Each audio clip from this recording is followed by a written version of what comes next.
you know what we're here for. Equal parts. Oh my gosh. Illegal. Too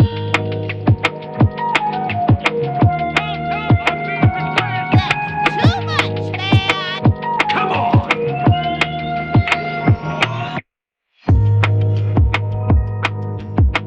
It's a bold strategy, Cotton. Let's see if it pays off for him.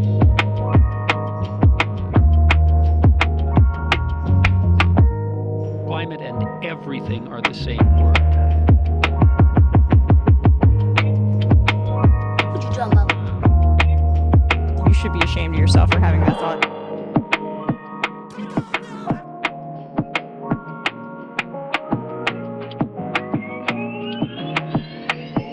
I'm staying in the race.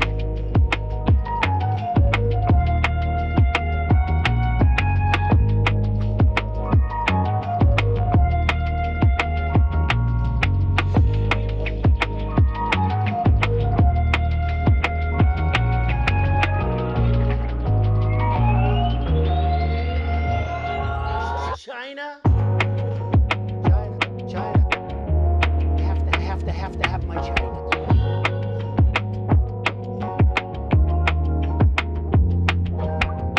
In the Ice Age, how much taxes did people pay?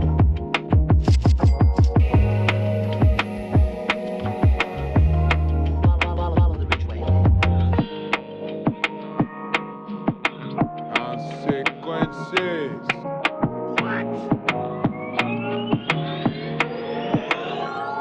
That's hot.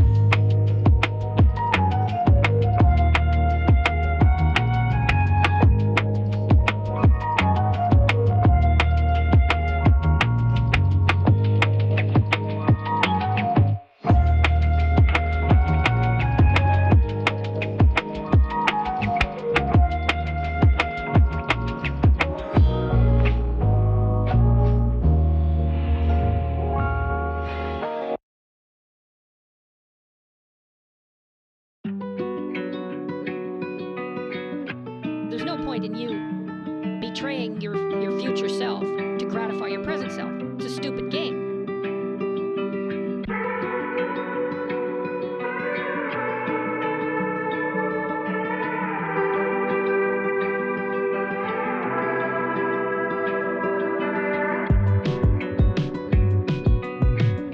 There's no point in you betraying your future self to gratify your present self. It's a stupid game.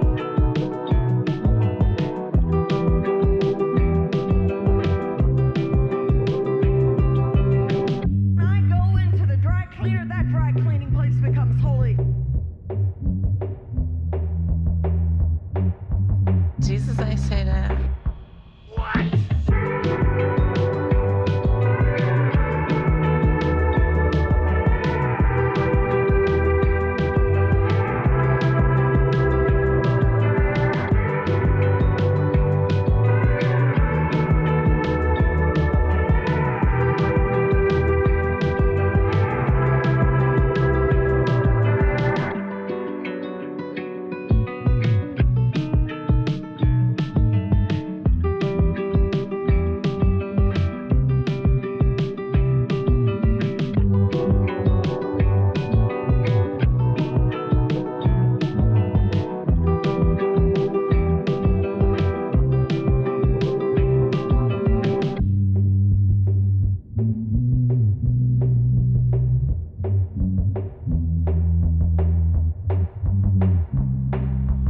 Winter is coming.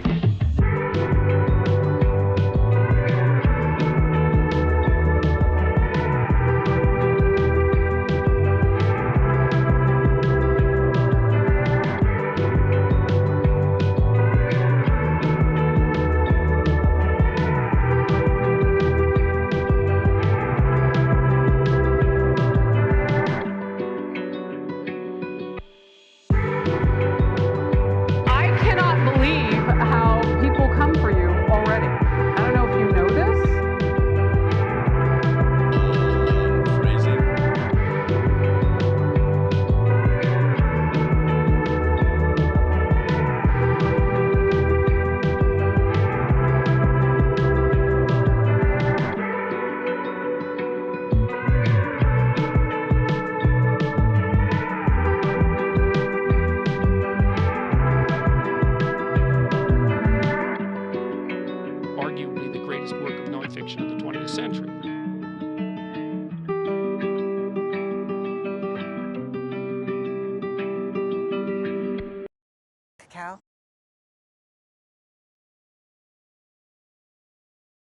This is from 12 Rules for Life.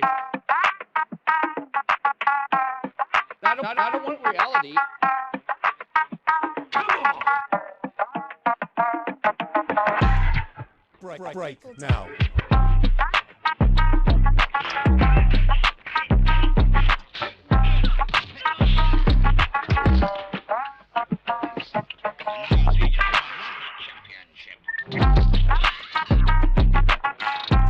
I see that you know your judo.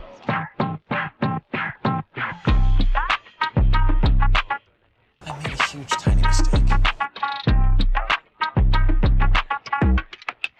Welcome to the Resistance.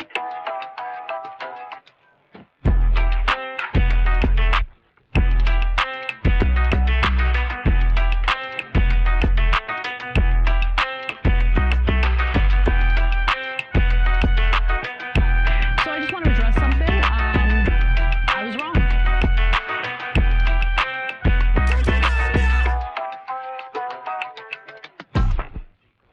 Give me a joke.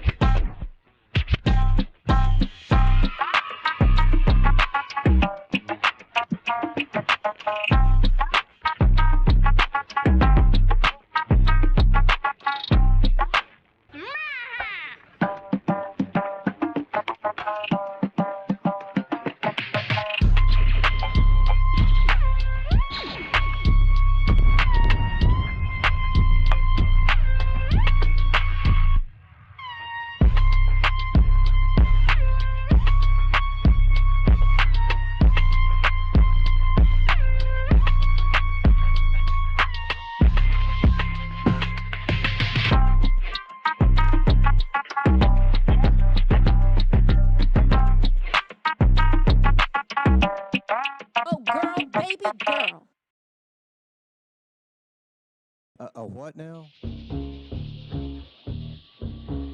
A fucking bitch. I mean, this woman is dangerous, ladies and gentlemen. Don't be creepy. Wasn't it just like my wife's vagina? So hot right now. Are you not entertained?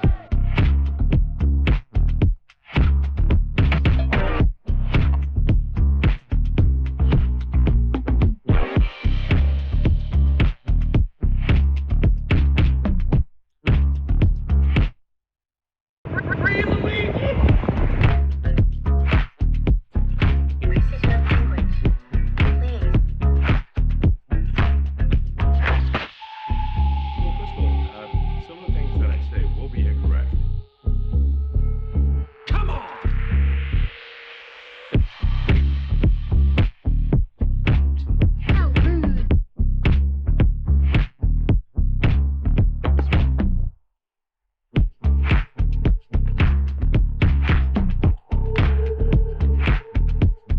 I feel like I'm taking crazy pills!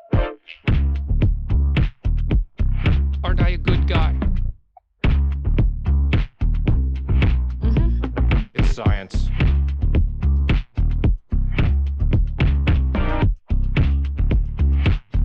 I did everything right and they indicted me.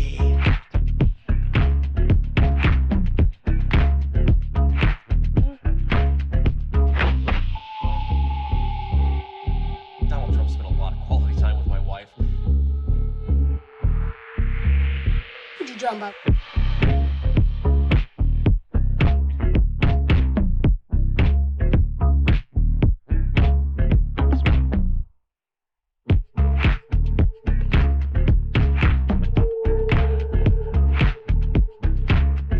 This is full of Pepe.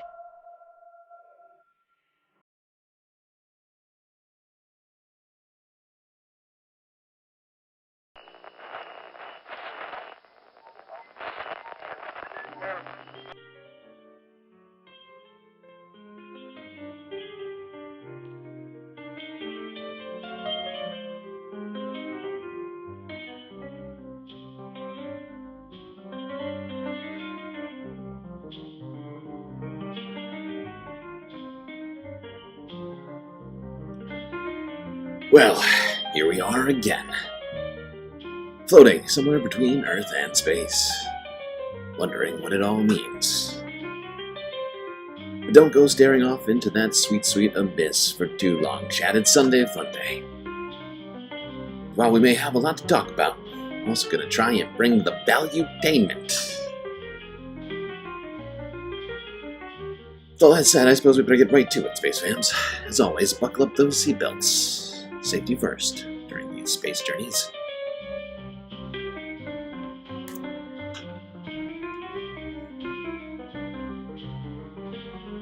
Good to see you all on this here Sunday FUNDAY. Start off with some shout-outs. Aaron W, Obvious Books, Morbidaslo, 123 in the YouTube chat. Cheetah Man, a close fourth. I also see Pitchforks Dragon in the mix. Michael Reich, Scared Crow, Rob Skelts, George Waters, Charlie Janmere, Mozart, Hermit Horologist, Kirkenstein's Monster, Bob Carmody, Series, ECAT, Nightbot's even here, Soul Life, Midas Kevin Anderson. So many lovely people in the chat. Before we even get started, Columbia Rican, New York, Shakespeare, good to see you as always. And Gladius Ostentis. I think I got you all. If I didn't, I missed you. I'm sorry, but there's a lot of you for me to remember each one individually in my brain. It can be tough, but do my best. Anyway, chat, as I mentioned before, we have a hell of a lot to talk about here on the Sunday FUNDAY, but hopefully most of it will be valuetaining. Thankfully, we have a potential boost to valuetainment, since if you didn't notice in the thumbnail and or title, we will finally be talking about the Sam Cedar PBD experience. Let's start off in the United States. Fuck yeah! America.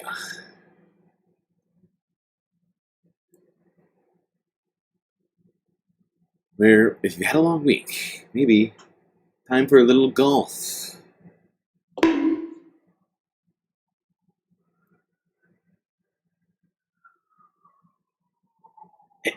Go Web Go.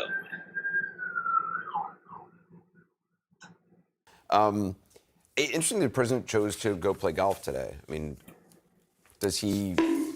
I think long ago he stopped caring about certain optics, and he's made very clear during this presidency he's going to do what he wants. And, you know, it's not just playing golf. He went down to a Saudi-backed golf tournament that his family business does business with to speak at some event related to that.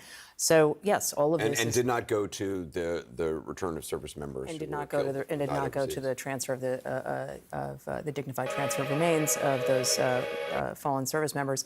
He is not messaging this in a way that suggests that he under... What do you mean? What's wrong with the optics of Donald Trump going to one of his own personal golf courses? What do you mean? What do you mean, Ms. Haberman? Maggie, if you will?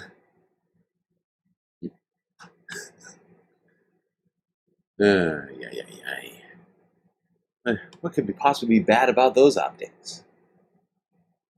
Maybe we should dissect them ourselves. Whoopsies, that's not the right screen. That is not how you do that. Okay, there we go. Here he is, Mr. America, the beautiful, the great Donald Trump, arriving in Florida to attend his own golf event, funded by the Saudis. Made it down the stairs, allegedly.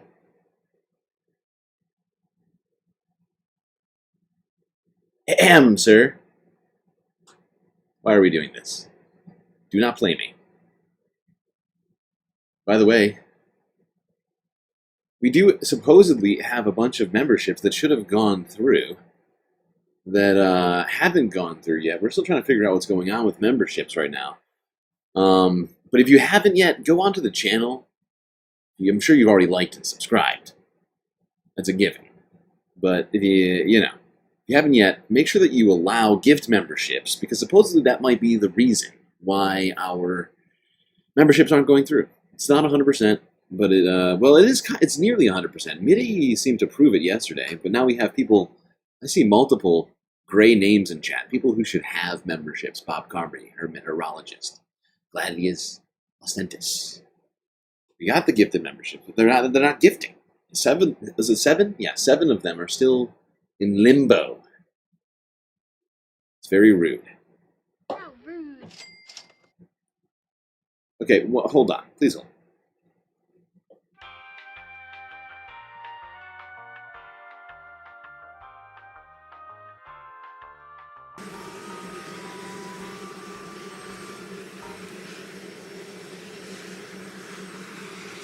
Here he is, Donald Trump waving people, not clear who, as he heads off to a Saudi Arabian wealth funded event at his own golf course, protected by $1 million worth of Secret Service members.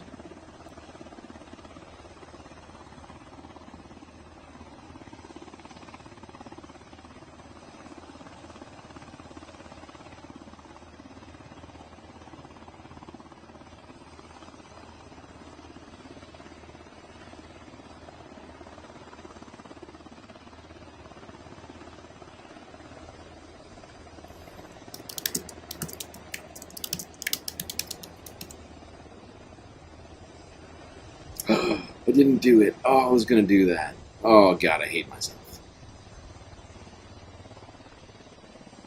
Forgot to do it.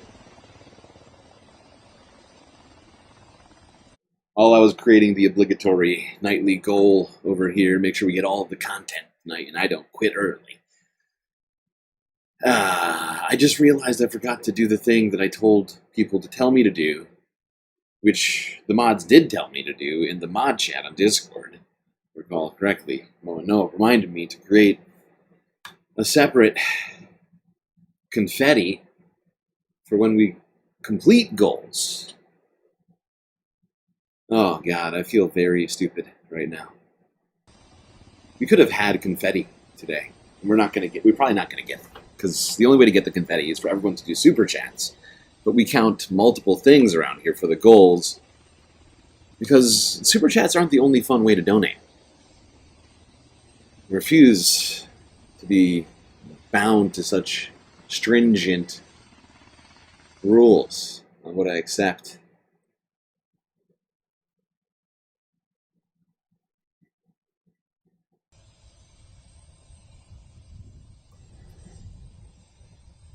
Could have had it. Not gonna get it. It's my fault. Really. All right. I know. I'm not gonna blame you. I could.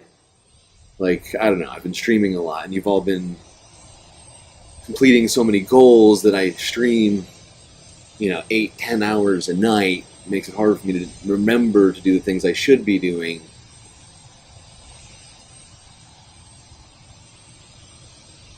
Of course, it's not your fault.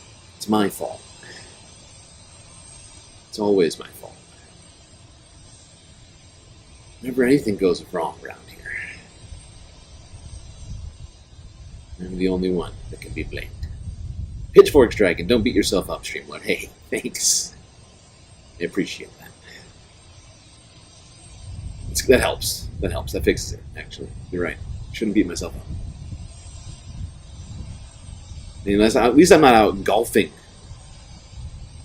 when I should be giving you confetti, right? Or maybe managing the world economy, the rest of the U.S. government.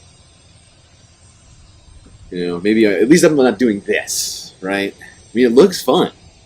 Go out, pal it up with the boys, a couple ladies in there. Soul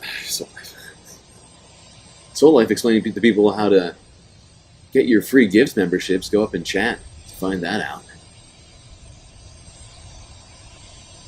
30 likes so far, according to Charlie Jim Neer. Which means we need to go to the Galactic Cantina. Look at that.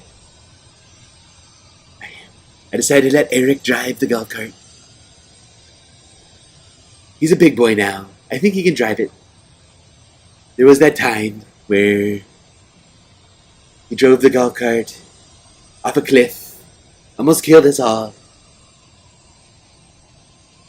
He's a little boy. Now we're okay. It's okay. He's a big boy now. We have a little father-son time.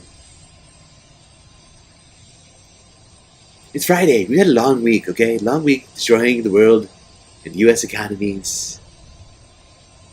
Waging a completely stupid trade war. Gotta lay back sometimes. You just gotta enjoy life. Little family time.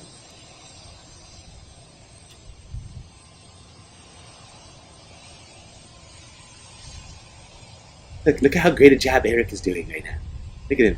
Look at him go. 5 miles an hour. I think he could almost get his driver's license now. Okay. Says 87 likes for you, Aaron. Why do I feel like you're lying to me? Come on!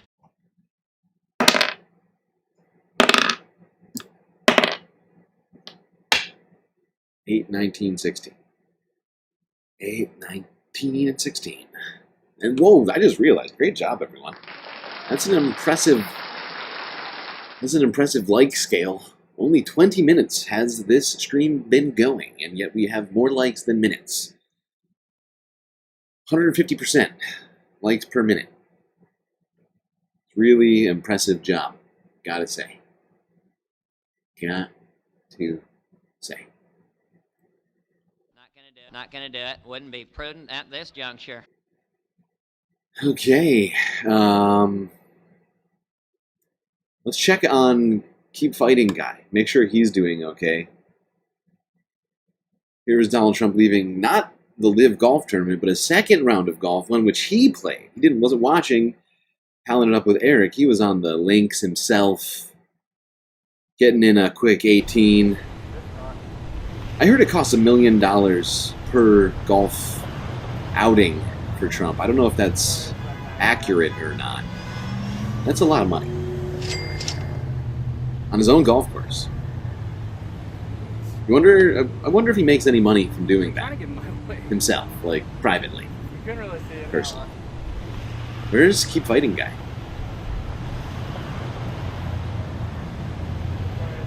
I think Keep Fighting Guy.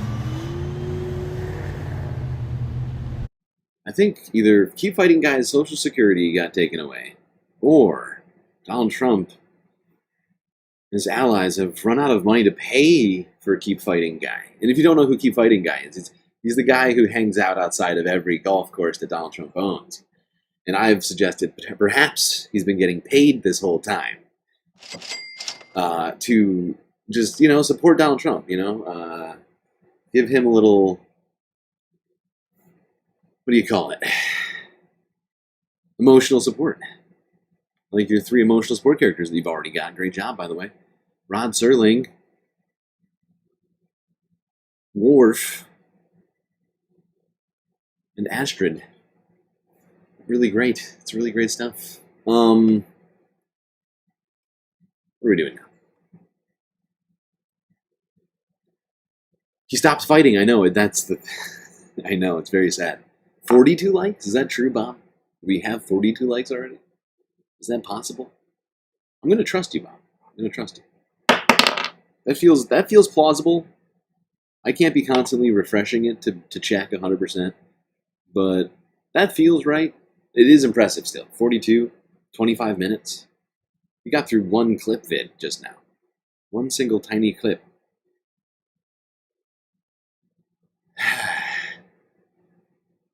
Gary. Our Lord and Savior Gary, here to help.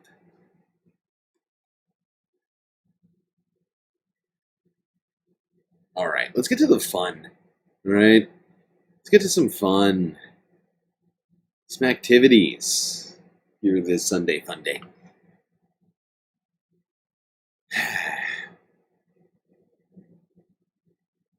You're trustworthy. It's true, you're trustworthy. It's not just the trustworthiness. 87 just didn't sound right. It just didn't seem possible. We've never, ever, in the history of the universe, received 87 likes in under 30 minutes. That's too much. That's too much, man! That's just too much. Okay, to the fun. We're going to start the fun off in Hawaii. Keihan 2 news from a day ago.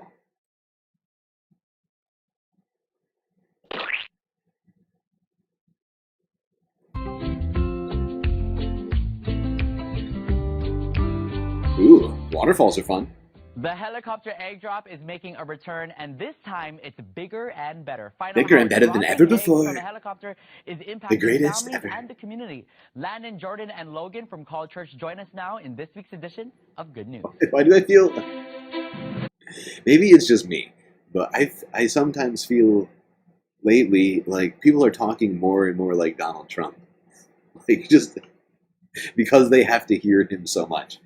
Very big, bigly and greatly, the very best ever. People tell me, sir, this egg drop is going to be so good. You are going to literally poop your pants.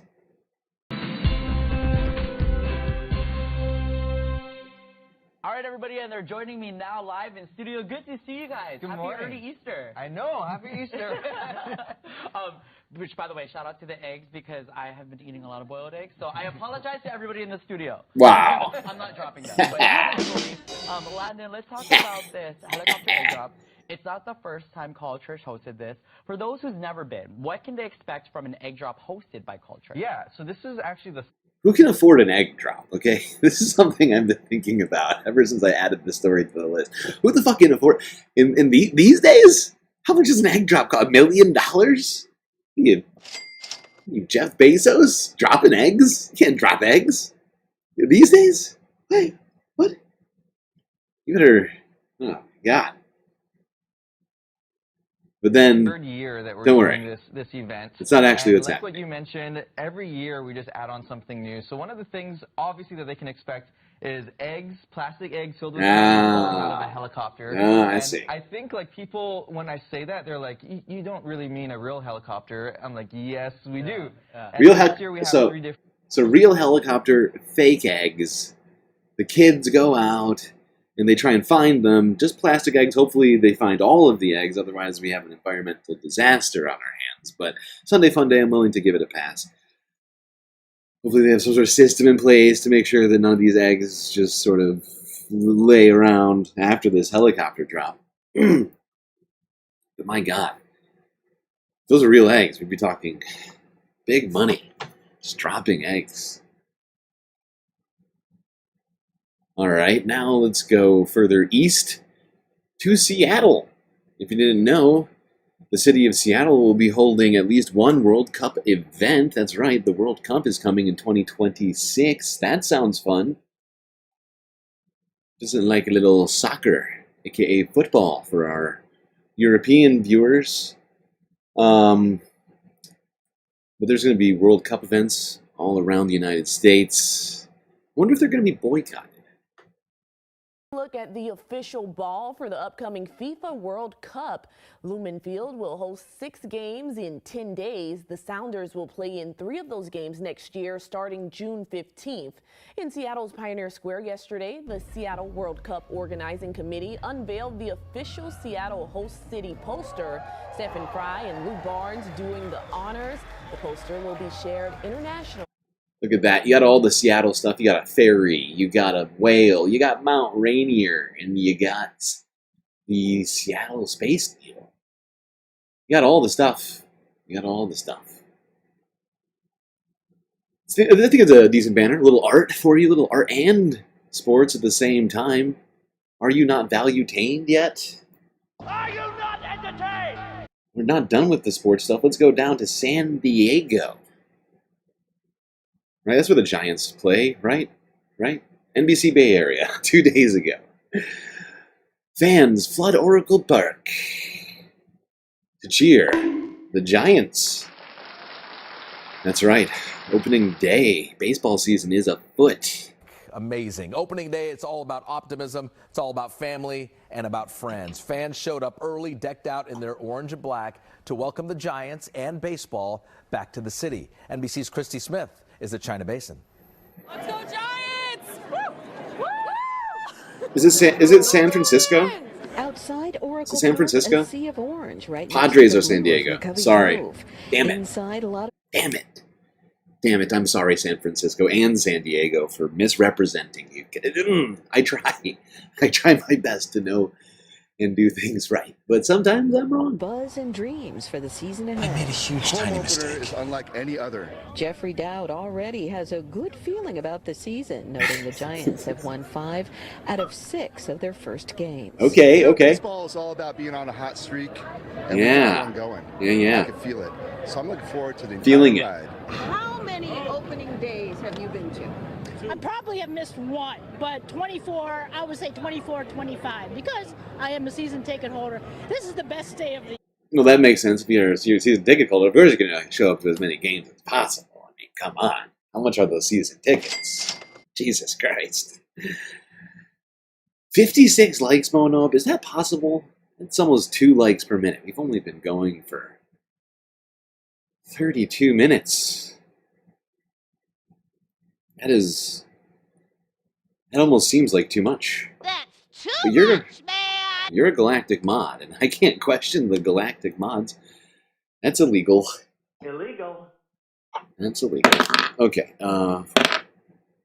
No, I think we don't have that one. Okay. Okay. Back to the action. Back to San Francisco. Talk about those Giants and their new anthem. What you talking about?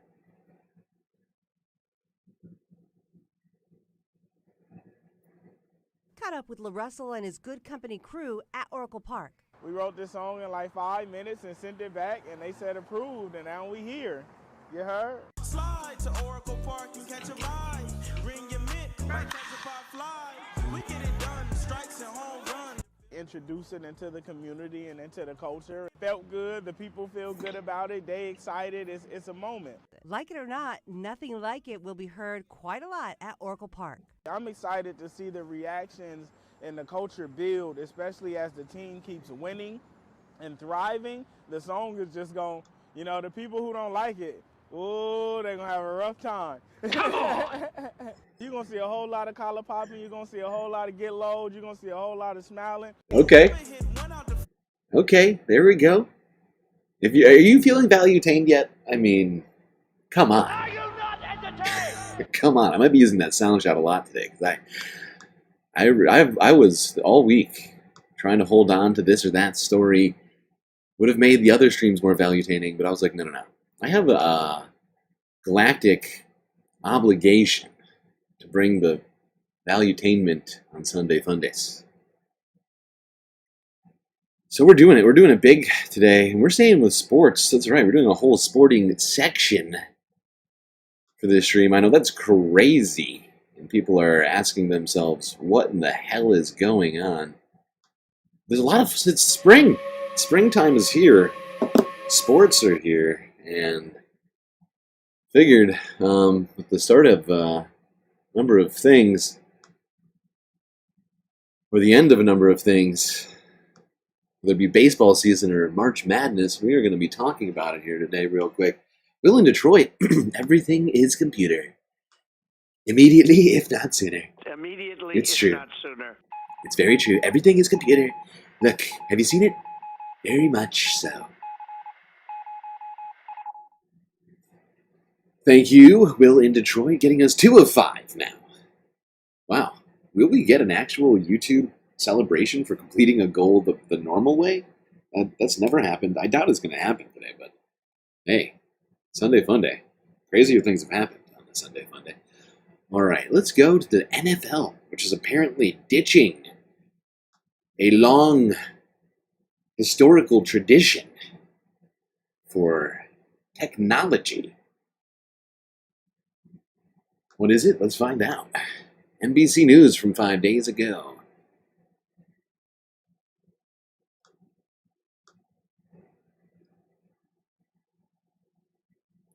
I love Tesla, and it's all computer.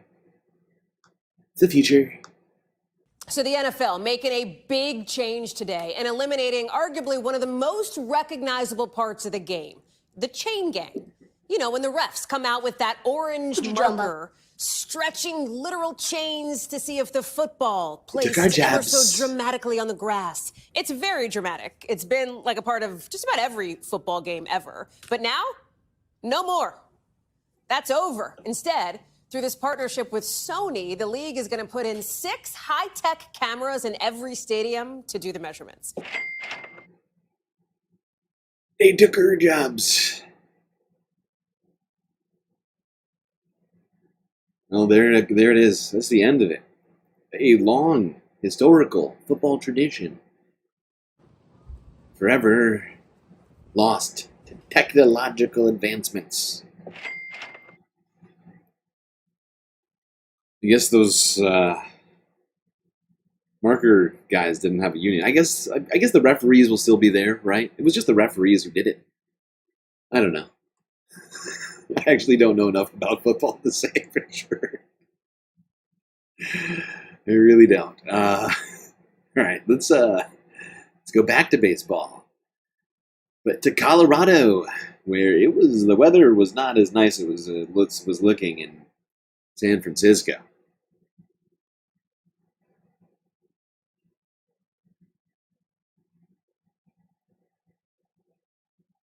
Yeah, from on the roads to the Rockies game, baseball fans bundled up today for the Rockies home opener. Snow kept up for the majority of the game today, but Damn. Tell us a little cold. Gotta be dedicated. Not Let's go to a baseball game in the snow. Team. It's freezing, but we're still here. We're still excited for baseball season. How do you plan to brave the cold? A lot of drinks. The wind's my least favorite. Yeah. It is, and it hurts because it's like somebody pulling your whole head of hair at once. Oh my god! Yeah. Oh my god! That did not. I was looking at that. I did not interpret it as a head.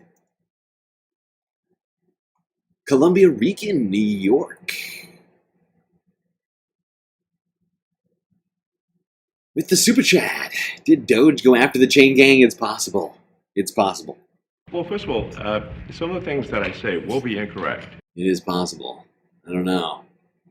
Not clear. I'm going to count that $2 super chat as a half a chat. That's what I usually do. So this is why we never complete them, right? It's because I'm always counting things that YouTube doesn't count. It's like, this is why we need our own self-regulated system of confetti and congratulations for completing these goals. I'm just too nice. Aren't I a good guy? Whole head of hair at once because it's all attached to, yeah. I wish I could wear a beanie if I were you. I can't even wear a hat. Definitely can't do it. Questions. I have so many questions Not gonna do it. Wouldn't be prudent at this juncture. First, I'll just stay regular. Okay, yeah, it was pretty cold over there in Denver, but people were braving that weather. Fans, serious fans, refusing to not do some of the strangest traditions at Mohawk. Really impressive, gotta say. What do you think? Does he go like that all year round? Or does he cut it? I mean, I'd be afraid to cut it. He appears to be, of perhaps wizened age, advanced in years, if you will. You shave it off all the way, you might never come back, All right, well, let's talk about what is becoming more and more a sport. Games. That's right. Let's go to the Game Developers Conference 2025. NBC Bay Area, 4 coolest things, according to them. All right, tell us more. By the way, some of the most funnest stories I haven't yet, what I'm assuming are going to be the most, It is here, the 39th lowest stake stories I haven't watched yet. I have no idea what we're going to see. I usually don't do, blatant reacting around here. I try to watch everything ahead of time, which I do on Sunday Fundays, but usually more for the most serious stories rather than stuff like this. Morbid Daslow with a super chat. Space fam love.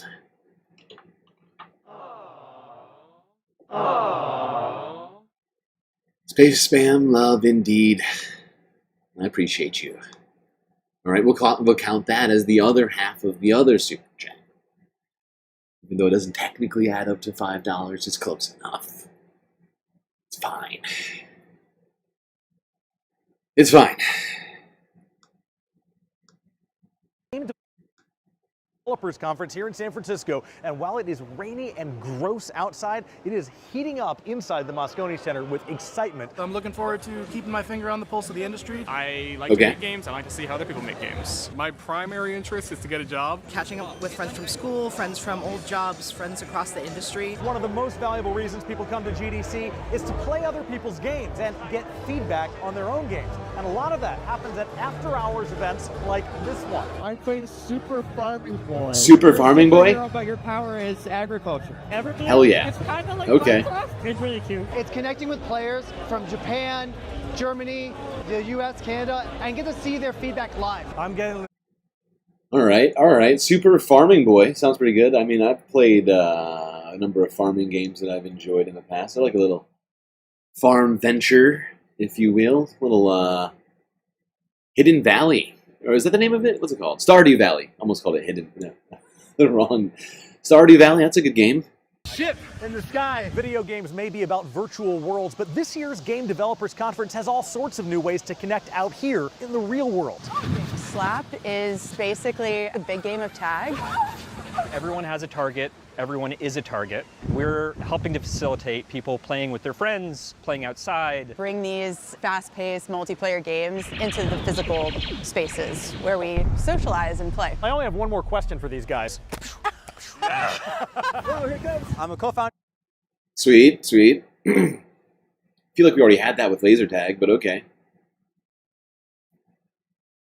Their name, it's AI. One of the coolest things you can do at the Game Developers Conference is play games that haven't been released yet. But what about games that were never released and never will be? Well, now there's a place you can do that too. I'm the library director at the Video Game History Foundation. We're a nonprofit that's trying to help make video game history better. These are boxes or the art for video games that never came out for the Nintendo Entertainment System. So we have the California Raisins video game. With this I saw that. The very distinctive art. They made their own painting for it. What would become of the California Raisins game? Oftentimes, it just got scrapped. Some of them were finished, but just never made it to shelves. Some of them were just an idea that never really went really far. The only reason we have a lot of these is because somebody, accidentally took it home from work, and then 30 years later, it's this historical artifact. I think what's really fun. Wow, niche but interesting non-profit. My God. Learning history, I never knew. Did you know that there was a lost California Raisins game? I had no idea. Becky D with a super chat. Happy Sunday Fun Day, Space Fams. Happy Sunday Fun Day to you, Becky D. I appreciate you. And all that you do. Getting us closer to that goal, now 4 of 5 technically, even though it says 3 of 5. I was really kind of hoping to see that, the confetti. We've never seen it before. We were on our way to maybe doing it. But yeah, no big deal. We'll get it. We'll get it one day. I believe in us. It's Sunday Fun Day. No reason to get down over that. I see a lot of ideas that somebody thought better of at some point. One of my favorites, a game called Drax Night Out, where you play as Dracula going around murdering people. Okay. He's wearing Reebok pump shoes. I could have gotten into that. Sponsored by Reebok. Someone in that process at some point said we should not do this. What? We have a mock-up for a game based on the new kid. No way. What? Why? Who came to that? Who came to that determination? It sounds like a fantastic game. Dracula, rocking Reeboks, but also running around biting necks. I'm going to suck your blood. It is one of the most lively and fun parts of the Game Developers Conference every year, and it's called Alt Control.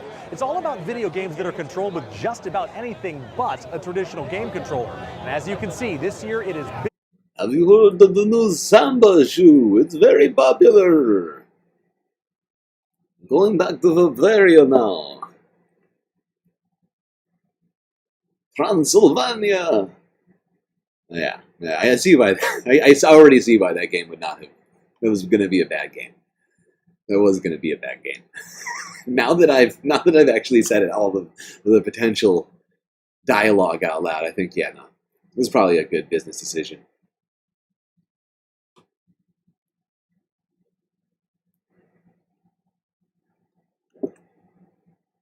All right. Now, let's go on talking about one last sporting event, if you will, the NCAA's March Madness tournament, which has been going on, well, it was going on all March and for part of April, and is ending tomorrow. Immediately, if not sooner. The NCAA is big money, always has been. But lately, some of the aspects of that money, where it goes, has changed. Partly due to the fact that players can now legally benefit from their likeness and get paid for their play, as well as something called transfer portal. Some people think it's good, some people think it's terrible. Let's start off with CNBC. I wonder what they think. CNBC, yes, the worst of the NBCs. From 3 days ago, why the NCAA rules are hurting March Madness. Oh, no. Aww. Not March Madness.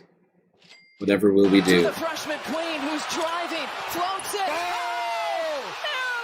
Let's go! March Madness this year may be one of the most controversial of all time, and it has to do with the transfer portal and NIL, potentially taking the madness out of March Madness. No, not the madness.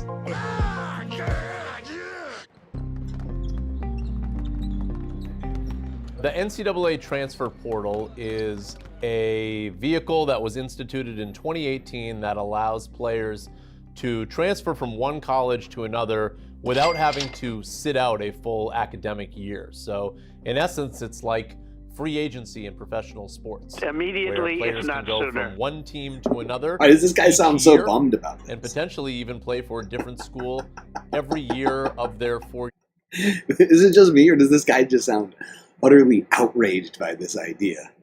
What? These students can transfer from school to school without hurting themselves academically or professionally? That's unfair. That's too much, man. How dare they? How rude. Eligibility. I've gotten the number money of out students that have entered the transfer portal whatever, has really picked Michigan up the State past couple years or something. I don't know. To NIL spending, which is this concept where players get paid for playing college sports. That has changed the definition of the transfer portal to players that were blocked for playing time, to players chasing money to go to different schools dependent on whatever school is going to offer them the most money. Follow the This particular March Madness has really crystallized the effect of the transfer portal in a way that we haven't seen before. In the Final Four this year in men's basketball, all 4 teams that advanced were the #1 seed. That has only happened once before, in 2008. And that may have been a fluke in 2008, but it's no longer a fluke. The transfer portal and NIL are bringing the talent more consolidated to these big-name schools. It used to be that players would stick around for 4 years and move on, or the star player. Anybody feel like the sort of certain portions of our media are too concerned with college sports? Does that ever feel like a thing to anybody? Like, why are they so upset? Why are they like? I don't understand why they're so upset. Might leave early, move on. Like, oh no, this NBA is draft, making college the NFL sports draft, or the like you don't see them complaining about money in professional football, do you? You don't see them complaining about some teams winning more than other teams because they have bigger budgets. But why in college sports are they so obsessed with? Where is it coming from? Is this weird obsession? Like, it confuses me. The outrage around some of these things. NBA draft. But what we're seeing now is this new situation where players are jumping schools year after year, sometimes even in the same season. No! Because again, you no longer have... Not the same season. I've got my money on the Duke Blue Devils. How am I? Oh no. My FanDuel account. Ah! No. Okay, CNBC, you're a little too upset about this. I need you to settle down over there. I mean, especially during this week. They put the story out on Thursday, okay? During the middle of a market crash, CNBC was doing a story about... I mean, it's just nonsensical. It's nonsense. Take your jobs more seriously. You guys get paid so much money over there. Take your jobs more seriously, please. Okay, let's go to PBS NewsHour. We'll talk a little bit more about this portal. And then we'll probably be done with NCAA basically forever. The NCAA women's Final At least till Four next year. tips off tonight in Tampa, with the men's last game starting tomorrow in San Antonio. William Brangham has a look now at the ways in which the games are shifting. William? Now, this year's tournaments are unique in part because they feature a large number of players who previously played for a different school. That's thanks to big rule changes in the NCAA that let athletes easily move between schools. So to help break all this down and explain the broader impact on college sports, we are joined by Jesse Doherty. He's a reporter at the Washington Post who covers the business of sports. Jesse, thank you so much for being here. Help us understand the big changes that are underway now with athletes able to enter what is called the so-called transfer portal, which allows them to toggle between schools. How is that? I like how the Republicans are currently attacking PBS for being supposedly this woke indoctrination media sphere while they talk about March Madness. I mean, is this woke? Is this woke? Is this what I'm to believe wokeness is? Acting the game, and more specifically, this tournament. Yeah, the reasons for it are really twofold. On one side, there's the transfer portal piece, and then very, very interconnected, there's name, image, and likeness money, which we more colloquially refer to as NIL. So about 3-4 years ago, the NCAA started to loosen transfer rules. At the same time, they allowed athletes to start monetizing their name, image, and likeness, effectively get paid, whether by brands or boosters. And what happened is that basically annually, athletes started switching schools because now the NCAA had far fewer restrictions on needing to sit out or needing to sort of spend time away from the game when you did switch programs. And at the same time, being able to make that NIL money, programs start bidding on these players, sort of like free agents in professional sports. So that's all culminated in an era of extreme player movement, which has affected both the men's and women's brackets. On the men's side, for example, more than half the players in this year's 68-team tournament field had played for a previous D1 team before this season. And it's just an astounding number. So that really, I mean, for the fans, it's hard to follow the arc of players and teams like you maybe once did, because players are so often switching schools, going somewhere else, finding more playing time, finding a better fit, making more money in a lot of cases. And it's just... Yeah, honestly, this doesn't make me sad at all. I feel like people are more sad about this than I am. Maybe people are... Actually, it's definitely for sure that people are paying more attention to college basketball than I am, I think. And, I'll pay attention once they get to the NBA, right? Once they're in the draft, maybe I'll pay a little attention at some point. Basketball is one of the few sports that actually even have a pulse on at all. Don't ask me about what's happening in football or baseball or any number of many sports. Okay, let's move along. Move it along from the NCAA. Talk about different athletic activities which regular people can take part in, perhaps even people with physical disabilities.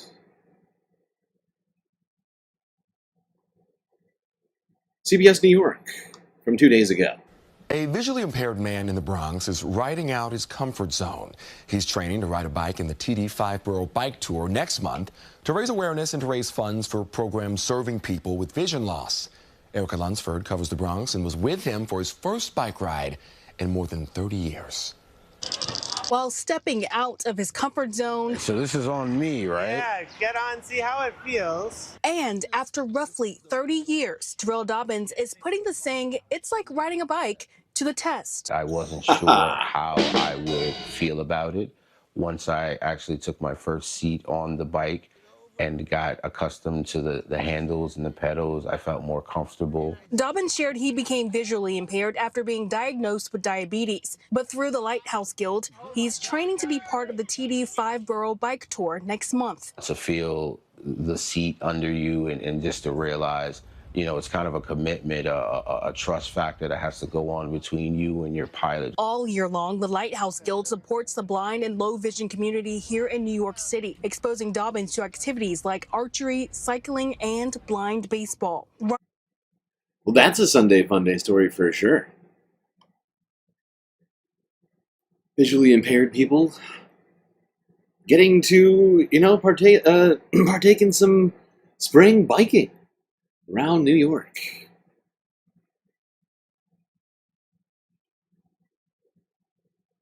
Let's stay in New York, but go to Buffalo. Talk about early autism intervention, which has been helping one girl find her voice.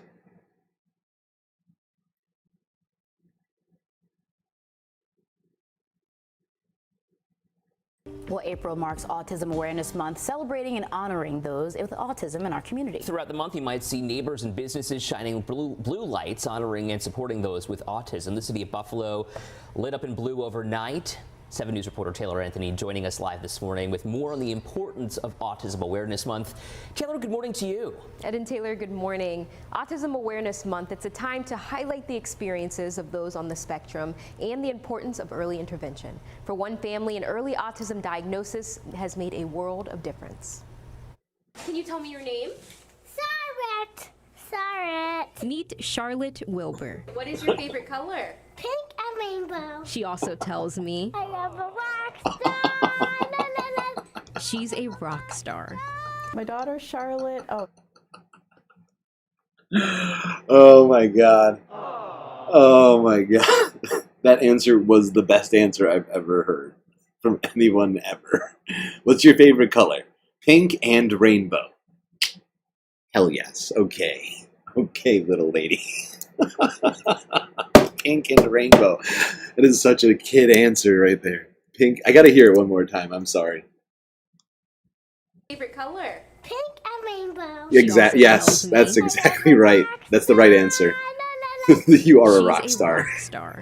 My daughter Charlotte. She is just the sweetest. This girl's going places, okay? Little girl you'll meet. She just turned 5. She just had her 5th birthday. It was a wild animal themed party. Yes, wild animals. This little girl, she loves life. After her daycare teacher noticed delays in her speech and social interactions, Charlotte's parents decided to have her evaluated. And at 3 years old, she was diagnosed with autism, a moment that took her family by surprise. We were caught off guard. We really were. We were like, wow, really? By 2, 2.5, even 3, she wasn't even really saying mama, mom. But with early intervention support from the Summit Center, which provides early childhood programs and behavioral therapies for children with autism, Charlotte has made remarkable progress. All of our programming here. These are the sort of programs we need in schools as much as possible. Meanwhile, the federal government's trying to dismantle everything. It could even be closely considered good for kids. is completely individualized. Every child has their own individual curriculum, and they're working through it at their own pace. So no two programs look exactly alike. Thankfully, we're really meeting. For New York State, some of this stuff has state funding rather than depending on federal funding, but not all states do. And that's going to be a problem for kids in the United States. Thankfully, some still have resources. It would be nice if everybody did. That girl is a rock star, though. Need more programs like that. Okay, let's stay in New York. Go back to New York City, to Manhattan. Talk about a near disaster that occurred on the city streets a couple days ago. Go here to CBS New York.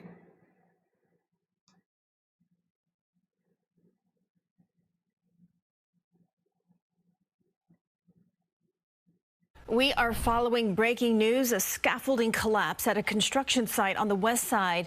This security video here showing two people walking underneath when a steel beam falls onto the street. And then those two people, you see it shaking there. Whoa. You see the two people running away just in time. Yeah, Allie Bauman is live at the scene with the latest after we just saw that shocking video there. Allie. Yeah, Alan and Christine, thankfully nobody here was hurt, but this was about as close of a call as it gets. Now take a look behind me here at this mess. That red machinery that you see there are actually two small cranes, which the FDNY tells me appear to have toppled onto the scaffolding. Surveillance video shows a family running from underneath the collapsing scaffolding. This is 9th Avenue off 38th Street around 3 p.m. This is a vacant building under construction. The FDNY says by initial reports, it appears a spider crane on the roof was lifting up a second crane when they both fell, breaking the scaffolding and... Wow, crane on crane violence. One crane dropping another crane onto the scaffolding below. Thankfully, no one was hurt. A few people. It was a narrow miss. See some of the eyewitness accounts. This is from Eyewitness News ABC.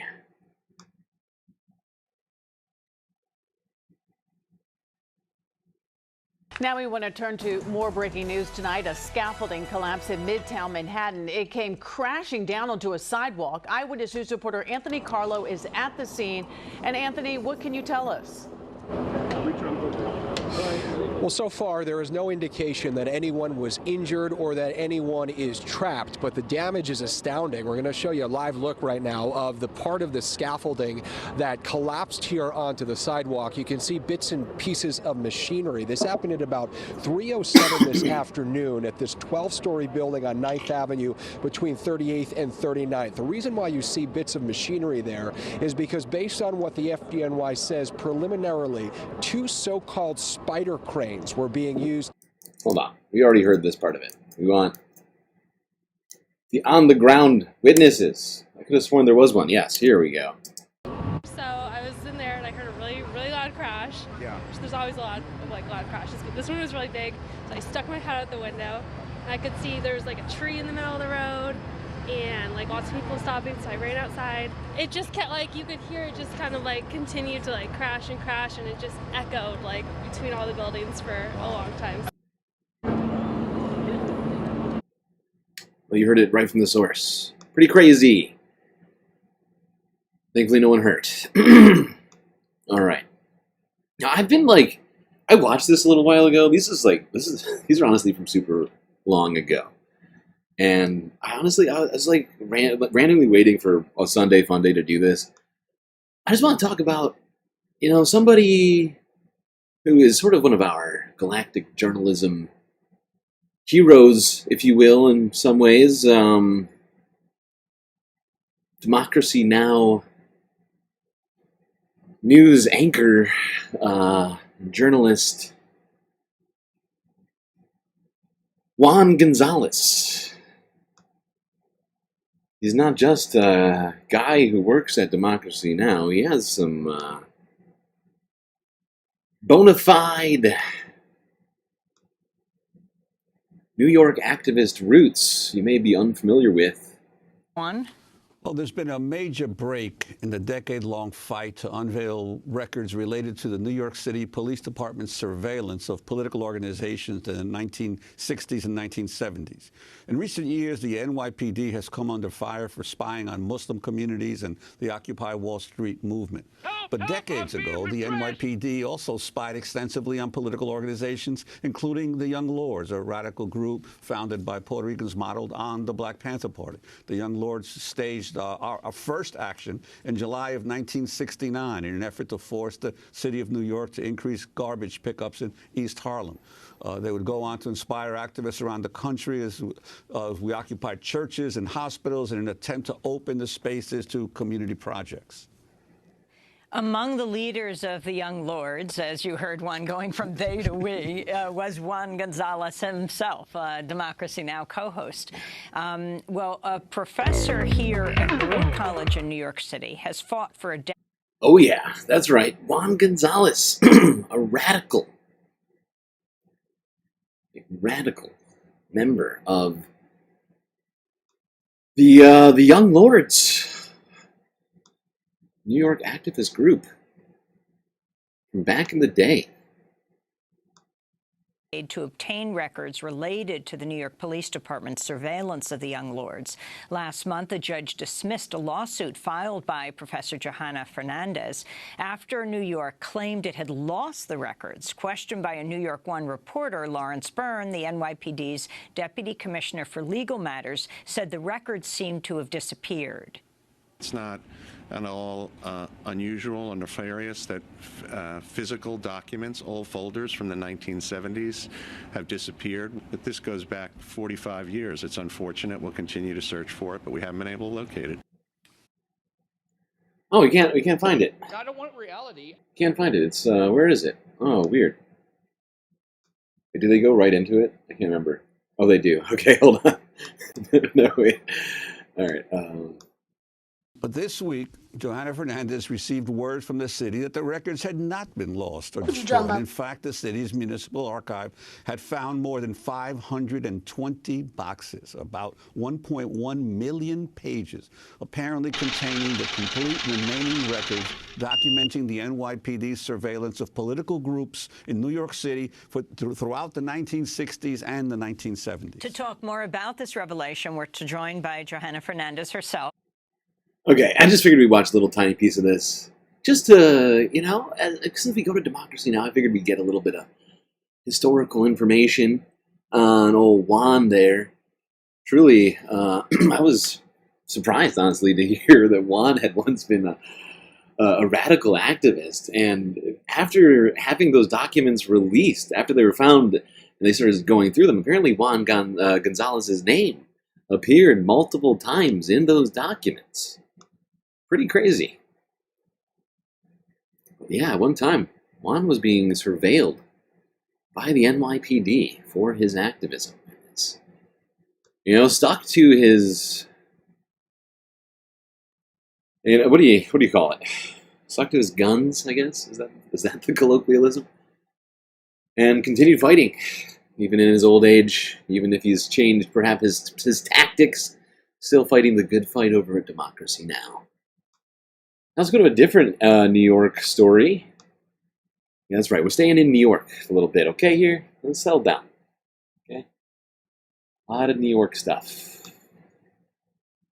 Let's talk about traffic, which was solved, but is now under threat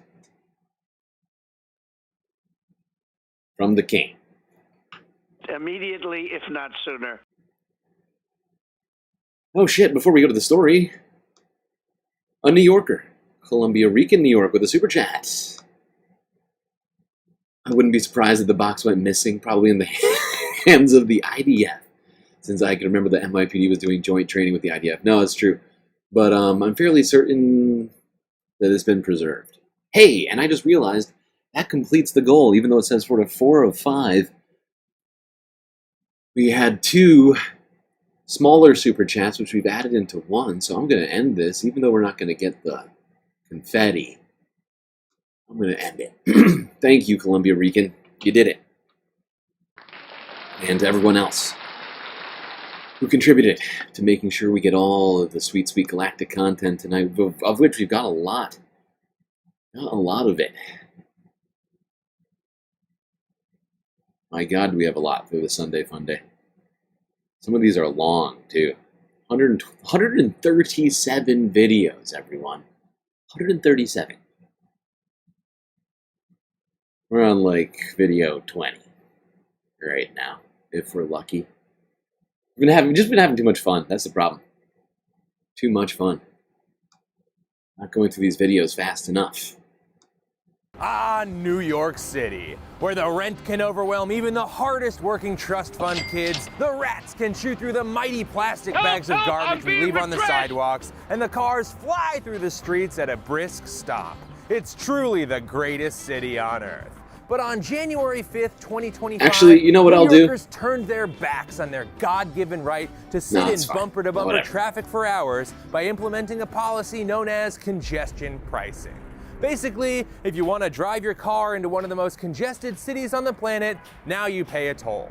And wouldn't you know it, it's working really well. But then President Trump stepped in and issued an executive tweet to stop the policy.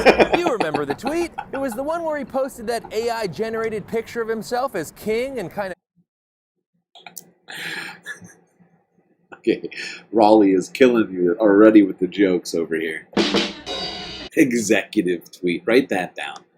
I'm stealing that. I'm taking that. Executive tweet. Congestion pricing is dead. Manhattan and all caps, congestion pricing is dead. Manhattan and all of New York is saved. Long live the king. Signed, President Donald Trump.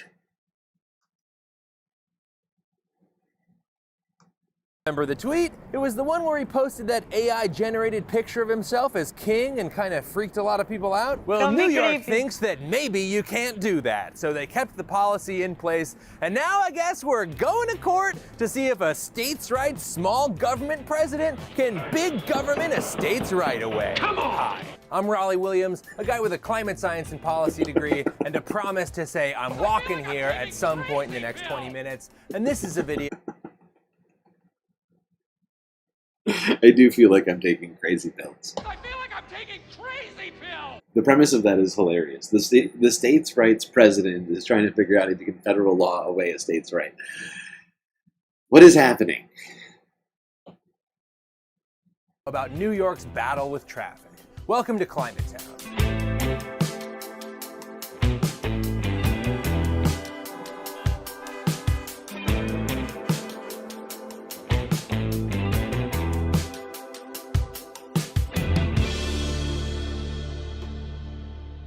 In the United States, we love to drive. Our elderly drive, our teens drive, even our children drive. He drove his great-grandmother's car more than a mile on a busy road in Minnesota. Where were you going? To the gas station. Why? Because I love Reese's.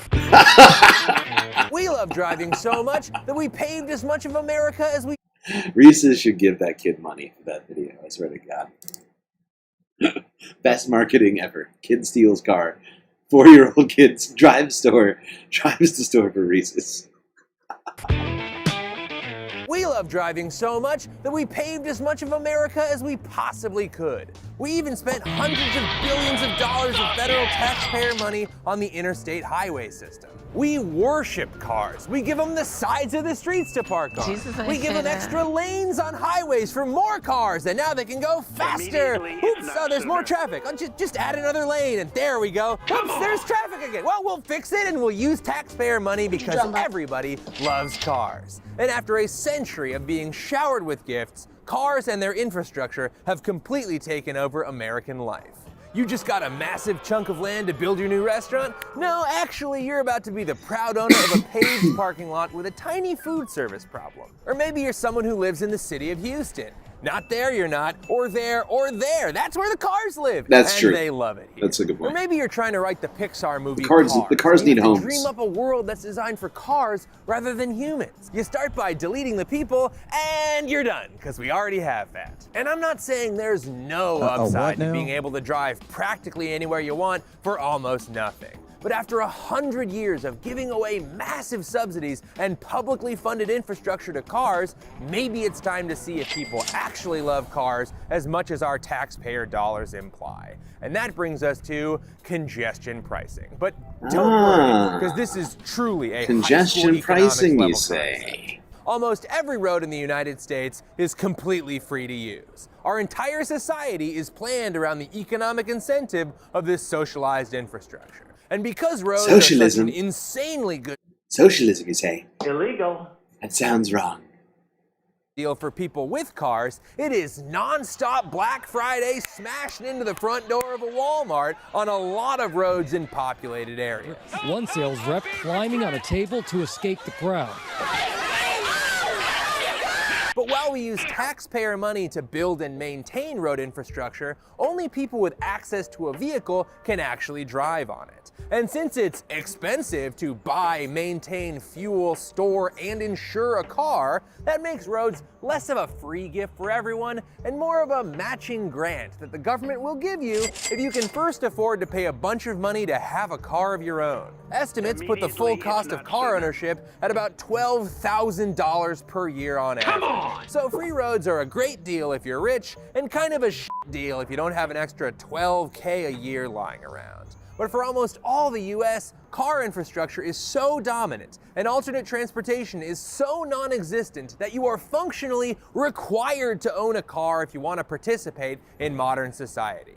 And yes, about a quarter of that road infrastructure cash does come from a tax on gasoline that drivers pay directly, but the vast majority of the money for America's free roads is taken from the general public and then redistributed only to the people who can afford a car. And also, this is crazy, cars do this weird thing where they constantly vent dangerous particulate matter and greenhouse gases into the open sewer that we sometimes refer to as outside. I mean, if car exhaust went back into the vehicle, the occupants would die in a matter of minutes. So instead we send it out into the world. No harm, no foul. Wait, I'm hearing now, no, car exhaust is linked to a gaggle of problems, including cardiovascular disease, respiratory issues, asthma, childhood leukemia, and of course, climate change.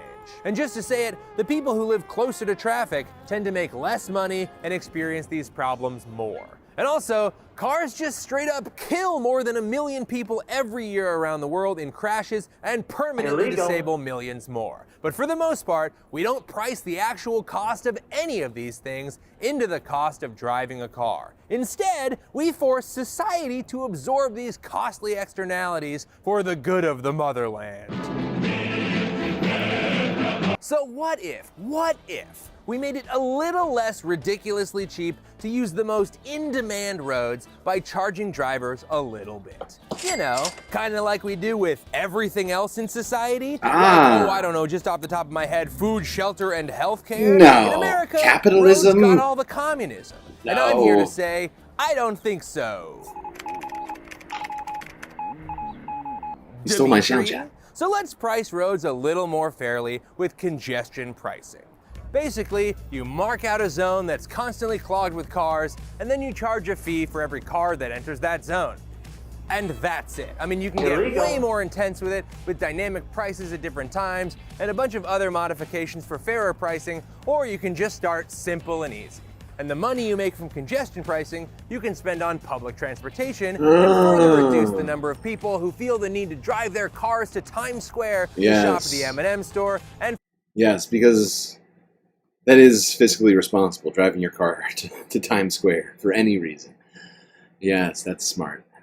There's definitely not easier ways to get there. And M&M's, though. The M&M store? I mean, come on. Come on. Come on! Raleigh is right. But of course, Donald Trump did that executive tweet, tried to tell New York that we cannot have congestion pricing, even though it's making the roads much less congested, which was the stated goal of the legislation. But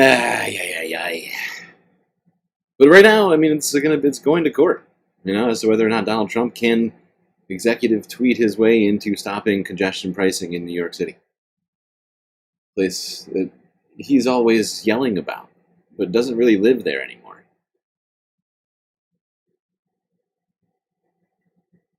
No, it's Mar-a-Lago or Washington, D.C.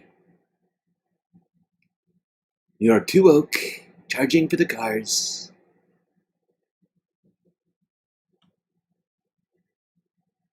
It's not even all of New York. It's just the most congested parts.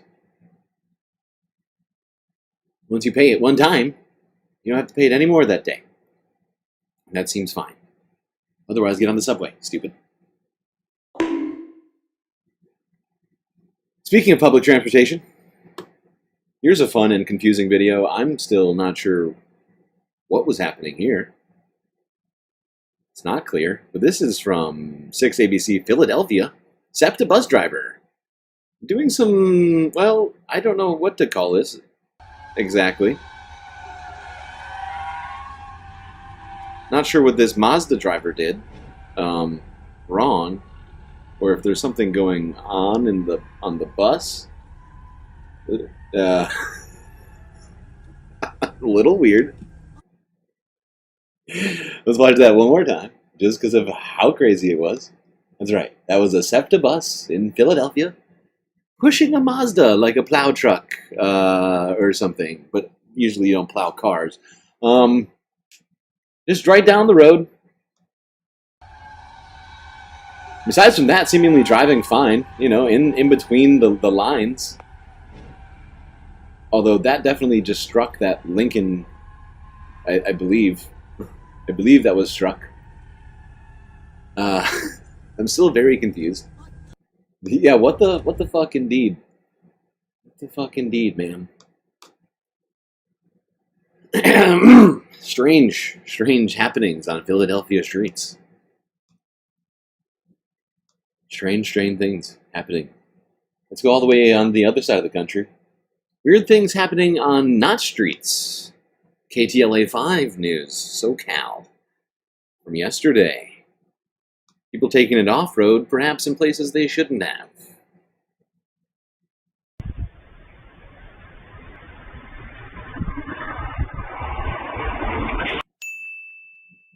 Okay. Oh no.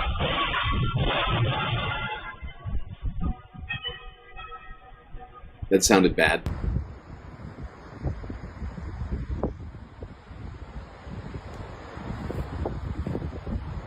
Nice. Smart. I like that. That's a good sign. That should solve it.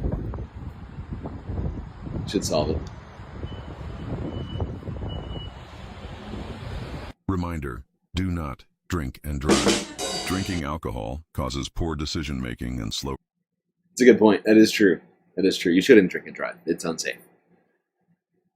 It also causes you to off-road suddenly in your very expensive whatever that is, BMW, I think, Roadster.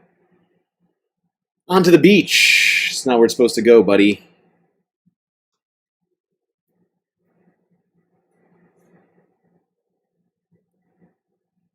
Let's stay in Cali.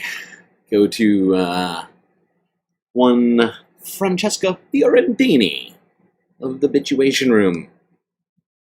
Got the breakdown on interaction Bill Burr and the Newsmax reporter had earlier. Where was this? I think this was some sort of award ceremony. Let's talk about Bill Burr. Let's do it, Francesca. Bill Burr has obviously been, on his podcast, on different shows, talking that doing what he does, which is just being a comedian and talking about stuff. Talking about how he loves Luigi Mangione. He's got his reasons. So do many Americans. He is talking about how sick billionaires are, how they should be put down. Again, he is just doing free speech. Sorry.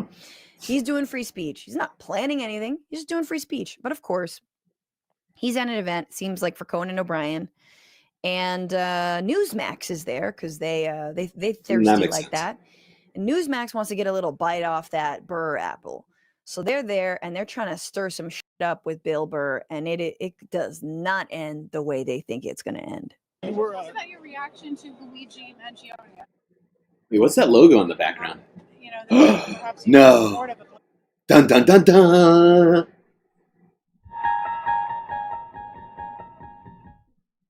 Oh my God. Can you make it out? I see Netflix. I see Wells Fargo. But what is this one? That's of the what? The Kennedy Center? No. What? Not possible. Wow. Wow. Did Donald Trump set this all up? What is your take on that? If you were reading up, I don't think you read up on it. Because I said what I felt about it, and I said what a lot of people said. Some people took it that way. So First of all, first dig, if you were reading up on it, what do you mean? I said what I said. It's like, you don't read. You just listen to what I said, which is very funny. that way. So could you clarify what you think? No, I'm not going to just have some controversial moments so you can get clicks. I'm not doing that. I mean, I'm here for Conan. I'm not doing all of this. What are you going to bring up next? The Middle East? I went to summer school 3 out of 4 years in high school. I'm not qualified. Not going to do it. Not going to do it. Wouldn't be prudent at this juncture. Bring up next the Middle East. I went to summer school 3 out of 4 years in high school. I'm not qualified to talk about this. I was just going to read it down. I love this. So again, this woman's with Newsmax. She's got the Newsmax flag. I don't know if the second guy is, but I'm not qualified to talk about this. I'm not going to create a controversial moment so you can get clicks. You love it. You love to see that.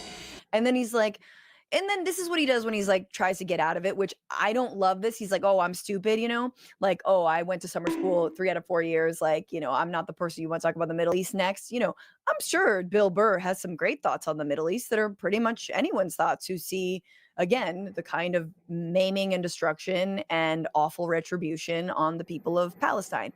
But he's making a bigger point here about the job of the media and the job of a stand-up comedian. Yep. To talk about this. I was just going to read it down. What do you think about global warming?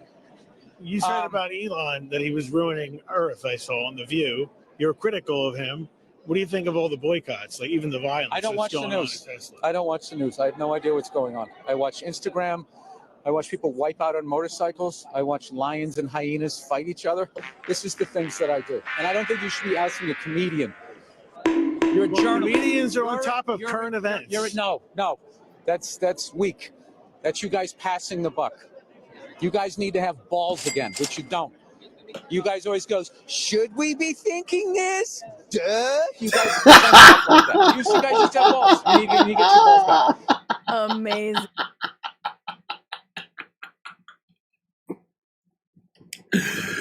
Francesco's right. That is amazing. Bill Burr just making fun of this man to his face.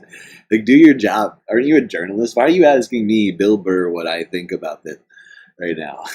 What are you talking about? Why are we doing this right now? I gotta hear that one more time. Don't. You guys always goes, should we be thinking this? Duh. You guys present stuff like that. You guys just have balls. You need to get your balls back. Get your balls back.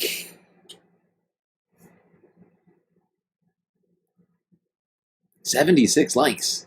My God, that is a lot of likes. Well, we've slowed down slightly from the beginning. We were cooking. Now we're slightly less than 1 like per minute. Not that it's a big deal. Good moment for you if you haven't liked the stream to like it. Need another sport character. We have all of those.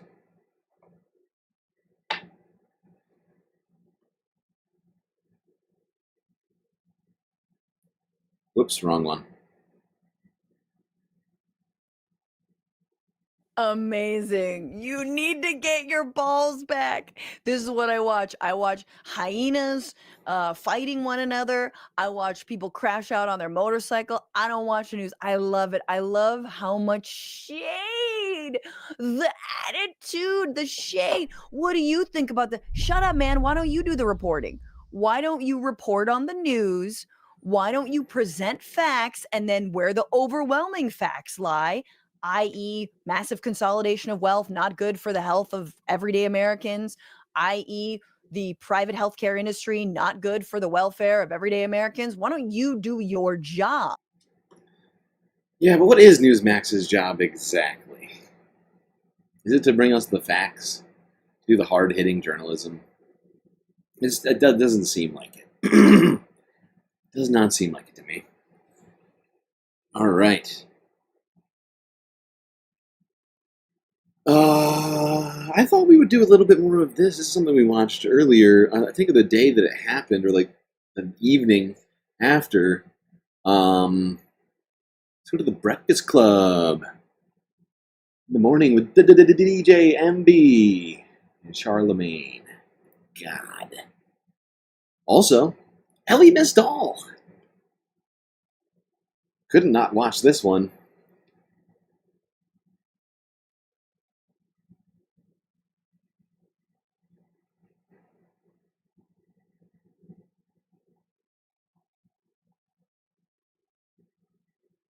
The other day, so I just wanted to get us into it by watching the very beginning. We're going to try and move a little bit forward here. Trying to remember where it was that I wanted us to get back into this. It was honestly a great conversation. Eli's just a super knowledgeable dude, super down to earth, but also just incredibly real. You know, he just says it like as he sees it, and I really appreciate that about this guy. You know, whether or not it's on the majority report or otherwise. I think that's the first time I heard Eli Mystal speak. Might have been the majority report. He's been a guest on there for a long, long time. Where was it? Where did they get into this? I think it's somewhere around here.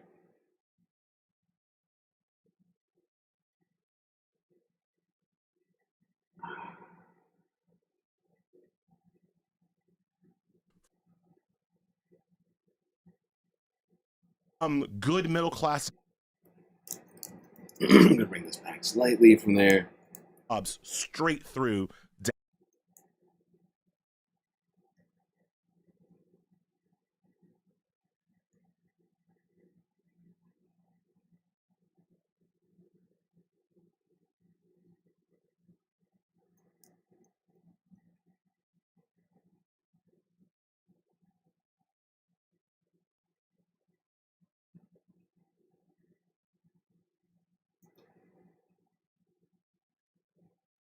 Public good rather than as, you know, private enterprise where people like Delta and American Airlines or whomever, you know, just tries to make as much money off of the consumer as they possibly can. Hey, they paid it. They paid the price. Exactly. Eli spit hot fire all over the Breakfast Club podcast here earlier this week. I swear to God. This was great. And the fact is like, we can't watch this whole thing. We have way too much stuff to cover today. And a lot of big stuff to get into, including that PBD appearance Sam did, which I've been very rudely holding you all off on for quite some time. But this was a great appearance. And, I mean, if you're familiar with Eli Mystal, you know, he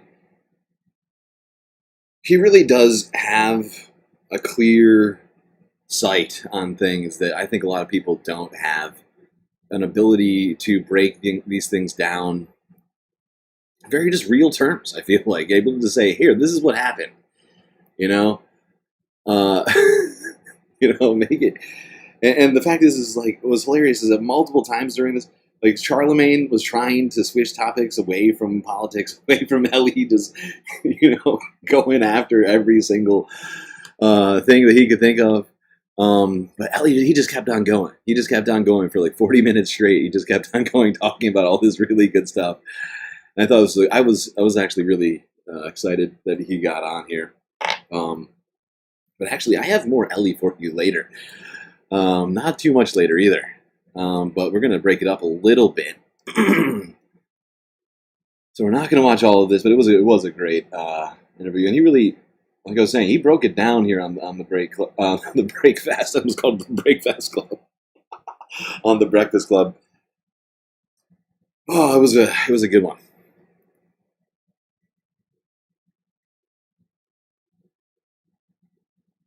And that was, we didn't actually get the question because I couldn't find it where, I think it was DJ Envy actually asked him the question about Democrats. Like, and that's what he was talking about, Democrats so much, where Democrats have gone wrong. You didn't just go after Democrats. They went after Trump, of course, big time, and everything Republicans are doing. But, yeah, it was a really good one. All right, let's go here to the majority port. Just figured I'd throw one of these in before we actually get to talking that actual Sam moment, Donald the big Trump, Sam moment. He's done this before about the N-word. Do you remember this? He's always saying nuclear? the N-word, nuclear, Nuclear. and he repeats that a lot. I think this is just him not being sort of edgy. This is him just not Being all able there? to talk. I've only seen it written down. I haven't heard him say this, so you guys be the judge. Here's Donald Trump on what the real definition of POC is. And we hope this court system that's become so active all of a sudden in trying to protect some very, very bad people of crime, they have to stop. They have to let us do the job. We were elected to do the job. They shouldn't be interfering in that. It's a very sad thing that's going. Nobody can even believe it. And nobody can believe it. Is that just his brain making a connection between people of color and crime, and then people of blurting crime. He forgot the word criminals. He forgot the word criminals. All these what are you, people of crime. He's sunsetting, maybe. Some of those people of crime I really aren't think actually, she's right. turns out, criminals at all. They're like hairdressers. I think Emma's right. We got to hear that again, though. Great people of crime. Right? They're invading the country. People of crime. POC is? And we hope this court system that's become so active all of a sudden in trying to protect some very, very bad people of crime. Very bad. Some people call them criminals. I call them people of crime. Very nasty, very bad people of crime. I know it's normal to say criminal, but don't worry. I am definitely not having a senior moment. This is a totally normal thing. Everyone calls them people of crime. A lot of people are saying this to me. A lot of people. Maybe. Some of those people of crime aren't actually, it turns out, criminals at all. They're like hairdressers and soccer players. Oh my gosh, do we have that thread? Can we pull this up about the tattoos that I mean, that's just funny. Donald Trump is the oldest person we've ever elected to be president. Yes, older than when we elected Biden. He broke the record for Biden, and Biden had broken Trump's record previously. He's so checked out. That Laura Ingraham interview where he's just like marveling at the decor of the Oval Office. And that's a good point, BCat. That makes Donald Trump a POC. He is a person of crime and crimes. Criming. All the crime stuffs.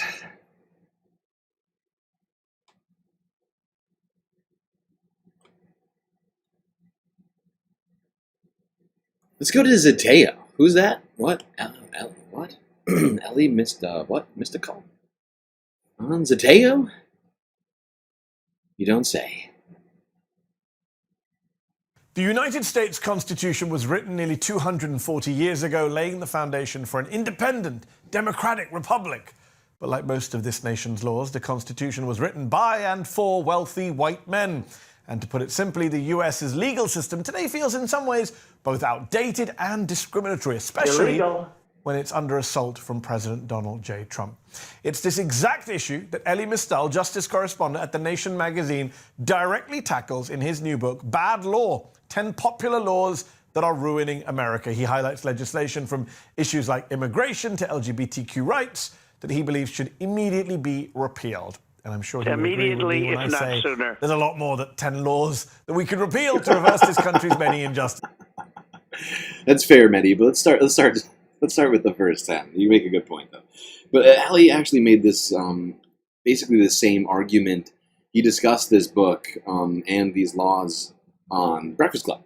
So you see, we're getting a little variance here, just for fun. Sunday fun day. Come on. But let's start with 10. Joining me now to discuss is the man himself, Eli Mystal. Eli, thanks so much for coming back on Mehdi Unfiltered. Thank you so much for having me. So early in your book, you write, the law is not an accident, it is a plan. It is written with intentionality by people who want to shape society in one way or another. In our society, that shape is distorted to benefit a ruling class of white male elites and the industries and opportunities those elites control. If that is the case, Eli, is it fair to call the US a full democracy if it's so tilted in one specific direction? Not gonna Yeah, not really. I mean, it depends on what you're comparing it to. But put like this, we are certainly not the greatest democracy on earth. I'm not sure that we're in the top 10.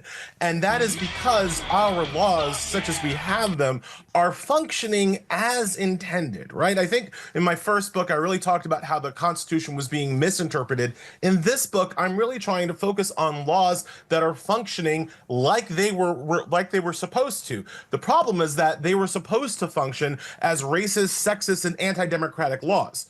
So let's think about reforming the laws, some of the laws that we have on our books, or really in my book, I'm talking about repealing. You were saying there are a lot more than 10 bad laws. My scoping mechanism was really like, all right, there are any number of laws that need to be reformed or massaged or updated for the modern age. What about the laws we can just get rid of? So what about the stupid, racist, sexist, misogynist laws that we could just be rid of today and have our world be better tomorrow? And that's the scoping of the book. Give our viewers, our subscribers, your number one. If if Eli Mystal became dictator for a day, to quote Donald Trump, what is the one law you would get rid of first and quickest? Take that. Right. So dictator for a day. I'm more thinking about Project 2029. Like somebody's got to start writing that. And it ain't going to be Chuck Schumer. The first law I get rid of is the first laws that I talk about in the book. I would get rid of all voter registration laws. Voter eligibility requirements make sense. We might disagree on what those eligibility requirements should be, but having some, standards for who is eligible to vote or not, that makes sense. And that happens in every other democracy on earth.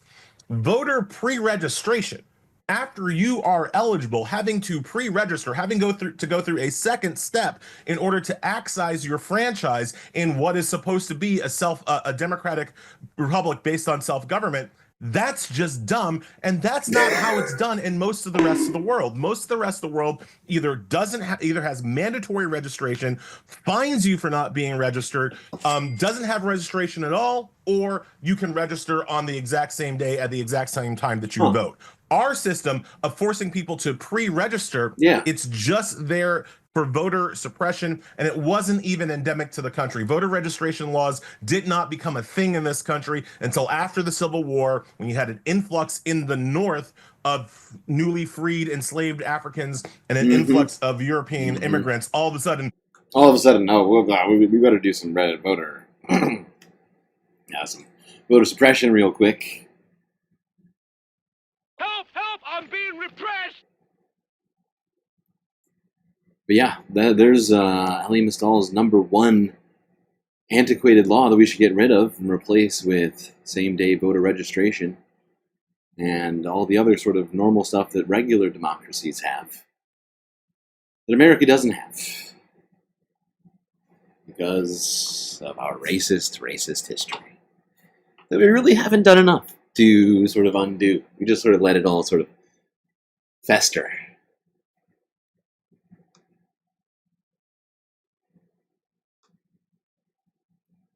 Don't worry, we're not going to end it quite yet. I just want to go here towards the end of this discussion. We do have a ton of stuff to get through today. Like I said, we got 137 videos to get through. Don't worry, Cedar isn't at the very end. I'm starting to think that maybe I should give you the option to complete a goal to do that, but it's not that. It's kind of far away. It's going to be in the second half, at the very best, as it's set up right now. And I'm sorry for that, but it's true.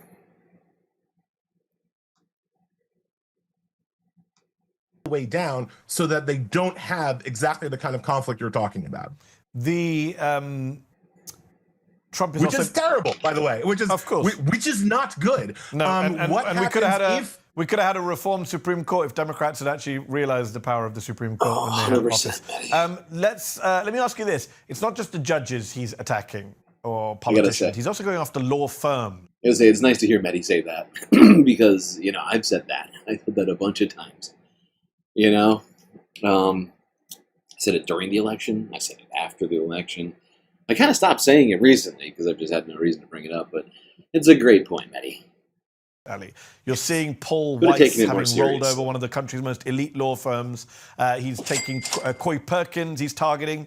He's all these quote-unquote democratic law firms that he believes have been engaged in lawfare against him and bad practices and just being mean to him. Covington Burley, all these big firms. And it looks like they're all rolling over. And even the ones who want to stand up to him, no one's backing them up. There's a big Financial Times piece out this week. Basically, none of the law firms even wanted to talk to the FT. They're so scared of Trump targeting them. What do you make of that? I assume you're not surprised to see this cowardice from Big Law. So I used to work in Big Law. I worked for one of these white shoe, prestigious Manhattan law firms for the first 10 years of my career. I covered Big Law extensively. I am deeply saddened by the cowardice we're seeing from the elite law firms in the country, because these are people who are most able to protect themselves from Donald Trump. Mm-hmm. These are the people with the maximum amount of resources and training to defend themselves from Trump up and down through the court systems. These are generally written. No, I mean, I hate to interrupt him, but that is a point we got to drive home. Like, these are not private, just regular private citizens just sort of living their day, whatever, working at McDonald's, Donald Trump's arguing. These are people that with all the resources in the world, all of the legal training and knowledge in the world, all of the courtroom experience in the world, all the relationships in the world with whatever judges and whatever else, other sort of people. I mean, they have literally just like anything and everything that you could possibly hope for to defend against this kind of attack, and they're just preemptively kowtowing to Donald Trump, and it is disgusting. It is disgusting. White men, these are people with nothing to fear but their wallets, and that turns out to be all they care about. They only have to fear losing some margin of profit if Trump goes after them, and that's the thing they want to lose least. Mehdi, you and I know there are people risking their lives to oppose this man. There are people who have been shaved and put on planes, who have been renditioned, who have been disappeared to oppose this man. And you're talking about some of the most powerful people in the legal community who have nothing to fear, who are rolling over and playing like cowards. It is incredibly disappointing. And just on one particular interesting point that they try to Brad Karp, the CEO of Paul Weiss, tried to say, like, oh, actually, it's the other law firms. They're going to steal our clients if we don't roll over. Man, these firms. Oh, not the clients. No. If we don't do what Donald Trump tells us to do, we'll lose clients. It'll be very sad.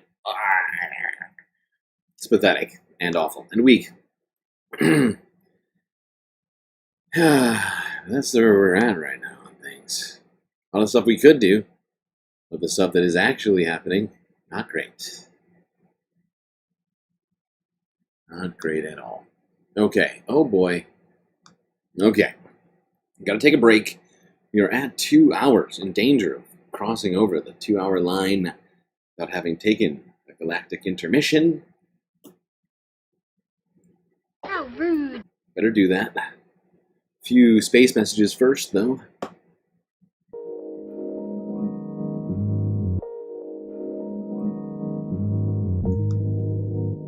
Well, I do hope everybody has been enjoying the show so far. If you haven't yet, hit the like button and don't forget to subscribe. Maybe even hit that little bell icon as well so you get the latest galactic notifications at your fingertips and you never miss a single stream. Wouldn't want to do that. But while, of course, you are doing all that stuff with your fingers and or thumbs, I would recommend considering doing something else with them. Contributing to the Galactic News Network. That's right, we are completely funded by viewers such as yourself. Great ways for you to show your support, of course. YouTube, super chats, super stickers, memberships. Right now I'm telling people to start their own memberships rather than gift them because unfortunately we're still waiting for them to clear. Also, as it relates to memberships, if you haven't yet, make sure to enable gift memberships so you can receive them. Because according to our research, we have some gift memberships waiting for people somehow.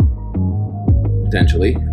So if you enable gift memberships on the channel page, clicking join, and then clicking the whatever thingy, you could get a free gift membership, which comes along with a bunch of sweet, sweet space emotes. We got Twitch, of course, too, though. You could donate over there, bits, subscriptions, on-screen celebrations. We also have Cash App and PayPal, where you could give us money directly and avoid having any of that money go to YouTube or Twitch, who take at least 30% of that money. Help! Help! I'm being repressed! But of course, the best way to get the most space benefits for your Earth dollars is to go on to Patreon and become a galactic patron. That's right. Only $3 US a month to become a galactic patron, where a myriad of space benefits awaits. You get yourself an avatar on the screen. Like, the one that you're looking at right now. A little representation of yourself. Be a puppy or a snail. Well, those are two actual patrons. But, you could be yourself or your favorite sci-fi character. Whatever it is that you want. That's not the only one, but I'd recommend you go onto the webpage to find out the rest of the benefits that are on Patreon. Anyway, chat, enjoy this short space break. Grab yourselves a drink, maybe a snack, and I will be right back.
Well, chat, I think you know what that sound means.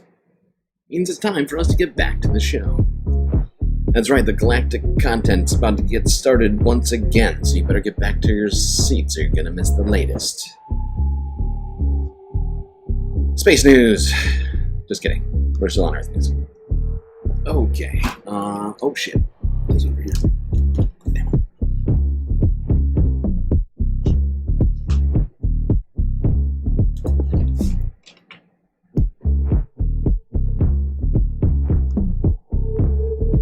Okay. Alright, let's go to this story. Sort of a very tiny, sort of niche story, but I felt like this is definitely something we should watch on a Sunday FUNDAY. Oh, shit. Hold on, sorry. There we go. I had to fix that. What was I saying? Oh, yeah. Back to America. This time to Michigan. Click on Detroit Local 4 WDIV from a few days ago. It's one of those stories that, you know, affects a small portion of people, but I think is important. And is tough to fit into some of the other stuff we talk about on the regular basis. Like during the regular days, not the Sunday FUNDAYs, which is why I saved this for today. Even though it's not super fun, it is good. I'll take good. I'll take good on a Sunday FUNDAY. Let's go here.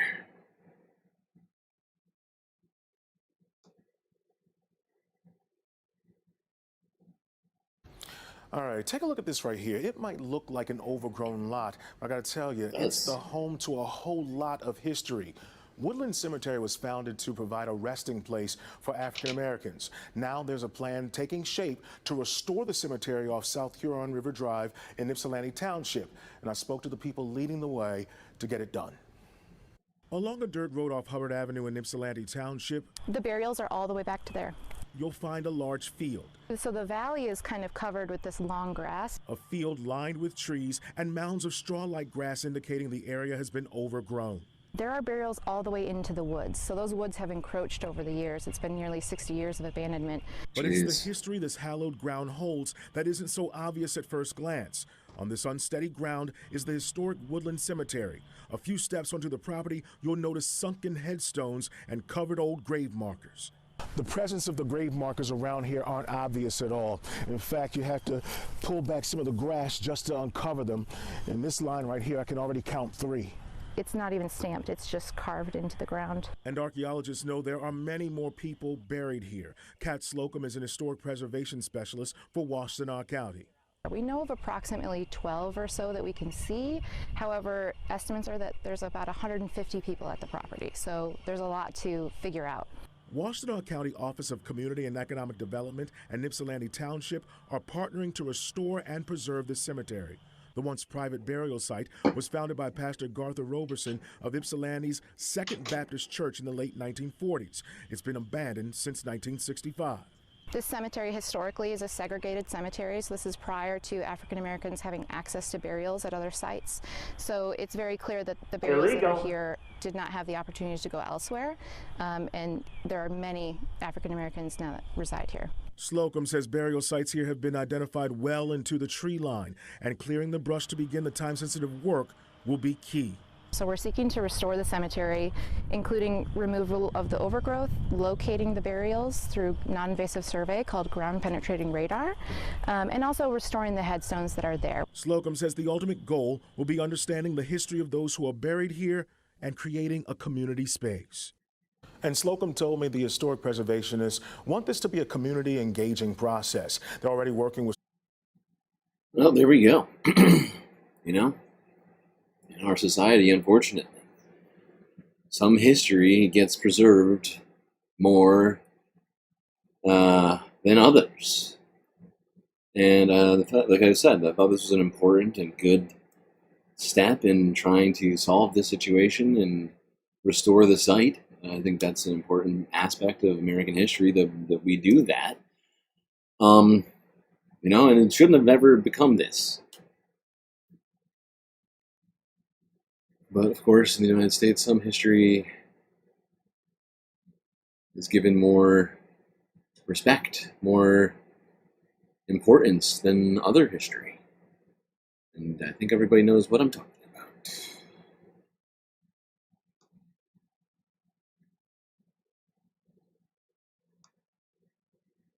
Speaking of history, let's go here. It's a clip I think we watched yesterday, but it's short, sweet, to the point, and helps me segue to the next one. Well, I saw people say volume's low. I turned it up. I thought I knew, but I didn't. On this day in 1968, Martin Luther King Jr. was assassinated. This I knew. The night before, he gave his famous "I've Been to the Mountaintop" speech, named for its final refrain, which eerily foreshadowed his death. I thought I knew about this speech, but I didn't. Fortunately, our executive producer, Arturo Rhymes, pointed out a passage I'd forgotten. King tells the story from the book of Luke of the Good Samaritan, the man who stopped to help someone injured by the side of the road when others, including a priest, did not stop.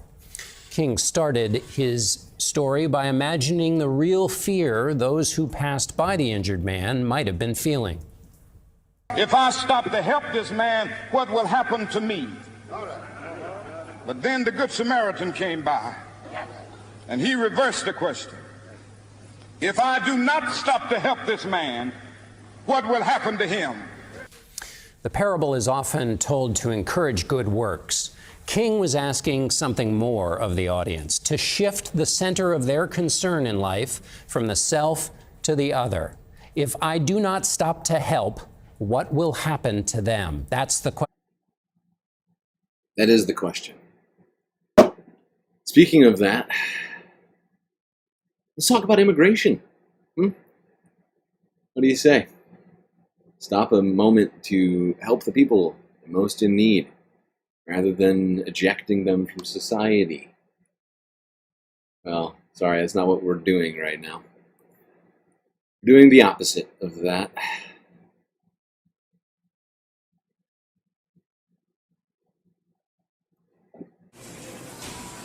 Abby's Bakery is a local favorite in this Texas town close to the Mexico border. This is so Residents stupid in for Los so many Fresnos reasons. make frequent stops for coffee, cakes, and pastries. So when Homeland Security Investigations agents showed up to the bakery in February and Oh my God, arrested those the churros owners look and 8 amazing. of their employees, customers were shocked.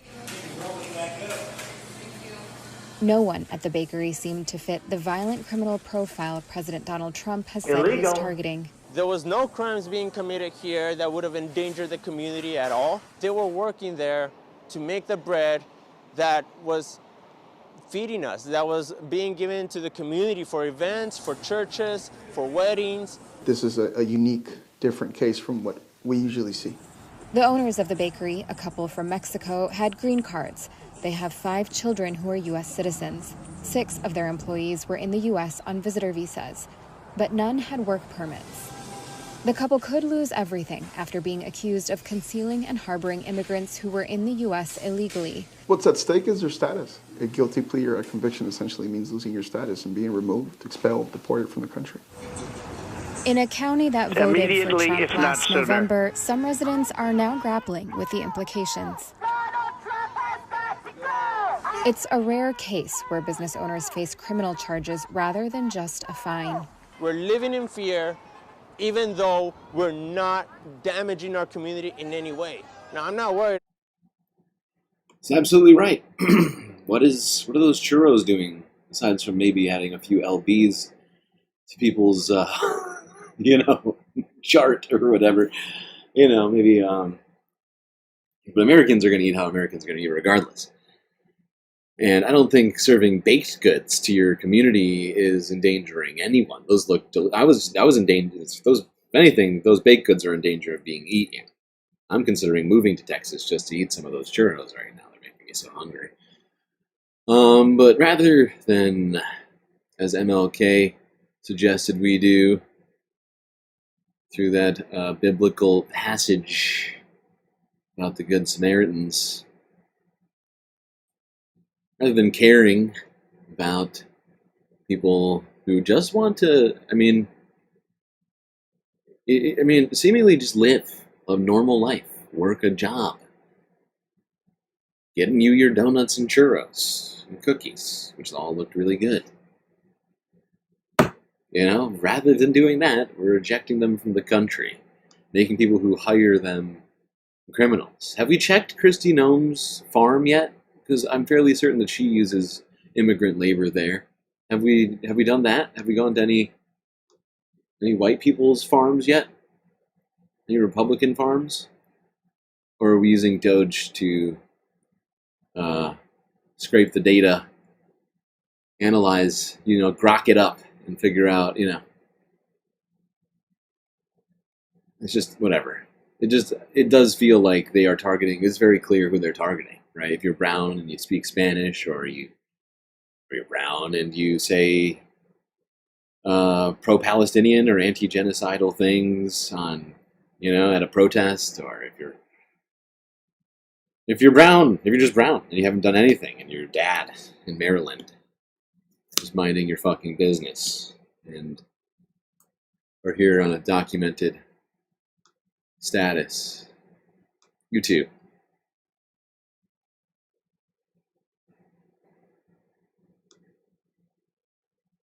Columbia Rican, New York, with a super chat. Sorry, the story stresses me out. GNN, this is for the Trump admin. Leave us alone. That's right, Trump. Do you see this super chat?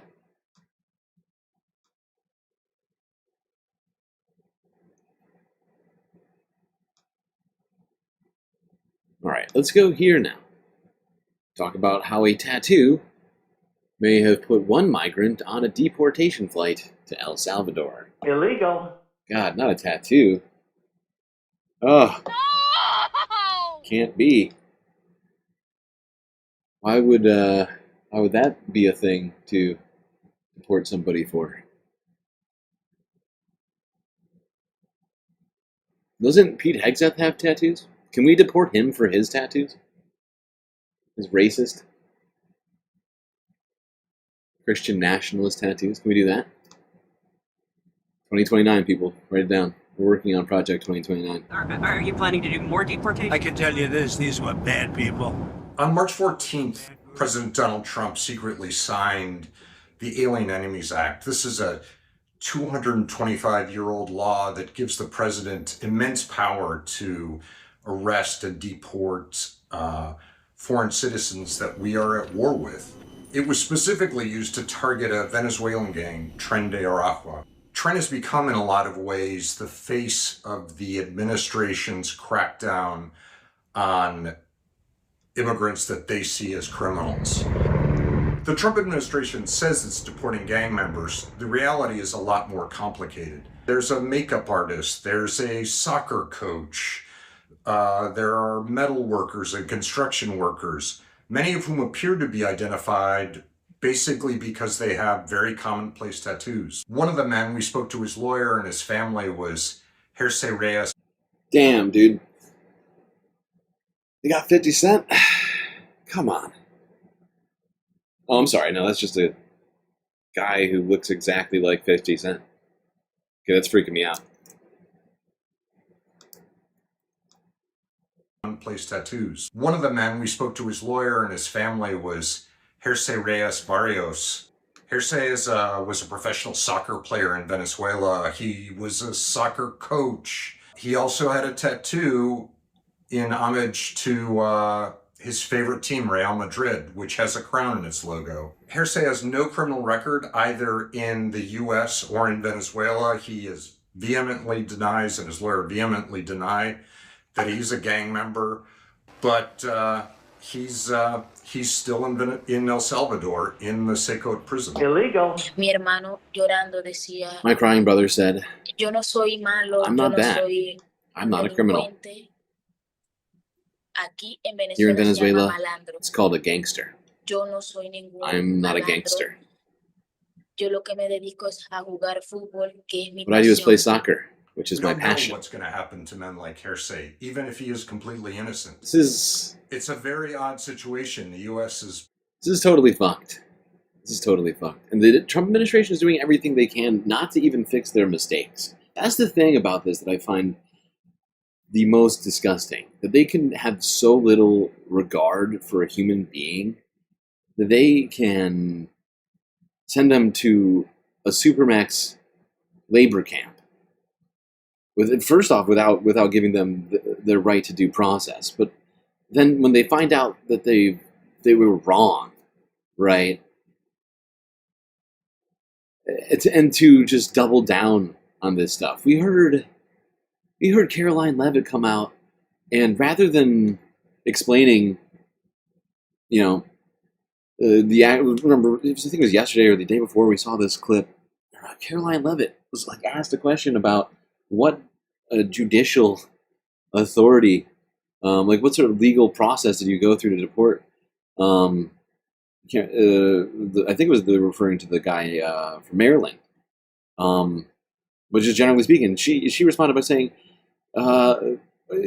nothing about the legal process because they hadn't gone through any of it, and just reiterated that this guy was a terrorist, that he's a gang member, and that did you know that he had a tattoo?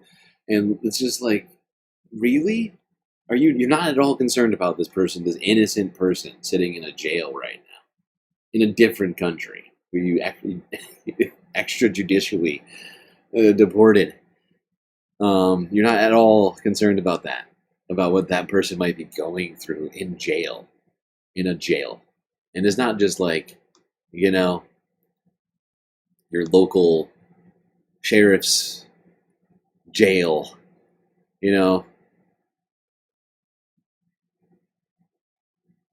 It's just mind-boggling. It's just mind-boggling.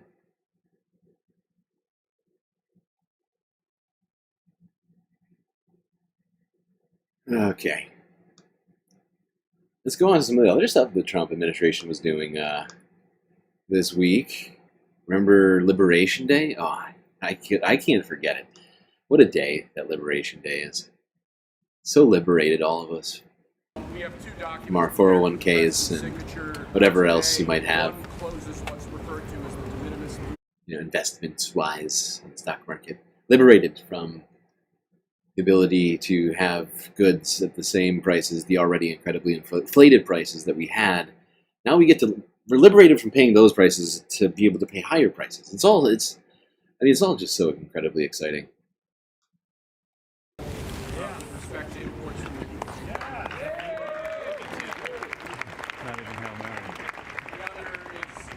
One is the reciprocal tariff executive order that the president just spoke about. This is obviously a huge deal, and it's been an honor to be part of the team getting this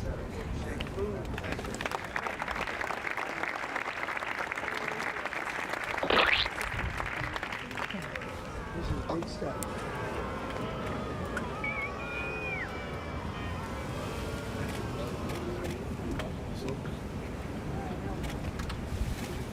Signed my name to it, which makes it the law.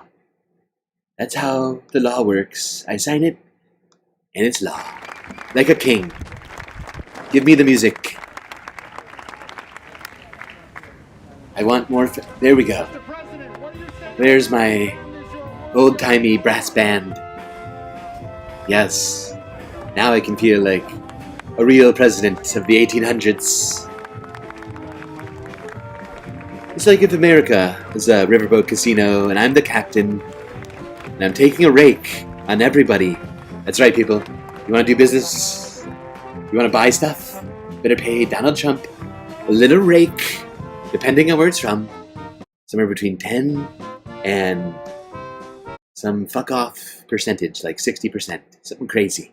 I think China's 54%. I have to have my China.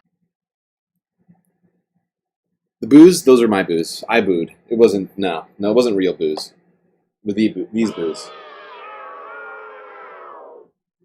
It's a soundboard booze. I'm sorry. I didn't mean to confuse you. There were no real booze there. Just sort of tepid clapping. One whistle. That was it. No booze. No one was proud. No one had enough pride to do such a thing.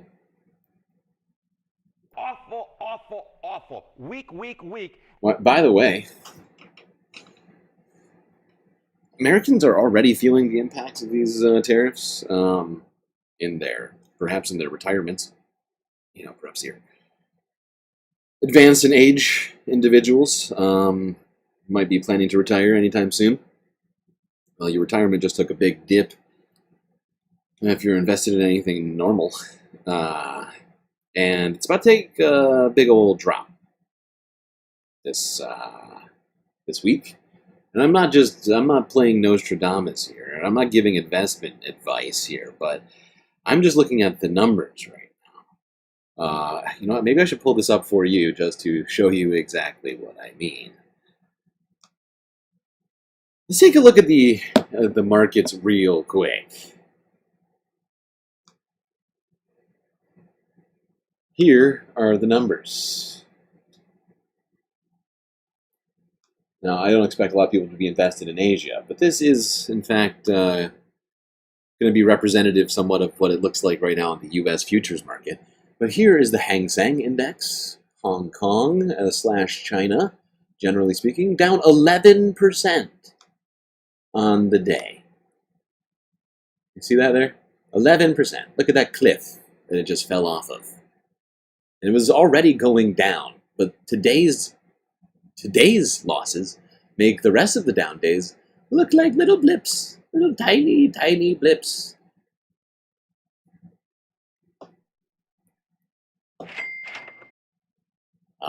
So you think that that's not representative of the rest of the market? Let's go to Australia, down 4.25%. Boom. Japan, the Nikkei, down 6 2/3%. And the Sensex in Bombay, India, down 4% as well. And currently, I just looked at the futures market in America, and between the Dow, S&P, and NASDAQ, they are all down somewhere near 4% right now, implying they will open up down 4%, many thousands of points. Lost, probably nearly $1 trillion. I don't know exactly the number that's going to be, but it's hundreds of billions of dollars in losses.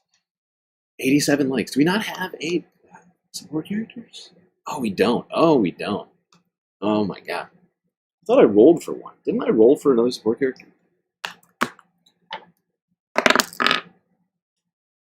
Nice. First try. Alright. So yeah, that's one of the effects of Liberation Day. Global markets liberated from trillions and trillions of dollars. Already down $6.5 trillion in the last 2 days after Liberation Day last week. Let's talk about the rest of the impact expected to hit Americans. ABC News from 11 hours ago. Sorry, some of this I know it's Sunday Funday, but some of these stories aren't going to be super fun. You know, it is. It's been a rough week, and upcoming week isn't looking super good either. Or the president now calling it an economic revolution, with more tariffs due to take immediately, effect this if not week. sooner. ABC's Jay O'Brien is in Washington following all of the latest developments overnight. Good morning, Jay. Good morning, Gio. A new round of President Trump's tariffs set to take effect in just days as businesses and consumers grapple with the latest tariffs that snapped into place this weekend. This morning, growing economic anxiety days away from a new round of President Trump's stiffer trade tariffs, expected to increase the cost of everything from clothes to electronics to alcohol. This week, individual targeted tariffs scheduled to hit more than 50 countries. Goods from China facing a new 34% tariff. Vietnam 46%. The European Union slapped with a 20% tariff. All in addition to 10% across-the-board tariffs snapping into place yesterday on hundreds of countries and nearly all goods entering the U.S. And this morning, President Trump insisting tariffs will spark an economic revolution, driving businesses and jobs back home, and calling on Americans to hang tough. It won't be easy, but the end result will be historic. As economists warn U.S. consumers should brace for higher prices, uncertainty for what's to come. I think it's still a little uncertain of exactly how that's all going to shake out. The British automaker behind Jaguar and Land Rover announcing it's pausing all U.S. shipments after recent vehicle tariffs. And with fears of a trade war intensifying, Trump spending the weekend golfing in Florida. In an official statement, the White House celebrating the president making it to today's finals in his senior club championship. After stocks plummeted last week, the architect of Trump's trade policy, White House advisor Peter Navarro, downplaying concerns of a sell-off. We're in a situation where we're simply rebalancing and restructuring. I can guarantee you that the market will find its bottom. We will have the Dow hit 50,000. Not the best way to play it off. The market will find its bottom. The market will find the bottom. That doesn't sound good, Pete. What are you talking about? It finds the bottom. Where is the bottom, Pete? Is that good for America? This rebalancing you're talking about? It doesn't sound good. The bottom. The market's going to find the bottom. Huh. I don't know if that's if you want to go on a PR campaign, I don't know if saying the market's going to find the bottom. Maybe he's just suggesting that it'll stop falling rather than sort of endless losses. I know that's what he's trying to say, probably, but, you know, doesn't sound like that, especially in this moment. Let's go on to one very sad CNBC contributor.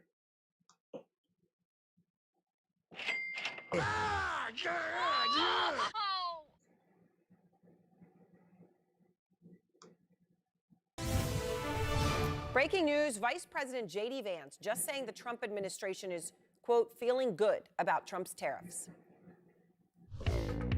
We're feeling good. Look, I frankly thought in some ways it could be worse in the markets because this is a big transition. You saw the president. You thought it could be worse? Earlier today. Wow. It's like a patient who was very sick. We did the operation, and now it's time to make the patient Sick better. patient, And yes. that's exactly what we're doing. Yes, the stock market was a very sick patient, hitting all-time highs every day, every week, every month, all the way up until the last couple months when Donald Trump came to office, and it started going down. You know, it has been already on a downtrend. And then this happened, and yeah, it was just the sick patient making all this money. That's how you know it's sick. All right, this says Jim Cramer from CNBC's Mad Money, who has never been a free trader, right? So he's not just out here to go against them.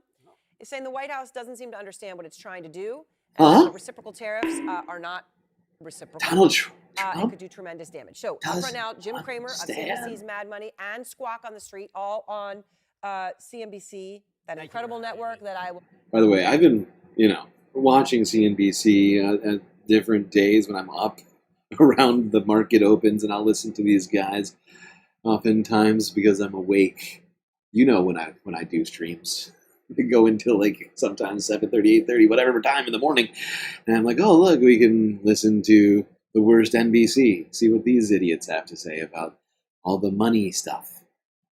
And Jim Cramer, maybe the most boisterous and perhaps annoying host on CNBC, he's been fully excited about Trump coming to office.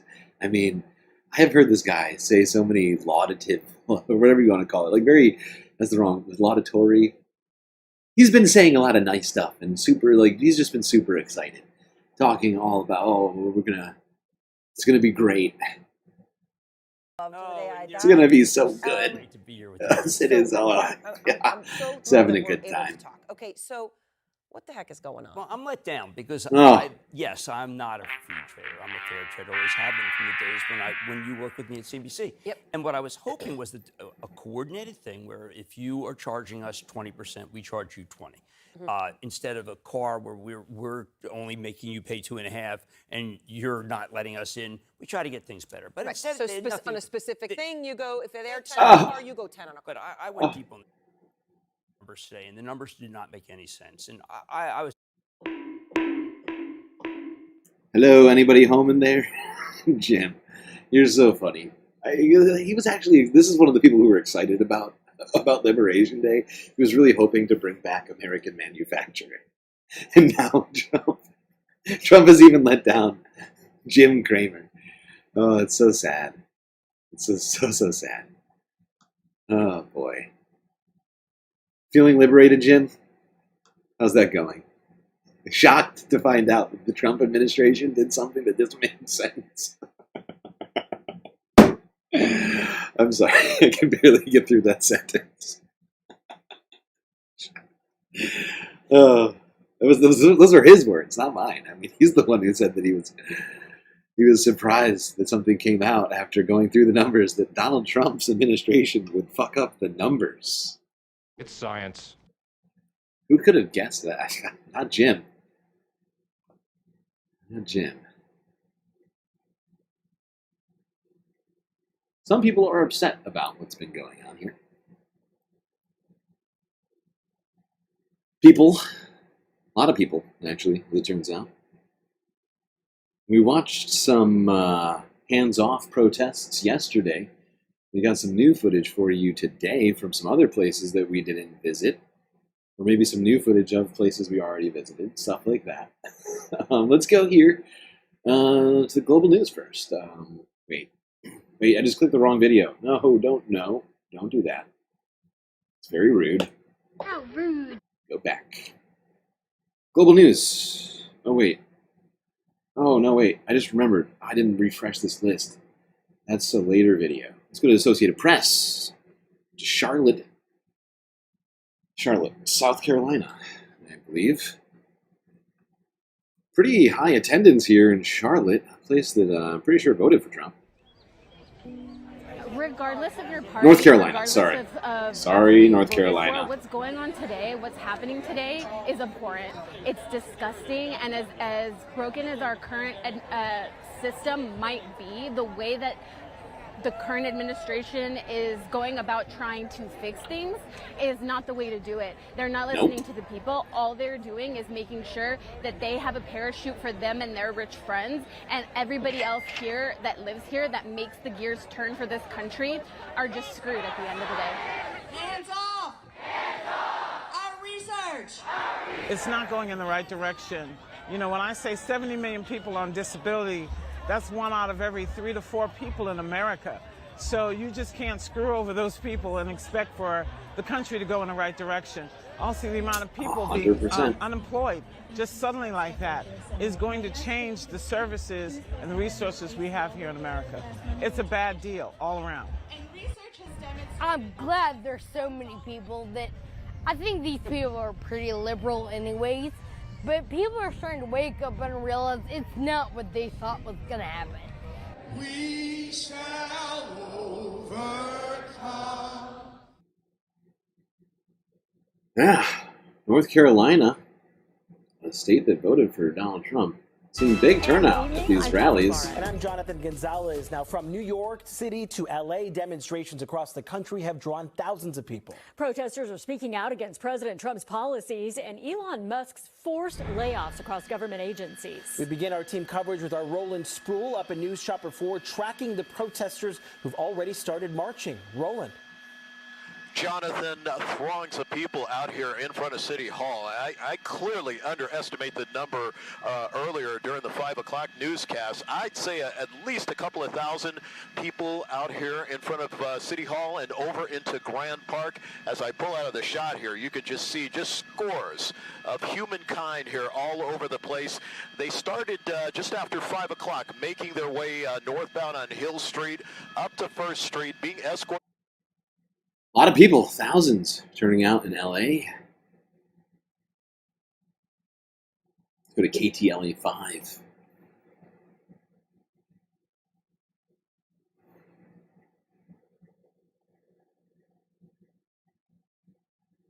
Terror protests here and across the country are capping one of the most tumultuous weeks in the history of this country. Now, stocks have plunged, return on investments have plummeted. The economy is teetering right now on the edge of a recession.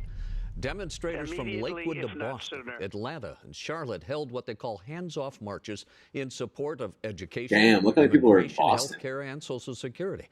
They believe the Trump administration is stripping the federal government of their essential everyday needs. Protesters are also taking to the streets here at home. KTLA's Rachel Menitoff joins us live now from downtown Los Angeles with more. A packed scene there, Rachel.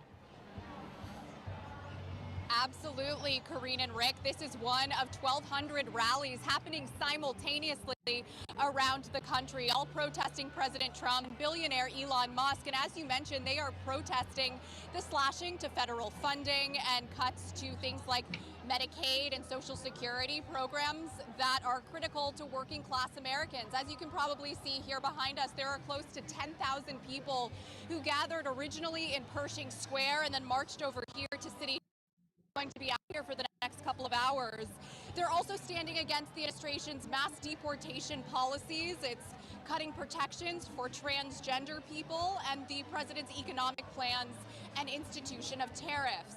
600,000 people around the country, even in other parts of the globe, have signed up to take part in this movement. This is the largest one locally. There are other demonstrations in Orange County and small groups gathering in other parts of town. Here's some of what we're hearing from Los Angeles demonstrators. I don't think we should dismantle our whole way of being in 90 days. I think Yeah. has been asleep. I think That's some sensible. changes have needed to be made, but they should have been made thoughtfully and not in this reckless way by Elon Musk. Yeah. I think they're destroying. And who put Elon Musk where he is? I think we got to keep driving that home. Elon Musk didn't just show up. Donald Trump put him where he is. He took the money, hundreds of millions of dollars, and then gave him access to the entire government. Donald Trump did that. And we will forever tie Elon Musk to Donald Trump if it's the last thing I do. Not just Donald Trump, but also Republicans who have enabled all of this stuff to go on. They've done nothing to check any of this. They could have subpoenaed Elon Musk at any time. You know? Very easily. Immediately, if not sooner. But they didn't.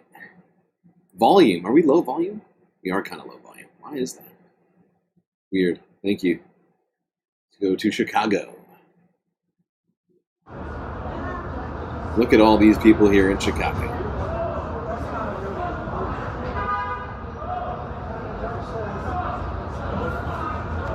Down! Chicago is a union town. Get up! Get down! Chicago is a union town. Get up!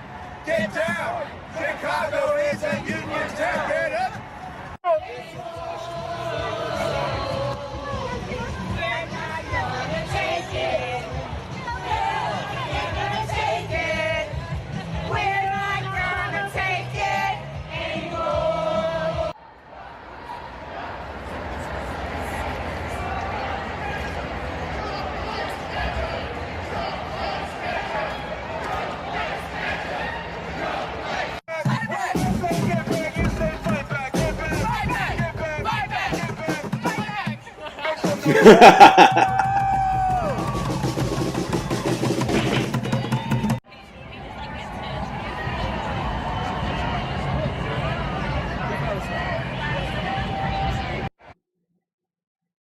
There was the view from the streets in Chicago filled with people protesting Donald Trump, what he's been doing to our government, our way of life.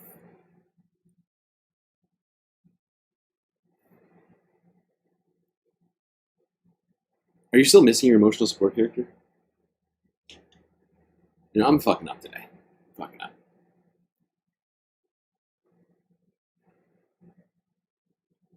Twisted cat ladies, sisters. Come on. Come on!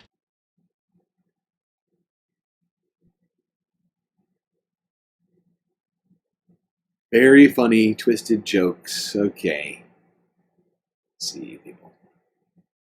See what kind of humor we're going to get around here.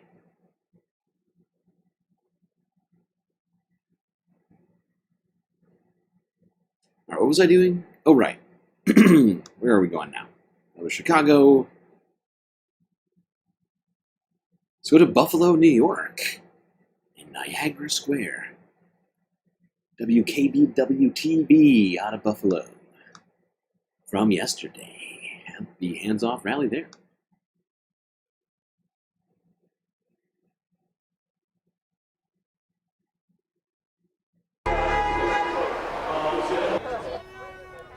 Honks of support for thousands of people marching from Niagara Square in downtown Buffalo as a part of a national day of action. Good evening. I'm Derek Hyde. Thanks for joining us on this Saturday. The Buffalo United rally covering a wide range of political issues, from education cuts to support for Canada and against international tariffs, things like racial, economic, and climate justice, to concerns about Medicaid and social security.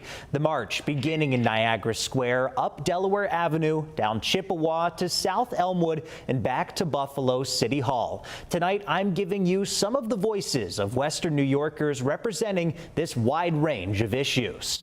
Wow. Niagara Square, downtown Buffalo, the location where thousands of protesters gathered Saturday afternoon. Two rallies combining into one, a place for all to speak their opposition to many different things enacted by the Trump administration this year. You read the signs, and it's amazing the variety of themes that are concerns. Our unions are being attacked by our president, and he's making doing business way more expensive. There's too much damage happening to our democracy, our Constitution, our First Amendment rights. We are becoming Russia. He's basically running the whole country through these executive orders, and he's stepped way over bounds. I think financially, I think the Constitution is in jeopardy. It's everything that, yes, I think we're in trouble. Buffalo United march and rally protesters joining thousands of other demonstrators across the country and the nationwide hands. And it seems like there were thousands of people here in Buffalo all gathered together. Buffalo's not the biggest place. It's one of the bigger cities in New York, but certainly it's no New York City. A lot of people. In fact, it's a, slightly more conservative metropolitan area than most in New York. I was actually pleasantly surprised to see that happening in Buffalo. Yes, space allergies, space dust is causing me to sneeze. Thank you for the galactic blessings, Columbia Rican. Now let's go to this horrifying circumstance. At one protest, a angry blocked. Oh wait, no, sorry. Wait, I just got ahead of myself. Sorry, gotta go to CBS first. CBS News from yesterday. My bad.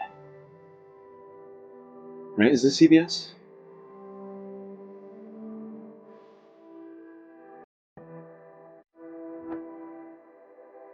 Wow, CBS with the montage.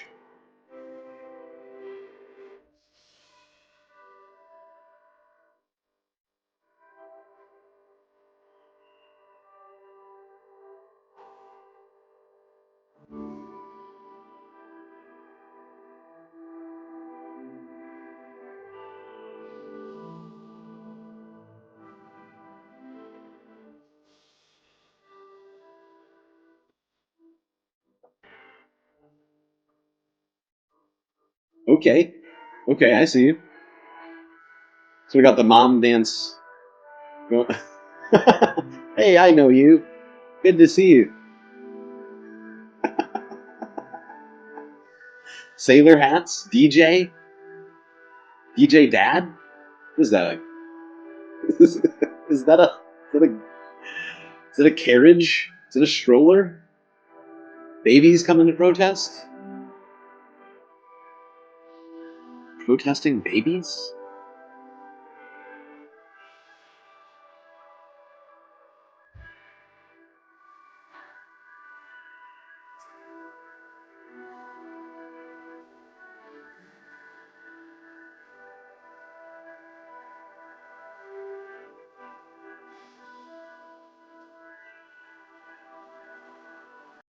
Oh no, Tammy R. Peterson, we don't want you to leave. It's okay. It's okay. It's not... I mean, it is your fault who you're married to. But, you can still participate. As long as you're not upsetting anyone. We want to be an inclusive community here.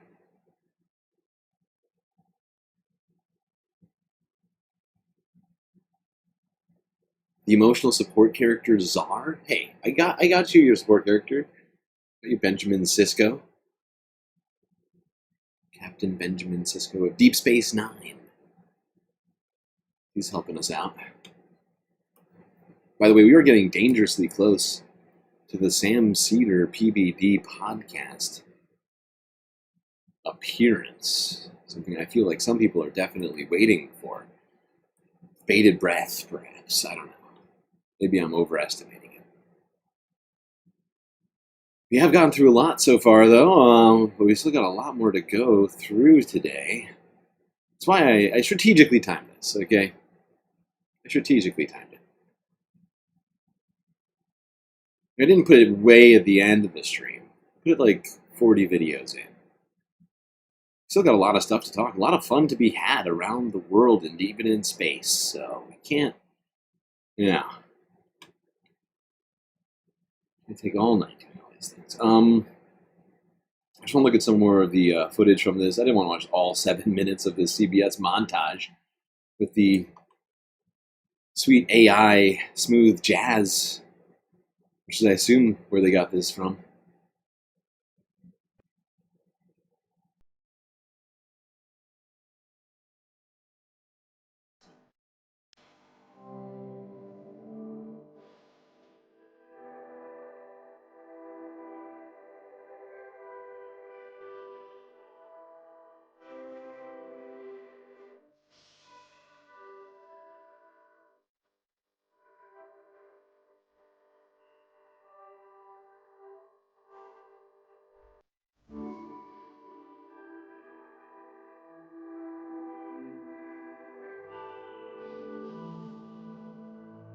This music is very calming. I feel like this music is too calming for this. I don't know why they chose this music. It's just like, hey, we're protesting now.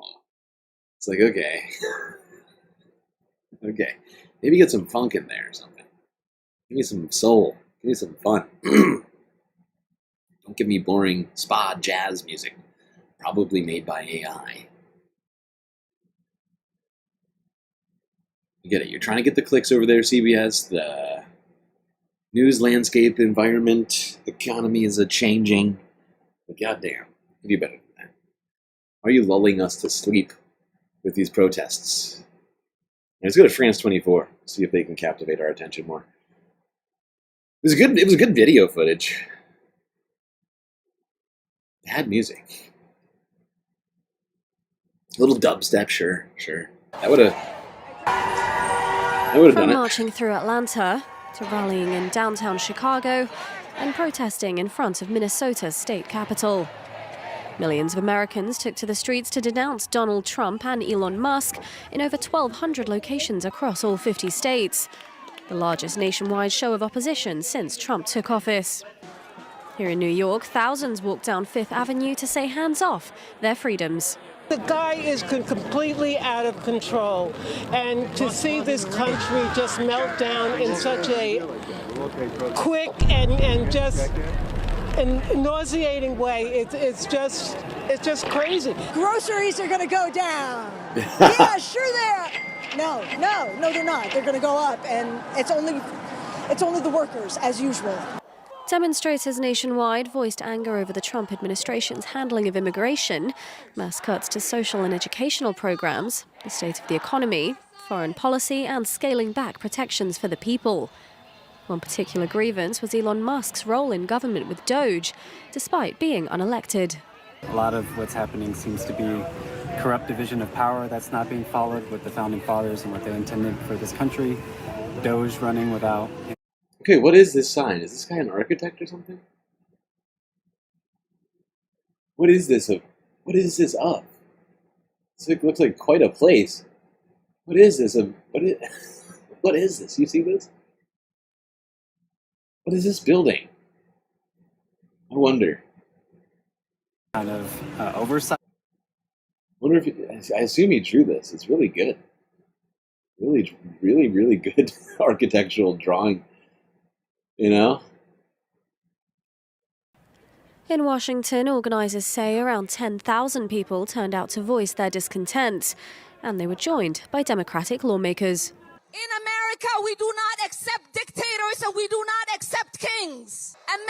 American democracy has never been for sale and it won't be today. Hell yeah, Elon. Hell yeah. Now, one situation escalated at one of these marches. A Republican Trump supporter who was blocked by protesters got out of his car and took things way too far. Rid of the Second Amendment? Let's go here to Forbes breaking news from 15 hours ago.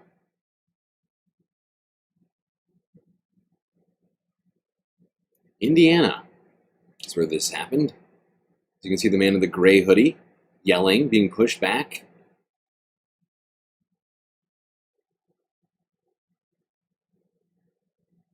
Goes into his car and grabs a rifle.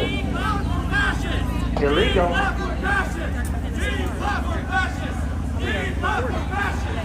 This woman is putting her body on the line, dude.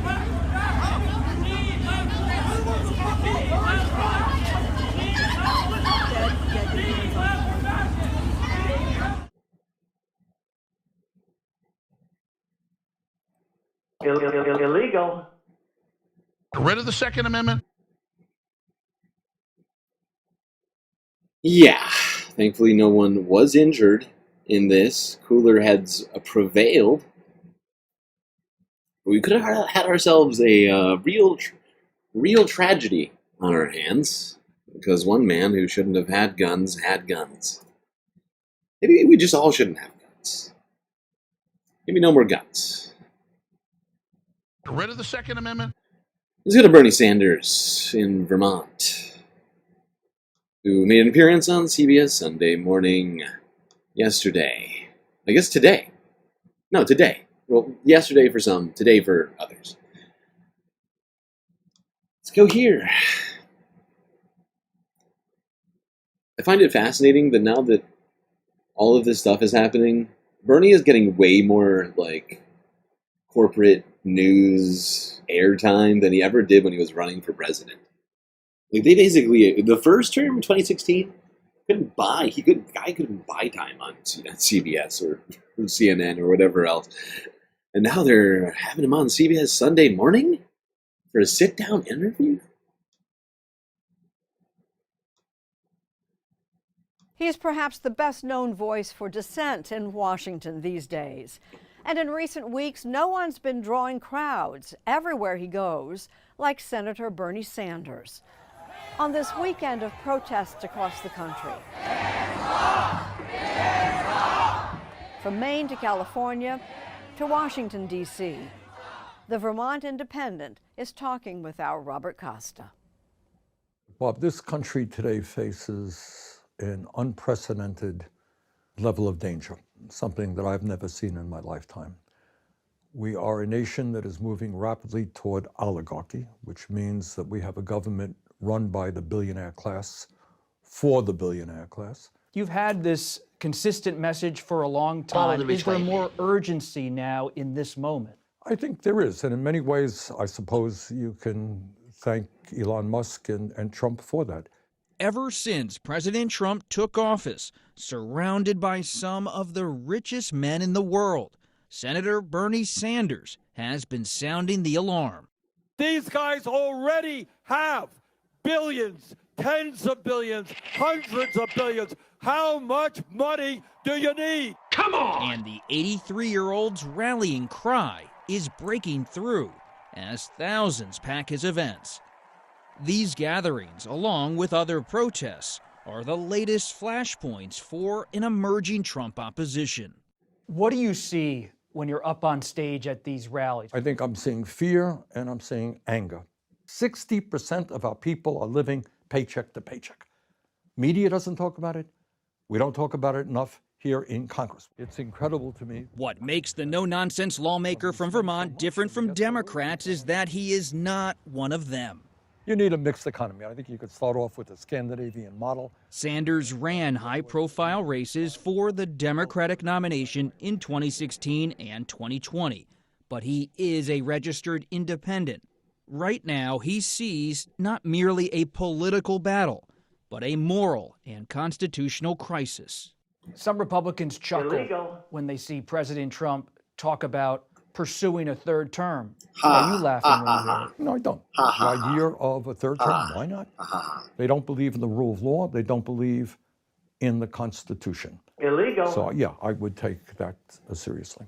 Something else Sanders takes seriously, the sprawling influence of Elon Musk, who has overhauled the federal workforce. One of the other concerns when I talk about oligarchy, Bob, it's not just massive income and wealth inequality. It's not just the power of the billionaire class. These guys, led by Musk, and as a result of this disastrous Citizens United Supreme Court decision, have now allowed billionaires essentially to own our political process. So I think when we talk about America as a democracy, I think we should rephrase it, call it a pseudo-democracy. And it's not just Musk and the Republicans, it's billionaires in the Democratic Party as well. That's a serious thing to say as a U.S. Senator, a pseudo-democracy. Yeah, well, not look, a full democracy. Look, you get one vote, and Elon Musk can spend $270 million to help elect Trump. Does that sound like a democracy to you? And you're looking at about 15 I'm being repressed. Sanders also objects to an executive order, pressuring major law firms whose clients are seen as hostile to Trump. Some firms have reached financial agreements with the administration. What do you make of the law firms cutting deals? Absolute cowardice. Some of them seem pretty eager to They cut do, a deal. because for them, you know, they're zillion-dollar law firms and money, money, money. So they're going to sell out their souls to Donald Trump in order to continue to be able to make money here in Washington. What's the cost to the country when that sort of thing happens? It is indescribable. The senator's mission, at a time when most his age are retired, can be traced back to his Brooklyn roots. I remember watching your brother in 2016 in Philadelphia nominate you and speak of your parents. They love the New Deal of Franklin Roosevelt, and we'd be especially proud that Bernard is renewing that vision. It is with enormous pride that I cast my vote for Bernie Sanders. My politics are influenced by two aspects of my life. Number one, I grew up in a working class family. We were never poor. My father worked all the time, just never had any money. It was paycheck to paycheck. And the other one is, you know, being Jewish, remembering what the Holocaust was about and seeing people in my neighborhood having tattoos, numbers on their arm from concentration camps. So the kind of racism and the hatred for whatever reason that people had against Jews or blacks or Latinos, whatever, that's also stayed with me. And I'm very grateful. Sanders. Here we go, a little Bernie for you this Sunday FUNDAY. Making an appearance on CBS Evening News, telling it like it is.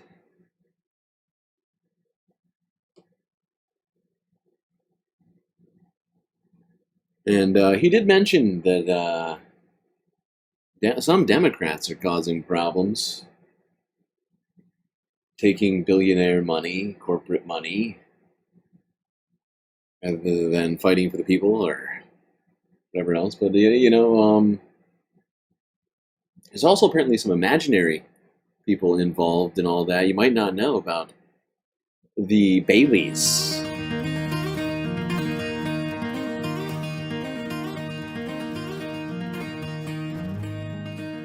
That's right. Chuck Schumer has imaginary friends called the Baileys. Welcome back, Left Reckoners. David here, and I'm really thrilled to be joined by Jeet here, who is the national affairs correspondent, columnist at The Nation, and also the host of the excellent podcast, The Time of Monsters, to talk about the mess that we're in. Jeet, thank you so much for coming on the program. Oh, no, it's a great pleasure. I'm also a fan of this program.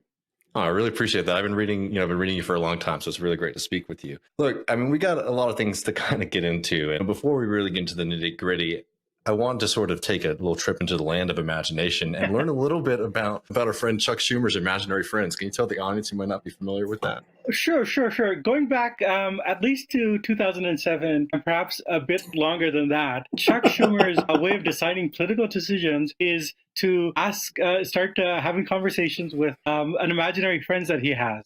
Now, this is a couple that lives in Long Island. Originally, this couple was known as the O'Reillys, but Chuck Schumer decided that that was too ethnic. That this is Schumer apparently having the 19th century belief that the Irish are not white, but part of the lower order. And so he changed their names to Baileys, which to my mind reads as Irish but passing as white. So the Baileys. The fucking Baileys. That's right. Chuck Schumer, as a grown man, in I think his early 50s. How old is Chuck Schumer again? Hold on, I gotta look up this guy's age. Is he in his 60s or 70s? 74 years. So as a 54 or 52, how old? 2007. As like a 50-year-old man, Chuck Schumer came up with some imaginary friends. Aww. So that he didn't have to talk to any of his constituents. Just ask them. In Long Island, I believe Mr. Bailey works for an insurance company, and his wife is part-time working as a secretary at a doctor's office. Jesus Christ. They're around 40, and they're swing voters. They, can go. They're swing voters, dude. Dude, this is such a fantastical scenario. What is wrong with Chuck Schumer exactly? Who does that? I don't understand. I don't understand. I really don't. Oh, God. All right, we're not going to get deep into the Baileys. I just figured if you didn't know who the Baileys were, we'd go to Left Reckoning. Oh, God. Talk quickly about the Baileys and who they are. Columbia Rican. Chuck Schumer in The Sixth Sense. I see dead people. More like I see imaginary people. I see people who don't exist. But they tell me how they're going to vote. So that's a great way for me to not do the things that the rest of the voters, the real voters, want. Speaking of imaginary, let's talk about one imaginary character, fictional character, who is being brought to real life on Broadway. CBS New York from 2 days ago. Boop the Musical brings beloved cartoon character to the theaters.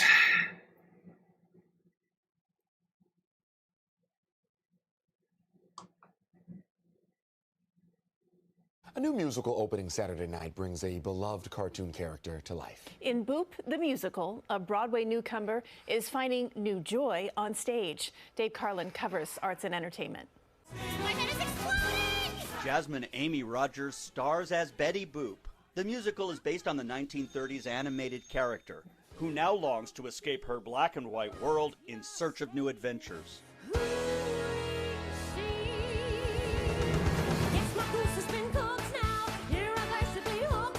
In the show, Betty Boop arrives in the colorful world of New York City. Rogers says the change is thrilling. It's really cool because you go from not only a 1930s world, but a cartoon 1930s world to smack dab in the middle of New York City. And so it's really, really cool the way they do it. Betty Boop first appeared in 1930, and decades later, she still has lots of fans. I'm on my way to Grampy. Always such good company. I had a Betty Boop doll growing up. Oh, you did? I did. I begged my mom for it, and she was like, fine. Joy and love at the heart of this musical. It's about finding the people in your life that fill your heart and your soul. Hey! There you go, people. You can see Boop. Betty Boop coming to life on Broadway. You know what you could maybe do in the future? Although it's not a given. Maybe you could enjoy some Scooby snacks, if you will, while at the theater. News 8, WROC Rochester, New York from 2 days ago. Weed to soon be allowed in New York movie theaters? What?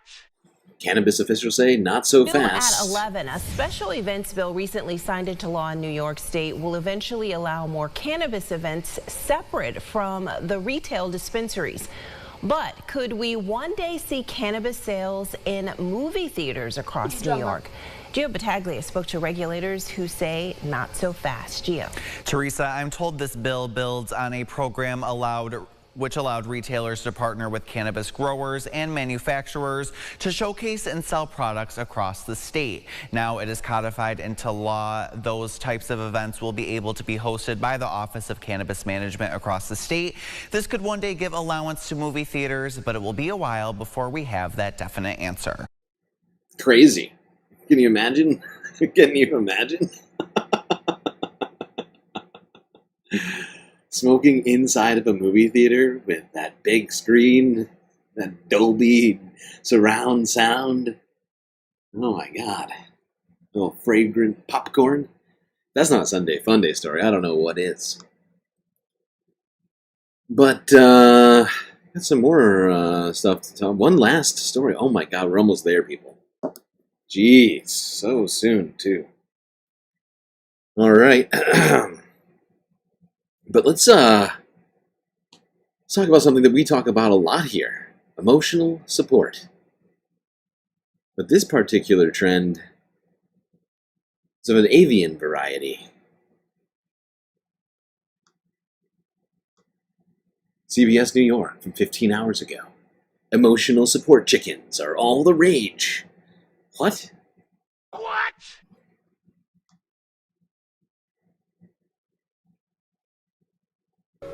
Welcome back. CBS News New York is breaking the stigma around mental health. And this morning we're highlighting a California knitting shop that's using the art form as more than just a creative outlet. Joy Benedict reports on how emotional support chickens have become all the rage in knitting circles. This is the neck, and it works downward. Through a cast or a cable, the click of the needle is quiet among the chatter inside this shop. You go from one sleeve to the other. As Jacqueline Camacho puts her hands to work, as she's done for decades, knitting. It's one of the things I love to do the most. But on Sundays, you'll find her here at the Knitting Tree LA for the weekly potluck, as a traditional activity of one becomes a flurry of fiber-fusing fingers, all creating at once. I love the social commodity of it. Also, you learn when you come out, you get inspiration from others. The art form may be as old as time, but Look the at that reason chicken. to cast on is changing. It's calming. My husband says it's a Look good at all these chickens. stress reliever, which I just realized that this back wall is just lined with chickens. Look at all these chickens. is why he encourages it. Mental health in every pearl. It keeps me sane. You know, there's T-shirts that say I knit so I don't kill people. Annette Corsino opened the Jesus shop Christ. more than a decade ago. Oh, you found some. But what Keep the recently needles. put her on the international yarn map is a pattern for mental health. But it is a little foul. What do you do with an emotional support chicken? You hug it, duh. Her emotional support. Oh my God. A little foul. Wow. CBS New York with the chicken buns. Barack Obama. Oh, Barack Obama. No, that's too much. That's too much. That's too much, man! All right. Well, we've made it all the way to, not the end of the stream, but certainly one of the highlights of this Sunday FUNDAY, something I've been holding on to for days now. I wanted to do this. I really wanted to do this on, like, whatever it was, Thursday, I think it was, that this dropped. Like, I watched this, like, an hour after it came out. It is time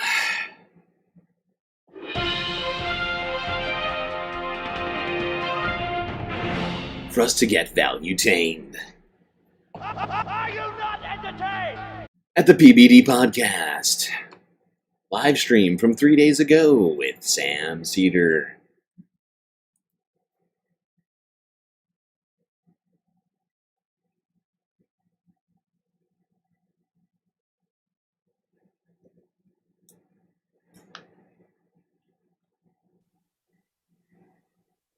Why do they have that sign? What is up with these guys? Why do they take themselves so... They can't even get the sound right. How do they take themselves so goddamn seriously? Is this actually part of their? Do they have this sign in their studio? On the air, bringing all the valuetainment, but we can't get the sound right on our videos. Adam, what's your point? The future looks bright. My handshake is better than anything I ever signed. Right here. You are a one-of-one? My son's right about it. I don't think I've ever said this before. What is up with this intro, dude? Okay.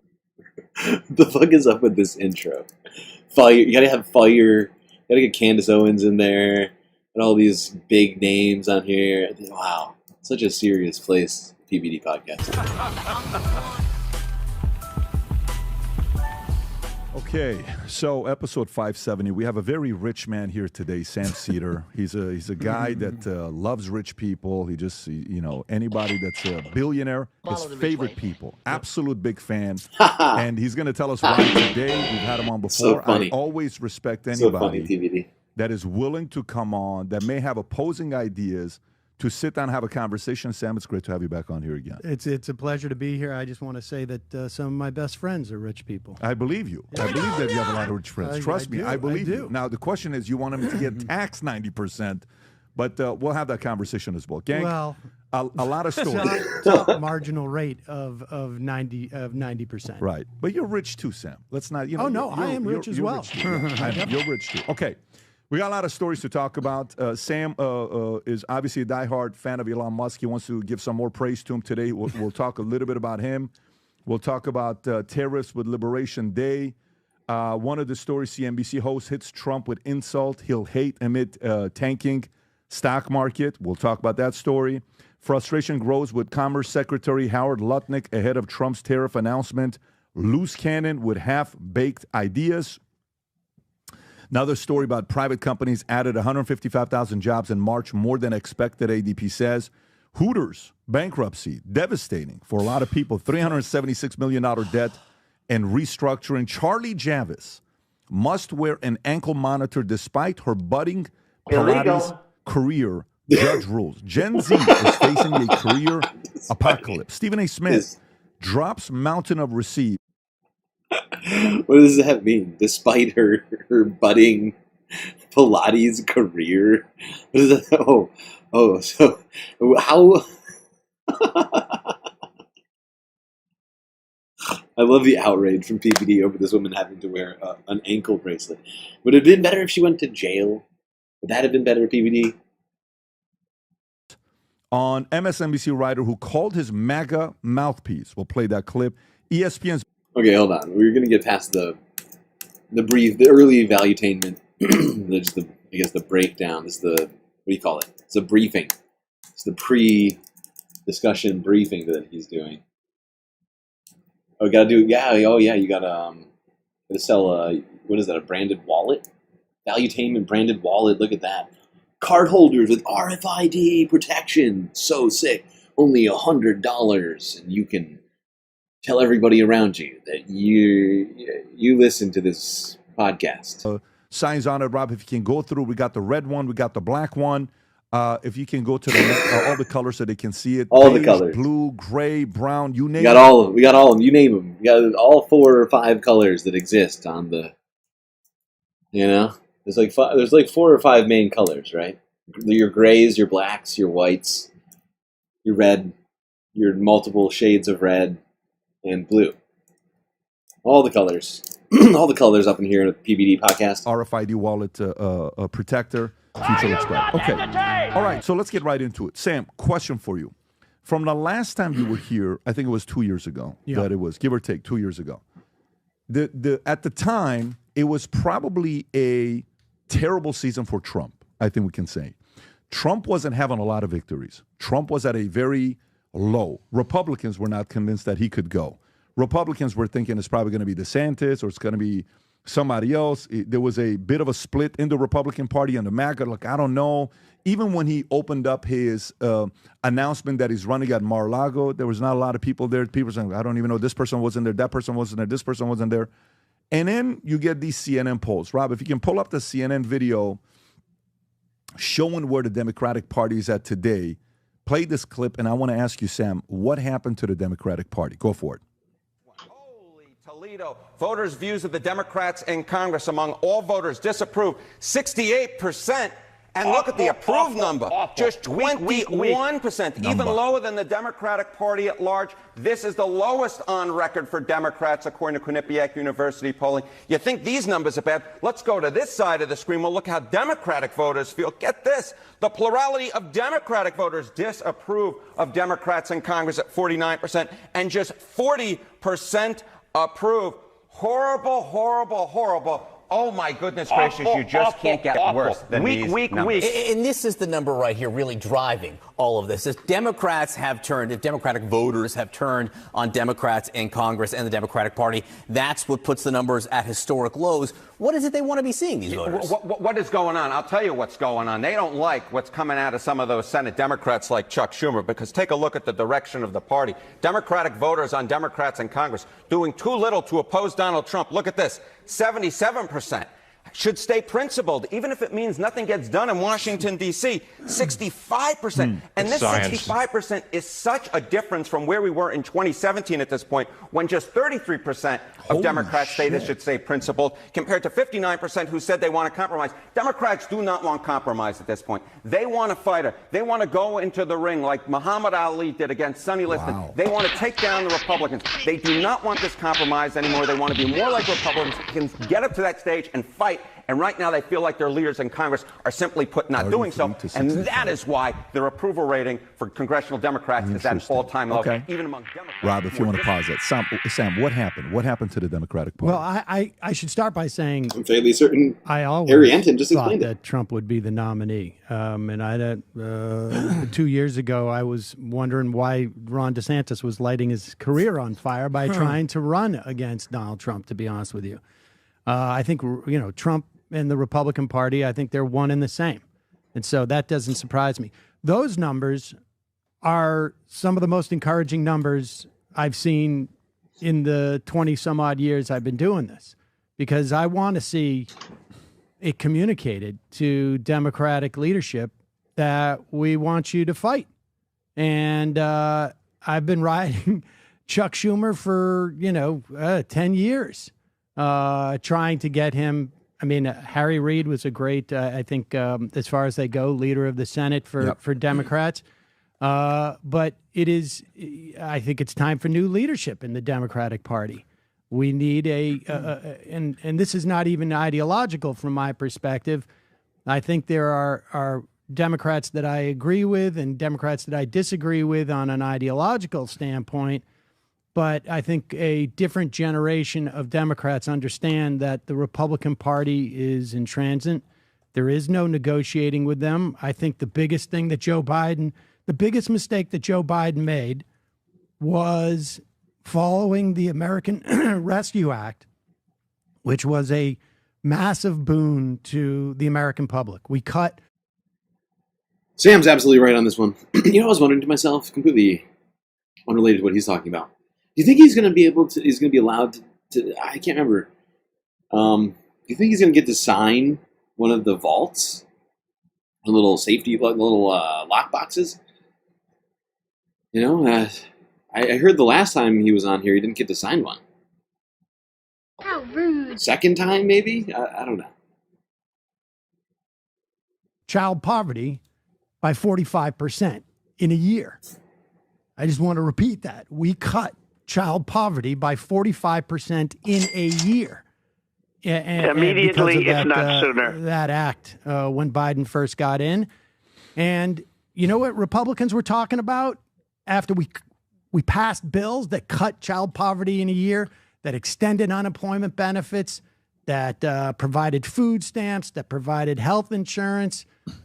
Republicans were talking about 2 books that the Dr. Seuss publisher decided not to publish. And so in my mind, the Republican Party there is completely bankrupt of ideas.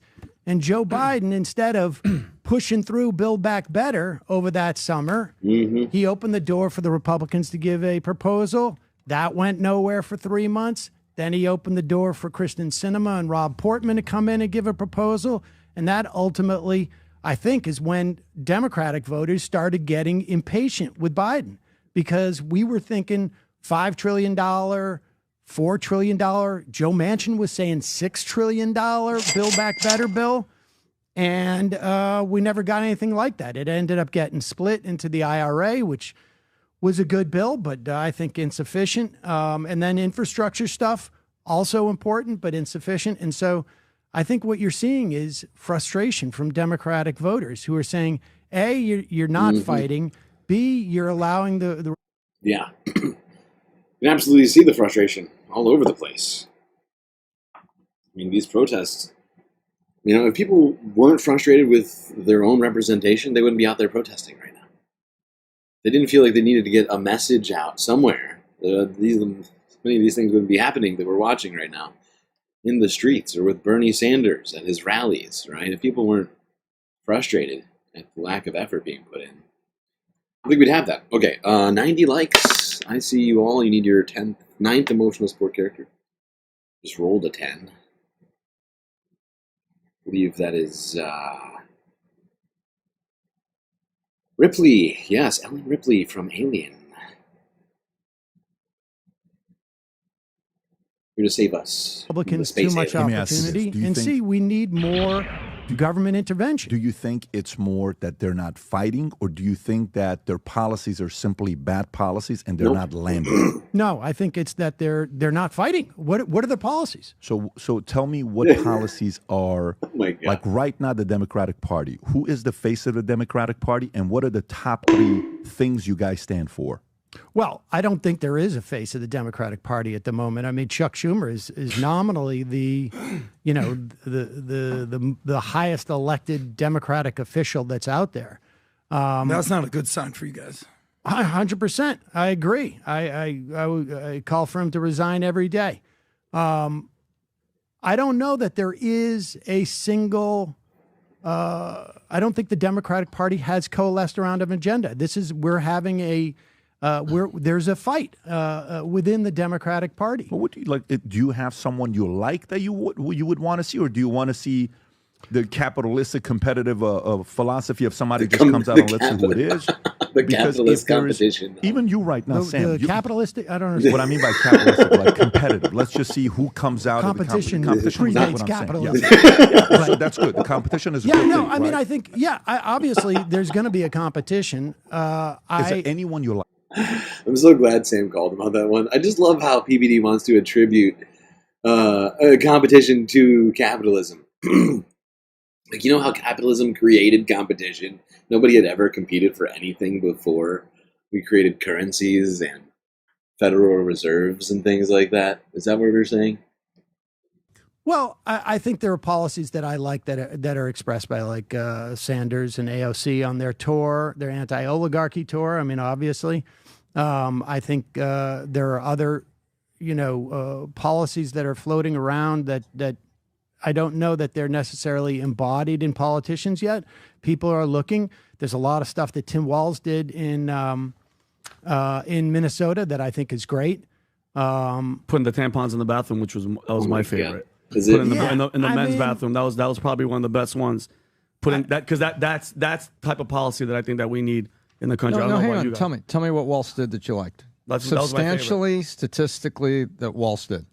I think things like lunches for kids, expanding educational opportunities. Wait a minute, there weren't lunches for kids. There wasn't federal money from the Department of Education. Free lunches for kids. Yeah. Okay. Okay. No, let's go. I really want to hear it because a lot of this was federal money that just that floated. I really want to know. This guy's supposed to be. This guy's supposed to be their expert.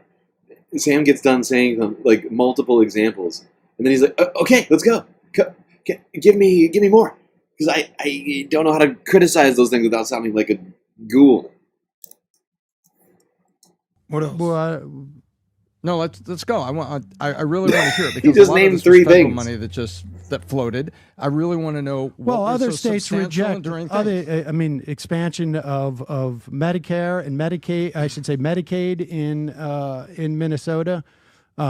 He provided for expansion to who specifically?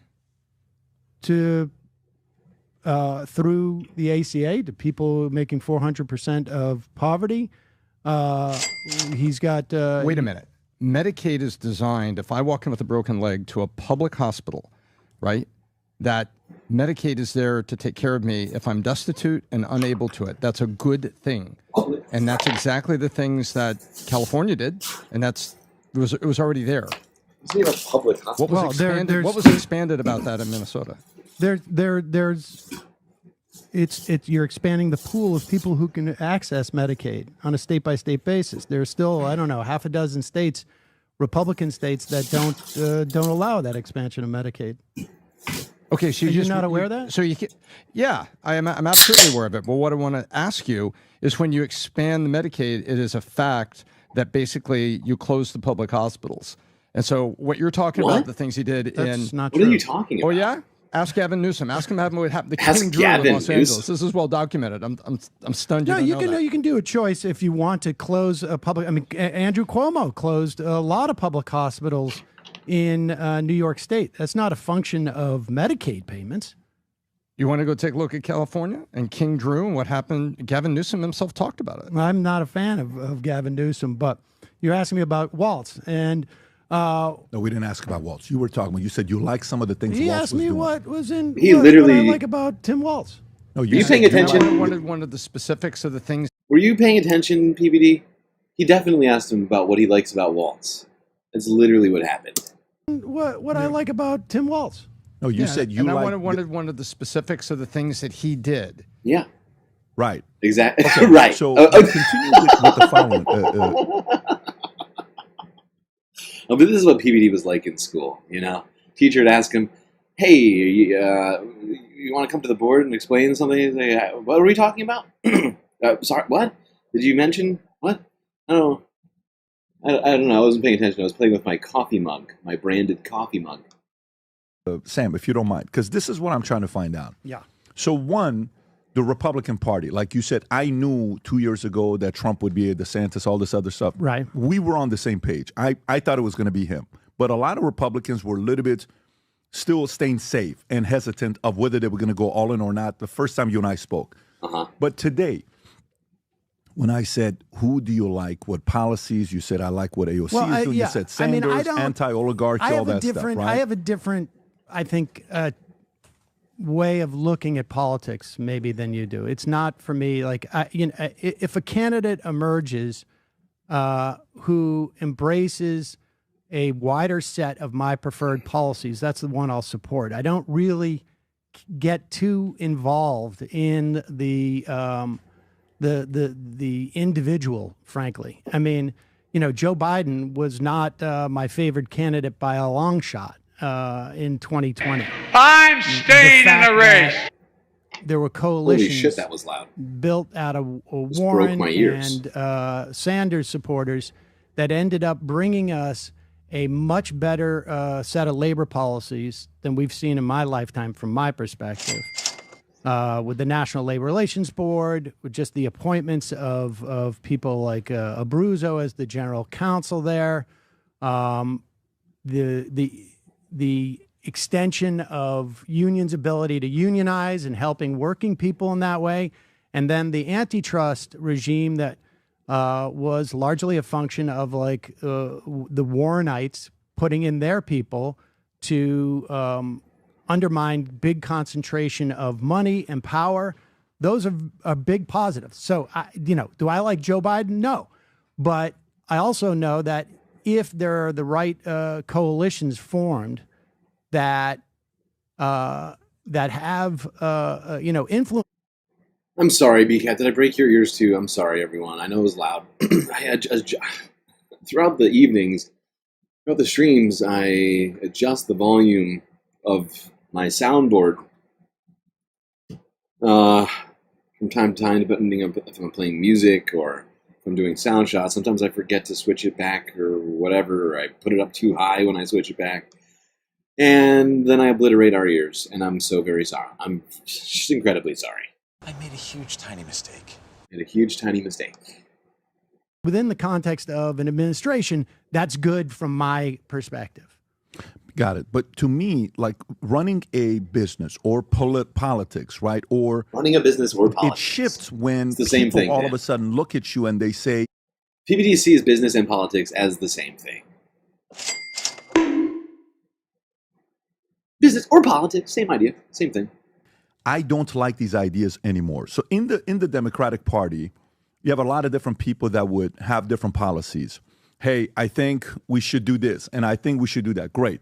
Obviously, it didn't land November 5th, 2024, whether it was Kamala Harris, whether it was the policies, whether it's 7 states you lose, battleground states you lose, whether it's the majority. It was a bad loss. It was a humiliating loss. One could say it was Kamala. One could say it was Obama. One could say it was Biden. One could say it's Schumer. One could say it's Pelosi. Let's set that part. We better set that aside. What you just said made no sense. It's Obama. Maybe it was Obama. What is that? What are you even talking about? What does he mean by that? Is he suggesting that it was Obama's fault that Kamala Harris lost in the 2024 election? Is that really what you're saying, PBD? Or you're just thinking out loud? Is that what's happening? Just asking questions. Right. To me, the most basic part is ideas. If someone has ideas that's producing results that people like, they want to continue that, right? And we watched, like if I ask a Democrat, even right now, I ask you for 15 minutes, I still don't know if Democrats know what they're for. Like, well, I'm not speaking for the Democratic Party. I can tell you what I'm for. Tell me what you're for. Oh, I am for universal health care, single payer health care. Yep. I am for increased ability to unionize. I am for decommodifying parts of the housing sector. I am for decommodifying power. I am for decommodifying access to the internet. I mean, those are my big ones right there. Who in your party is for that? Well, who in the Democratic Party is for that? I don't know that there's anybody who in our party who embraces all of those. I mean, that is a major political figure. I mean, I think I'm to the left of the Democratic Party, but I think there are elements of what I want that are represented by people in the Democratic Party. I mean, I think having a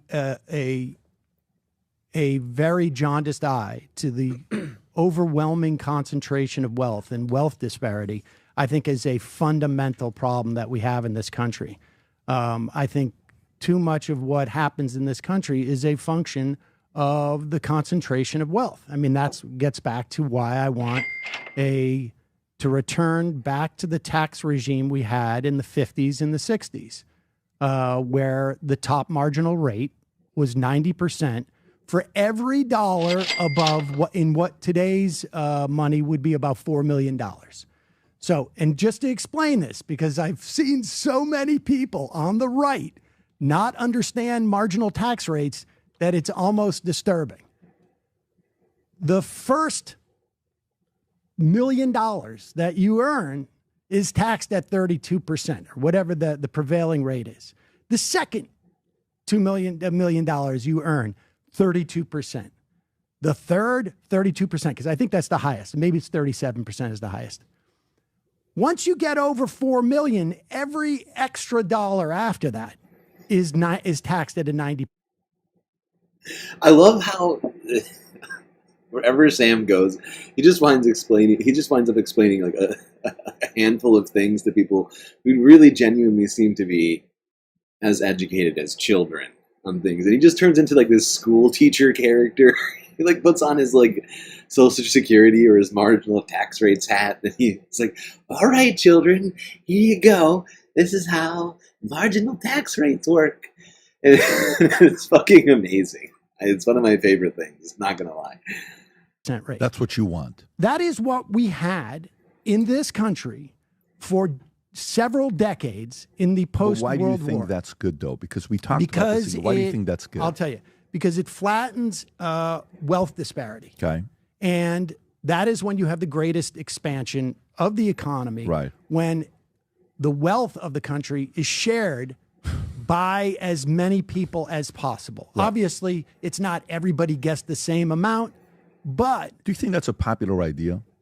Do you think 80% of Americans want that? Americans want Yes. that? I Or do you think if I was to show Americans, You've been showing for 20 years. No. Yeah, Sam's been put up a showing for graph 20 years. of income. I mean, PBD, I love that. Like, he's like, oh, you've been showing. Sam isn't in government. He's a podcaster. Disparity. Right. You put up a graph of income disparity. Americans are shocked when they realize how much money is held by the top 1% in this country. Really, the top 0.1% relative to the rest. I mean, like literally a handful of families have more money and more wealth in this country than 50% of the population. There's so many questions to that. For me, So many the questions. question is the following. Here's what I'm trying to go with a guy like You show that to 80% of Americans, and there's no questions. I love how he switches. What the fuck? You know Like, what? I don't know if I you know can what swear else you on can it. show? You can't because I you're a love that. guest. Wait, hold on. But, Shut up. Shut up, PBD. I love how PBD started off by saying, but do you think American, the majority of, like, he was like, oh, do you think, and then immediately switched, well, I don't, fuck Americans. I don't care about Americans. But my feelings are. And it's like, okay, how long did it take for you to just completely switch the premise of your argument? What, 10, 15 seconds? You know what other? I don't know if I you know can what swear else you on can it. show? You can't because you're a guest. But you know I what can? else? You can. CAN. Okay, you can. You can. You're a guest. So if somebody could go and say, okay, why don't you pull up who pays the most taxes in America? The top 1% pays 50% of taxes in America. Okay, so you can give that argument. So to me, if we go back and forth, but this is the part I want to do with this specific argument, this specific idea, where I want to go with a. He's acting like it's bad that they pay more taxes than everybody else when they make more money than everybody else. He doesn't seem to think it's unfair that they make more money than everybody else. So why is it unfair if they pay more taxes? It's a completely inconsistent argument. And of course, they also have a lot more money to spend, so they're paying more in whatever sales taxes too. Right, PBD? Like you, okay? Or more taxes on I think their incredibly large, expensive homes, right? Times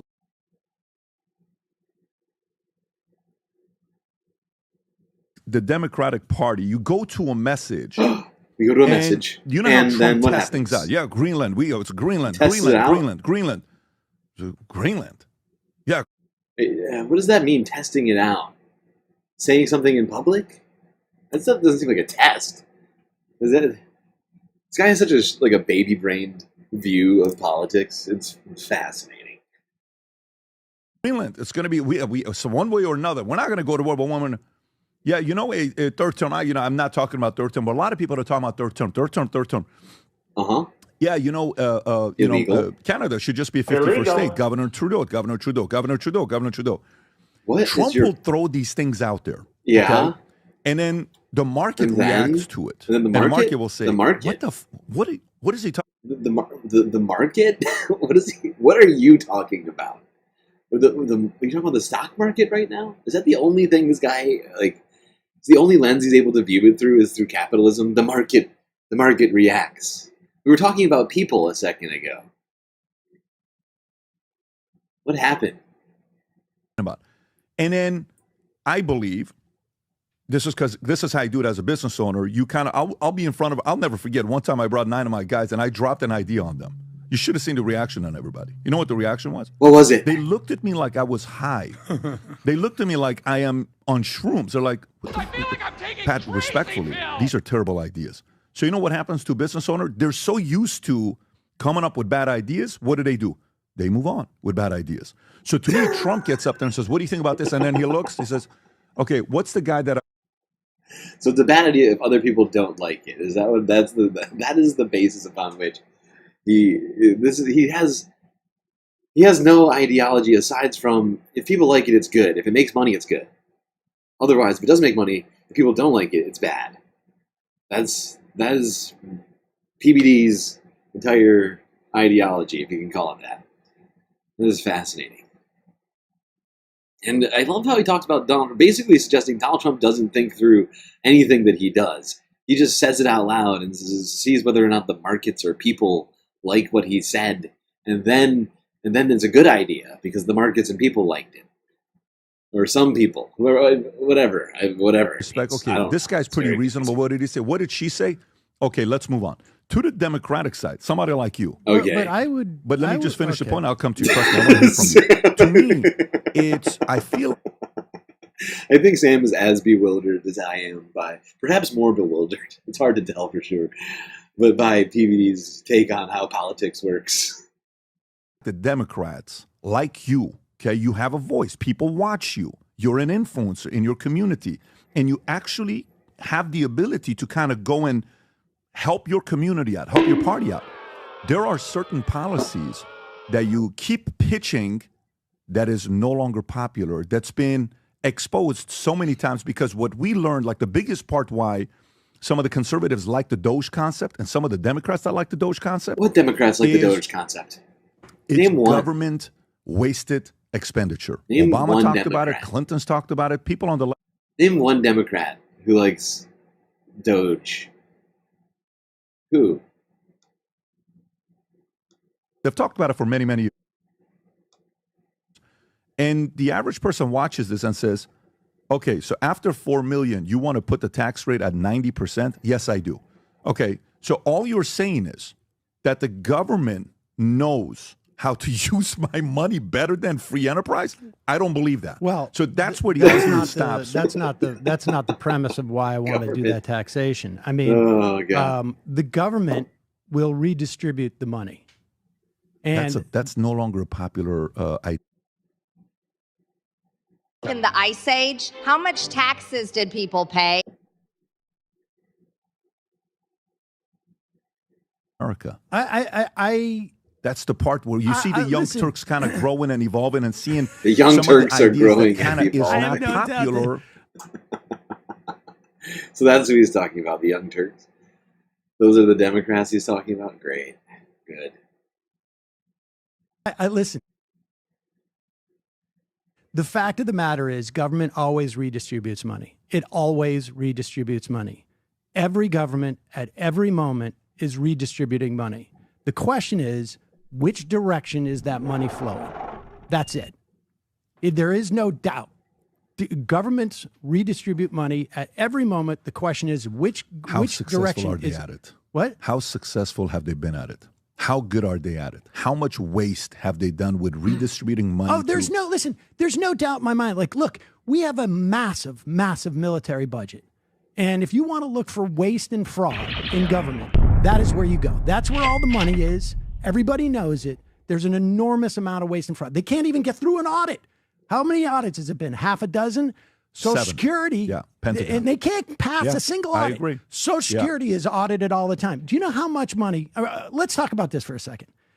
I watched the video of you guys on the plane down of when Elon Musk was in Wisconsin blowing up his whole brand, essentially. And he was on stage with a guy named Garcias. Do you guys remember? Rob Skelt's gifting 5 Galactic News Network memberships. Will it go through? Please work. For the love of God. Yes, it's working. Man in Autumn gifted a membership by Rob Skelts. 4 more, please, YouTube. What is the problem with YouTube? Come on. Come on. Come on, YouTube. Don't be an idiot. Simric gifted a Galactic membership by Rob Skelts. Taking its time.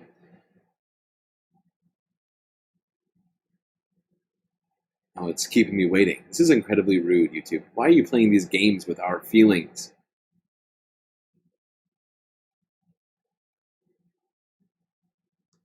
More people deserve memberships. Look, there's people in the chat right now who don't have Galactic memberships. This is incredibly rude. How rude. Michael Reich gifted a membership by Rob Skelts. There's 3 of 5. I mean, come on, where are the rest of them? We have a bunch of them, other ones that are waiting. Why are we being repressed by YouTube? I don't understand.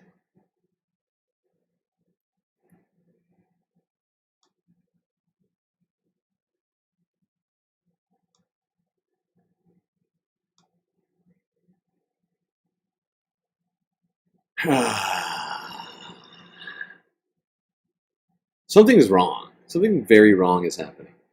Because Michael Reich should have got one yesterday. Now he gets one now from Rob Skeltz, which is great. But what? And we're not even getting all of the members. At 3 of 5. I'm gonna report YouTube. You're fucking up again.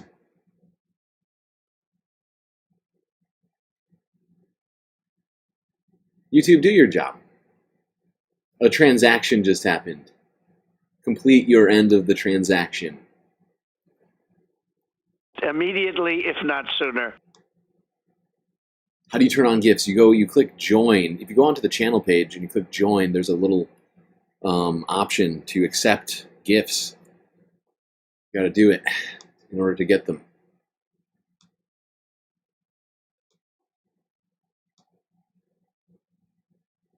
Well, this is a little frustrating for me. I'm sure it's frustrating for everyone, because we all deserve Galactic memberships. So many of them. If we add the ones that didn't go through today and the ones yesterday that didn't go through, we have like 9 Galactic memberships sitting in purgatory, in limbo, not being given out to people. I don't understand why. We should at YouTube. Someone at YouTube in the chat. Tell them they're not doing their job.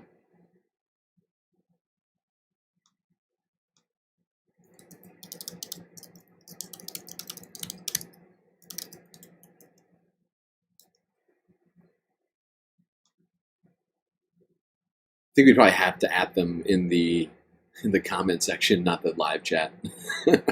I tried. For fuck's sake. Well, I appreciate you. Appreciate you, Rob. It did say 5 Galactic. It did. It does, and it did. And we only got 3. Man in Autumn, Simric, Michael Reich. And it makes no sense.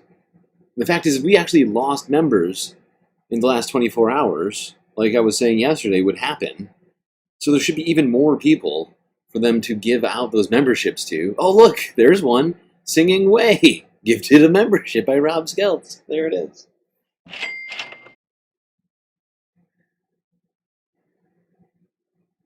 I guess we'll just wait for it to happen. Keep playing this video. Of course. Yeah. Okay. Yes. It was like 2 days ago. Yes. The Social Security. His whole brand, essentially. And he was on stage with a guy named Garcias. You guys remember this video? Of course. Yeah. Okay. Yes. It was like 2 days ago. Yes. The Social Security numbers spiking in the last 4 years. The Social Security 2.2 numbers. million yes. new non-citizen Social Security numbers. Yes. And the amount of misinformation from every single person, all of you, was astonishing to me. What was it? What was the misinformation? I mean, well, I almost feel like we should go through the whole video. Did he look so upset? Socialist. No. Did he look so upset? I mean, Social Security is a social program. It's in the word, stupid. PBD is a special kind of dumb. Look at Vinny's face, though. Look at Vinny's face, though. What was it? What was the misinformation? What was it? What was it? Tell me. What did we do wrong? Huh? I almost feel like we should go through the whole video. This is coming from a socialist. No. The level of credibility you have as a socialist. Yes, progressive system that has never worked. But I want to hear it. That is anti-oligarchy. But I want to hear it. I want to hear it. I want to hear it. Go for it. First off, yeah, you seem to not understand that these were not undocumented immigrants who were getting these Social Security numbers. What? They are non-citizens. Now, when you came to this country, you were an immigrant. Your parents came legally. Right. Yeah. Every single one of those people who got those Social Security numbers are here legally. They're not citizens, just like you were when you first came to this country. Yeah. You get a green card. Your parents get a green card. They go through a process. Yeah. All of those people, and to understand, they got their Social Security card. I really want to see your point. I really want to see it. You want to see it? Undocumented and illegal. No, You did. I said non-citizen. No, excuse me. Don't. Do you really want to see his point? I don't think PBD does really want to see it. I mean, he wants people to see him wanting to see the point, but he does not want to see the point. He does not. He actually, in fact, I'm pretty sure sees the point. I mean, there's almost no way that he doesn't. Everybody around him during this discussion was, well, they were absolutely suggesting that they were illegal, undocumented immigrants. When in fact, they were not. And the reason they received Social Security numbers is because they were documented, legal immigrants in the country. We got a lot more to cover here. But we got to take a break, chat. I know, we just got started. I know you're all probably very upset. We just got to, we have to do what we have to do. We have galactic responsibilities here. We got to take a break every 2 hours. So we're going to do that right now. We'll get right back to it. Don't worry, we got lots of valuetainment headed your way.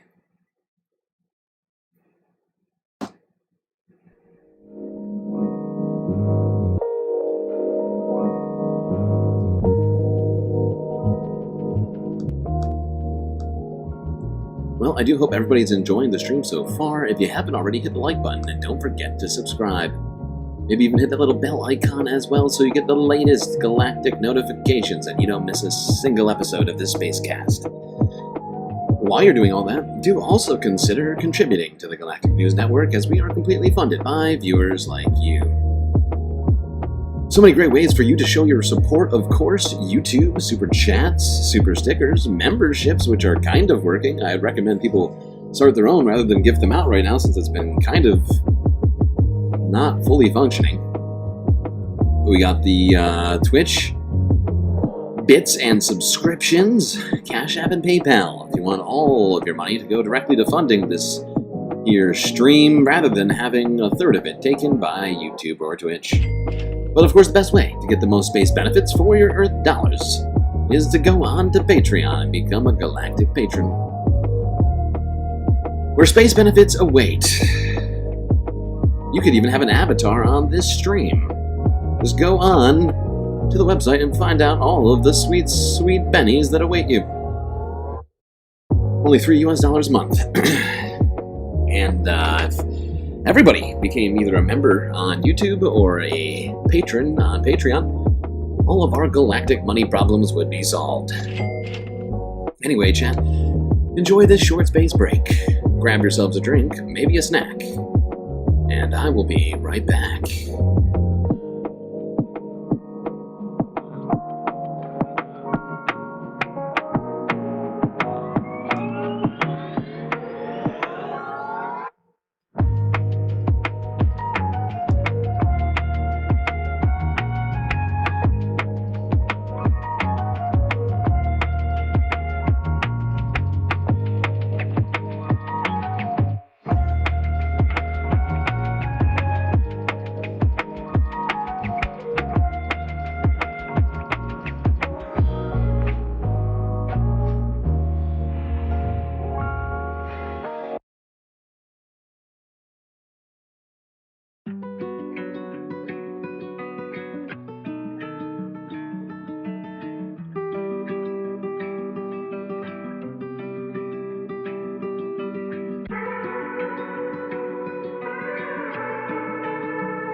You know what that sound means, chat? It means that we are about to get back to the space content.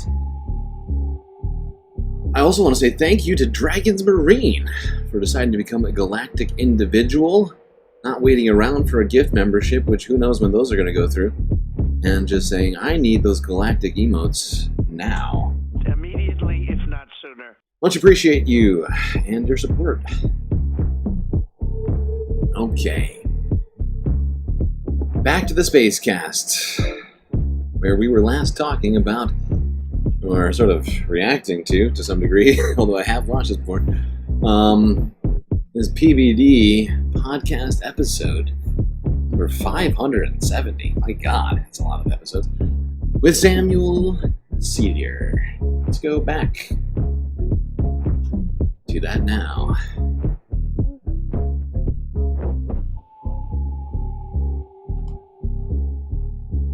Damn.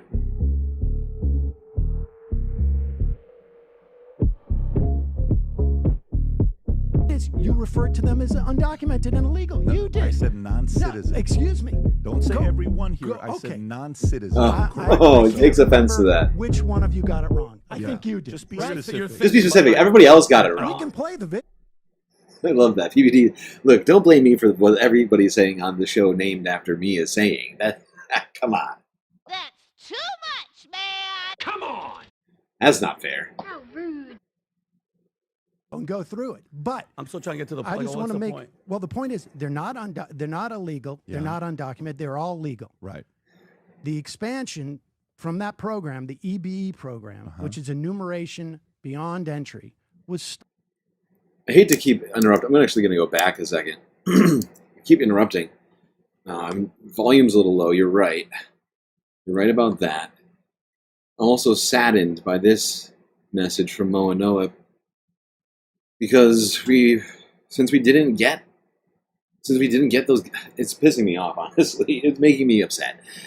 Okay? Because last night we were 2 away.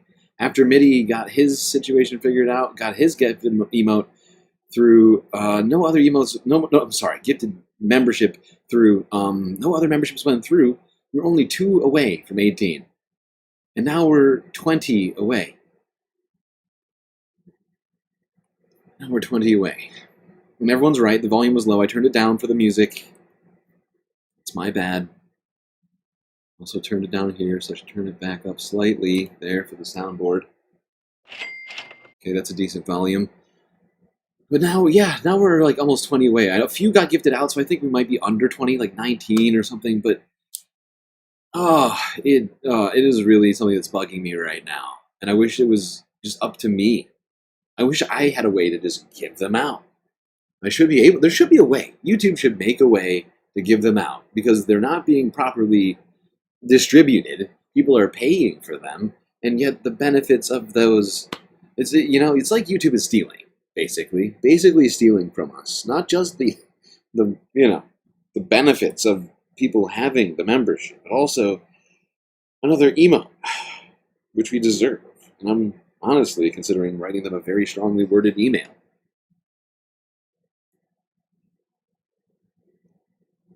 But I mean, that's what I was saying might happen yesterday. And I was just like praying to God that, nothing bad would happen. And then, of course, right at the very end, it had to happen. They stopped getting gifted out. We ended last night 7 emotes in the hole. I keep saying emotes. 7 memberships in the hole. And 2 down from getting that emote. But I was saying, every single day they update that number. It's a sliding scale. If you don't have, it's just about how many members you have at any given moment. It gives you access to add more emotes. If you go back and you don't even, for instance, if we went over the limit, which is why I'm checking it every day, if we went over the limit for getting the 18th emote and I didn't add it within the 24-hour time period and people's memberships went up, they didn't restart it, we wouldn't get that emote. So which is why I'm constantly checking it, like feverishly checking it to make sure that we get every emote. I've uploaded half the emotes like while we were live because of the way that they do it.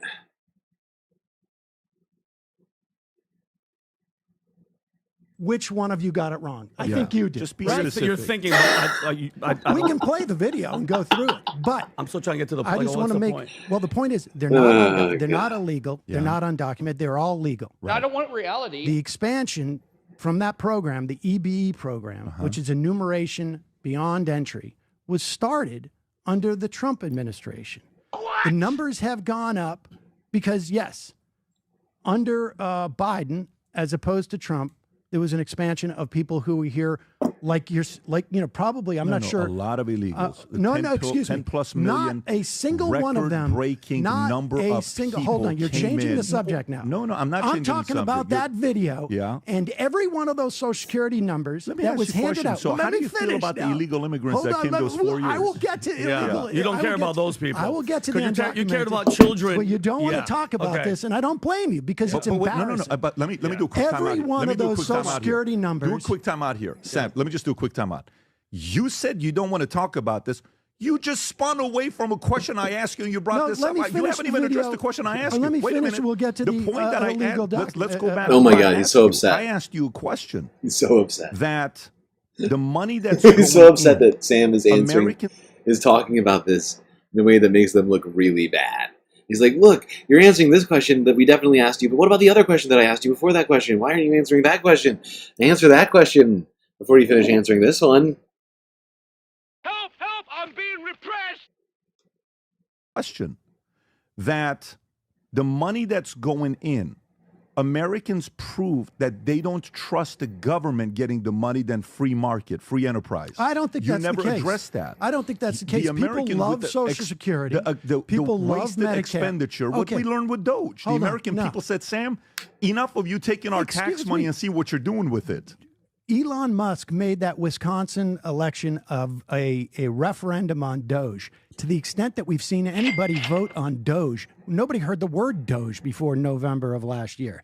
To the extent that we've seen a referendum on DOGE, it just happened in Wisconsin. It happened in Florida, where the size of the win by those Republican congressmen was cut by 17, 20 points. It was like, yeah. This is a The lead that they had, and every like, to put it in different mathematical terms, there was actually higher. One was down by over 20 points, 21 points, I think, in Florida. Florida's first, I think. It was either Florida's first or sixth. Those are the two districts we're talking about. It was down by, the lead that they had was down by 60%. They lost 60% of the lead that they had. They still won, but they were up 30 plus points and then won by 9, you know? And you're going to see a difference in Republican lawmakers over the next year and a half, because anybody who was in a plus Trump 8 district or less is now starting to go like, wait a second. That's why Musk is being shown the door, supposedly. So getting back to my point about those Social Security numbers, they were given all to legal Sam is one of the most focused people, I gotta say. And truly, I see why he wanted to be a lawyer at one point in his life. I know he changed up his trajectory, which I think we're all happy for. Perhaps the world is better for it. But, he's just got the ability to stay laser focused, does not get distracted. Or even if he takes a tangent, comes right back to it. All right, we're done with Exhibit B. Can we get back to the main argument here, because we were talking about something else? I do declare. Social Security numbers, they were given all to legal non-citizens. And every one of those cards, you can't vote, because I think you definitely said, and I think maybe you said, that this is a Democratic strategy to get voters. Hold on for a second. The Social Security card that they get literally says not legitimate for voting purposes. It is so that these non-citizens who are legal, just like when you came in, pay into the Social Security system and get, many of them never get that money back. So in addition to the undocumented immigrants who pay in $22 billion They are struggling. a year, They want to interrupt him so bad, but they have nothing for this. That's one of the things that I love most. Wait, why am I being compared to PBD in chat? Jerry? What is happening? In what ways am I like PBD? Exactly. Is it my mannish persona? Social Security and get zero back. These people pay several. I mean, oh, the sound? Our sound is bad? Are you saying that their sound is bad and my sound is bad? Look, my sound used to be really good. It's not my fault. The audio interface died. We're still trying to figure out how we're going to place that here on the Galactic Space Station.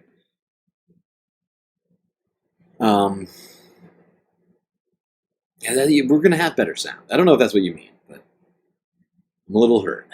A little hurt. To be compared to PBD? I would prefer if anything, I want to be compared to PBD. It's on valuetainment. Okay. Are you not entertained? And maybe not in terms of actualizing that value. I feel like I do better at actualizing the valuetainment that he does. At least some days. To the undocumented immigrants who pay in $22 billion a year into Social Security and get zero back. These people pay several $billion in a year, and only if they become citizens, which most of them won't. Most of them will go back home over a period of time. They're here for temporary protected status. Maybe some of them are refugees. Only the volume. Well, that's part of the problem with the audio interface right now still. But the thing is PBD definitely has the money to spend on just going out and buying a new or whatever, right? Whatever he might need, he can purchase it immediately. Whereas I am pinching pennies over here, trying to keep the spacecast alive still. You don't even have 1,000 subs yet. By the way, if you're watching this, you haven't subscribed, please click subscribe. It's not that hard. It's free. And it's a great way to support the stream. But I had to change a bunch of the stuff with the levels over here, and it's still not perfect, and I know it's bad. I'm hoping to have this solved by the end of April. Okay? I do need to find time to actually do that, though. And they get permanent citizenship, they won't get that money either. So every single thing of that video, this video here, was completely wrong that you guys did. It was fascinating to me because I feel like you, at the very least, I believe that you care about the information you're putting out. And this was all wrong. And so they're up there. So Sam, this is all a lie. These guys were up there just completely bullshitting with all the numbers. Where he's saying that people in the government are blowing the whistles. He didn't want to say their names. He was giving them praise. And for for you to say that you care about the kids and the labor and all that stuff. Boy, he's getting We've had an open border so quickly for 4 years, and all the illegals, way more than 10 million, have come into this country. Look at his face. Dude, you need to settle down, man. You gotta take it easy, buddy. I might not like you that much as a person, but holy, I am concerned about you. Okay, really concerned. This guy right here, he's got to do something. Look at how red he is. Every single one, the veins in his forehead and his temples, even his cheeks, his neck vein is bulging. His entire torso is beet red. He barely started talking. It was like he just started talking 10 seconds ago, and he looks like a fucking veiny tomato right now.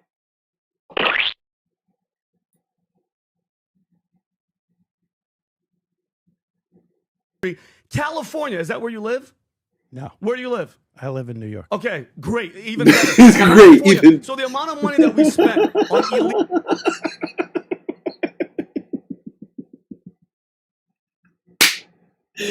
California, is that where you live? No, New York. Even better. Let me talk about California. Right. Okay, Vinny. So once again, you need to settle down. So maybe just think about the words you're saying rather than whatever you want to call this. Okay, great. Even better. California. So the amount of money that we spent on illegals with housing and all that shit, and Gavin Newsom passing a law that you don't even need an ID to vote. You're saying that we're coming up with where these people aren't coming in for the votes? That's the main goal of this whole thing. What was open border? I like how it's almost like he wrote down, like he had like prepared statements for things to come at Sam. Didn't look up where Sam was from. He's like, I'm going to ask this question because he's definitely from California. I'm going to ask him all about Gavin Newsom, the governor of California. I do not have any talking points for New York. Let me tell you about this stuff that Gavin Newsom did in California. So prepared. The amount of how much do you figure? How much time it goes into the preparations of these shows? I'm starting to think that I do more preparation than they do for these shows, and I barely sleep. You know, I'm starting to genuinely think that they're just not preparing for these things. Where these people aren't coming in for the votes. That's the main goal of this whole thing. What was the open border for? Why was the border open for 4 years? Answer me that question. First of all, the border was not open. Give me a are you kidding me? Look at what do you mean the border wasn't open? Are you hold on? Did you smoke before you came in here? That's ridiculous. But by the way, Vinny, here's the part though. Oh my God. Sam, here's the part.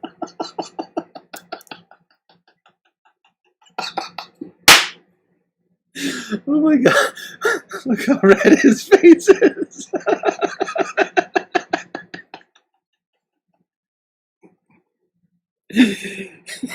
This guy's trying to pretend like he's paying attention to the soundboard.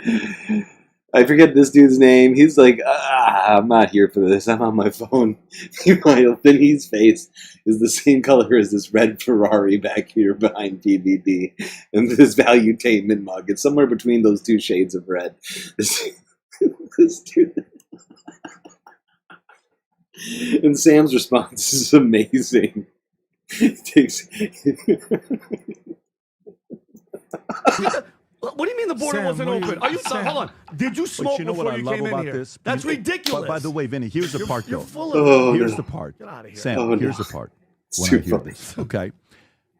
Anybody can look at that video. The things you were saying yesterday was a complete sack of lies. Or just misinformation. Be honest with me. Immigration year over year over.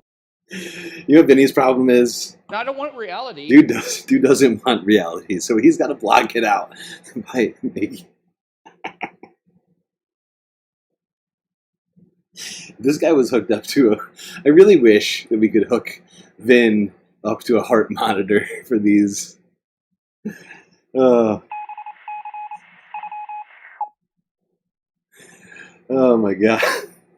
Dude, you got to settle down, man. You're going to have a heart attack. You're typing illegal immigration. You're saying the border wasn't wide open. How many deaths have happened? How many fentanyl deaths have happened? Sam, you should probably. Did you hear that? I missed that on my first watching of this. Did you? Sam. Illegal immigration year over year. The fact that you're saying the border wasn't wide open. How many deaths? How many deaths have happened? How many fentanyl deaths have happened per year while you're freaking president? How do I turn his volume down a little bit? Says okay, this is valuetainment. I take it back. All the nasty things I've said about PBD. This is valuetainment. I am laughing my ass off right now. This is amazing. It is so good. Even on a second watch, it's almost better the second time. Really get to look into Vinny's eyes as he yells. Watch his veins pulsing. Joe Biden was in office. How many Americans died just from fentanyl? And you're saying the border wasn't wide open? We've had the most illegal entry in 4 years in the history of the country. Dude. This is why. Let me finish. And this is why your party sucks. This is why your party is at 29% approval. 20%. Because you got 20. Thank you. Because all you guys do is talk shit and just go anti-Trump. You have no policies. That's you guys all have Sam no does. vision. You have That's no all he leaders. does. You're talking about oligarchs and you hate the oligarchs. What do you think Bernie Sanders and Sam just laid out his entire vision for you. And you're like, you have no vision, Sam. Sam spent like 10 minutes explaining what his vision was. And Vinny blacked out. You know what? It's probably actually close to the truth. Vinny blacked out when Sam started explaining his vision. He just came to all of a sudden. He's like, what? It's my turn to talk? Ah! country you're going to get their money from? Their donors. Are you like? Don't lie to yourself. For you to look and like, brother, you're talking about yesterday we lied. AOC and Bernie Sanders don't take. Hold on, ready from for those this? people. You're saying that we lied 2 days ago. You just lied, and Sam almost sounds comatose right now. He's like, really? Is this what we're doing right now? look like a fool that the border wasn't wide open. Look at this chart. What does that Oh my chart say to God. you? So what is that? Why What did don't Trump, when Trump was in, he was trying to close it, but your party was fighting it. It's unbelievable how many illegals have come in the past 100 days. But this is the part to just be very, just show the data. Illegal immigration, this is Wall Street Journal, is a bigger problem than ever. Oh, no, that's These fake five news. charts explain why. Go a little bit lower. That's under Biden. Trump got shot trying to show these charts, literally. This is October of 2023. Go to the next one. A guy who was registered Republican. Here's another Hold one. on, For wait, you. The guy was a registered Republican. Let me just show Yes, the data, and then Sam. I want you to say what you want to say. Go a little bit lower with the data, Ron, love because he Sam. said it's inaccurate. This is another one here Okay, showing well, data. go back up to the. And then Sam has a response to absolutely everything, and I love him for it. He was ready with the facts. That guy you're talking about was a registered Republican. I don't want reality. Go to the last one, Rob. Go to the top one here. I mean, this is the I'll go numbers through you're all of talking these about. charts. So this is, you can Start one by one. Go up. explain every one. I love how Sam's directing. Yeah, you can directing see this. that this is what constitutes illegal immigration. They just got cucked. They just got cucked by Sam. Sam just dominated them. He just told them what to do, and they did it. Awful, awful, awful. Weak. These are, if it was an open border, you would not have these numbers. You would not have the numbers to know when Title 42 ends. Yeah. More people are coming to the border, and they're being put into a system. Period. That's the best part about And that's the because definition. they were told to come. Sam, let me explain something. When your president says come to the Is he country, just gonna yell all the no, time? I'm not yelling. You just give me facts. Can I turn down his microphone? Because You can, yeah. Just Can I turn seat 3 or which one is it, Rob? Seat 3. Oh, man. Where's Sam? His ears getting blasted by Vinny's screams. C3. C3. Go ahead. Lower that right there. And then the mic. Right there. There you volume, go. Is just that lower. good? Is that good for you? Is that good? C2. Oh, C2. There you go. Okay, go for it. Go ahead. Okay, go ahead. All right. So I feel like rather than argue the merits, Vinny has just chosen to yell and bully Sam. And Sam just doesn't give a shit. He's like, yeah, okay. Should I just take a nap? Tell me when you're done.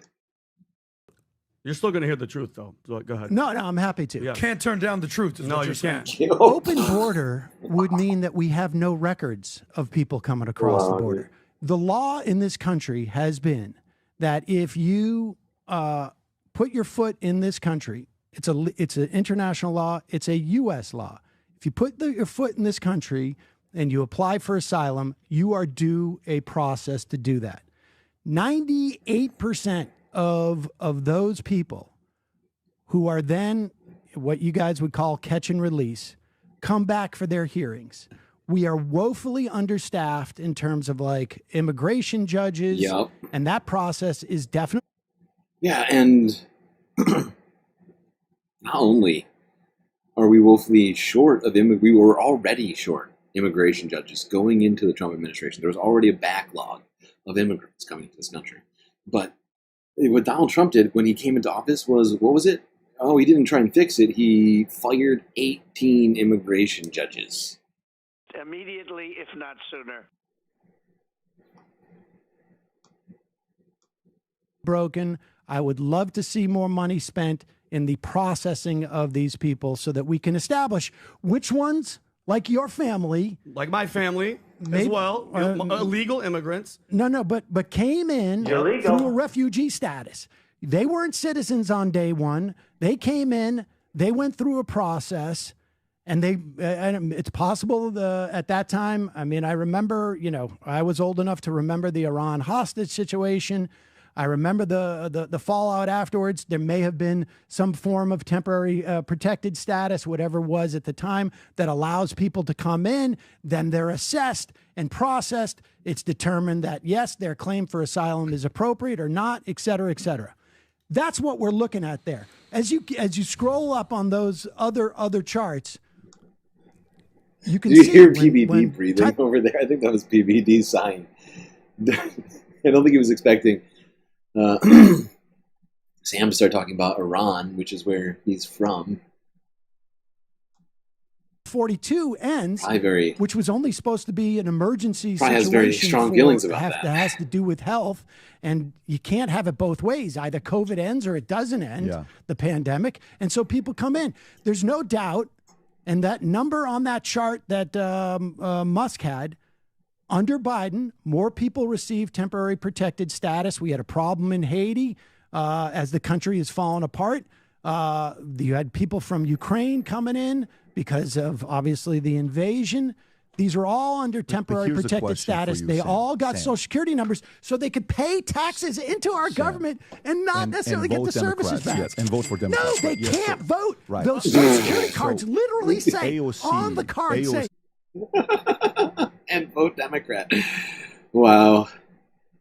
They don't care how many times something is told to them. They just continue to believe whatever I guess they were told when they were children. They've never updated their beliefs. I don't know. I don't know where these guys come from. It's very confusing to me because 20 minutes ago, Sam was literally telling them about how those Social Security numbers, not even 20 minutes, 10 minutes ago, Sam had told them how those Social Security cards literally didn't give anybody the right to vote, but just the right to pay taxes and to never receive the benefits of any of it, aside from just living in America.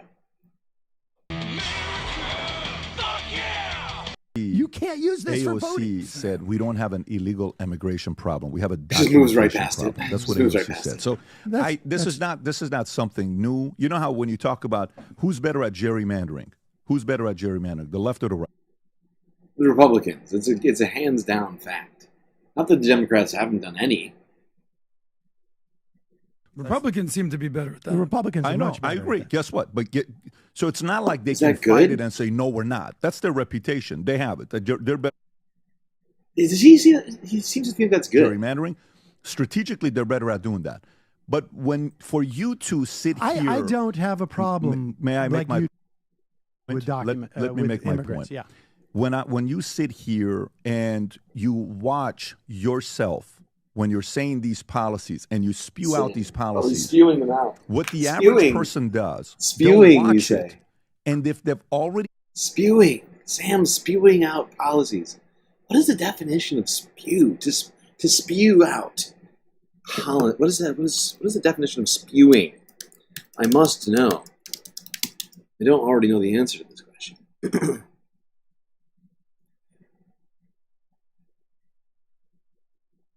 Expel large quantities of something rapidly and forcibly. Be poured out of or forced out in large quantities.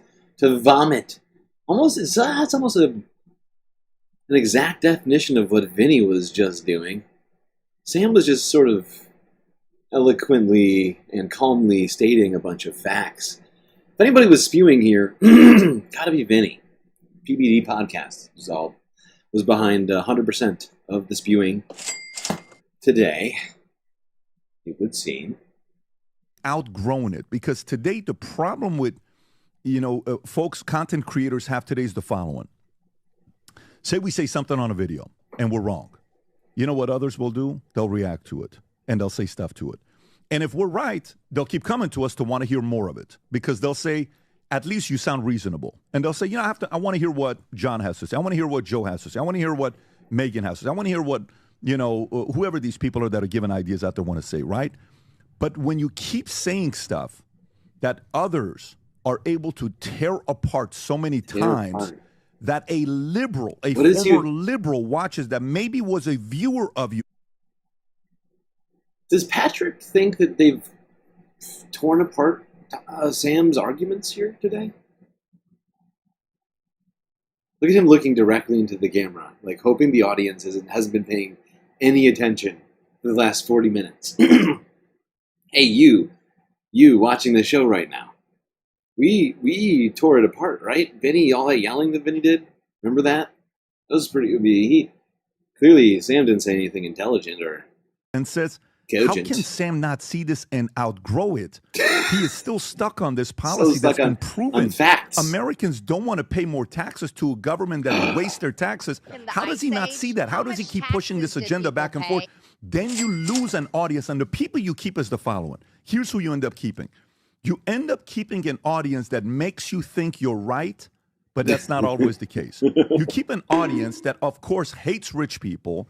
Rich people are bad people. Oh, no. And they're probably not making a lot of money. And they come to Sam to save them. Hey, let's trash and bash rich people because this. We started the show off. Well, I think almost the first comment PBD made to Sam after doing his little rundown was, "You're rich too, Sam."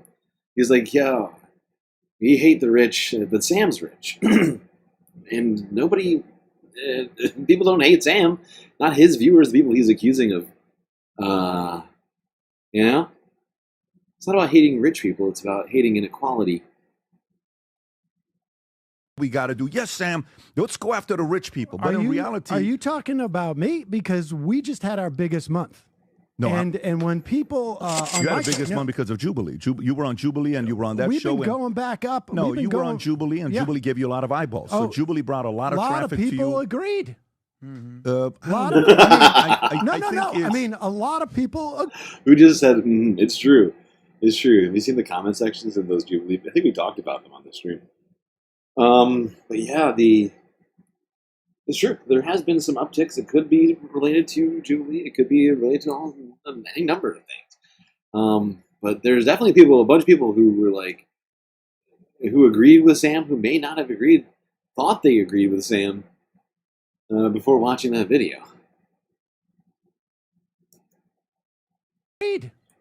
A lot of, I mean, I mean, a lot of people agreed. Did more agree or disagree? I would say a lot more agreed. Well, you would say that because you're in it. Well, So I mean, you want me to do but you would say that. We had our biggest subscription. I believe you because Jubilee helped you. Okay, but my point is that credit to you. You should say thank you to Jubilee. That's a thank very you, Jubilee. Yeah. I would also add that, like, I think there are definitely people who watch my show and then over a period of time are going, I disagree with Sam.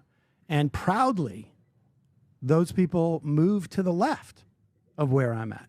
You think people move to the left of you? 100%. Sam, do you realize? 100%. Do you realize how to make a statement? And I love that you said it. Oh, it's true. I love that you said it. So you think people who age and live longer? I think that people find Sam. A lot of people find Sam because they thought they disagreed with him or think they disagree with him. I mean, that's where Sam, I don't know how much time PBD has put into learning about Sam, but I think the first thing that really got him going, like that made him, like the thing that he was known for was, proving libertarians wrong, and getting a bunch of people calling into the show who were, in some cases, a lot of them, I think, switching from being libertarian to being more of the left, more agreeing with Sam. Like, that was, like, really the nascence. People have given up on trying to convince Sam libertarianism is a good thing. They've stopped calling in, it would seem, because of how many people he's proven. He's made the he's basically, Sam has, like, single-handedly dismantled the Libertarian Party, I feel like. And, I just find it fascinating that he just doesn't seem to get, where Sam is in all of this. And I'm like, what? It's just weird. I'm gonna say it again. It just seems like they didn't do a lot of preparation for this. They go further to the left and to the right? You think as people mature in life... Am I the oldest person on this? No, you're not. But I'm pretty close, I bet. No, you're pretty far. It's just the other guy looks very young. But you How old are you? He's 62. You got me by 3 years. Yeah, so you're not. So you're 59, dude. Yeah, good for you. But do you think as people age they become more conservative or more liberal, more leftist?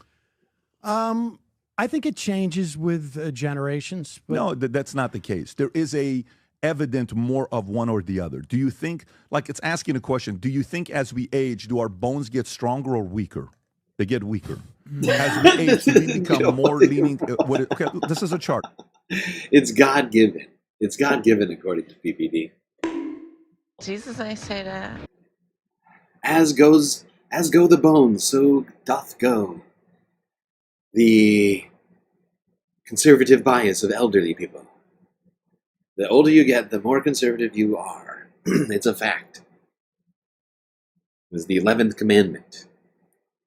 Noah passed it down from on high.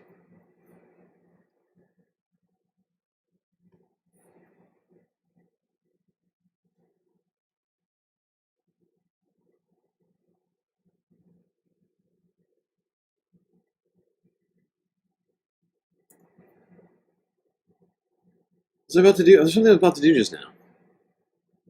I can't remember what it was, though. My brain just broke. Why did I switch to the office just now? I can't remember. Whatever. Perfect. Thank you for that. Pew Research. As we age, we become more conservative. But to you, the more you age, the more you become progressive and leftist. See, that's the part where Americans, as they age and go through, you may have a very young audience that finds you. This is not proof of anything. This is not proof of anything. This is literally just this. This is a poll of currently registered voters asking who aligns with Democrats and who aligns with Republicans. It's not a given. It's not a given that when the people who are younger become older will suddenly switch to Republicans. It's stupid. This is baby brain thinking right here. This is not scientific. I mean, this is not scientific research. This is not a study, right? That went over many, many years. This is just a poll from any. This is you could pick a different poll from some other year, and you'd probably what the fuck is this guy talking about? I mean, this is a Pew Research poll, but it's not saying the thing that he's saying. If you actually identify what's happening here, if you look at this, this just has a majority of voters under 30 aligned with the Democrats. Republicans have the edge amongst those over 60, right? Where you can see there's 50-50 almost around 40s to 60s. But then it gets, we're more Republican when you're older. But that's just of the current slice in time that they did this poll. This is not a scientific study, And that's what he's purporting it to be, just because currently more older people are more Republican, more conservative. Doesn't mean shit. That does not mean that people get more conservative as you get older. It means that currently older people are more conservative. It's a logical fallacy. You'll also notice that the dynamic shifts, right? If what you were saying was true, 70 to 79 would be greater Republican favor than 60 to 69. I don't know what to tell you. So funny. But so I will also tell you. Realize what your shtick is. I'm getting your shtick. I'm looking at the numbers you put up on the screen. 18 to 24 is 34. Then it goes to 32. Oh my God! They became more liberal. Oh my God! Because they went to college and they screwed up their brains. Wait. And then they go to 42, 47, 50, 50. Oh, they dropped to 51. These guys are so dumb. This is why I think this is what I remember, because we should just get past this, because they just argue over dumb shit. And Sam, I don't think he was able to read it super good from there. Maybe, I can't tell, but it's just whatever. They once again, shockingly, PBD was completely unprepared, brought out a graph that they did not interpret correctly, and then used that graph that they didn't interpret correctly to purport some sort of what do you call this? I keep saying God-given fact, but there's another word for what I'm trying to say, and I can't think of it. These two times he got paid by a billionaire to start that organization. Got it. So it's just the truth. So there is what's conviction. wrong with that? There's no conviction on what Charlie does. No, I'm sure there's conviction in what Charlie does. Why did Charlie do so in the last 18 months? I mean, why do you think? A 20-year-old guy, why is he blowing up the way that he has? 20 years old. Not 20. He's 40. 28 years old, 29, He's 30. 40. He's 30 now, but he started when he was 20. Yeah, the last 2 years he was in. He's older than 30. I'm almost certain that Charlie Kirk is older than 30 years old. Okay, he's 31 years old. I guess I'm wrong. 31. It's definitely not 20. Why has he blown up so much? Not in this. I mean, I think there's a lot of money circulating on the right. But he started when he was 18. Forget the money. Sam, to go to college. To blame it on the money. What about his voice, his reason, his rationale? He's compelling. What about so here's that? a question. Here's a What question. about that? So you think if you got the same money Charlie got, you would have the same views? Yeah, I think, I saw Milo Yiannopoulos on Tim Pool about a month or two ago talking about how the Daily Wire got so big. And he said, this is Milo Yiannopoulos. Well, he said, Charlie's different than Daily Wire. 100%. Right. He said, in the right-wing content era, he said, we buy bots, we buy views, we buy. I mean, I knew. I'm telling you what Milo Yiannopoulos said. Go ahead. This is what he said. Go ahead. Pull it up. You guys don't respect Milo? He said, "Come on, we fake it till we make it." Oh my! And that's why he's non-existent anymore. Sam, he used to be a big voice. Now you don't hear nothing. Sam, about respectfully. That's why. Is that why? There's something called giving credit where credit is due. Regardless of where Charlie got his money. Hold on. I don't care. It's great. I'll give him credit. Charlie Kirk has made a lot of money. But that's not where the credit is due. What do you want me to say? And I don't even know how much money he's made. The point is he's motivated a lot of people. Yeah. That's where the credit should be done. He's changed the hearts and minds of people on campuses. He helped troubled people on campuses. Yeah. Yes, he's a philanthropist, don't you see? He would arguably be the number one reason that Trump flipped Arizona. Yeah. To not give someone credit for the good work they've done and blame it on a The billion. good work. He's Jesus. Arizona. You look at TPUSA played heavily in the Carrie Lake race. So huge, and the biggest, the widest loss they had was people under the age of 30. Okay. So you don't want to give Charlie any credit. Blame. So no, I don't care. But Sam, before being, give him all the credit in the Sam, world. before being a nihilist, I'll give. Oh, that's hilarious. That is hilarious. Sam turned that completely around on him. He's like, no, I want to give him as much credit as you were saying you wanted to give him. He's doing quite a job with those kids, getting them to not turn out to vote. Trophy. Yeah, Sam, you've had. Let me just ask this question. What does he want? You can take the. Sam, I don't give think him Charlie. your card. We're right here. Charlie needs anything. Yeah, Sam. Well, I don't Charlie understand won why on this TikTok. conversation- Sam is just Billionaire gets destroying money these and he guys. automatically wins. Okay, I got a question for One you. by one. Explain how Mark Benioff. One by one, he is destroying these guys. They are dropping like flies in here. They're all trying their very best. Oh, it's amazing. Puts money into Time magazine and it goes down. I don't know who Mark Benioff is. And I haven't read Time Salesforce magazine guy, yeah. Well, you should get around Billionaire. more. It's unfortunate. Billionaire Come out of douchebag. the echo chamber. He's like a Larry Ellison, not that famous type of billionaire, not like a Zuckerberg or a Musk, but he is incredibly wealthy. One of the wealthiest people on the planet. Mark Benioff is one of the most successful entrepreneurs of all time who used his money after his business success, and he went and he buys Time magazine because he wants to. I don't know what Mark Benioff's business success is. He's one of these guys who basically, is collecting data on you for companies and then uses it to help companies trick you into doing things or to whatever, right? I mean, I'm being a little bit unfair. But I mean, the point is they, they have for a long time been in the business of helping businesses collect data on you and then use that data in their business with you. Whether it's on a phone call or whatever else, they're, helping those businesses use the information that they have on you to their financial, advantage.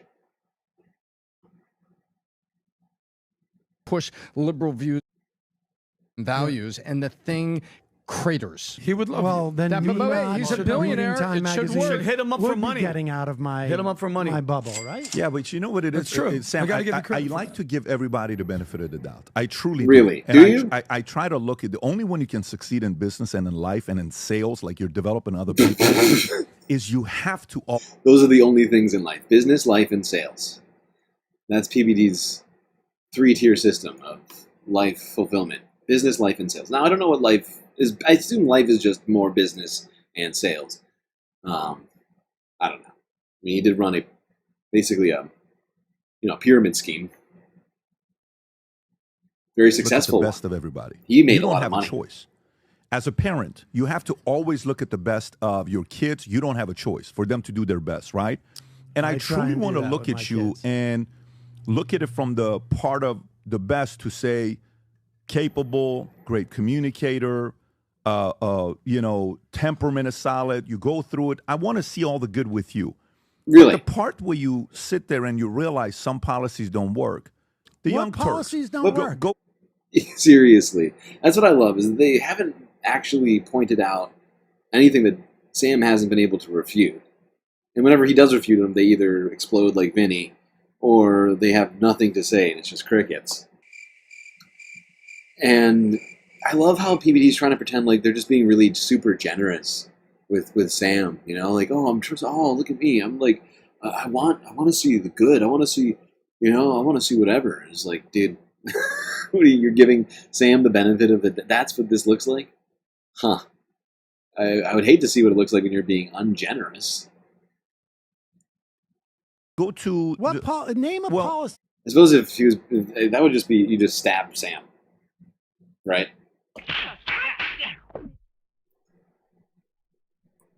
Illegal.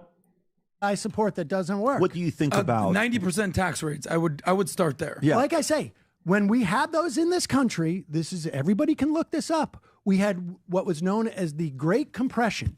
It was the greatest expansion of our economy and the lowest wealth disparity we had in the history of this country. I don't know how you would define it anything other than a success. Let me ask you a question. Let's stay right here on this 90% tax rate. 90%. Let's stay on this question. Top marginal. Okay, I'm with you. So you get to keep 10%. No. 10% Top of every margin, dollar of course. after $4 million. I love that. Let's stay on this question. well, And by staying on this question, the thing that you're talking about, let's switch to a completely different topic. I'm going to ask you a question. Like, stay with me for a second. Okay. You just said you had a great month, great quarter, right? Like Jubilee was a big help. Whatever it was, Jubilee is billionaires. Sure. Like, you know what billionaires are Mark to charge? Benioff How much did too. additional profit revenue did you make in the last quarter because you went viral so many times? How much? That is not what it's like. PBD just suggested that Jubilee gave Sam a bunch of money just now for his show. It's not even close to what happened. Sam appeared on their show, which, may have gotten them more views than normal. I don't know. I don't pay attention to Jubilee enough to know.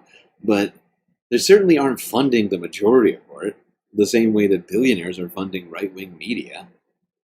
That is a complete conflation of facts. Oh. PBD. Revenue did you I wonder if Sam can sue him for libel for that. make in the last quarter because you've went viral so many times? How much? I mean, I don't know, but I would guess it's somewhere around tens of thousands. Tens of thousands. So not millions, tens of thousands. No. Okay, so what are you going to do with that extra 30 grand, 100 grand? What are you going to do with it? We're going to hire another person. Oh, so you're going to expand. Well, I don't know if we're going to expand, but I'm gonna probably. I mean, you're going to invest. Well, I may invest in some of it. You're not just going to bury it in the sand. You're going to use it. Correct. Okay. Oh wow. Here's the problem. So, no, we gotta understand. This is the company. Yeah. These are pre-tax dollars. When I say 90 cents on every dollar, I'm talking individual tax. So these ideas this is not about corporate tax. Okay. It wouldn't impact anything you're saying about the business. But go ahead. But we're talking about taxes in general. Let's no. not go inside baseball. There's a here. difference between personal taxes Yeah. and corporate taxes. Well, if you have an S corp, it flows through I to don't the want individual, so reality. it's the same thing. How are you registered with the it's with an the S corp, IRS? but Oh, it's so it pre-tax flows dollars. through to you. It's pre-tax dollars. That's what I do. It's literally what it does. It's the same as individual, but respect to you. But But what Sam is talking about, which may be lost on some people, is that Sam can use that money as a deduction because it's a business expense. You know, investing in your business counts as a business expense, you know, as long as it can be a justified one. And it's pre-tax dollars. See, we don't have a problem with you making money and getting rich. Want you to We're okay with that. Honestly, I'm a little disappointed. It was only tens of thousands of dollars. I wish it was millions of dollars. I wish the best for you. But here's the problem: why you can't tax your way to making everybody wealthy. Oh, no one's saying that. My way to making everybody wealthy. No one who's saying that. Understand the 90% tax rate on every dollar after 4 million is to deal with wealth disparity in this country, because I believe the more you concentrate wealth, the more you concentrate political power. Why 4 million? And I believe in democracy. Why 4 million? Just because that's what we had for 15, 20 years in this country. I mean, it was 470,000 in 1940. Why not do that like $300,000? I'm just because I'm a student of history and I really appreciate Ronald Reagan. Do you know the Reagan story of why he ended up running for governor and for president? Do you know the whole tax story? Let me give it to you real quick. The story of GE sending him around to... The Reagan story. Have you heard the great story of Reagan? Arguably the greatest work of nonfiction of the 20th century. The way he talks about it. It's hilarious. Let me give it to you real quick. The story of GE sending him around to fight against Medicare. Okay, but that's not the story we're talking about. The tax story that Ronald Reagan basically was like, holy crap, because everything with taxes has to do with incentives and motivation. So the story with Reagan was the following. The top marginal tax rate back in the 40s and 50s, when Ronald Reagan, before he became a governor, he was a famous what? Actor. There we go. On the same page. Was $200,000. What was the point of that? And the equivalent of $200,000. What was he trying to? He's trying to flex on Sam with his Reagan knowledge. Oh my God. We're on the same page. Was $200,000. Yeah, it was hilarious. And the equivalent of $200,000 today is $2.5 million. So at $200,000, the top marginal tax rate was your favorite number? 90%. 90%. We're going somewhere. So do you know his famous quote? I'll do 2 movies a year. I get paid $100,000 per movie. Tell me why I should go make a 3rd movie. Because if you're going to tax me at 90%, and you know what? He shouldn't. If you've seen his exactly. movies, we didn't No, don't go there, guys. Don't go there, guys. Talk numbers. If you don't want to, just talk numbers. Don't make it. Stop. Just talk about the reason he wouldn't make the movie is because he would only keep 10%. He said famously, I can make freaking Gone with the Wind. I wouldn't keep any of the money. It has to do with, you said shtick, carrots and sticks. If you don't incentivize people, if you don't incentivize entrepreneurs, why will they work harder? Why will they invest? You just had a great incentive. You killed it. You made tens of thousands. Great incentive for what? A great incentive for more Reagan movies? Is that what he's arguing right now? We needed more Reagan movies, and we didn't get them because Reagan, he wasn't getting paid. He was losing too much money to taxes. In the Ice Age, how much taxes did people pay? With that money. So what happens when Ronald Reagan gets to that threshold of the wealthiest of the wealthy in the country? Because that's what it takes, right? To be making $4 million a year, that puts you. No. You're making up $4 million like a woozy. 2.5. It's 200,000. Yeah, let's. It's a wazzy. It's a woozy. That's what the correlation is. It's a fugazi. So if you're making $2.5 million a year, that places you in the top 1 or 2%, I would imagine, maybe even smaller. It's less. 0.5%. Yeah, top 1% is about $500,000. Okay. So you're in the top 0.5% of the just country. like you're in the top 1% of a podcaster. Right. You're doing great. Top 0.5%. What happens when Ronald Reagan decides, I'm only going to make 2 movies a year, is you get an opportunity to be that actor. And then somebody else gets the opportunity to make that money. So shittier actors get more opportunities. Shittier Sounds like actors? DEI. No, it's not. Sounds like DEI. Believe me, I've been out in L.A. The best actors don't necessarily. Yeah, it sounds like DEI. I mean, in the context of what he's talking about, there were not a lot of movies being made with black people back in the 40s and 50s. There's a couple, maybe, but, not a lot of them. There's no DEI going on at the time that Reagan was up in there, in the movies. It's strange. Every role. And so it gives an opportunity to spread the wealth. And it's that's about exactly what centralized subjective fairness on the altar of greed and jealousy. That's what it is. Because it's not fair that all of these people work their ass off. Oh my God. I think these guys genuinely have some serious problems going on inside.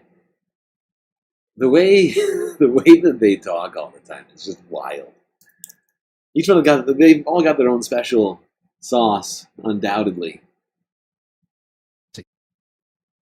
What it is, because it's not fair that all of these people worked their ass off and did and achieved something. We have to stop them and go get someone else who maybe isn't working hard, because it's so unfair. Are you telling me that there aren't enough hardworking actors who get No, stop. I mean, what he is all definitely saying is that everybody who needs Social Security, who needs Medicaid, Medicare, any sort of government help, right? Any sort of social programs is not hardworking or was not hardworking. Basically, I mean, that's what he's saying, right? If you're poor, if you have less money than me, you didn't work very hard. Sorry. You must have been lazy. These people are just such a baby brain way of thinking. Nobody ever had a hard time, even though they were working hard. So unfair. Never happened. Are you telling me that there aren't enough hardworking actors who get No, stop changing it. That's your shtick. That's your shtick, dude. No, it's Sam, not. what you're saying I'm asking you a question here because it's about greed and jealousy, isn't it? Let me tell you. So the greed that you attack is the greed that you have. You're sitting there. These people must have been greedy. They got all this money and everything, and you're envious and you're greedy for their money. So we're going to take it from them. It should be 90%. Sam is not envious. That's good because now we've stopped him from. What is Sam so envious of? Sam's doing good. I mean, not only is the podcast doing great, he got in there early. He's been making money from YouTube for a long time. He's also been a working actor, He's made plenty of money out there. He's talked about it. Guys, he's got bread. He doesn't, I don't know why, I don't know what this guy's name is. I don't know. And what's also throwing me off is white beard, brown hair. Something's wrong here. This whole thing. Pick a color. But what is he talking about? Sam envious? Of what? He's doing perfectly fine. He's envious of this guy? Is that what he's saying? How rich is this guy? It's pretty obvious, everybody, how jealous I am of all of you. Yes, so jealous. Not everyone. Your point please go ahead. About incentives. That is why Ronald Reagan brought in Arthur Laffer. And you know the Laffer curve. Yes, of course. Explain it. Laffer curve says that the higher you go up on taxes, the least incentive there is for people to make money. Yeah. Or to try harder, or to earn more and work harder and stay late and be an entrepreneur and try to build something. Exactly. Go on. But the lower you have taxes, you can actually lower taxes and you'll get more revenue because these people are going to actually be more incentivized because they get to keep more. Arthur Laffer was the key advisor to Sam. I love how what's his name again? The one on the far left? I think I saw somebody put his name in chat earlier.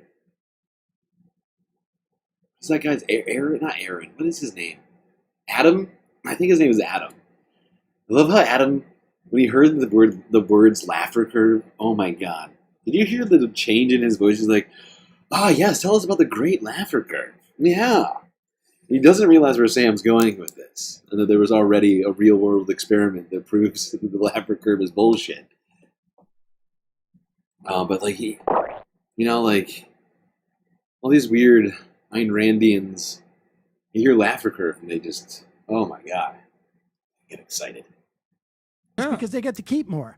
Arthur Laffer was the key advisor to Sam Brownback when he became governor of Kansas in 2012.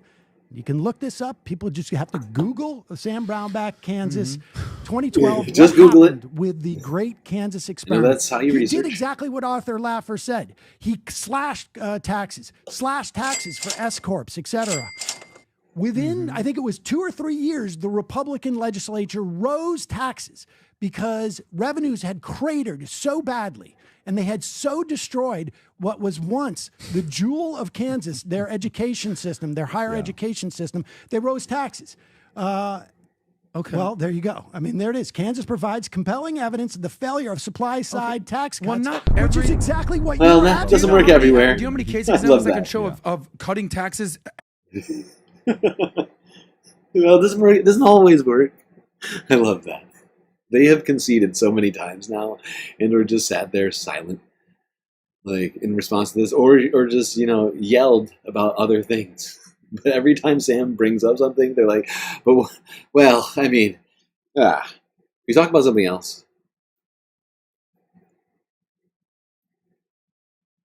Hold on.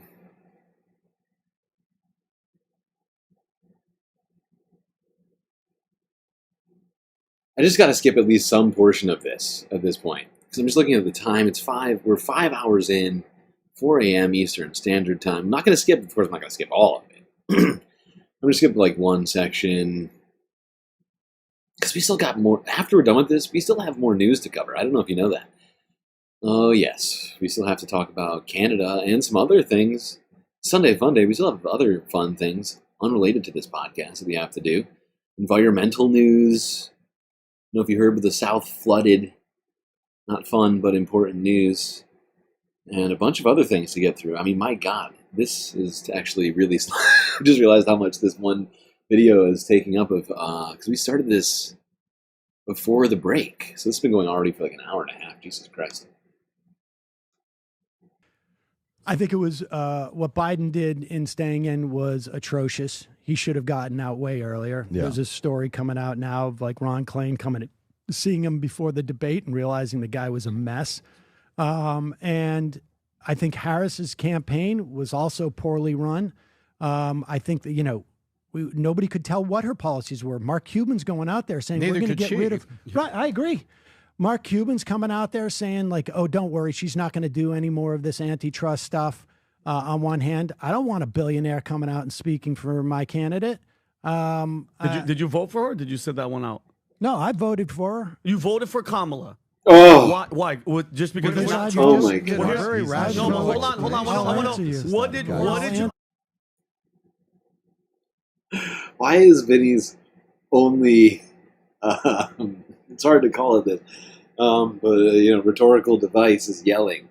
Why is his only way of arguing just yelling at people? And I mean, is he really shocked that Sam voted for Kamala? Who does he think that Sam voted for exactly? I don't get it. What is he so shocked by? Just because it's not Trump. Very rational. No, hold on. What did you? I want to hold on. You voted. This is what drives me crazy about your side. You guys voted for the lesser of two evils. That is what policy were you going for? What do you think that she was going to do different? What could you possibly? I would rather have you sit that one out, Sam. Go ahead. I'll tell you. Go ahead. She was not going to cut Social Security functioning. She's not going to cut the USDA. She's not going to cut the FDA. She's not going to lose us $500 billion worth of return on investment with the IRS. She's not going to cut the Bureau of Labor Statistics. She's not going to cut 300 IRS investment return on investment. Theft. Every dollar that you give to the IRS, you get 6 or 7 back. She's not going to cut the museum Did you and just library. Say that? Google it. Every dollar spent at the IRS gets 6 back in returns. Oh my goodness. Anticipating the cuts. To who? The government? Yes. Yes, that's correct. The government. DOGE. The cuts from DOGE are going to cost our government $500 billion. According to who? Studies suggest. All right, I undersold it a little bit. According to who? Okay, you can spend time attacking the people who do these calculations. Do you need me to tell you more about why? God. I'm just curious. Yeah, I'm just curious to just what random. Oh my God! I knew it. I knew it the second I saw it. I did not see this before. Do you know what this is? This is the level of research these guys are doing. Just hold on. Okay, you can spend time attacking the people. do these calculations. Not do you need me to tell you more about why? What I'm just curious. Come on. I'm just curious to what. No! You piece of shit. Tariffs applied in a willy-nilly fashion. I'm just curious to what. Look at it. This is the level of effort these guys put in to learning things. They're reading the AI overview. No tariffs applied in a willy-nilly fashion. Oh my god. Unbelievable. These guys are such serious guys. So you don't think the tariffs that Trump is, and I get it. That's the tariffs are exactly what America needs right now, because let's just go to the border. What he did with the border with Mexico, with the tariffs, what happened to fentanyl? What happened to all the deaths? What happened to all those illegals that are coming? What do you mean? He threatened them and they went to war. Fentanyl comes across the border at ports of entry. Fentanyl comes across the border, not in illegals crossing the desert. It comes in. Oh, really? Coyotes really? It comes in. It comes in. It comes. I love how they just all devolved to just yelling at Sam. They for a while, I'm sure they felt like they were probably had a lot of people telling them they were very stupid in their live chat or something like that. But yeah, it would it seemed like they've completely devolved into just yelling a lot. There's a lot of yelling coming from them. Seems to be their only tactic. Hold on, I got to use the galactic facilities. I'll be right back. Sorry for the delay.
All right, I'm back.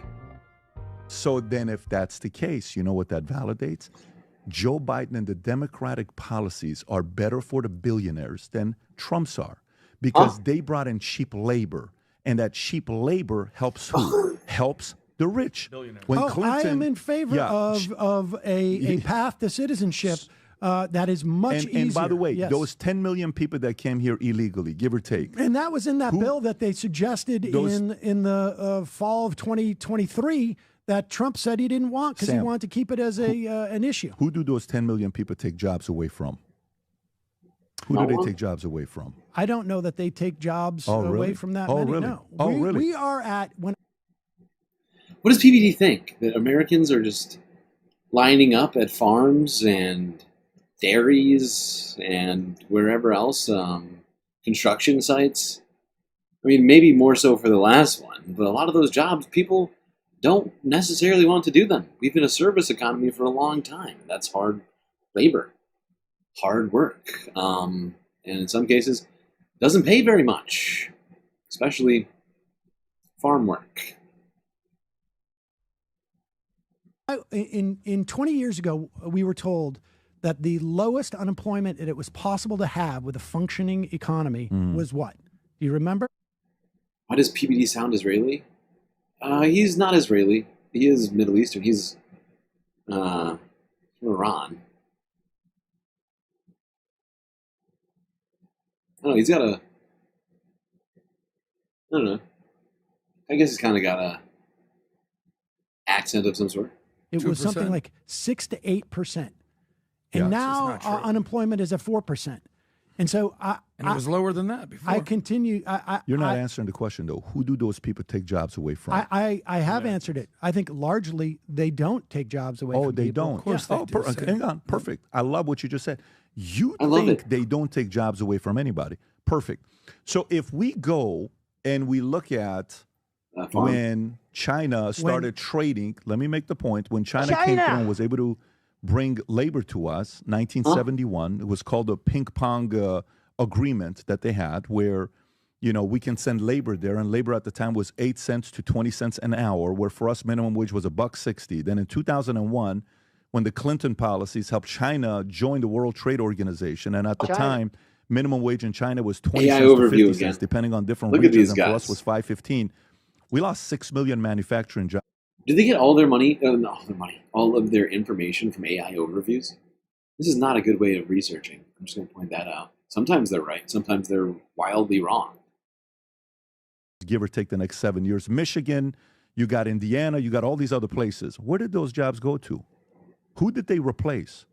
Who lost those jobs? What happened all to that Detroit? manufacturing went to China. That's right. So what do you think these 10 million people that come here, who are they going to take jobs away from? Americans who are here legally.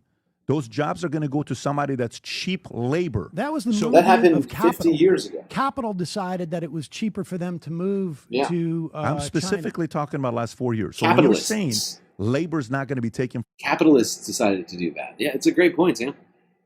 It's not like the government said, hey, everyone leave. All of the manufacturing jobs, we don't want them anymore. So leave. That didn't happen at all. Capitalists realized that they could get labor much cheaper in China. So they went there. But, of course, PBD can't criticize capitalists for making decisions. That would be sort of contrary to everything he believes in. That was the movement of capital. Capital decided that it was cheaper for them to move to I'm specifically talking about last 4 years. So when you're saying labor's not going to be taken from people in America, that's the credibility you lose. That's where people in 2000... Rob, can you play the clip with Stephen A. Smith, who has been a staunch supporter of the Democratic Party for my decades? God, he is not. And now Steve... I mean, maybe he is maybe at one or another time said he likes the president.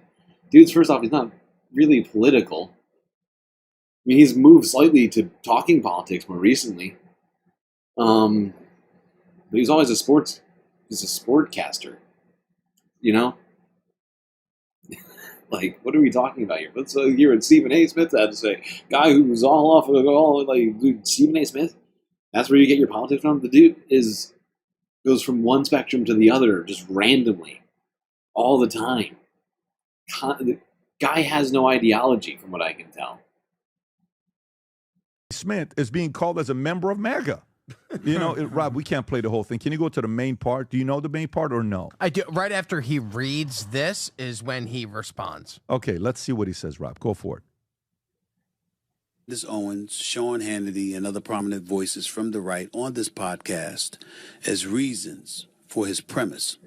Here's a portion of what he wrote on MSNBC.com in an article titled ESPN Stephen A. Smith is a megaphone for MAGA propaganda. Jones says, quote, Stephen A. Smith's embrace of the MAGA movement and its influencers has only continued. In recent days, for example, he has spoken with right-wing commentators Ben Shapiro, Megyn Kelly, and Bill O'Reilly. You might be thinking that these were adversarial chats between a left-leaning centrist and a conservative. But to adroit listeners, they can come across more as conservatives in friendly discussion than anything else. Smith's overt politicism seems to fly in the face of ESPN's apparent effort in recent years to deter some of its talent from speaking on controversial political matters. Either way, the network's most recognizable host is now regularly platforming MAGA propaganda at will, end quote. Now, My team reached out to Jones to have a discussion about the article. I wanted to invite him on the show to talk with me one-on-one personally. I hope we get the opportunity to have that dialogue. He was busy. He didn't avoid the call or anything like that. There was no comment or anything like that. He didn't say anything. He was just very, very busy. What we called it the So last classy. night. No shade on him. That's why it didn't happen. But in the meantime, let me express to you what I think about what he wrote. Great. I think that's the exact problem with the left. That's the problem? You see, if I don't agree with you, I must be MAGA. It must be the case. I don't even think that that's what this guy is saying. I'm platforming MAGA propaganda. Is that Okay, we don't have time for Stephen A. Smith today. Even on a Sunday FUNDAY, I don't have time for this shit. All right, let's go talk about Liberation Day. They thankfully have chapters on this puppy. Set to unleash Liberation Day tariffs. President Trump will unveil Liberation Day tariffs on Wednesday at 4 p.m. That was yesterday. That was yesterday. In a White House's Rose Garden, promising to stop America being ripped off and deliver a new golden age of U.S. industry. Though U.S. White House Press Secretary Keir said that he was still perfecting it to make sure it's a perfect deal with advisors less than 24 hours before Trump, who on Monday claimed he'd be very kind, has kept details vague with reports suggesting options from reciprocal tariffs to a 20% blanket rate or preferential treatment for some nations. Rob, if you want to play this, is this yesterday, Rob, or is this... This is yesterday from the Rose Garden. This is okay, the fantastic. president. Go for it. My fellow Americans, this is Liberation Day. Waiting for a long time. You're all about to be April 2nd, liberated from your money. 2025 will forever be remembered as the day American industry was reborn, the day America's destiny was reclaimed, and the day that we began to make America wealthy again. Going to make it wealthy, good and wealthy. I also have another clip. This is the president discussing how the tariffs will help eliminate income tax. Possibly. Go for it.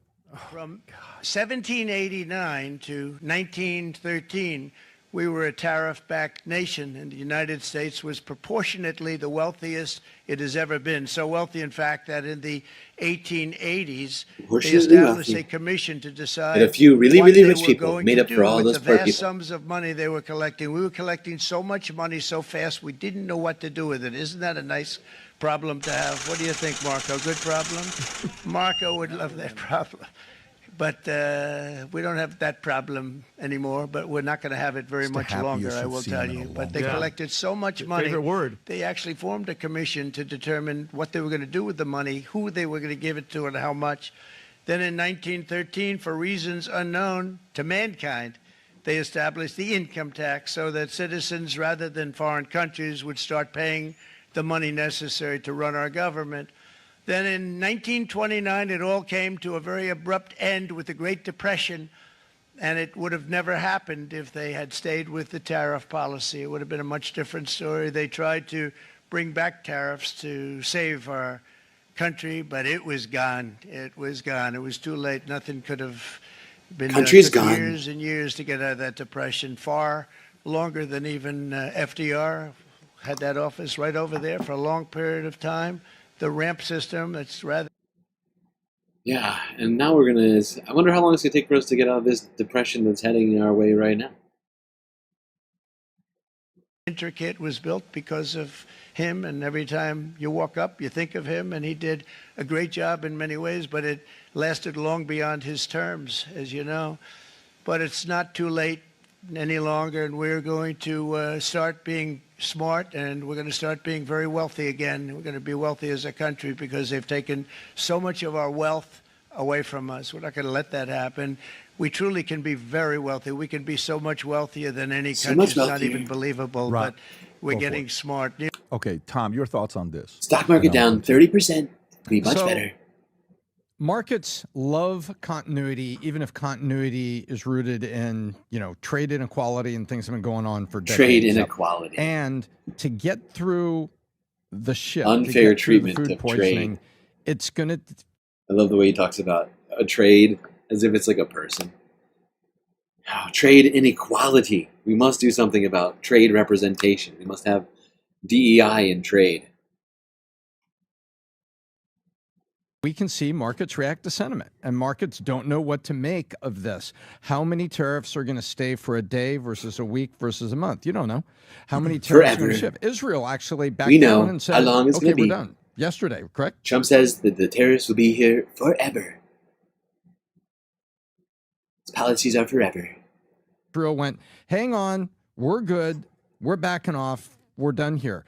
Interesting. Canada moved a couple of them, not the rest of them. Canada's still figuring it out, but they're blinking. Canada is blinking. So now the question is going to be, how long does all this take? And the markets, the markets don't like it. I love hearing free traders, trying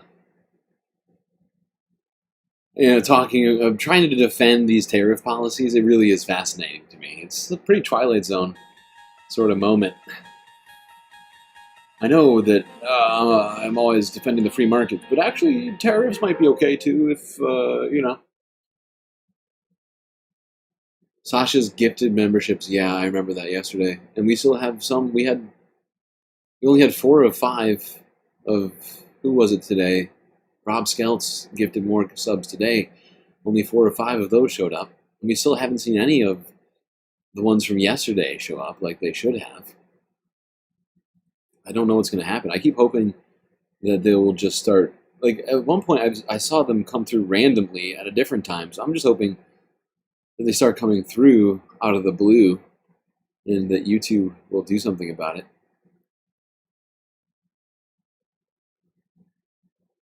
Oops. The markets don't like the sentiment of uncertainty. And that's why you have Jim Cramer and other people, we're getting killed out here. You're getting killed because you like the status quo that you had a minute ago, because you knew how to play that game and you knew how those markets work. And respectfully, I won't blame you if you contact YouTube. I do know that every time that, people have at least gotten their money back when we do that. It does wind, technically I get paid for them, right? And I'm still not sure whether or not. Well, the thing is on the other day, when that happened, I think you left, but MIDI doctors turned on gifted memberships and received one of those gifted subs. It might have been the one from you. I can't remember. You'd have to go back and watch yesterday. But, so I don't know. Like, the channel's technically getting the money, and I think it's possible we may see them, but I also get it if you want to, whatever. It's whatever. It's up to you, really, whether or not you want to contact YouTube about it. It's annoying. I've been considering writing a strongly worded letter to them.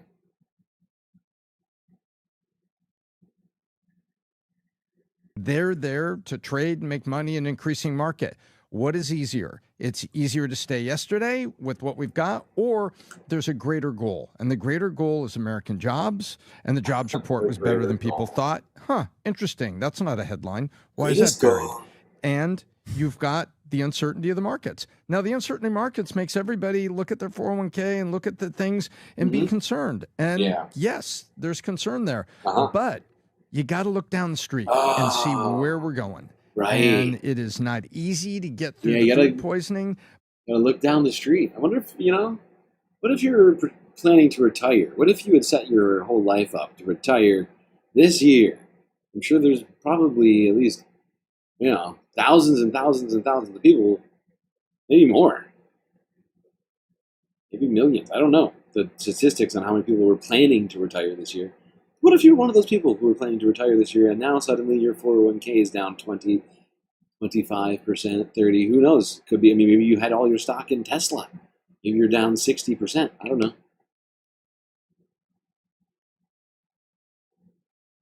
There is life on the other side, and you can see that's what the president is talking about. And I think we got to trust it, and we got to look at what's going on. We can already see get all those old people back to work going on. So let's find out how everybody else moves on these tariffs. Have more jobs for the elderly.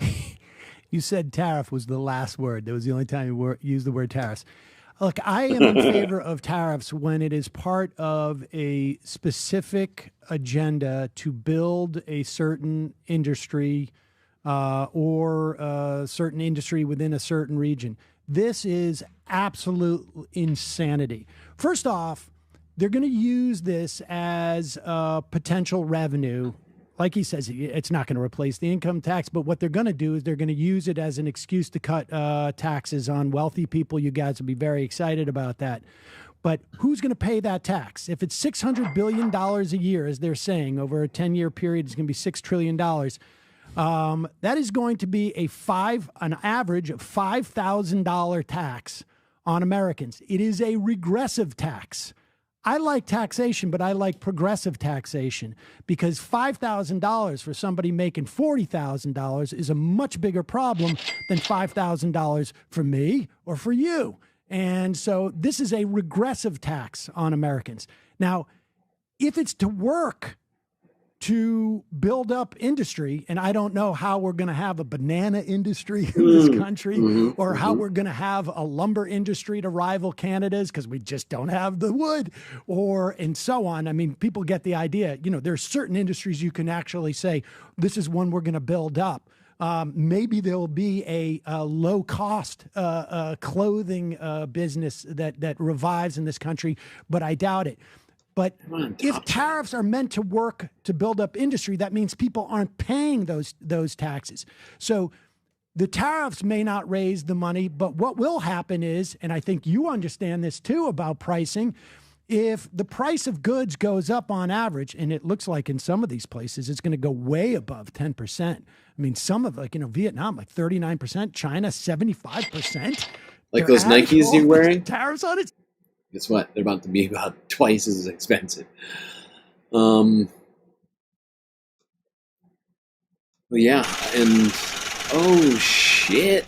Zero Megastar just cheered 300 bits. Get him, Zaddy Sam. Get him, Zaddy Sam. Thank you, Omegastar, for the 300 bits. I appreciate you. Corgo. You and your emotes, and your cute corgi emotes, love them. But I was going to say something, though. I got distracted by that sweet, sweet donation from Omegastar. Or as our robot butler says, Zero Megastar.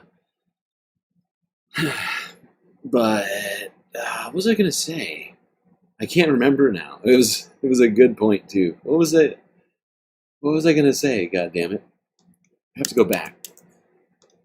This, too, about pricing. If the price of goods goes up on average,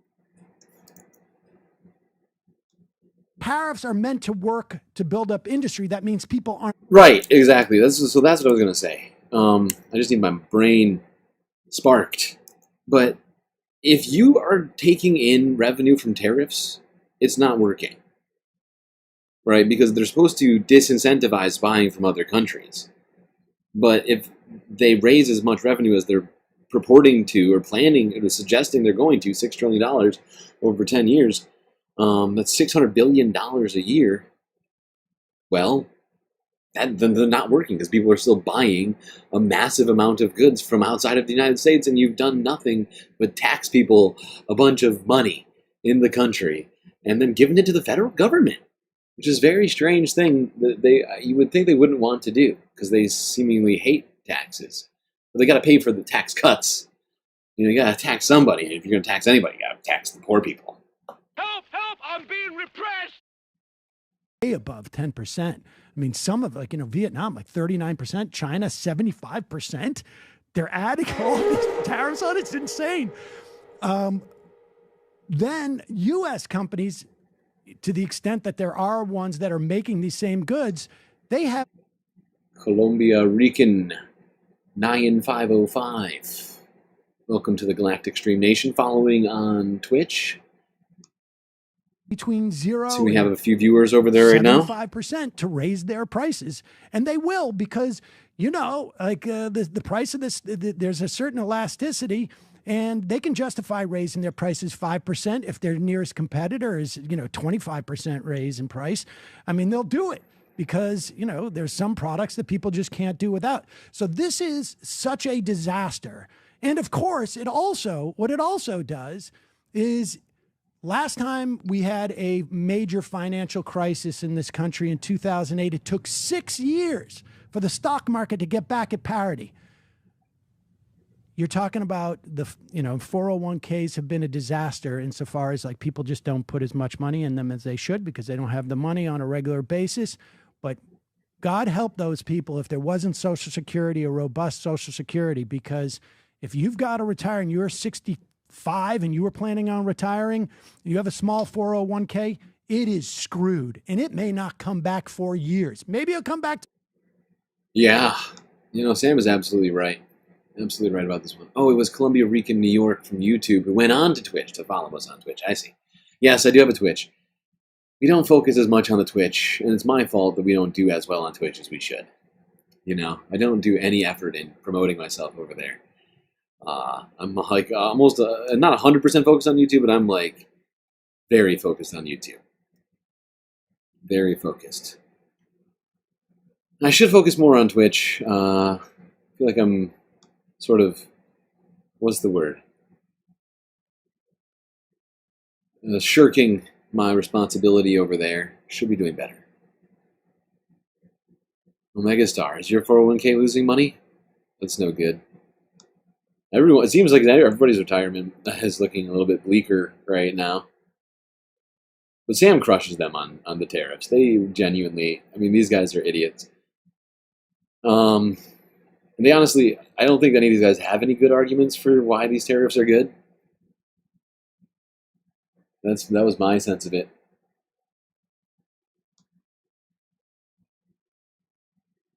But I didn't want to watch the whole thing. It's like, they almost talk about these tariffs for like an hour. Like, forever. Just move forward a little bit. There we go. Back to I'm for price controls. You are for price controls. Well, I think we should have applied some in the wake of COVID. Yes, there was a lot of gouging going on. I think everybody knows that. Adam. I think it's. There's plenty of data that at least 40% of the inflation was a function of gouging in some form or another. I love that. Adam starts to say something. He's like, actually, never mind. I don't actually have a good argument for why we shouldn't have done that because, of course, you'd have to be stupid to not agree with that statement. But I love how immediately Vinny's like, oh, you socialist agenda. Then they have nothing to respond to that. Data that at least 40% of the inflation was a function of gouging in some form or another. Well, Sam, number one, respect for you for being here. I don't think, genuinely, whether you're a progressive or democratic socialist or skew socialist, you're talking to a bunch of capitalists and an angry patriot. That's cool. We're not going to change your mind. You're probably not going to change our mind. But what we're solving for is the truth. The reality is these reciprocal tariffs, what Pat asked you about. Are you familiar with the golden rule? The golden rule. Do unto others as you want to do unto them. Bingo. Do you abide by the golden rule? Oh, my God. In my personal relationships, yes. There you go. There you go. So the golden rule is... What is this, Bible school? I thought we were talking about economics. Why are you talking about the golden rule? You want to do something to me, I'm going to do it to you. If you treat me fair. Except that's not what's happening. I don't think Adam even understands what these tariffs are. Because they're not based upon tariffs of these other countries. If they were, we wouldn't be tariffing places like Australia, who has no tariffs against the United States. There's plenty of places that don't have tariffs on the United States that are being tariffed, right? Or if they do, the tariffs that we're putting on them are much higher than the ones that they are. Because Donald Trump used a completely nonsensical formula that did not account for tariffs whatsoever to come up with these numbers for the tariffs. But Adam doesn't seem to understand that. So this is not the golden rule at all. They're doing one thing, and we did a completely different thing, completely devoid of whatever the tariffs are that they're charging us. That's what's happening. Not whatever Adam seems to think. He must think that, oh, wow, China's tariffing us by 74%.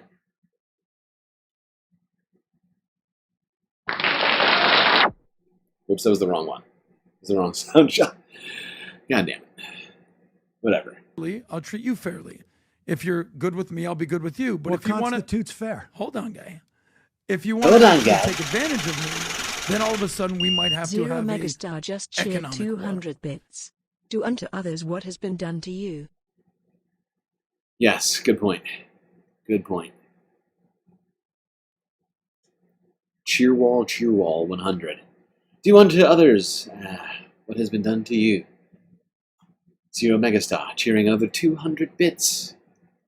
Megastar, love ya. Thank you for all the generosity over there on Twitch, keeping us alive over there. And that's what's happening. So if you show up that list, I know you want to focus on the one random country that you can't name. Hold on. Tell us how England is taking advantage of us. Yes, please. England is part of the UK. We understand that. But England is part of the UK. We understand that. Sam, taking advantage. Anybody home, dude? How is that a response to anything?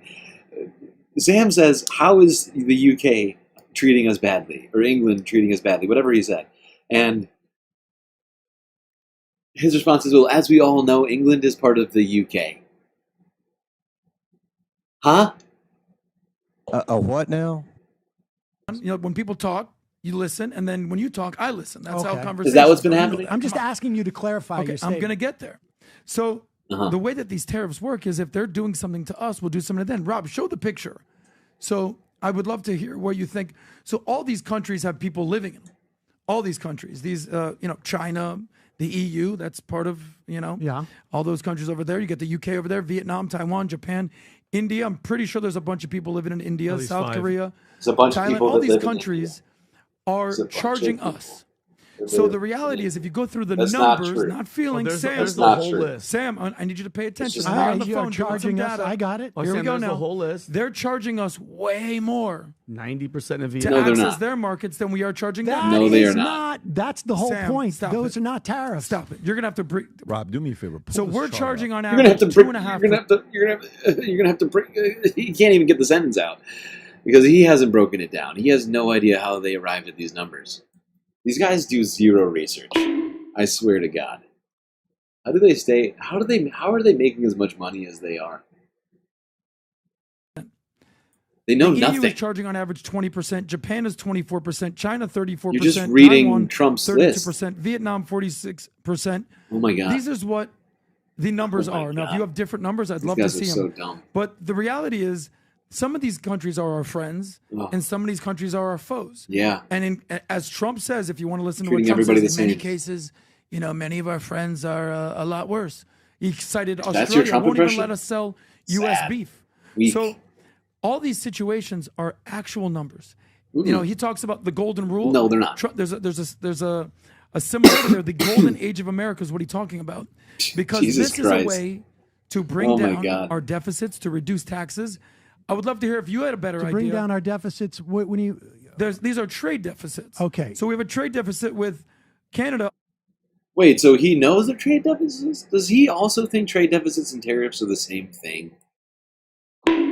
These guys have got to be kidding. You've got to be kidding me, Adam. You're supposed to be one of the smart ones, I thought. Of $200 billion a year. They charge us, in many cases, 200 to 300% You're not charging for us. dairy. Okay? They're charging us $200 billion a year. That's the trade deficit. They do not. No, you're absolutely 100% wrong on the dairy. No. Everything is Your wrong dairy about it. thing Wrong. is Saying. Everything absolutely he's saying wrong. is wrong. You think There this is is my dairy thing? Yes, this is This not. Yes. There Trump is said in his not. speech. It's not Yes, true. Trump lied. There is not a single pint of Just milk like you lied of dairy about- that goes. There's basically a massive de minimis. Well, it's not the de minimis, but it's the most explicable thing to explain this thing. But yeah, there exists some tariff that could happen in a situation that never happens and that is not enforced. But there's like a loophole. Like if you sell a certain amount of milk, cheese, dairy, whatever, to the United States, I'm sorry, if you sell to Canada, there is supposedly, but it doesn't happen. It just doesn't happen, right? There's a massive loophole. So unless you sell like a certain amount, there's no tariff. And this guy is just repeating things Trump has said in the past. He's like, "This Trump said it." That's how you do a Trump impression. But what is he? I thought these guys were serious. What happened? Where's the seriousness? No research? Feelings over facts? Countries don't have Dairy, God damn it. Sure, India's got a couple people. That dairy goes to Canada. Now, we don't. If we sell a certain threshold, tariffs are applied, but we don't reach that threshold ever. There are not a dollar. Because it's too damn expensive to access the marketplace. No. Anyway, I'm talking about the sweeping tariffs. You're talking about being a milkman. What I want to understand is what do you think? What? You seriously don't. Sam is right. Sam is so right. Adam brings up milk, and then when Sam responds to the milk thing, he's like, "You just don't." Like, are we kidding me? Are we kidding? Is this a joke? Give me a joke. Talking about the sweeping tariffs, you're talking about being a milkman. Being a milkman. What I want to understand is why don't you don't think care about any of the facts at all?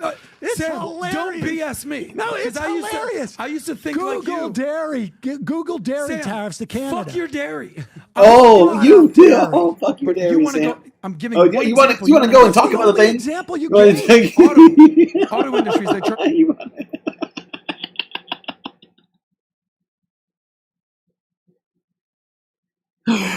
Oh my god.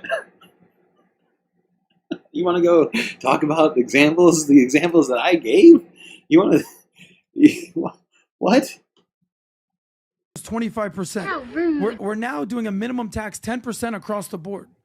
So minimum, but in other places, Vietnam, Let me China. ask a simple question. Though. The whole thing Adam just said, it could have been simplified to we have around $1 trillion of trade deficits. Would you like to fix that?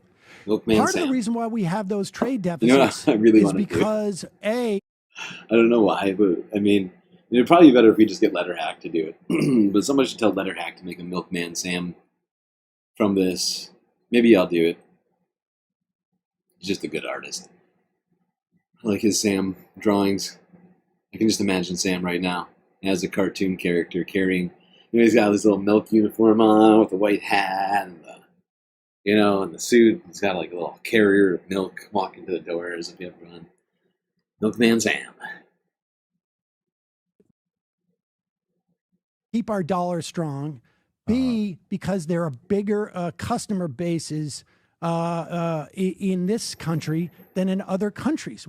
Our economy is based upon we're helping consumption. other countries' economy improve? Don't you think we have the leverage to ask more from them? I think, again, I think tariffs work if there is a specific industry. Yeah. We saw this in the CHIPS Act, Yeah. right? There were carrots and there were sticks in the CHIPS Act. We want to onshore chip production in this country, both for economic reasons, but also long-term national security reasons. For example, for me, and so what you do is you provide incentives and disincentives. have you ever negotiated a deal with anybody?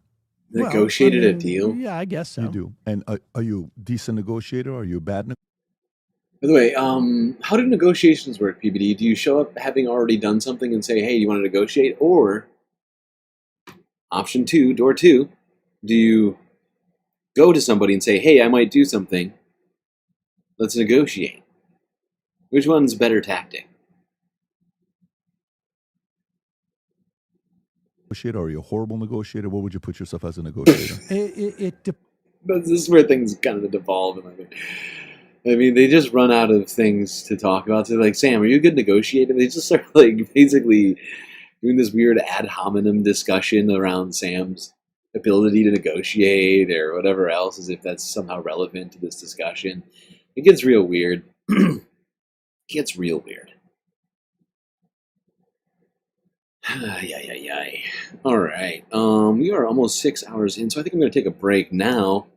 We're done with just straight up watching the PBD podcast, but we are actually going to come back to it after the break, see what some of the reactions were to this. Even maybe the majority report reacting to Sam. Sam reacting to himself, perhaps, might be on that list. But we gotta take a quick space break. A few galactic messages for you, space fams. If you haven't already, hit the like button. Don't forget to subscribe. Maybe even hit the little bell icon as well so you get the latest galactic notifications and you don't miss a single episode of this spacecast. While you're doing all that, do also consider contributing to the Galactic News Network, as we are completely funded by viewers like yourself. So So many great ways for you to support the channel, of course. YouTube, super chats, super stickers, memberships. YouTube, Twitch, with the bits and subscriptions. Cash App and PayPal. If you would prefer all of your money to go straight to funding this show rather than YouTube or Twitch taking their cut.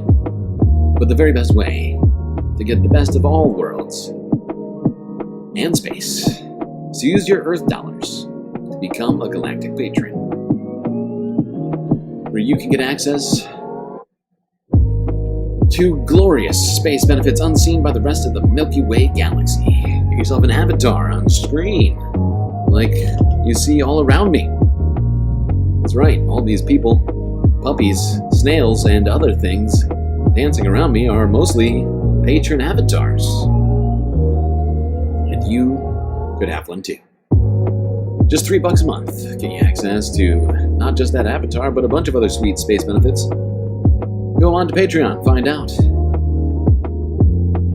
Link in my bio on YouTube and Twitch, as well as in the chat. Alright. Enjoy this galactic intermission. Maybe grab yourselves a drink, perhaps a snack, and I will be right back.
Well, I think everybody knows what that sound means.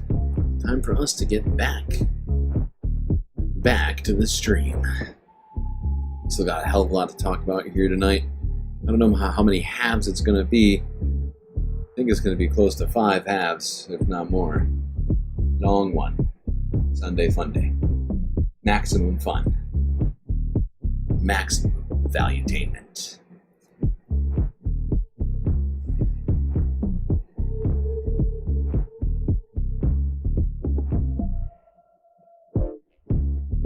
Yes, indeed. Maximum valuetainment on its way. Alright, let's move on from just straight up watching the podcast to see what other people were saying after seeing this utter train wreck for the PBD crew against Sam. They seem to prove that they know absolutely nothing about the things that they talk about. Start off with the Vanguard boys, Zach and Gav. Gav and Zach. They had a reaction. Let's see it. They all seem to be relatively positively directed at Sam Cedar. Yeah. It's hard to win an argument with a smart person, but it's damn near impossible to win an argument with a stupid. Zach and Gavin getting in the comment section over here. Look at that. Person. That's a Bill Murray quote, and that was 100% referencing Sam arguing with Dude, these that is guys. the perfect application of that quote. That's exactly what I've been trying to say this whole time. Yeah, exactly. And then obviously somebody else pointed out Sam's second Jubilee this year. Amazing. Someone said somewhere Steven Crowder is watching this in the safety of his bedroom under a blanket, just happy it isn't him again. It was glorious to see every time PBD crew accused Sam of lying about something, they look it up online only to prove Sam was 100% accurate. It happened at least a dozen times in this vid. Angry comment. Patriot dude was about I love to that burst a comment. blood vessel. It's true. That's maybe the truest of all of these comments. Dude, Vinny's got to settle down. Guy is going to hemorrhage something. How do I turn down Vinny's microphone? Damn, the comment That's a section quote. is not on PBD. That's an exact side. quote. It's a Sam quote right there. 100%. But anyway, so Sam Cedar goes on PBD, and the first moment where it gets really chaotic, really crazy is when they start talking about Social Security and the border, which is the part that I wanted to skip to immediately. It's right around 27 minutes Immediately, in. if not sooner. Not much to say other than that Vinny is unhinged. Sam Cedar comes in like an adult, like a chaperone. Honestly, like the only reasonable person in the room in a lunchroom shouting match, basically. But yeah, let's go ahead and plow into this guy. I mean, well, I almost feel like we should go through the whole video. This is coming from a socialist. No, You no, know no. the No, level wait. of credibility you have as a socialist. Okay. Yes, progressive. A system that has never worked. But I want to hear it. That is anti-oligarchy. But I want to hear it. I want to hear it. I love how PBD's PBD's got a scale of credibility, okay? It's not whether or not the things you're saying are true, okay? I know that's normally how people sort of determine credibility, but PBD's got a special form of credibility testing, okay? If you're a socialist, you're not credible, okay? If you're anything but a capitalist, if you're not a rich guy, do you even have you ever, you don't know anything, okay? Go for it. First off, you seem to not understand that these were not undocumented immigrants who were getting these Social Security numbers. They are non-citizens. Now, when you came to this country, you were an immigrant. Your parents came legally. Right.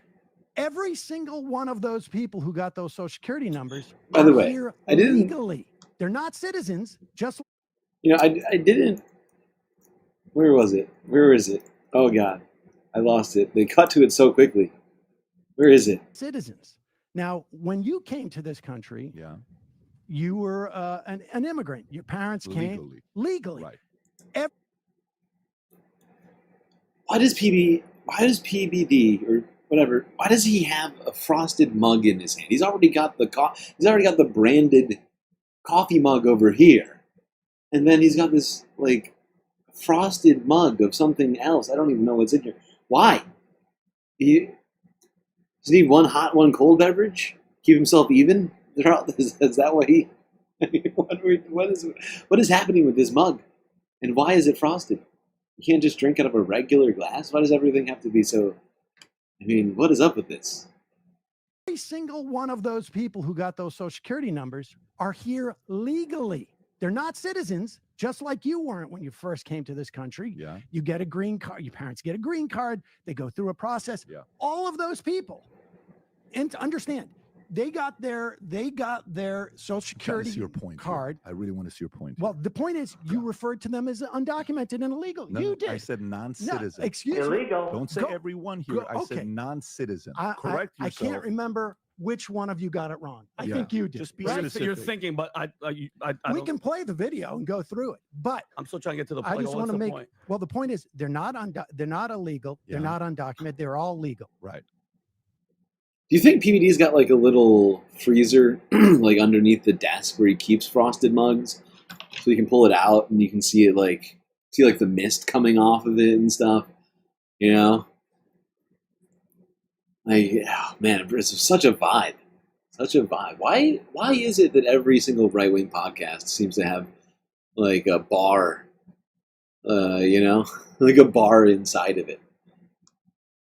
The expansion from that program, the EBE program, which is enumeration beyond entry, was started under the Trump administration.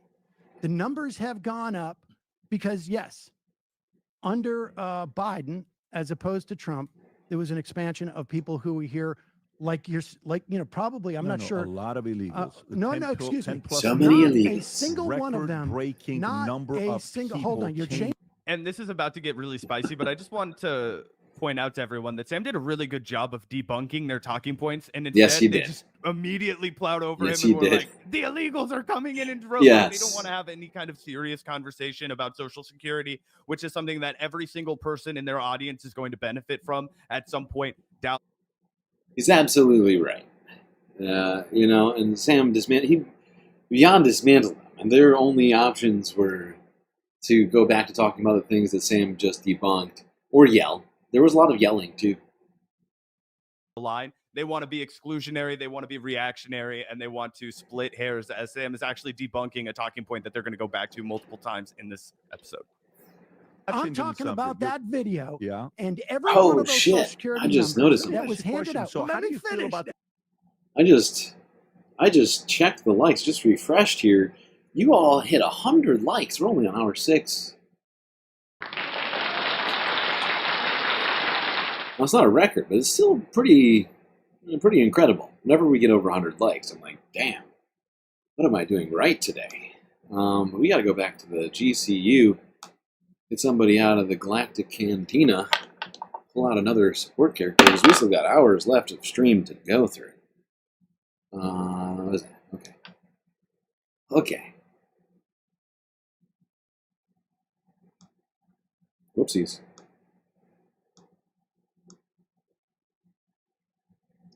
Go web go.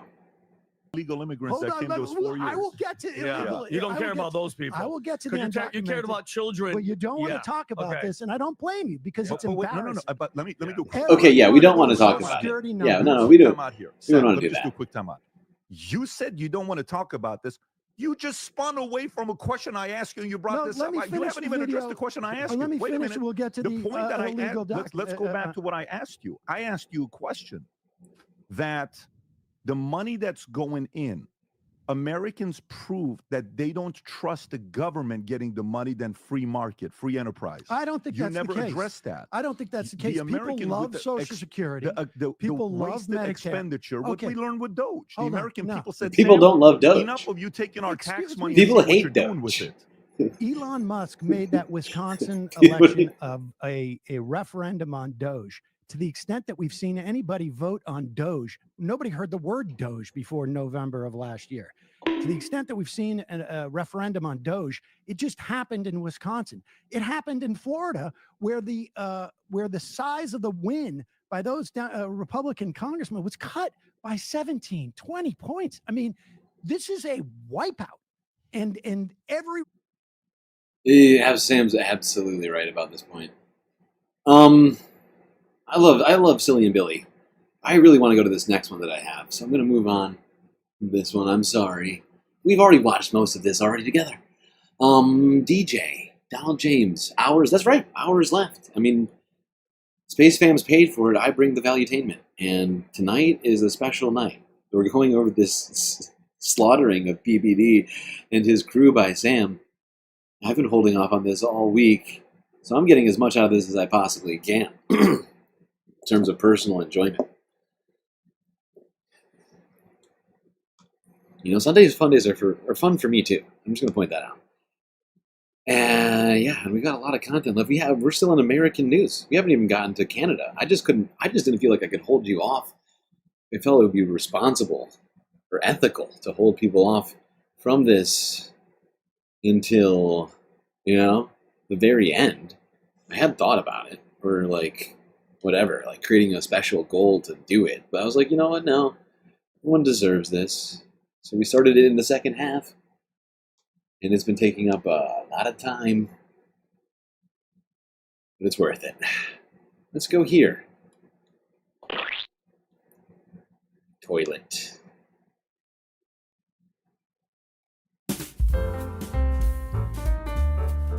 Valuetainers only love you when they're valuetaining. Yeah. Every single person on this planet is gay. Are we recording? You gotta tell me when we're recording, man. You gotta tell me when we're... Come on! Okay, guys, you forgot the sound. What is this, my show now?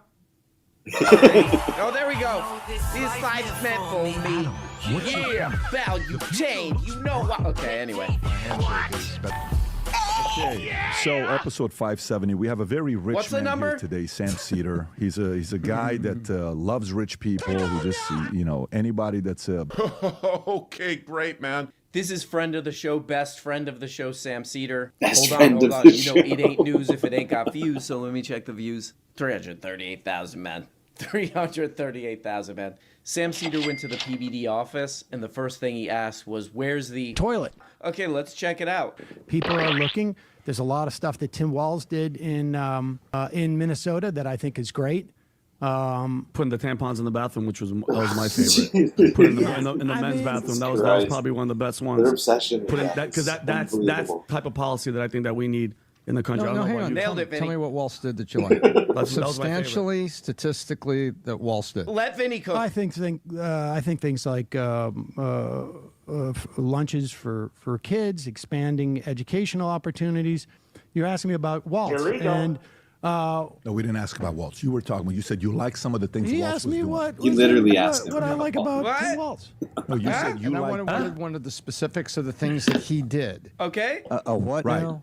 Okay, so Which one? but continue Whoa. with the. Okay, we're back on PBD because it's my favorite show. It's where I got my news, from. This is one of my favorite things about the PBD show is that they kind of just forget what they're talking about a lot. Tom, who I believe is PBD's dad, It's so is true. PBD's dad. He asked him about Is this he? guy, Tim Walz. What do you like about I don't this guy, think Tim so. Walz? Is he? Then Sam Cedar says something. Then there's like silence. Tom Then D? PBD's like, we didn't ask you about that guy. Then Sam Cedar's like, the guy just asked me about him. And then the guy's like, I was asking about him. Then PBD's like, wait, what? There's a lot of that in this show. Wait, what was it just saying? Bring up on Google. What? I forgot. Where the hell did Vinny go? And then just like dead silence for a minute. There's a lot of this on the PBD show. Hey, what do you think about this guy? Which guy? The guy you just asked me about. I did? Which one? What? Okay. Huh? Hold on. What is it? I watched the video of you guys. On the Here we plane go. down Of when Elon Musk was in Wisconsin.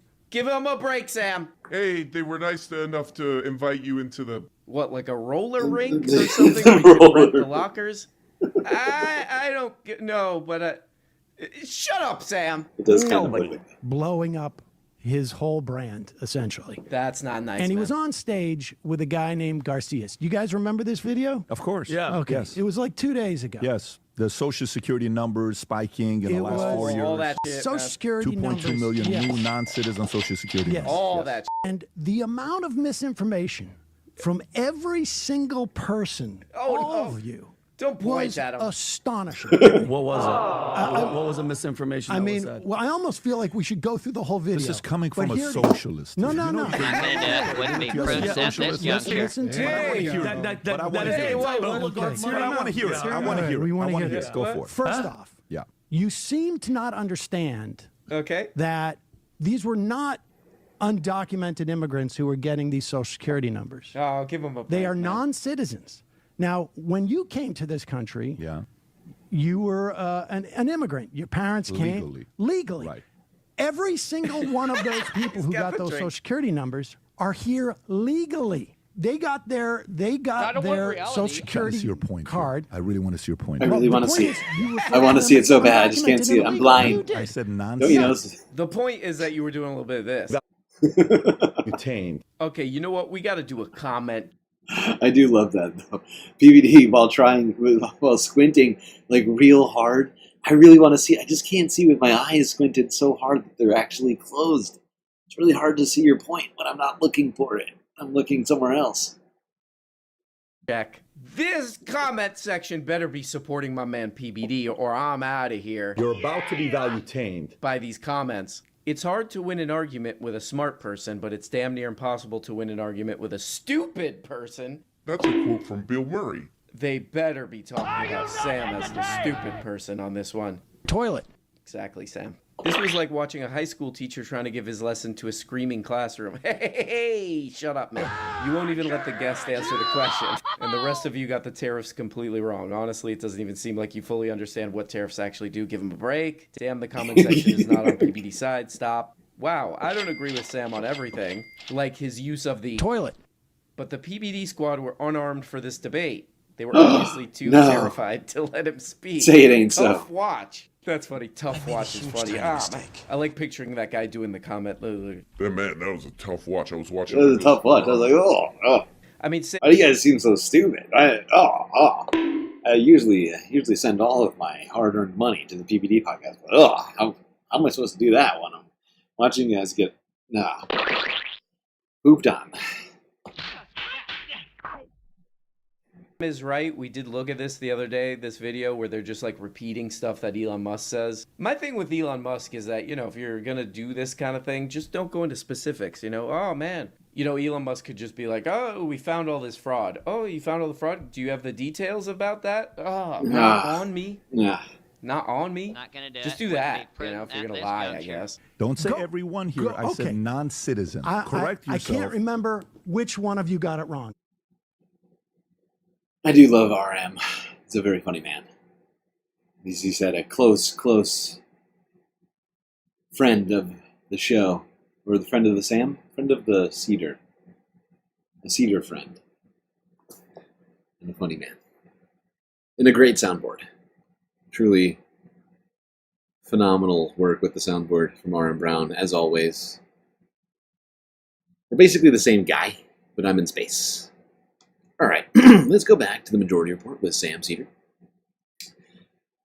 A couple of days ago, where Sam has decided to do like an inception of himself. He's like incepting himself. He's going to watch a video of himself reacting to. You'll see. Here we go. Majority Report with Sam Cedar. 2 days ago. Yesterday, I was in Fort Lauderdale, Florida. For less than 24 hours. We're one of the. I won't say that. I won't be mean to Fort Lauderdale. Yeah. It's okay. You're fine. Everything's fine down there, I'm sure. Very corporate-y hotel. Not particularly fancy. But I did have a nice pasta dinner at the bar as I tried to watch the Celtics Heat, and apparently they were blocked from there. Blackout restrictions? Yep. Ridiculous. Not a suburb. So illegal. I went on there, and on the plane ride down, I had watched a video that Patrick Bet-David and his crew of guys did on Elon Musk's presentation. Dude crew. In Wisconsin. Now, they did this video before Elon Musk became, it became clear that Elon Musk was literally like radioactive. Well, first of all, some of the things that I say will be incorrect. Was Elon Musk and his buddy going over all of these Social Security numbers. And so the first thing I wanted to try and do on the Patrick Bet-David show was to bring this up and talk about it. But what was fascinating is how quickly they wanted to get away from this. So here is this first clip of that. I watched the video of you guys on the plane down of when Elon Musk was in Wisconsin blowing up his whole brand, essentially.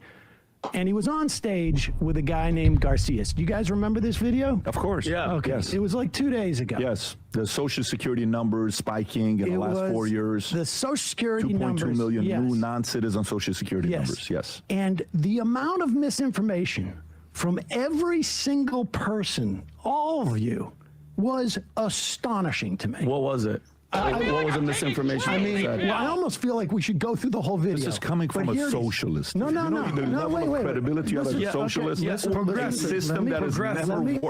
But I want to hear it. That is anti-oligarchy. But I want to hear it. I want to hear it. We want to hear it. Go for it. First off, yeah, you seem to not understand that these were not undocumented immigrants who were getting these Social Security numbers. They are non-citizens. Now, when you came to this country, you were an immigrant. Your parents came legally. Right.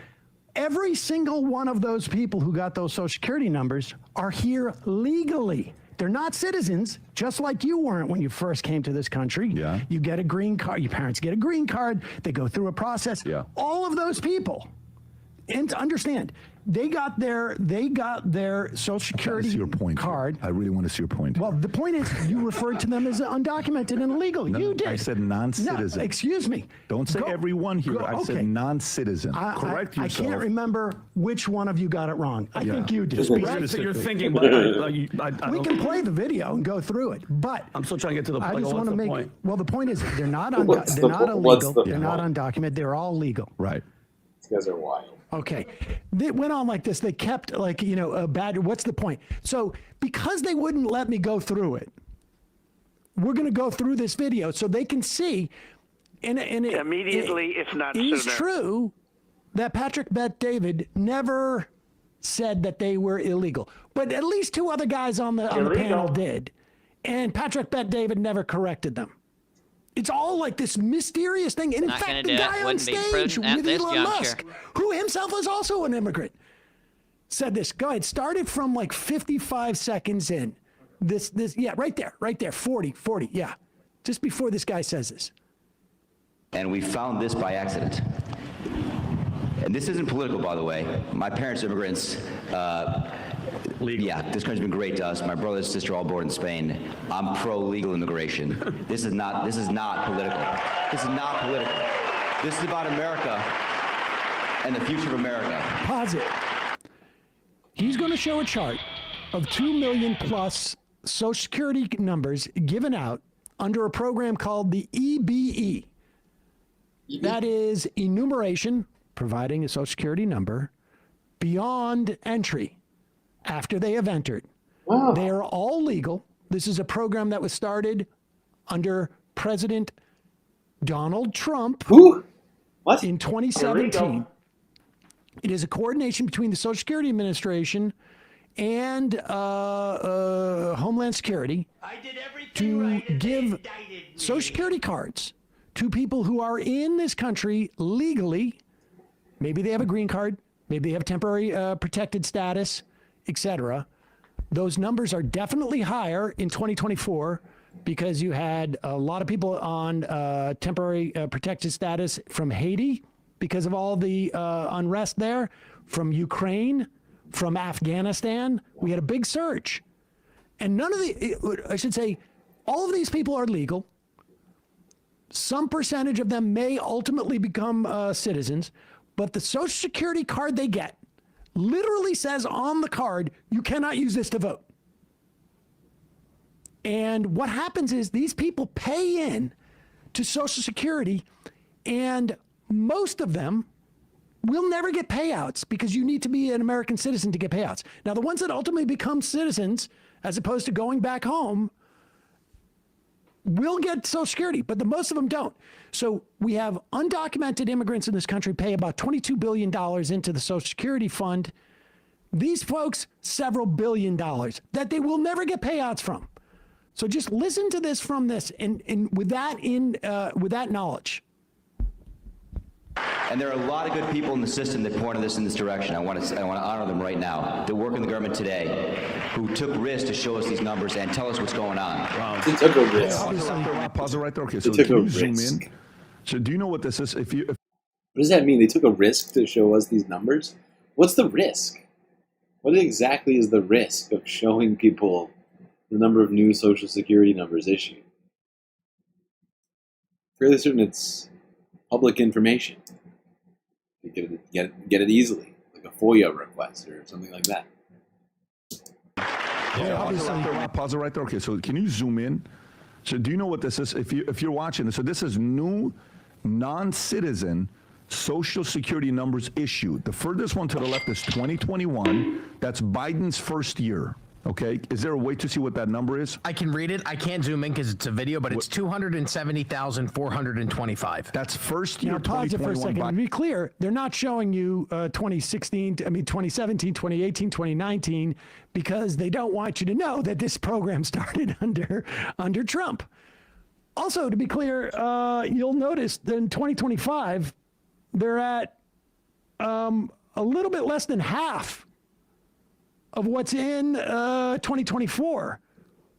Donald Trump has been president for most of 2025, and they already got half in the first 2 or 3 months. That's because the program's actually working. The program is taking it now. There's no doubt there was more immigrants let in 2024, again, because of all these different, but the program is getting them into the system, having them pay taxes, and not getting any of those Social Security benefits. But go ahead. Come on! Biden giving out Social Securities. Second year looks like 590, if I'm not mistaken, Rob. Third year looks like 964. Yep. And fourth year is over 2 million, but is it 2,095,000? Yeah, 2,095,247. And can you do me a favor and research? And then this year, in the first few months, which means this is that really 960 in the first few months? 900,649. That is wild to be thinking about. Rob, what is the year that we've given out the most Social Security numbers out to non-U.S. citizens? Can we just kind of see? So 2.1 million. That means out of 340 million people living here, 1% of Social Security cards were given away just last year in 2024. I love how they're just doing all of their research live. To be here. They're not. Oh, wait a second. What? Whoa. Aren't supposed to be here.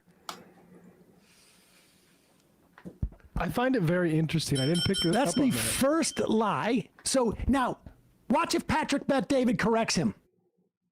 I'm just most fascinated by the fact that they seem to do all of their research live. There seems to be zero effort put into, like, they walk into the room, and that's when they don't, when they leave, I don't know, I guess they just, I have no idea. What do these guys do? Drive a Bugatti around? Sipping scotch? They are supposed to be chortling? They are here. And they are put into the system, and they're paying taxes, and they're getting no benefits out. Go ahead. To people that aren't supposed to be here. They're not. These are not. What is the most? What's the most? Oh, pause it. You see how he said, these are not, and he knows because he is one. He came to this country from Iran. His family, I think, were refugees. He probably came in under, if not the exact same program that these folks from Afghanistan, these folks from Ukraine, these folks from Haiti, or something that is similar. In 1980, he knows this. Just think about, like, what has to be going on in your head. That's why he knew when you brought it up on the show that he didn't himself say it. Exactly. He remembered that because he was walking a line. I'm going to let these guys say it. That's the way I do it. Go ahead. 1 million. That means out of 340 million people living here, 1% of Social Security cards were given away just last year in 2024. To people that aren't supposed to be here. They're not. These are not. What is the most? What's the most? Wait. What's the most? He did say the it. most? All right, now he's. He did kind of say it. He said they're not, which could be construed as an answer to that. And what is the most? What year in 2024? To people that aren't supposed to be here. They're not. These are not. What is the most? What's he doesn't finish the sentence, but technically that is a sentence. They're not. And then the next thing he says is the sort of another sentence that he doesn't finish. But he basically did, in fact, agree with Vinny there. It's hard to catch for a second, but I've now heard this too many times. Yeah, it would seem that he did, in fact, basically suggest, and he was right. They're not supposed to be here. Huh? Weird. What's the most? All right, now he's Social Security numbers. Let's do some research, guys. Come on, boys, we can do this. Citizens. Meanwhile, Adam's just playing with his phone, So the playing record is in Candy 2024. Crush, I guess. Over 2 million. Wow. That is absolutely insane. So now, very basic. Why did this happen? What percentage of them do you think are going to be voting Republican? Oh what my percentage God. of them are you think are going to be voting on the left? Oh, Not gonna be positive. voting at all. Listen, I am not able to see into the future, but I will tell you what percentage of those people will vote Republican and vote Democrat. 0%. Because on their Social Security card that they received, it literally says the words, "This card is not eligible for voting purposes." I don't want reality. They did. I mean, obviously, you can see they don't do any research. They're just willing to lie about this stuff. Go ahead. Did this? What was the motive? Tom, lots of questions. Your thoughts on this? Well, my thoughts on this is obviously, first of all, I really appreciate this guy saying, hey, I'm in favor of legal immigration, and thanking the people that were working in the SSA, Social Security Administration, who cooperated with them and said, Pause it for a hey, second. This is the you're funny here part with looking this for guy. waste and fraud. This guy is supposedly like their policy expert. He's the I expert? always defer to him, and his big commentary on Doesn't this, seem to know a which lot. he has no idea what policy is. He has no idea it's the EB. He didn't, like, the thing that he really appreciates about it is that the guy, Garcias, was nice to the people at Social Security Administration, who obviously either told him the wrong information or told him, how to present it as if this is nefarious. That's the policy guy's response. But let's see, does he imply that these are undocumented people? Go ahead. First of all, I really appreciate this guy saying, hey, I'm in favor of legal immigration. He's polite. And thanking the Very people nice guy. that were working in the SSA, Social Security Administration, who cooperated with them and said, hey, you're here looking for waste and fraud. You need to see this. So that means that there are people in the Social Security Administration who are realizing what was happening. And what do I think about this? I think the administration in power at the time was a Biden administration, and the support of Schumer and Pelosi were very, very liberal on this issue. They were issuing Social Security numbers to non-citizens. They were helping people who got here to stay here and work here legally. Okay, right there. Boom, right there. No. If they have a Social Security number, got here to stay here. She's helping them get Social Security numbers. They're not working illegally. They're working legally. Ridiculous. It's ridiculous. But Sam took the time to go over the video they refused to go over. Even though all of their research seems to be in the moment, would have been the perfect time to go over how wrong they were. Okay. That's been like almost 3 full hours of unpacking that PBD appearance that Sam did. I think we're going to end that discussion there. I think we've done it. I think we've gotten through it in as much detail as it possibly can do in one sitting. Let's go on to talking about other stuff in the United States that's happening. Sunday fun day. We don't have to just sit here listening to these weird guys saying wrong things. We can do fun things. We can think about art, music, maybe both at the same time. Here's Reuters from 4 days ago. Mona Lisa among artwork reimagined in music for the blind. Interesting. Tell me more. Could music help the visually impaired experience art? So the first hit appears there. Iconic masterpieces, including Leonardo da Vinci's Mona Lisa and Edward Munch's The Scream, are being turned into immersive audio experiences for those with visual impairments. The project, called Sound of a Masterpiece, is the brainchild of visually impaired composer Bobby Golder in partnership with composers from the New Radiophonic Workshop. We were aiming not just to kind of write something based on the piece, but actually bring people further into the painting. And you can do that very effectively through music and soundscape.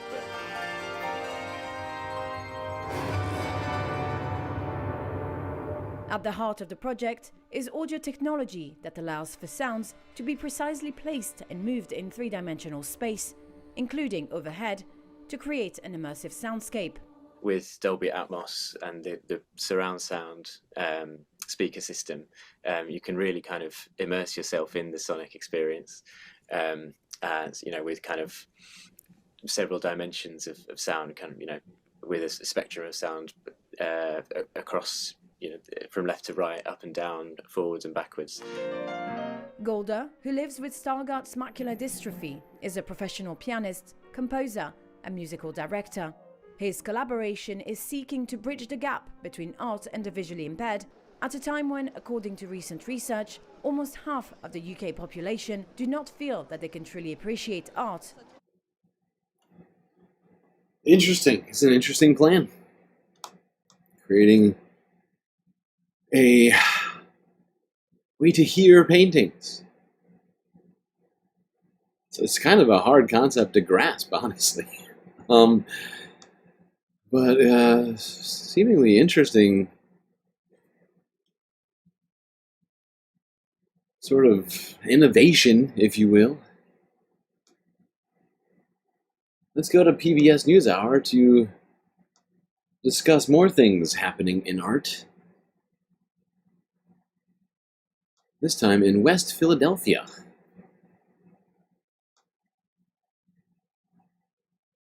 Local arts organizations have the power to play a role in everything from community challenges to the vibrancy of national democracy by expanding access to both creating and experiencing art.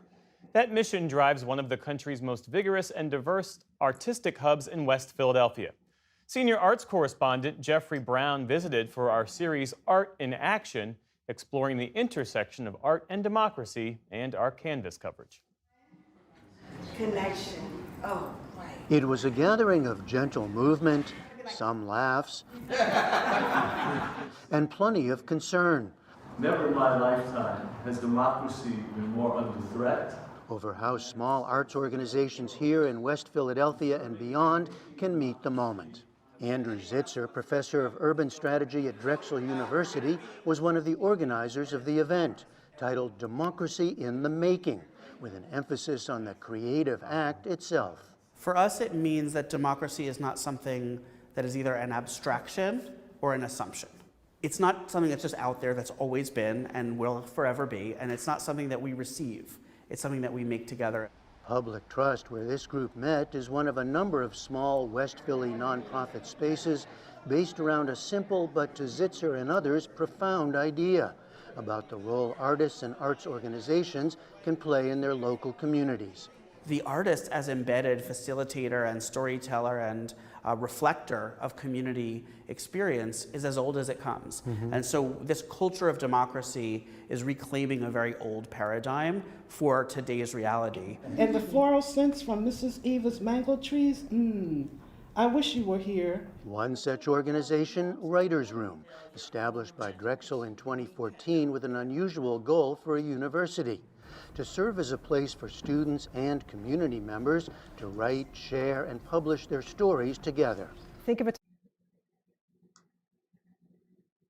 Yeah, sometimes it's good to have other people around to work creatively together, maybe just being around other people. Helpful, perhaps, in your artistic process. Not for everyone. Certainly for some people. Let's go now. Talk about a literary situation. What do I call this? A sort of unexpected unveiling of long-lost letters by author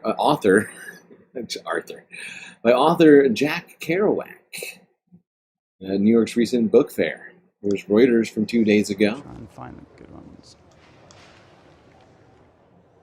Recently uncovered letters from American author Jack Kerouac are on display at the New York's Art Fair. It's not often that you get the opportunity to, really show something that is genuinely a new discovery to the literary world.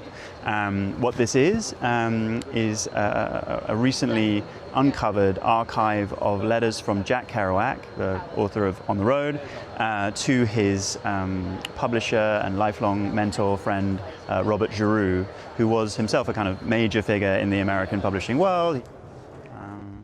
£250,000 is the price on the whole archive, and for that you get numerous letters and all completely unseen. So it's a real opportunity for not just.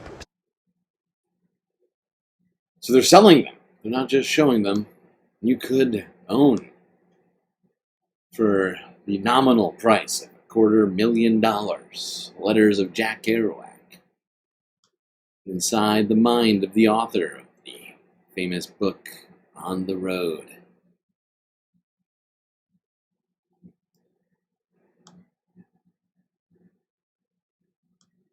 Let's go back to talking art.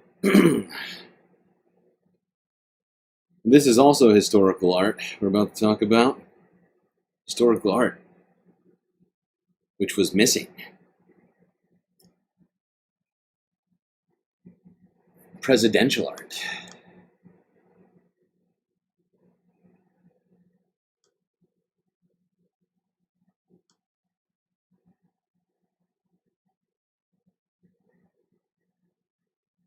So, can you tell the difference between these two paintings? One is an original, the other is a copy, but it's still worth up to $160,000 or maybe more to the right buyer. Yeah, it depends on how much money they want to pay for it, right? Someone stole the reproduction right here in Colorado. And I love how she's like, can you tell the difference between the two things? I'm like, she's like, the real one, points at the real one, and the other, like, yeah, well, now I can. Thanks for that.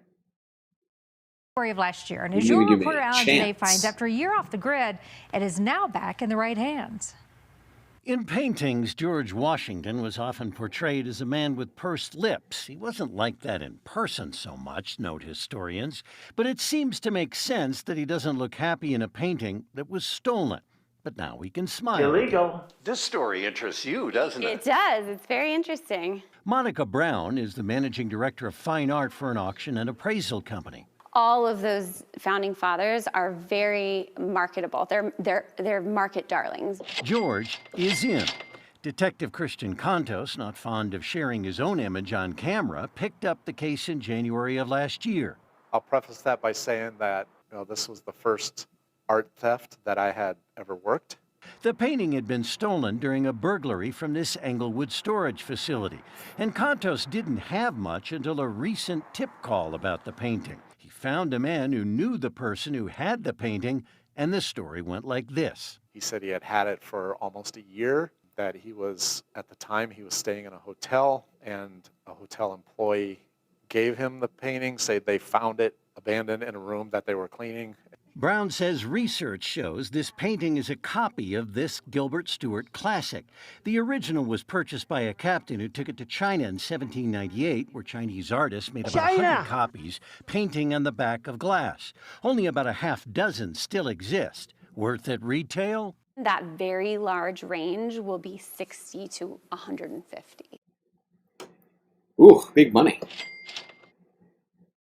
Big money for that George Washington reproduction.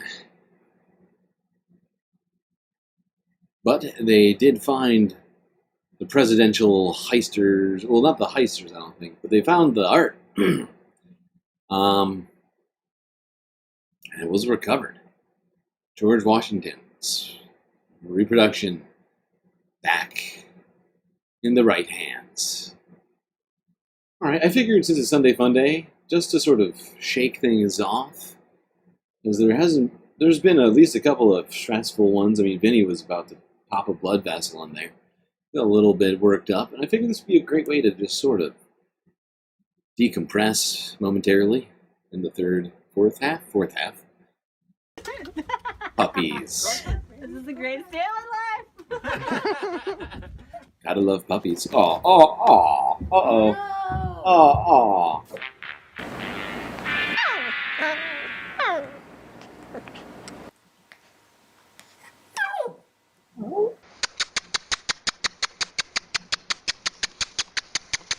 So cute. Oh, God. Can't get enough of these puppies. It's not food. Excuse me, that's not food. Neither is that. Aww. Puppy bird love.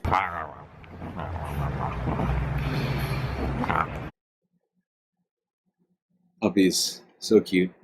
So very cute. There we go. Little Sunday Funday action for you.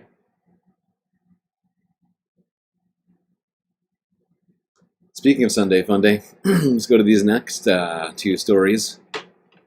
We got. Prepare yourselves. These might make you a little hungry. Because back in New York City, the 5-borough pizza challenge is on, and hundreds are coming to participate. CBS New York from yesterday.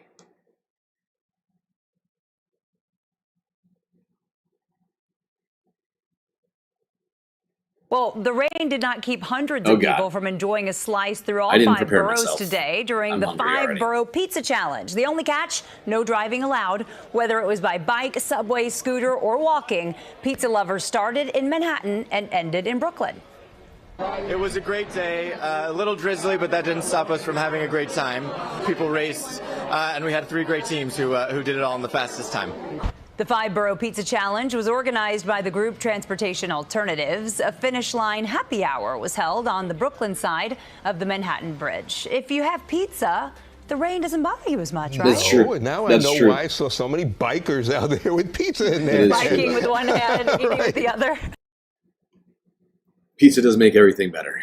And one Montrealer, one Quebecian, has just been named the very best pizza chef in the entire world. Let's go to Canada.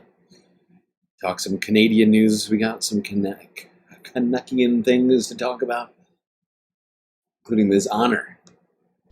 I'm about to go meet the best Neapolitan pizzaiolo in the world. You'd think I'd be in Naples, but I'm actually in Montreal, and as someone who used to make pizza, I'm pretty excited. Let's go meet him. How are you? Nice to meet you. Nice to meet you. Congratulations. Thank you. For an Italian to arrive here and bring the best of his knowledge to bring this pizza here in Montreal on top, it's something that I will never forget. What usually are those tricks of the trade This guy is good with the dough. do have? So when you understand what a really good tomatoes is and how you can make a sauce without adding anything, here there's just salt, there's nothing else. And then you have the dough. Dough, there's no secret other than use the good flour, good product, right fermentation. And then thousands of hours of practice. There's no way that guy's as good as he is with those. And with this that year, he dough. finally brought back some hardware in the Neapolitan category. It must be nerves. There must be some sort of anticipation to get going. Is that what you're feeling? Oh yeah, absolutely. There's a lot of pressure. I love pressure. And you have to follow some strict rules about the dough, the fermentation, the weight of the dough, how much tomato sauce you use, how many seconds you cook. When you choose to do a marinara, as I always did, you have 4 ingredients. You have tomato sauce, oregano. This is making me too hungry. We gotta move on. Great job, buddy. Bringing back the gold, or the silver plate, whatever you want to call it. A medal, award, back to Quebec. Well, I still say New York's got the best pizza, but whatever. He's got the award, I don't. All right. Now let's go to Edmonton Airport in Canada, which has created a new room at its airport for well, not quite a good, I wouldn't call it a good time. Something new at the Edmonton But, Airport aims it's, to make flying excuse me, easier sir. for neurodivergent travelers. Oh, whatever. Let's hope the space will help with sensory overload and encourage people who may have stayed away in the past to give traveling a try. CTV's Nicole Weisberg has more. Airports are inherently busy, a place designed to get people from point A to point B. It can be overwhelming, especially for people who are neurodiverse. Now, amongst the hustle and bustle, a sanctuary of sorts. One with soft sounds, calming visuals, and objects and panels to touch. And it's a nice little hideaway that they can kind of tuck into before their flight and get themselves in that calm space. MP Mike Lake says he's flown with his son Jaden upwards of 200 times. Jaden has autism, and even with years of experience, his dad says it can be a lot. He, for the most part, he thrives on kind of the excitement and everything around, and he's loving, even right now as we're talking, looking out at the airplanes and everything else. But then at times that gets a little bit overwhelming. A sentiment airport officials say they've heard loud and clear. Why they've opened this new sensory room. Families just simply aren't traveling because of that anxiety, that stress that is involved with being at an airport, getting on a flight. And so this really was born from those conversations. Autism. There we go. A new space for neurodivergent people. Perhaps get out of the hustle and bustle of the airport. Have a moment to themselves, perhaps with their family. Making air travel more accessible.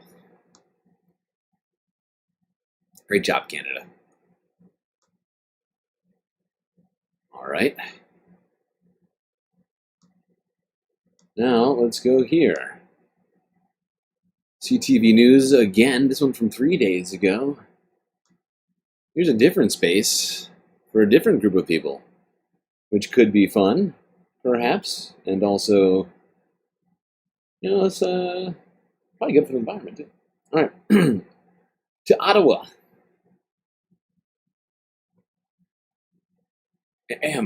Go Web Go. We're hoping that we're going to get all of this wet weather out of the way to enjoy our May. We're on the edge. We're on the edge. It's coming. Jason Commandant, the owner of Ottawa Bike Cafe, you are looking forward to the warmer, milder spring-like temperatures because we are here to talk about bikes and the Ottawa Bike Cafe right here on Spark Street. That's right, yes. We love the warm weather. We're ready for it.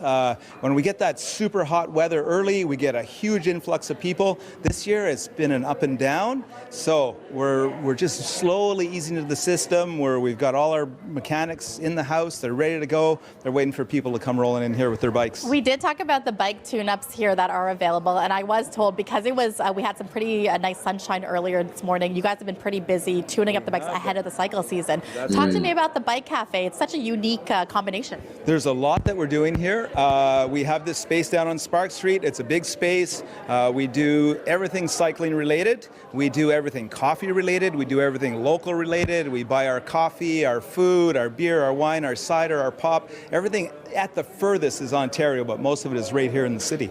I just want to shout out the little crowd that's behind us. This is also a wonderful space to host events, open mic nights, showcasing the artwork as well. What's happening here in a short period of time? So this is an event called Bike Minds that has been a very great event in Ottawa. It got slowed down by COVID. Now this is the second event back since COVID. This is an opportunity for people to come and speak to their personal experiences. Pretty cool space. You know, if you're a cyclist, you can, you know, two birds with one stone in this little bike shop / cafe. Maybe even three. If you're looking for some entertainment. Seems fun. All right. We are going to move on to talking about AI a little bit before we head into the environmental half, which is really just going to be part of the same half we're in right now. Why are people talking about eating pizza with a knife and fork? That's not how you do that. Put it down.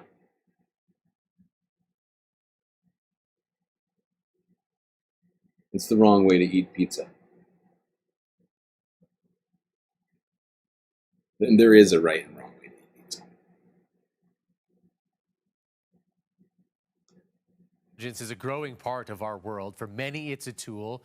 For plenty of others, it's a threat. We welcome Mohit Rajan. Sorry. Didn't quite get that whole thing there. Well, artificial intelligence is a growing part of our world. For many, it's a tool. For plenty of others, it's a threat. We welcome Mohit Rajan, who's a meteorologist with thinkstart.ca, for more on this. Thanks so much for joining us. Let's start with your world. What implications of AI are you seeing professionally right now? Well, I think artificial general intelligence is here to stay, and we're seeing it being used on everything from laptops to phones now, that it's very easy for people to become disruptive with the technology just as much as it is for people to be able to use it for nefarious reasons. So what I'm seeing from a social listening perspective, what I do professionally, is that it is infiltrating social media at a place and at a pace where it's not only entertaining and exciting, but it's also extremely dangerous. So who's the victim so far? Who is the target of things like deep fakes and AI content going out through social media and other places? Well, let's not make any mistakes. The tech companies are doing exactly what they were asked to do, which is deliver on video generation and AGI at a pace where people could start to use this type of technology. But what's happening now is this lack of accountability, especially within the Canadian sector, that's showing that for everyone from elections to foreign interference can be at play when using some of this culture. Remember, just 4 or 5 years ago, it was problematic to have memes that actually indicated some sort of political discourse. Well, think about that in video format now, and think about the fact that anyone from an 8-year-old to an 80-year-old can participate in that synthetic media creation. So what should people at home do if the responsibility isn't on those generating this technology, then for those who are trying to live with it and use it? What kind of tools are out there for people to understand this better and have a better handle on what they're seeing? Well, first of all, we need to have conversations like this. There's a general news blackout when it comes down to Canadian news, in particular on certain social media apps. So it's really hard for our family members to understand and decipher how quickly this is getting out of hand. So we need to speak to our family members first when it comes down to the one-on-one, the less digital. You know, we don't want them to think that. Such a strange solution. Talk to your family members about AI. That'll solve it. Smart. Autumn Leaves in chat with. I don't think I've ever seen you in the chat, and you have a green star.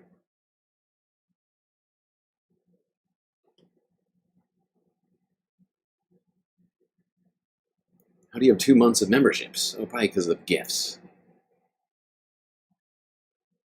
Probably gifts.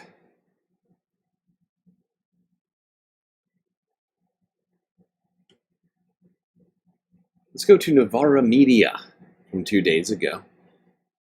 According to them, the godfather of AI has a message. What is it? Let's find out. When it comes to artificial intelligence, which Prime Minister Keir Starmer is so keen to, quote, mainline into the veins of the UK, we know that its much-hyped benefits are unlikely to serve everyone equally. Yeah, and we heard about that, what was it, like a couple of weeks ago when Keir Starmer rolled out his plans for fixing the NHS? He was like, yes, let's use AI for healthcare because it's been working so good. Places like UHC here in the United States.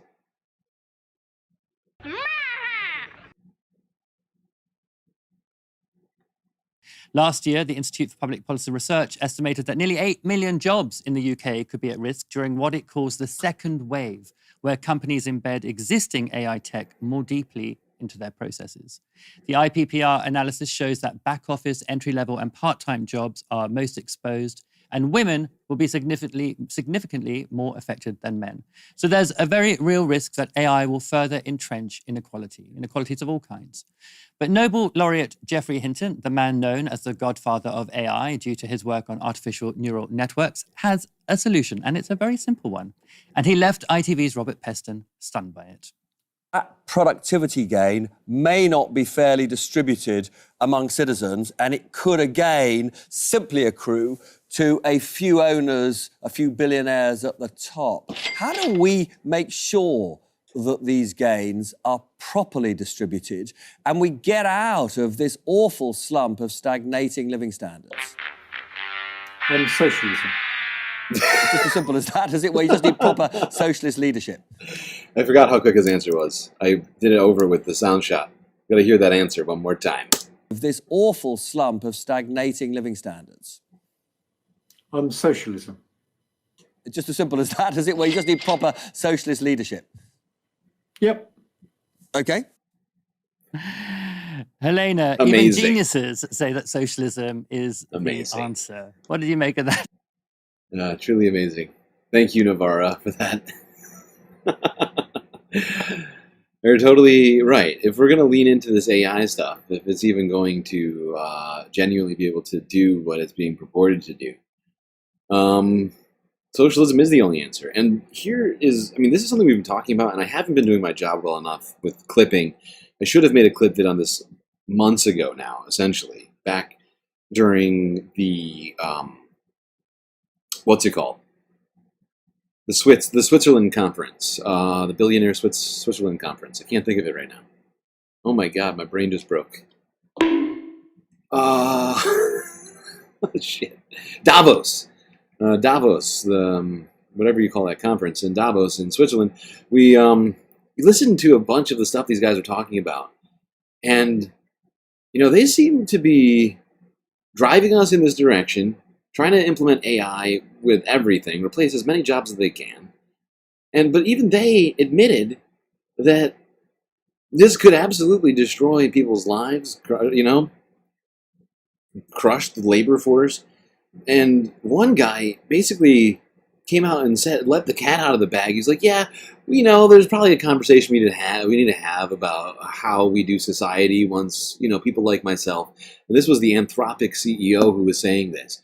I can't remember his name. He basically came out and said, we'll figure it out when we get there. Once me and a few other people are like trillionaires and we control the entire labor force, that'll be the time when labor can't actually bargain properly and no longer have the levers which they have currently. That's when we'll have the discussion of how we dole out benefits. That's when we do socialism, probably. He didn't quite say it like that, but that was basically what he said. And that's their plan, is just to enrich themselves as much as possible and hope that when the socialism comes, when the robotic, takeover comes, they'll just live in a bunker somewhere. I don't know. Anyway. Enough AI talk. I'm sick of AI. I'm sick of hearing about AI. Fact is, we still haven't solved the environmental issues with AI. It's consuming a vast amount of resources, both energy, increasing people's energy bills, but also increasing energy consumption broadly, as well as water consumption, which is all bad. They still really haven't solved that one yet. All right, let's go on to environmental stuff. Today, we started off in Hawaii. I mean, this isn't really that environmentally. This is just Sunday FUNDAY environmental, sort of easy stuff. We're not talking too much hard environmental news, although there will be some.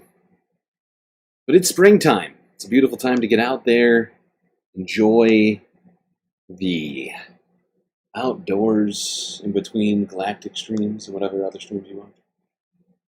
Maybe have a dinner outside. And at least for Hawaiians, outdoor dining is here to stay after its big introduction during COVID. A pandemic-era initiative that many people loved and restaurants say saved their business is apparently now here to stay. The city is making its outdoor dining program permanent and easier to access for businesses that want to take part. Here's Bryce Moore. Chinatown's Fete restaurant added several tables to the city sidewalk that fronts Hotel Street in 2022 after the outdoor dining program was launched. We have maybe about seated extra 50, 60 people a day, which means about 3 to 4 jobs extra full-time for this restaurant. We always thought, why is there no, not outdoor seating in Hawaii? Because we have good weather all the time. That's a great question. Now we're super, super excited and great very question. grateful to City Council, Mayor Blangiardi. The reality is that since the Before I watched this video, I assumed that Hawaii always had a ton of outdoor dining. In my mind, Like, that's how I picture Hawaii. Just everybody sitting outside, tiki torches, drinking Mai Tais, and, you know, like, what? How is that a new thing for Hawaii? There will always be guests who would eat outside only, like that's their preference. And so the fact that it's here to stay is so awesome. 15 restaurants have implemented sidewalk dining since 2022, one of them being Shorefire Grill in Waikiki. By signing the bill into law, Mayor Blangiardi has streamlined the process for others to do the same. We want to be outside, so this just... There we go, Hawaii. Enjoy the outdoor dining. Enjoy your weather. I mean, what are you doing? Why was this already not a thing? I don't understand. Should have always been a thing. Don't insult your home. Did I insult Hawaii? I think Hawaii's great. I just don't understand why you didn't have more outdoor dining already. It's very strange. Very confusing for me. Now, this is sort of an environmental story. I mean, all of these ones we're about to talk about, I got a few in a row. It was about farming. Why did I decide to put these in here today? Well, with the tariffs and everything else Americans are facing, as well as other people, well, now might be the time for you to start working on your green thumb. And it is spring, after all, so a perfect moment for you to perhaps take this up and avoid paying extra at the grocery store. Seems like everybody's getting into it. Let's go here to the Bay Area. Oh, wait, no, this isn't the Bay Area. Wait, this is Keihan 2. I think this is still... Yeah, this is Hawaii, actually. Sorry. Not the Bay Area. That was very wrong. Charlie Mattini, gifting a Galactic News Network membership. Who will get it? Everybody, drum roll. Come on. YouTube better not screw us. I swear to God. I'll lose my mind. YouTube, gift that membership. There's plenty of people I see right now. Look, Donald Duck doesn't have a membership. Give it to Donald. Literally anyone. Violet Quinlaw does not have one. Why aren't we gifting memberships now, YouTube? Good God. All right, public service announcement. We're having problems with gifted memberships since last stream. That is the 9th Galactic membership that wasn't gifted out. So everybody, I need you to stop gifting Galactic memberships. You can start them on your own. That won't be a problem. Oh, God. It sucks. That makes me real sad. Makes me real extra sad. Sorry, Charlie. I should have mentioned this. We should have like a banner. Do not gift Galactic memberships. Because they stopped working on Saturday's stream. They've only been... And maybe it'll show up. Some of them have just been randomly showing up in the chat. But here we go.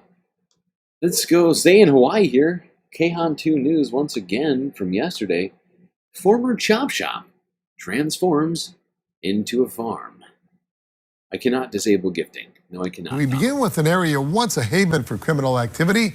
Well, it's being transformed in Wahiawa. I got an exclusive tour this afternoon, and here's a first look at the state. No, it's not your fault. No, don't say you're bad, Charlie. Like Columbia Rican, why are you gifting? What are you... Just gifted one to try it. Okay, yeah. I still get the money, everybody. So, I mean, you're still supporting the stream. But it just sucks that they're not being gifted to the people in a prompt fashion. Hopefully, like I was saying, everybody pray to Gary, please, and or message YouTube in the comment section to fix this problem and to gift these memberships out. Solve our problems. We should also have another Galactic emote at this point, which we don't have for our space fams. Oh, it's very frustrating. All right, back to chop shops being turned into farms. Progress in revitalizing the once notorious dumping ground. This was the scene just off Kamehameha Highway near Whitmore Village in Wahiawa. For years, the overgrown land was a hub for crime. A portion of it was an illegal chop shop, littered with hundreds of abandoned cars. Illegal. There were brush fires and squatters living there. The last straw came in 2020 after 30-year-old Malia Zoma Valmoha was shot and killed there. Shortly after, dozens of law enforcement swept the area, and the state's Agribusiness Development Corp, tasked with managing the land, ramped up efforts to regain control of it. I think we've made amazing progress in the last 5 years.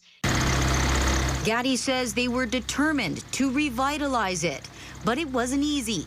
Clearing it was a process. So we took it very seriously. All of the vehicles are gone, the people are gone, and we're in active production. This is what it looks like today. Mark Takemoto from ADC took me back to ground zero, once a mass dumping ground filled with hundreds of cars. We want to make sure that this place is farmed, and we have a tenant. Yeah. And now that the Department of Health has, cleared the way, we hope to. Well, there we go. Community coming together to turn what was a environmental hazard into a beautiful farm that will provide people food.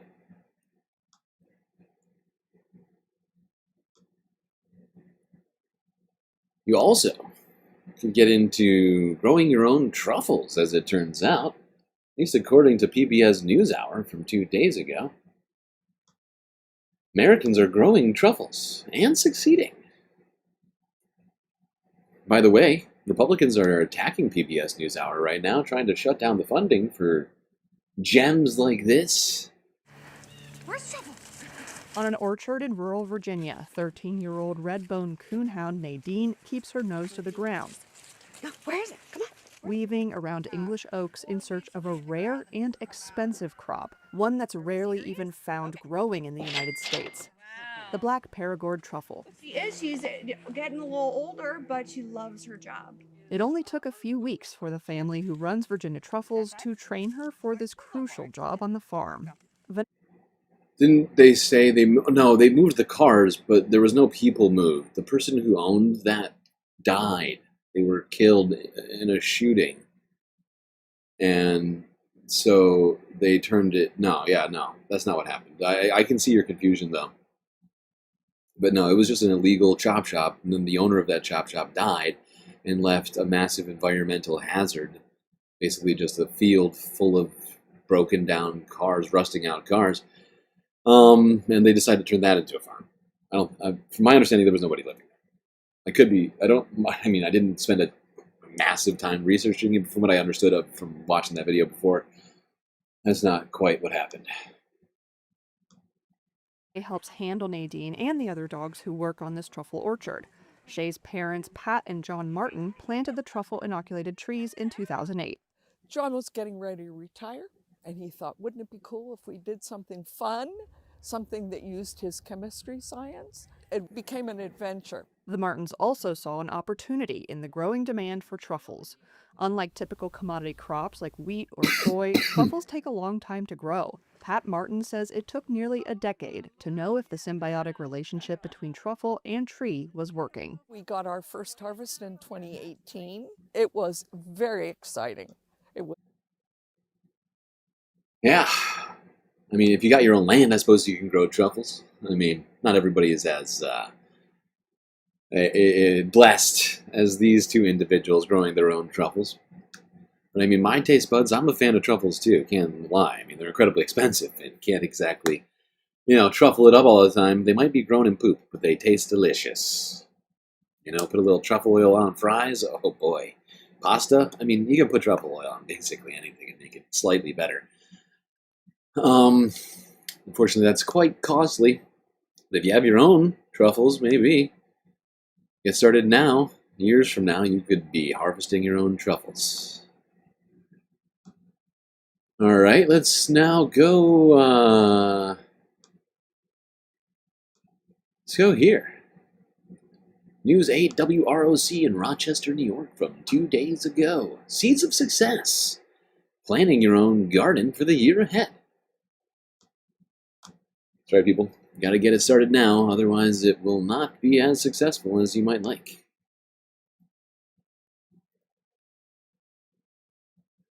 That time of year when gardeners eagerly await the perfect moment to start planting again. But when exactly is the best time to begin? News 8's Leanne Beyer has the details for you. While fluctuating temperatures may not be our favorite, plants thrive in them. Short bursts of warmth followed by cooler weather are great for growth, but prolonged extremes in either direction can cause problems. Sometimes we have like a week of really warm temperatures in February or March. The plants wake up, they start to grow, water moves into the vascular tissues, and then it freezes, and that ice forms in those vascular tissues. It expands. The water freezes, it expands, ruptures the cells. In western and central New York, the average first frost-free day falls on May 20th. While many may not expect frost by the end of May, it's still a possibility. Fortunately, if your plants are already in the ground, there are effective ways to protect them. You can protect your vegetables with a floating row cover, or you just cover the plants for the night, get them through that cold, and they'll be okay. When it comes to timing your planting, Pritz offers a helpful rule of thumb. If the plant produces fruit, wait until after May 20th to plant it. However, if the plant yields something edible like leaves or flowers, it's generally safe to plant before that date. It's a good rule of thumb. Now, of course, planting times differ by region, so if you're going to start your own outdoor garden, you can and should check online for local grow charts, although with the increased erraticness of our weather, it can be hard to plan around these things. That's been one of the problems with climate change as of late, growers not knowing necessarily when to plant crops. This last winter, good example of that, the South hit by massive cold fronts out of the blue.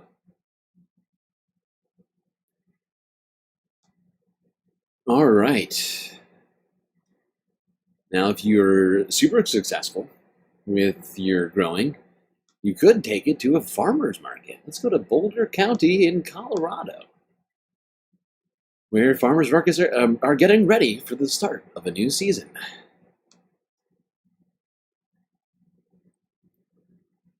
Spring is here. The weather will warm up soon, which means farmers market season, that is, it's just around the corner. It's the perfect time to ditch the chain grocery stores and go ahead and shop local. Joining us now is Frankie Ryder with Boulder County Farmers Market. Frankie, thank you for joining us. Thanks so much for having me. Yeah, so for starters, you're one of the first farmers markets to open for the season. For people who have never been to a farmers market, just maybe describe what that's like. Yeah, so this is our 39th season of running farmers markets. Wow. Boulder County Farmers Markets is a 501c3 nonprofit, and we exist to support local agriculture and strengthen our local food system. So we do this by running producer-only markets. So one thing you'll find at the Boulder and Longmont farmers markets is that everything that we sell is either grown, made, or raised in Colorado with no exceptions. So everything that you buy is coming directly from that farmer or small business. And this season we'll have about 170 vendors between the Boulder. Yeah, well, if you want to avoid tariffs, you could buy local. Here's an idea. Let's talk about the science of spring. Here's CTV News from 20 hours ago. It's science. Are you not entertained yet? We're doing everything. We're covering everything from sports to... Are you not entertained? I mean... Well, as things start to warm up everything. around here, you may notice a little spring in your step, and possibly you may be even looking forward to cleaning. This morning, Dr. Mom, Stephanie Liu, joins us to talk about some of the science behind season boosting your mood and ultimately your health. So are people actually happier in the springtime? Well, we know with spring, we're getting longer days, warmer weather, more sunlight. And we know that when warmer weather happens, people are more likely to go outdoors. They're more likely to engage in physical activity and socialize. And we know physical activity, socializing is good for our mental health. And yes, there are studies that suggest that even just being in a green space, getting exposure to sunlight, physical activity, each of those will help boost and improve your mood. Interesting. Well, I know there are probably more than a few people at home looking forward to the weekend when things are really going to warm up and looking forward to spring cleaning. Is it true that spring cleaning can even boost your mood? Yes, so decluttering, organizing has been shown in clinical studies to help give a sense of achievement, It's can science. reduce stress, can also help improve focus. And there's additional studies that say that your physical space, an organized physical space, can also help positively influence your mood.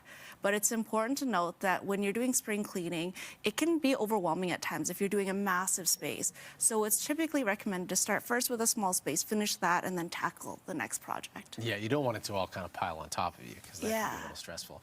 Now, you talked earlier about getting outside, the green space. Yeah. Can you explain what forest bathing is and how it can help people? Forest bathing is something that's commonly done in Japan.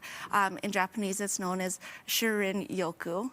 And forest bathing is the act of taking in the forest with our senses. So we're using our sense of sight, our sense of smell, our sense of touch to really connect with the forest and nature. And there's interestingly...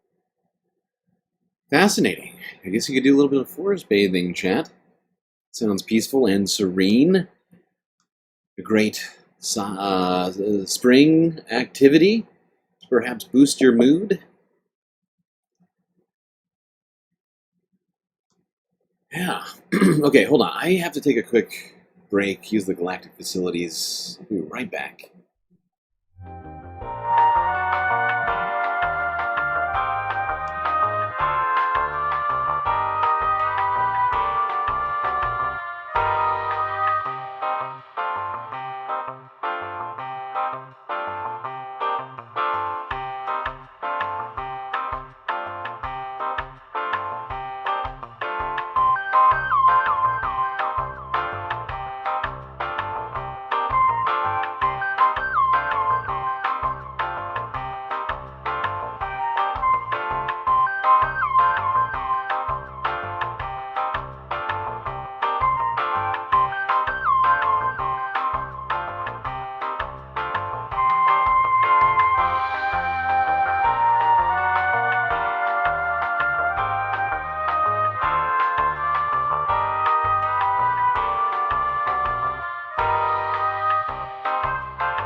Okay, I am back.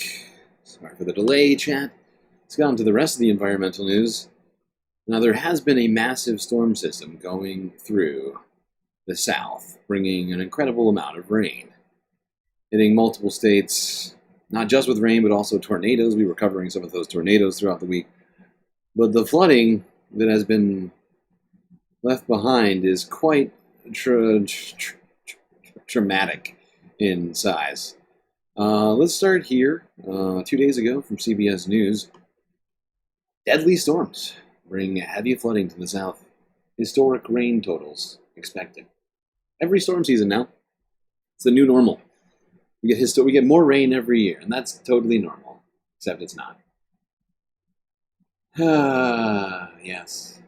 Gotta have 100 historical weather events every year.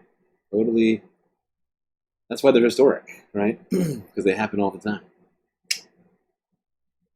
Okay. I don't want reality. Go, web, go. Go, web, go. Fly, web, fly. Sheets of rain continuing to drench parts of the south tonight. Powerful rushing water appearing to pull this house off its foundation in Frankfort, Kentucky.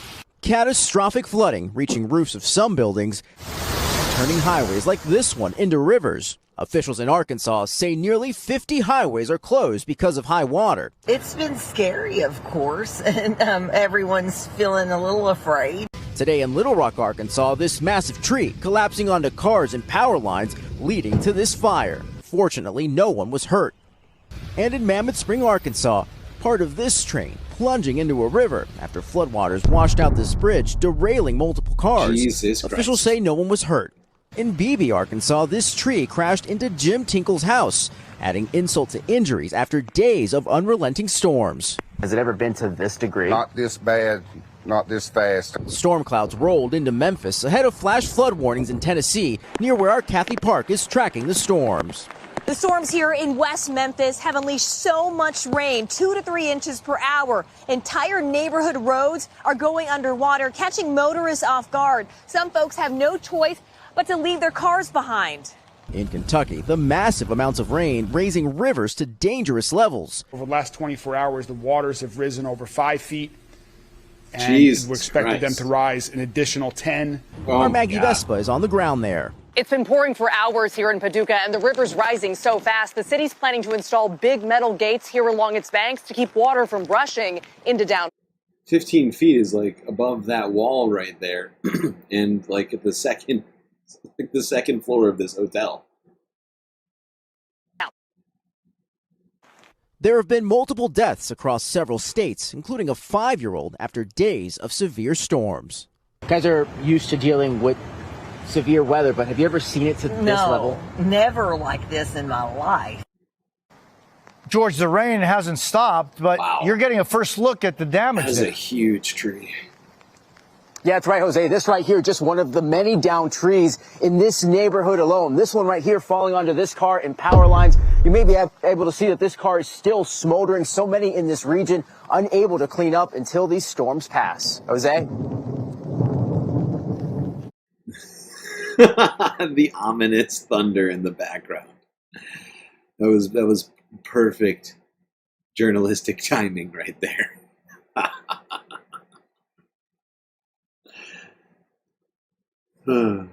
Arguably the greatest work of nonfiction of the 20th century. Let's go here to NBC News now from a day ago. Got a bunch more footage of this. These storms really hit the South. It's an area hit hard by flash flooding with South Nashville. TDOT crews were out assessing and clearing the debris following those high water levels. News 2's Caitlin Quisenberry is joining us live from Murfreesboro Pike with more on how TDOT is navigating the possibility of even more rain today and into the coming days. Caitlin. Haley, ahead of this storm front that we're seeing now and we're going to continue to see for a couple of days later, TDOT crews were out here clearing drains in preparation for that. But we have Browns Creek that runs along Murfreesboro Pike that in the last 24 hours saw at least 5 inches of rain. That rain then spilled into Murfreesboro Pike, creating and stranding one driver and making the road conditions dangerous for others in 3 to 4 feet of water. That's an estimation on that one. This part of the road was closed off first at 6 this morning, then again at 9. The waters receded within an hour of rising, leaving behind piles of debris. TDOT crews then came back out here today to clear the drains again. A Nashville resident familiar with the area tells me as the storms continue into the night, there Is TDOT Tennessee Department of Transportation? That's something Donald Trump's trying to gut right now, right? Immediately, if not sooner.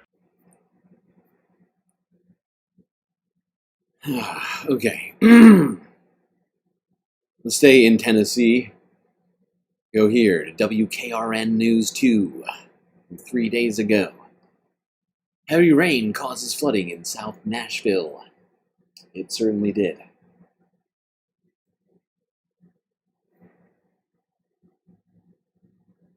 Oh, wait, was that the wrong one?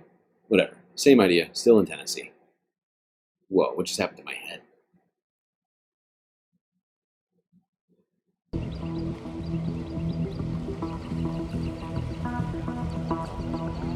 Floodwaters reached extreme levels in Green Hills where a car was washed away into a river.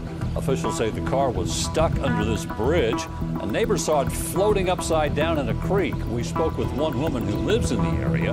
She was also here in 2010 when the Cumberland flooded in Nashville. She says she's worried about what the rest of this...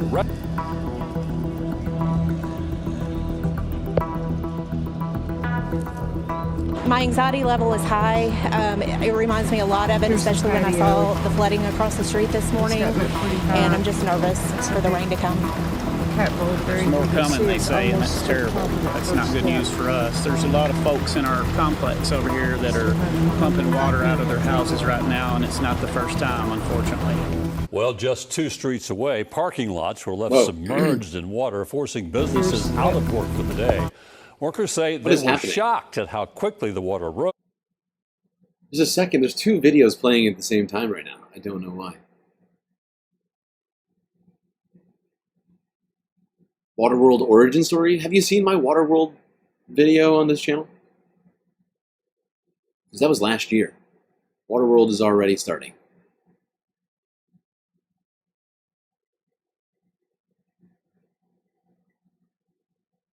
I can see the brick. That's how high the water is. Pumps are going as hard as. If you go on the channel, I don't do a lot of clip vids. I haven't this year, like, basically completely fallen off and making clips.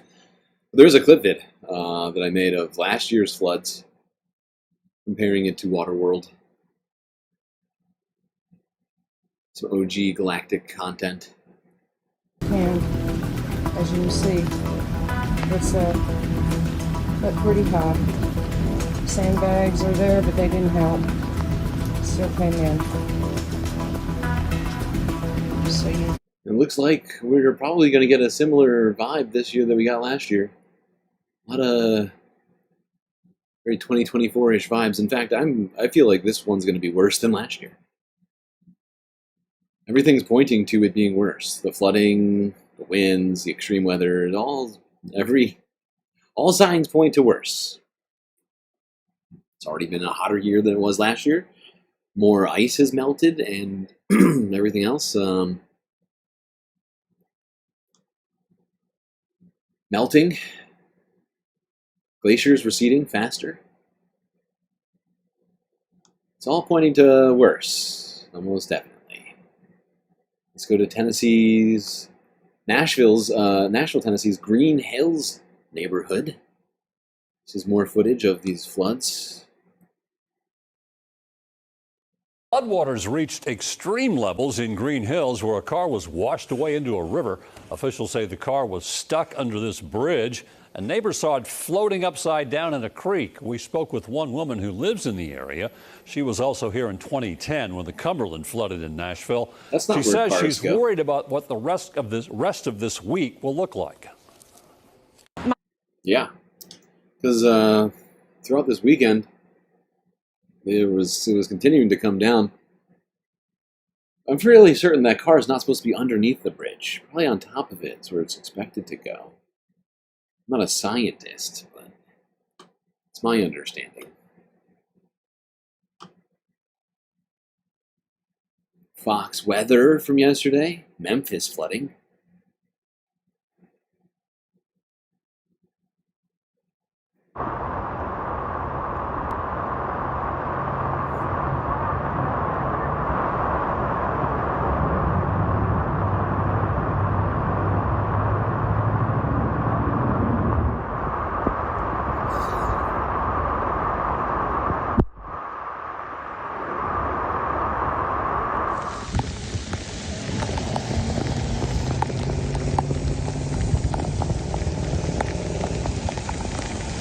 Okay, all this pizza talk in chat is making me incredibly hungry right now. And I have to finish this stream, okay? I can't just make food appear right now. I have nothing to snack on right now. You're making me incredibly hungry. Can someone order me pizza for the space station? That'll solve it. That'll solve it.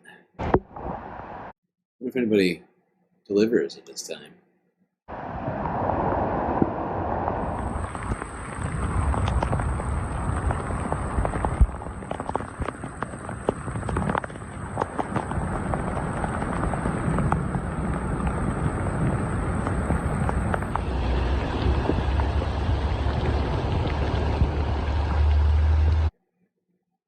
Dude's like, fuck it, I'm going. No, never mind. Not going that way.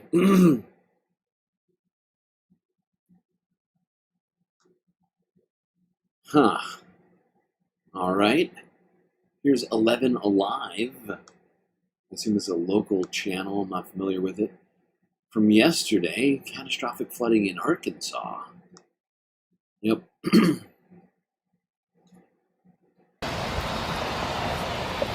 Look at that. That is a lot of flooding. Holy shit. Do trees grow in water?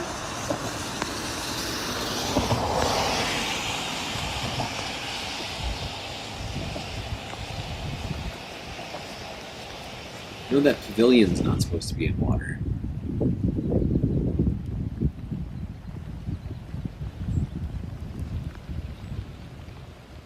Damn. Sudden lake. Would you like a lake in your front yard? Immediately, if not sooner. Well, there you go. Let's go here. Another Fox weather story from yesterday. Wild scene. Arkansas faces ongoing flooding and tornado threat. This is a good start to storm season.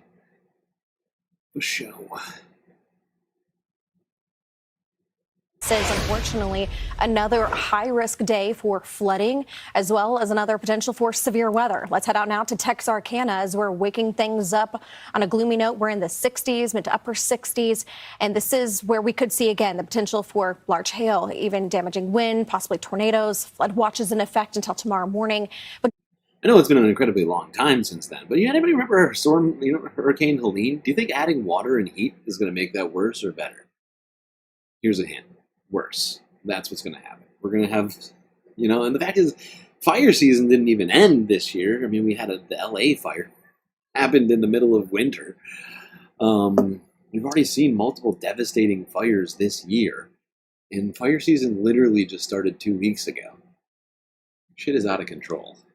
just 2 hours to the north is where we find Fox weather storm specialist Mike Seidel in Sherwood, Arkansas, with the latest on the flooding. And Mike, just looking at the flooding behind you, that's a tough scene for folks in the Little Rock area to be waking up to.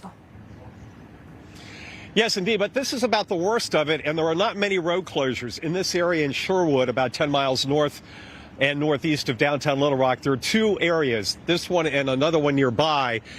This is a creek. It's way back there. That's a creek? It's probably about a half a mile back. I was going to say, it looks like you're standing in the middle of a road, sir. I don't think, now it's part of a creek, but it wasn't originally part of the creek, I'm fairly certain.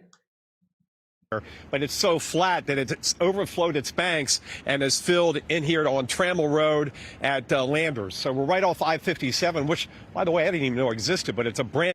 Global warming ain't real. Ain't real. It's a hoax. That's why Arkansas is underwater. Interstate. They reconfigured one of the U.S. highways. So this is what we've got standing water. First, I want to show you last night. It was a wild scene. We had a tornado watch across Little Rock until 4 in the morning,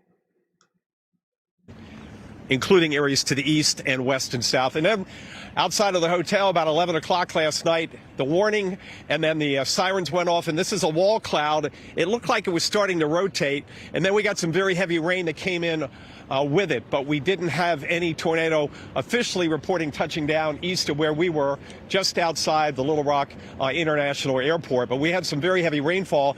In fact, at the airport so far now, they're up to 6.5 inches of rain and counting. That's over the...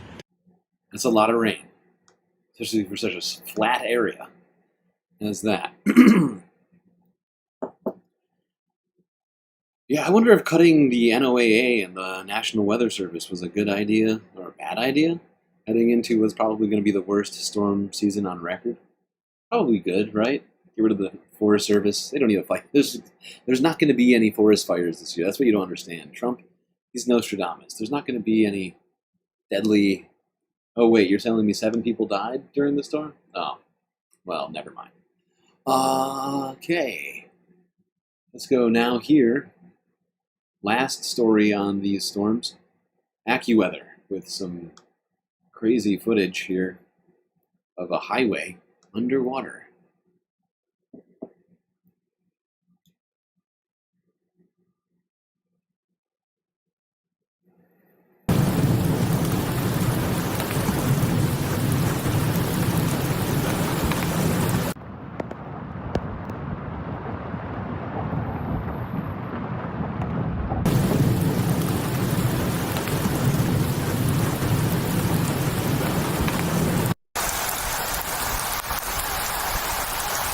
How is that car still on?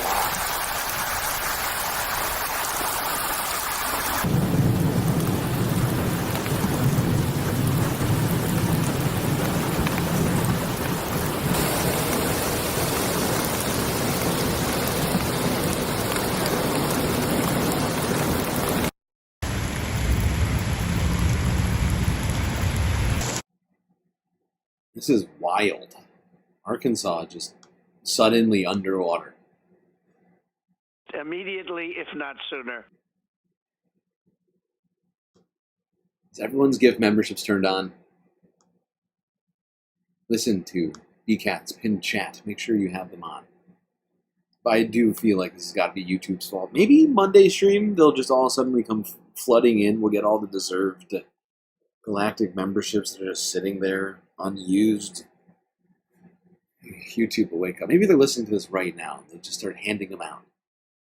Maybe if we pray to Gary enough, that'll fix it. That's it. That's the one. Stick with that. Okay. Now let's go to some talking about the wildlife. We're going to go back to Hawaii. Let's go here. Meet the first monk seal pup of the 2025 season. Uh-oh. Watch out. Cuteness incoming. Seal babies.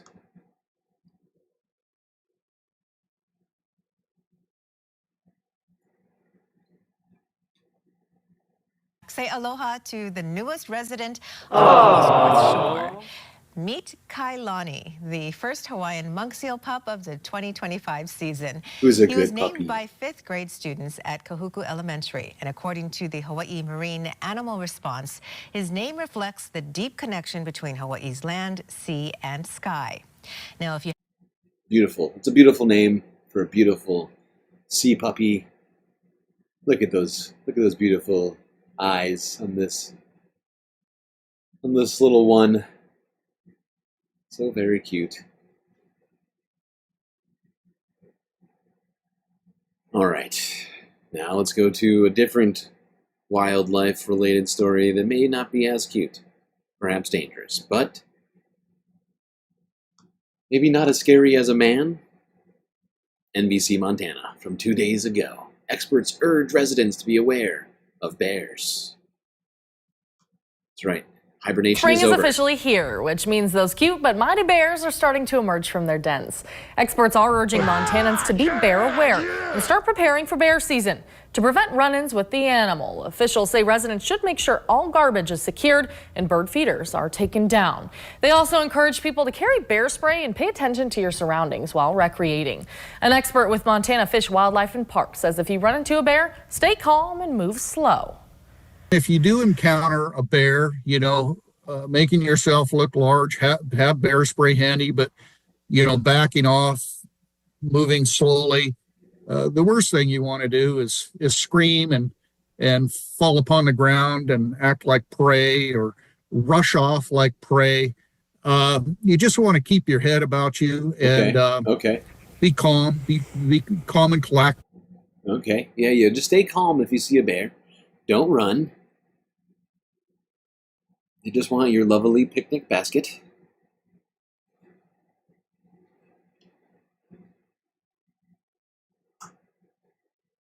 But it is spring. Hibernation for the bears is over and they're coming out.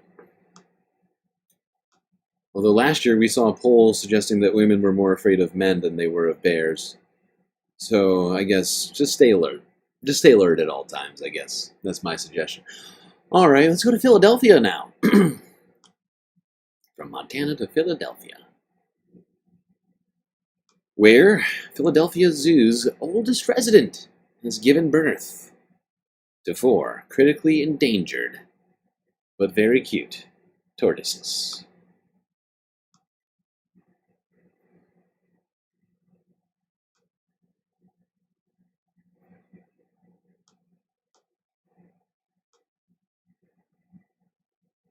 Columbia Rican, beware the bear. They will steal your picnic basket. We've all heard the expression, It's true. slow and steady That's wins science. the race. And in this case, It's science. Bonnie, an endangered Galapagos tortoise at the Philadelphia Zoo, is giving new meaning to late bloomer. At nearly 100 years old, she hatched a new chapter with 4 tiny surprises.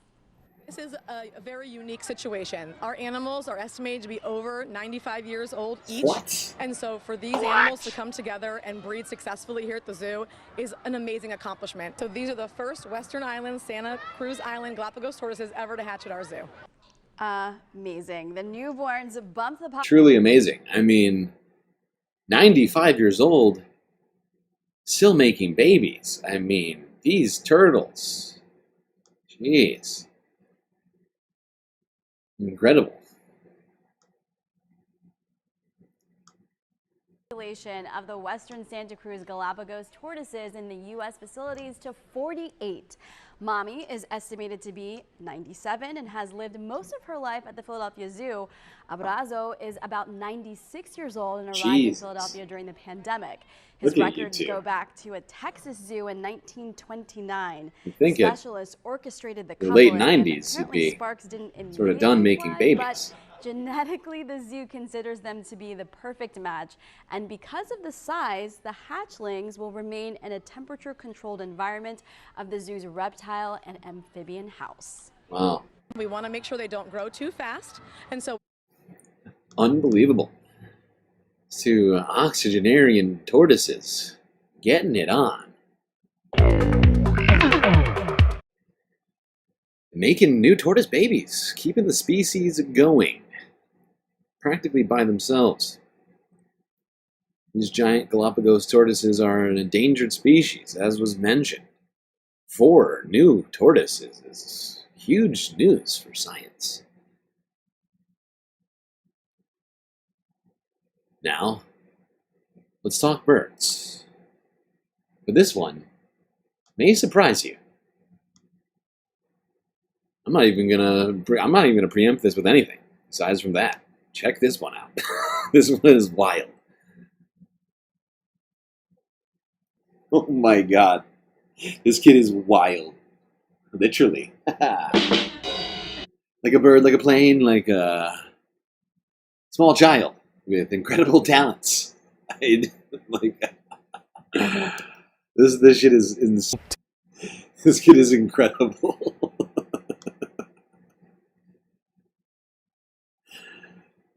Shade Dragon, that is some neurospicy talent I've ever seen. And absolutely, this kid is incredible.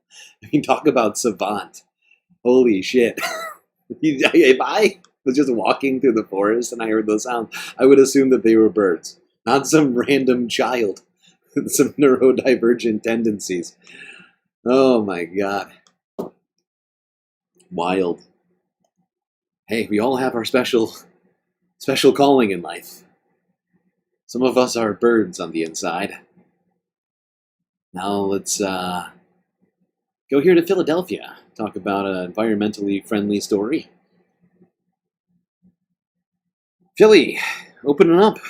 New, or well, old, out of service train stations making easy, environmentally friendly transportation more available.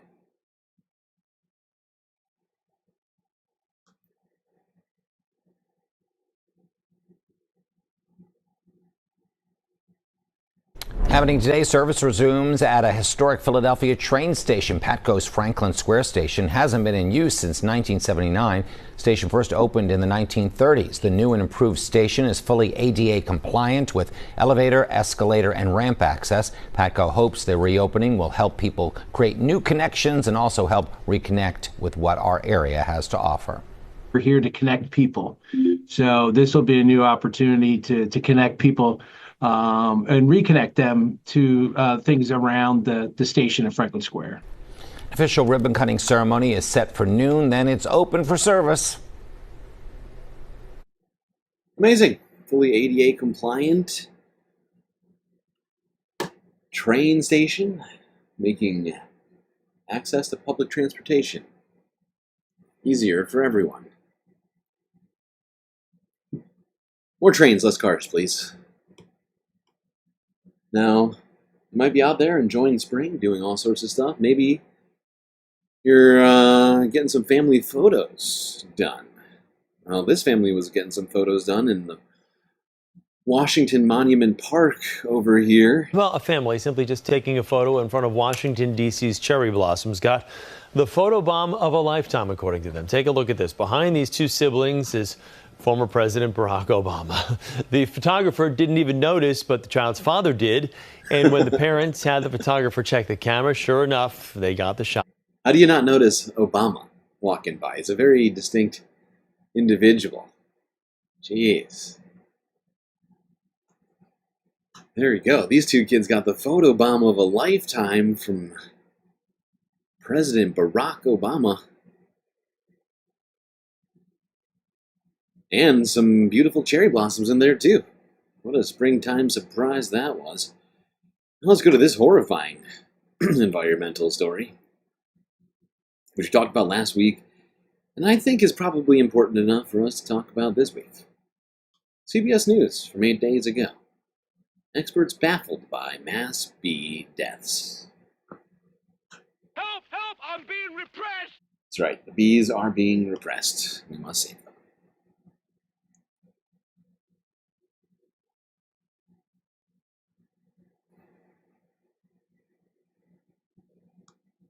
You want those flowers? You need the bees. Go, Web, go. The beekeeping industry is in crisis over the shocking and unexplained deaths of hundreds of millions of bees over the last 8 months.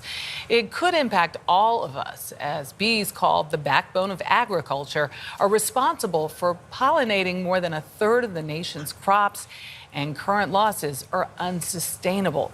Janet Shamlian has more on this stinging decline. This is what an unfolding disaster looks like in the U.S. beekeeping industry.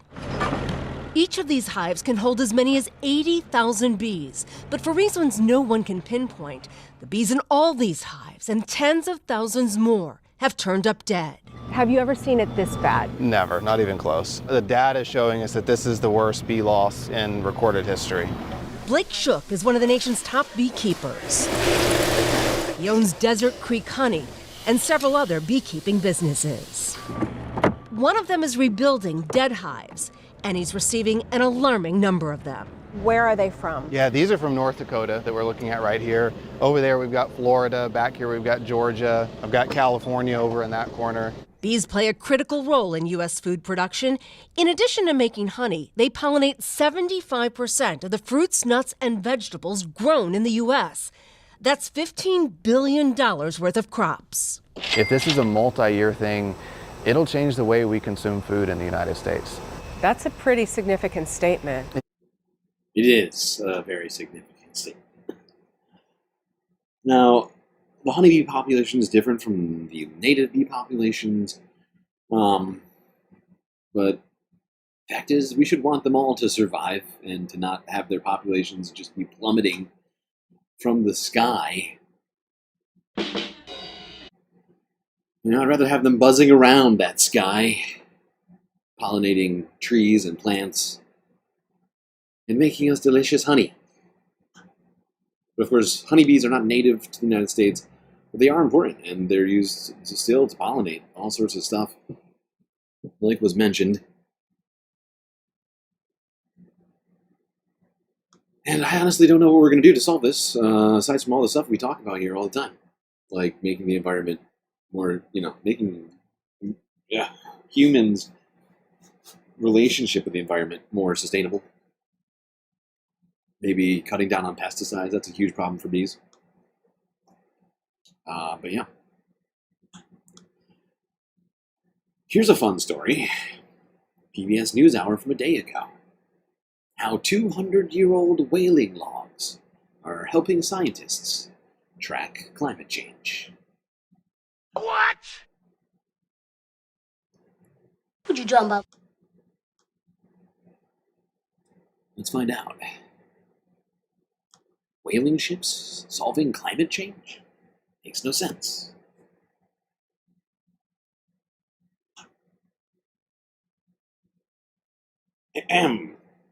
What can centuries-old whaling ship logs tell us about today's extreme weather?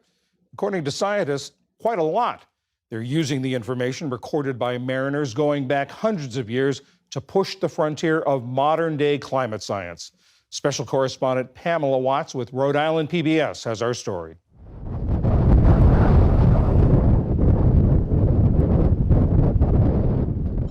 Observations of winds that once buffeted this 1800s whaling ship are offering up some critical clues to climate change. The Charles W. Morgan is an attraction at Mystic Seaport Museum in Connecticut. It's the last of an American fleet that once numbered close to 3,000 and the oldest wooden commercial whaling vessel still afloat. Ship logbooks of its many whale hunting voyages, along with hundreds of others from New England, may provide a treasure island for researchers trying to learn more about extreme weather challenges. Oh, wow. The idea to take a deep dive into weather data from centuries-old logbooks was launched by Timothy Walker, sailor, marine historian, and professor at UMass Dartmouth. These logbooks hold a lot of information about weather because the whalers were taking daily and multiple times a day, they're writing down the winds and the temperatures and the wind direction and wind speed and so on.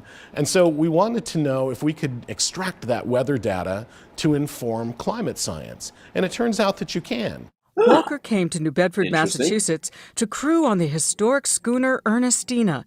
One of his shipmates happened to be working on his PhD in climate ocean science.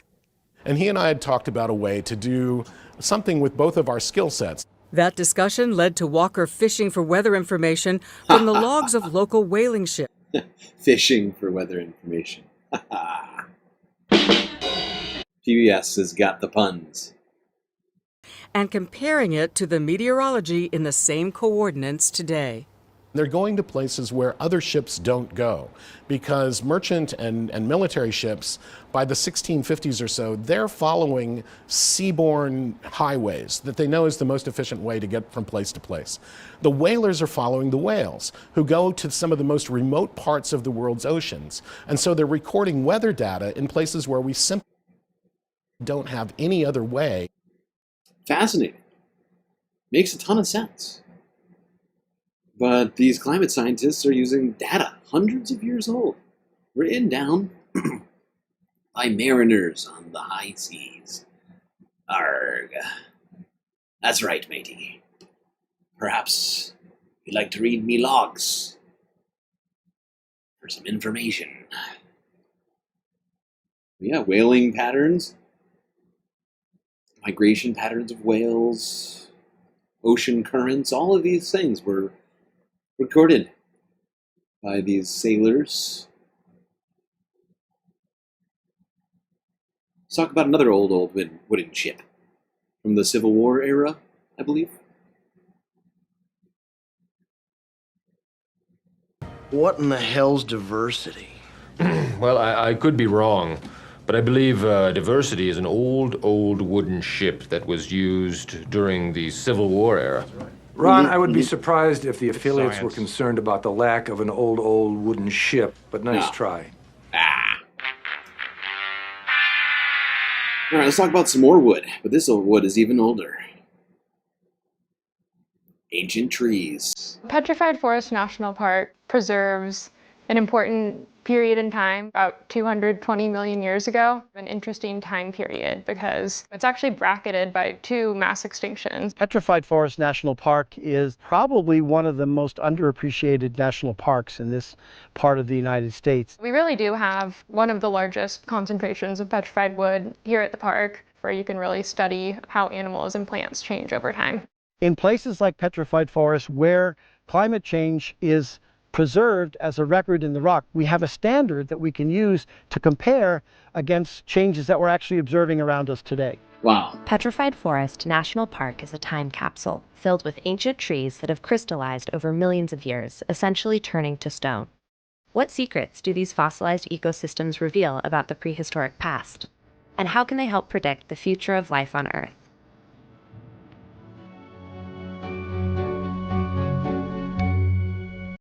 Was that Anchorman 2? No. What? Anchorman, the original. It's definitely the original. That's right before Veronica Corningstone comes into the picture. That's why they were talking about diversity, which is, of course, an old wooden ship. Not the inclusion of people other than white men in the workplace.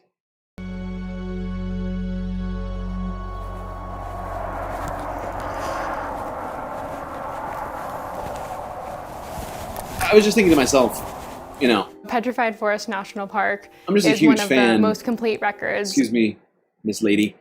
I'm just a huge fan of Anchorman. I always thought it was a great movie. And when was the next time I was going to get a chance to talk about old wooden ships? Probably never going to happen ever again. Petrified Forest National Park is one of the most complete records of the end Triassic in the world. It is a really interesting area to study how species were recovering from a mass extinction and diversifying, and then dealing with challenges in the future. There's no better place to see late Triassic rocks exposed in such completeness and in such glory.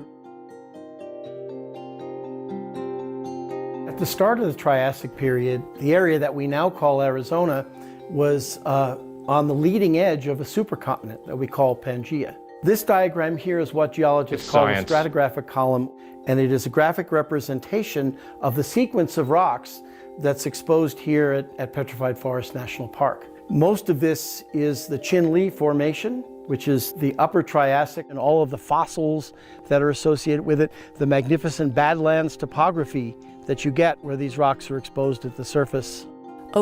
So much we can learn from the past. Truly incredible. All right. Let's go to a slightly less fun FUNDAY story in Brazil. And this is the only one I was actually trying to find more, and I could not. I was getting too many recommendations from the storm that happened last year, which we covered down in Rio do Sul. But Brazil has been struck again by heavy flooding. Just what they needed, of course, after last year's flooding.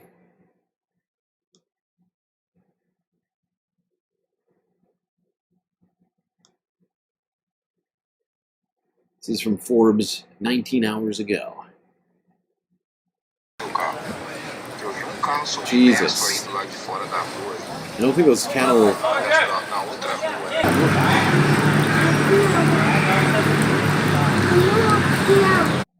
I'm not a scientist, but I don't think those cows are intentionally trying to swim right now. I think they're being washed away by the current.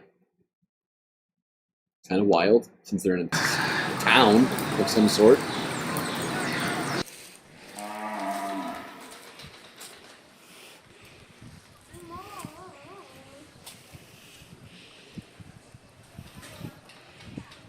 There you go.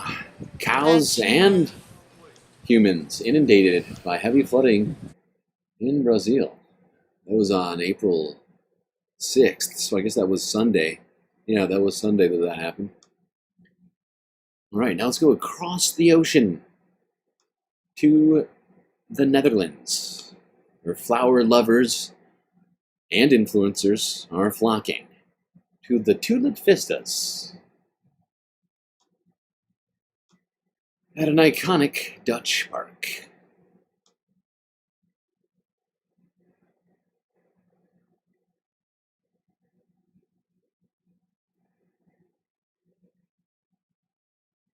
It is time to tiptoe through the tulips. From the yellow blooms with brushstrokes of crimson to the sways of pink and red flowers, the tulip fields of the Netherlands are bursting with color. In the Kokenhof Garden, which only opens for 8 weeks a year from March to May, the season is in full swing.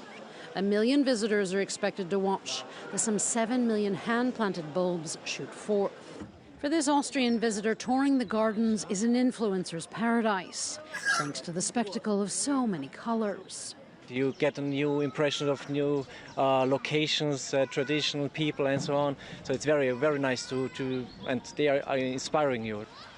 The garden has created selfie spots, and even the Dutch Tourism Board gives advice on how to create that perfect tulip selfie. It also has a do's and don'ts page to keep the throngs of tourists from trampling flowerbed fields in the...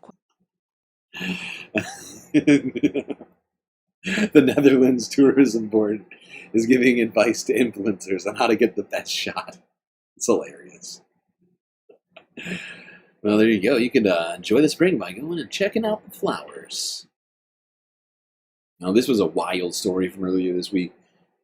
It was so wild, I felt it deserved to be in Sunday Funday. Let's go to Kuala Lumpur in Malaysia. South China Morning Post on the story from earlier, well, last week, technically. A towering inferno visible from miles away in Malaysia.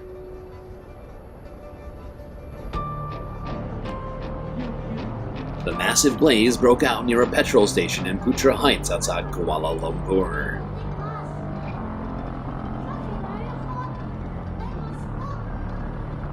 The gates of hell have opened up. Dozens of firefighters from Selangor State rushed to the scene in the suburb near the capital. Malaysian state energy firm Petronas said one of its gas pipelines had caught fire. Gas leaking from the 500-meter pipeline ignited into a huge fireball.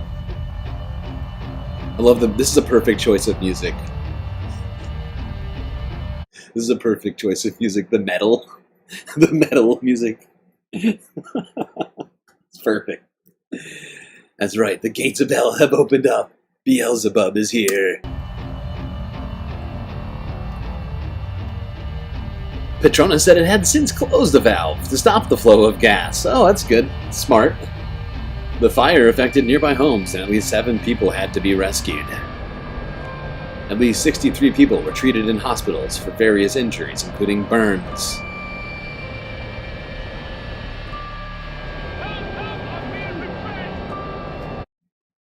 That shit is wild. Maybe we should make our sources of energy a little safer. I don't know. Something that doesn't produce giant fireballs. Just an idea.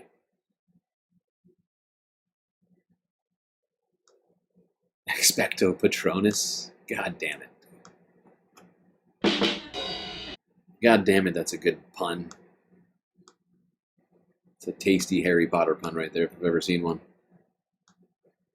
I think you can enjoy Harry Potter while also thinking that, what's her name? J.K. Rowling is sort of a horrible bitch. A fucking bitch. You know, for all of her trans exclusionary radical feminist stuff she likes to get into. All right, now let's move on. We're almost running out of environmental stories. Approaching, oh my god. All right, I'm going to finish the environmental stories, and we'll take a late break. I feel like an idiot. I made a huge, tiny mistake. Oh my god, we just blew through the 8-hour mark. We should already be on to the 5th half, at least on to the break, but I made a huge, tiny mistake. That's fine. No big deal. We're almost done with the environmental stories, and we'll take a break then. Let's go to Australia. See what happened at a local swimming area on the beach. Looks like sharks like to have fun too. Australian swimming area emptied out after a shark gets stuck inside of it. Look, sharks just want to have fun, okay? Like, hey, can I have fun with you guys too? We're all swimming here, right? Maybe I'll eat a leg or two, but it's a nice little spot.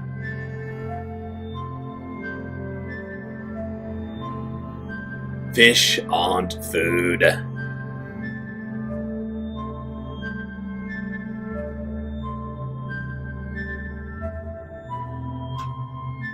My name is Bruce. I am a reef shark. And it has been 3 days since I've eaten a fish.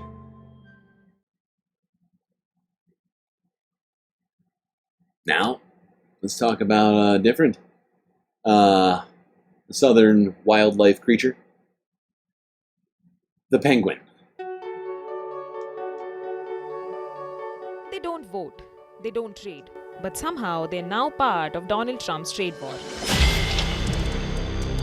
Penguins taxed. Donald Trump coming after them. Absolutely no one had on their 2025 bingo card. the Trump administration has levied a 10% tariff on one of the most unlikely US exporters, the penguin-inhabited subantarctic outcrop known as Heard Island and the McDonnell Islands, an Australian territory closer to Antarctica than Canberra. Ever heard of McDonald's Islands?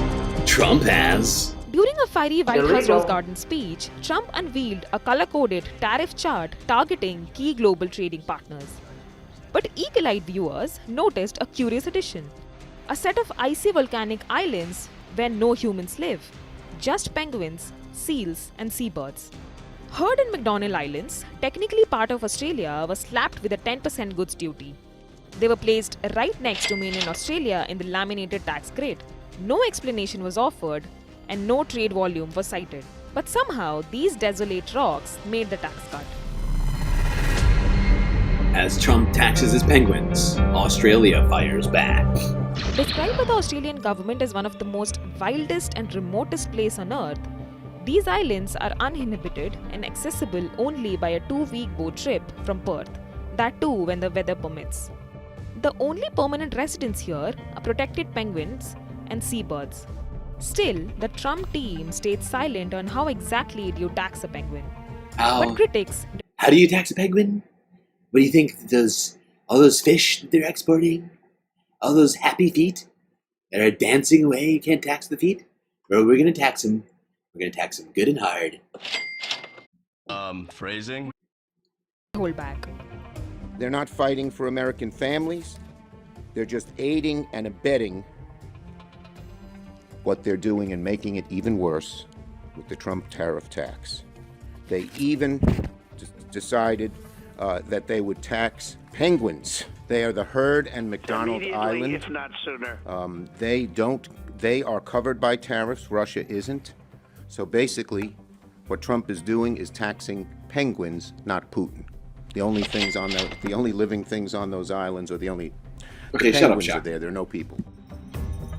Australian Prime Minister Anthony Albanese hit back too, calling the tariffs illogical and not the act of a friend.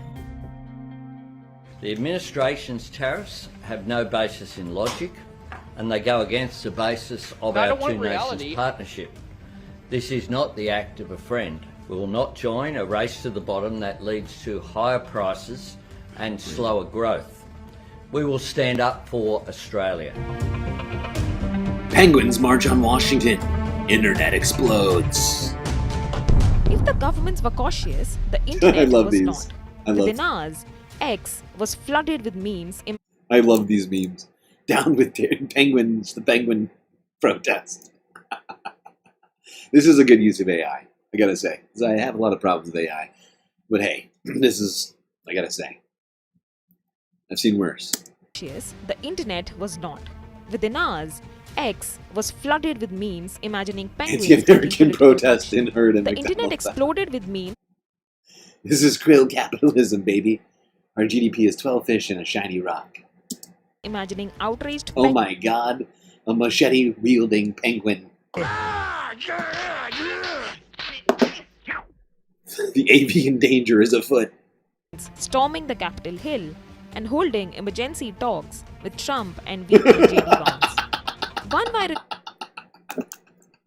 Penguins threaten to send more fentanyl to the U.S. after new tariffs. And holding emergency talks with Trump and VP JD Vance. Yes, those goddamn One penguins. viral post showed a penguin in a suit photoshopped into the Oval Office with the caption, "Mr. President, we need to talk."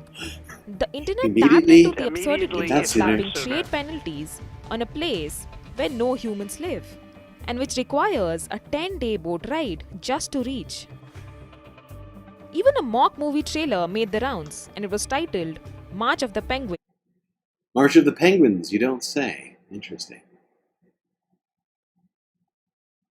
Oh, where is it? Oh, there's one meme I want to pull up before we go to the March of the Penguins. We will be watching that trailer. It's on my list, okay?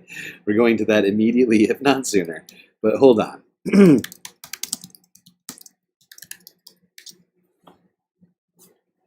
There is one meme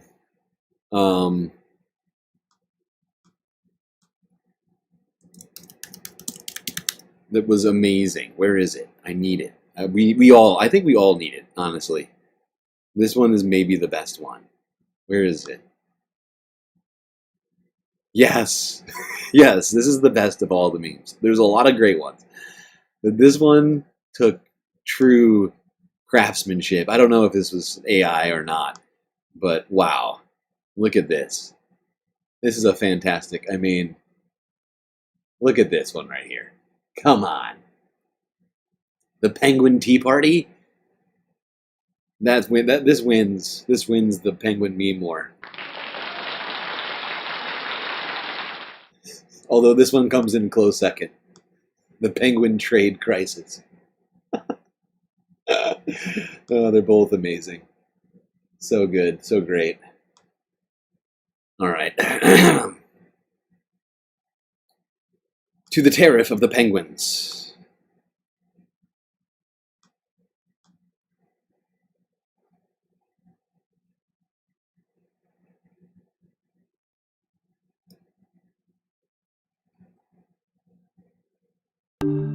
Far from the eyes of mankind, deep in the Southern Ocean, lies a land of ice and fire. Winter is coming. Heard Island and McDonald Islands. Here, towering glaciers meet restless volcanoes.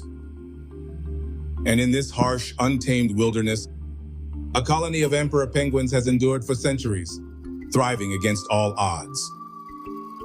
But today, these noble birds face an unforeseen challenge. Not from the brutal Antarctic winds, nor from the depths of the hungry sea lions that lurk beneath the waves,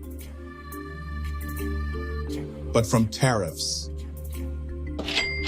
Yes, tariffs. Imposed by President Donald J. Trump, these economic barriers have rippled across the globe, even reaching these distant, forgotten isles.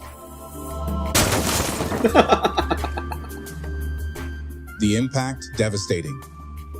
Once free to import fish from their Antarctic neighbors, the penguins now face soaring seafood costs. Squid, taxed.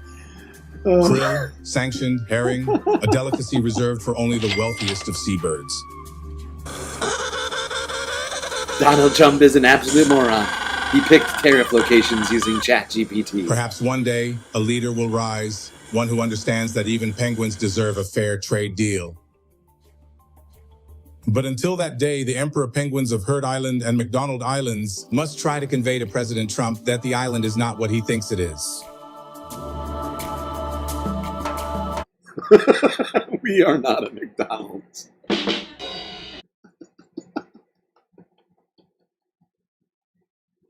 There you go, chat. It's the last of your penguin news.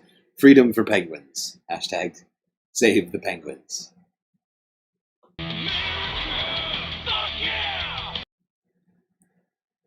All right, chat, that's it on the environmental news. We're going to take a quick space break, and we'll be right back with the space news. And then finally, the Earth news, of which we still have some to do, although a lot less than the American news, thankfully. Otherwise, this show would go on into eternity, and it would never end. It will end at some point, I swear to God. But of course, our space fams paid for all the content, and you all are gonna get it. Okie dokie. Galactic intermission incoming.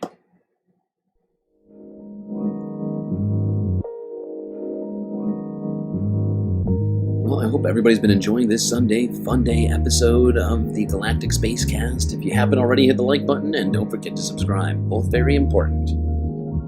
While you're doing all that, do also consider contributing to the Galactic News Network, as we are completely funded by viewers such as yourself. So many great ways for you to show your support and love of the stream. YouTube, Super Chats, Super Stickers, memberships, got the Twitch bits and subs, Cash App, and PayPal if you'd rather all of your money go directly to us rather than those aforementioned platforms taking their cut before I ever see it. But of course, the best way to get the most space benefits for your Earth dollars is to go on to Patreon and become a Galactic Patron. Only $3 get you access to an incredible number of bennies that are unseen by the rest of the Milky Way galaxy. Only space fans get these benefits. Stuff like an avatar on the stream, where, you know, you could put a picture of yourself, your dog, whatever you want, your favorite sci-fi character, and you can have that represent you on this spacecast. One of the break screens, like this pool, the bar, the lake, or the street. A lot of other benefits too, so go on to the website, click the link in my bio or in the chat. You can get access to some sweet, sweet space bennies. Anyway, chat, enjoy this short break. Grab yourselves a drink, maybe a snack, and I will be right back.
Well, chat, it's time for us to get back to the stream.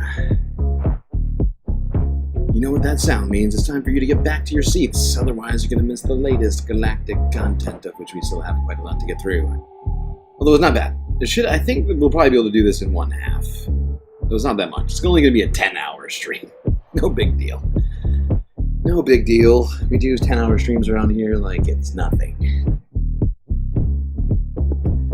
Thanks to all the support of space fans like you, I can be bringing this content on the regular. Now I just gotta figure out the rest of my life and schedule.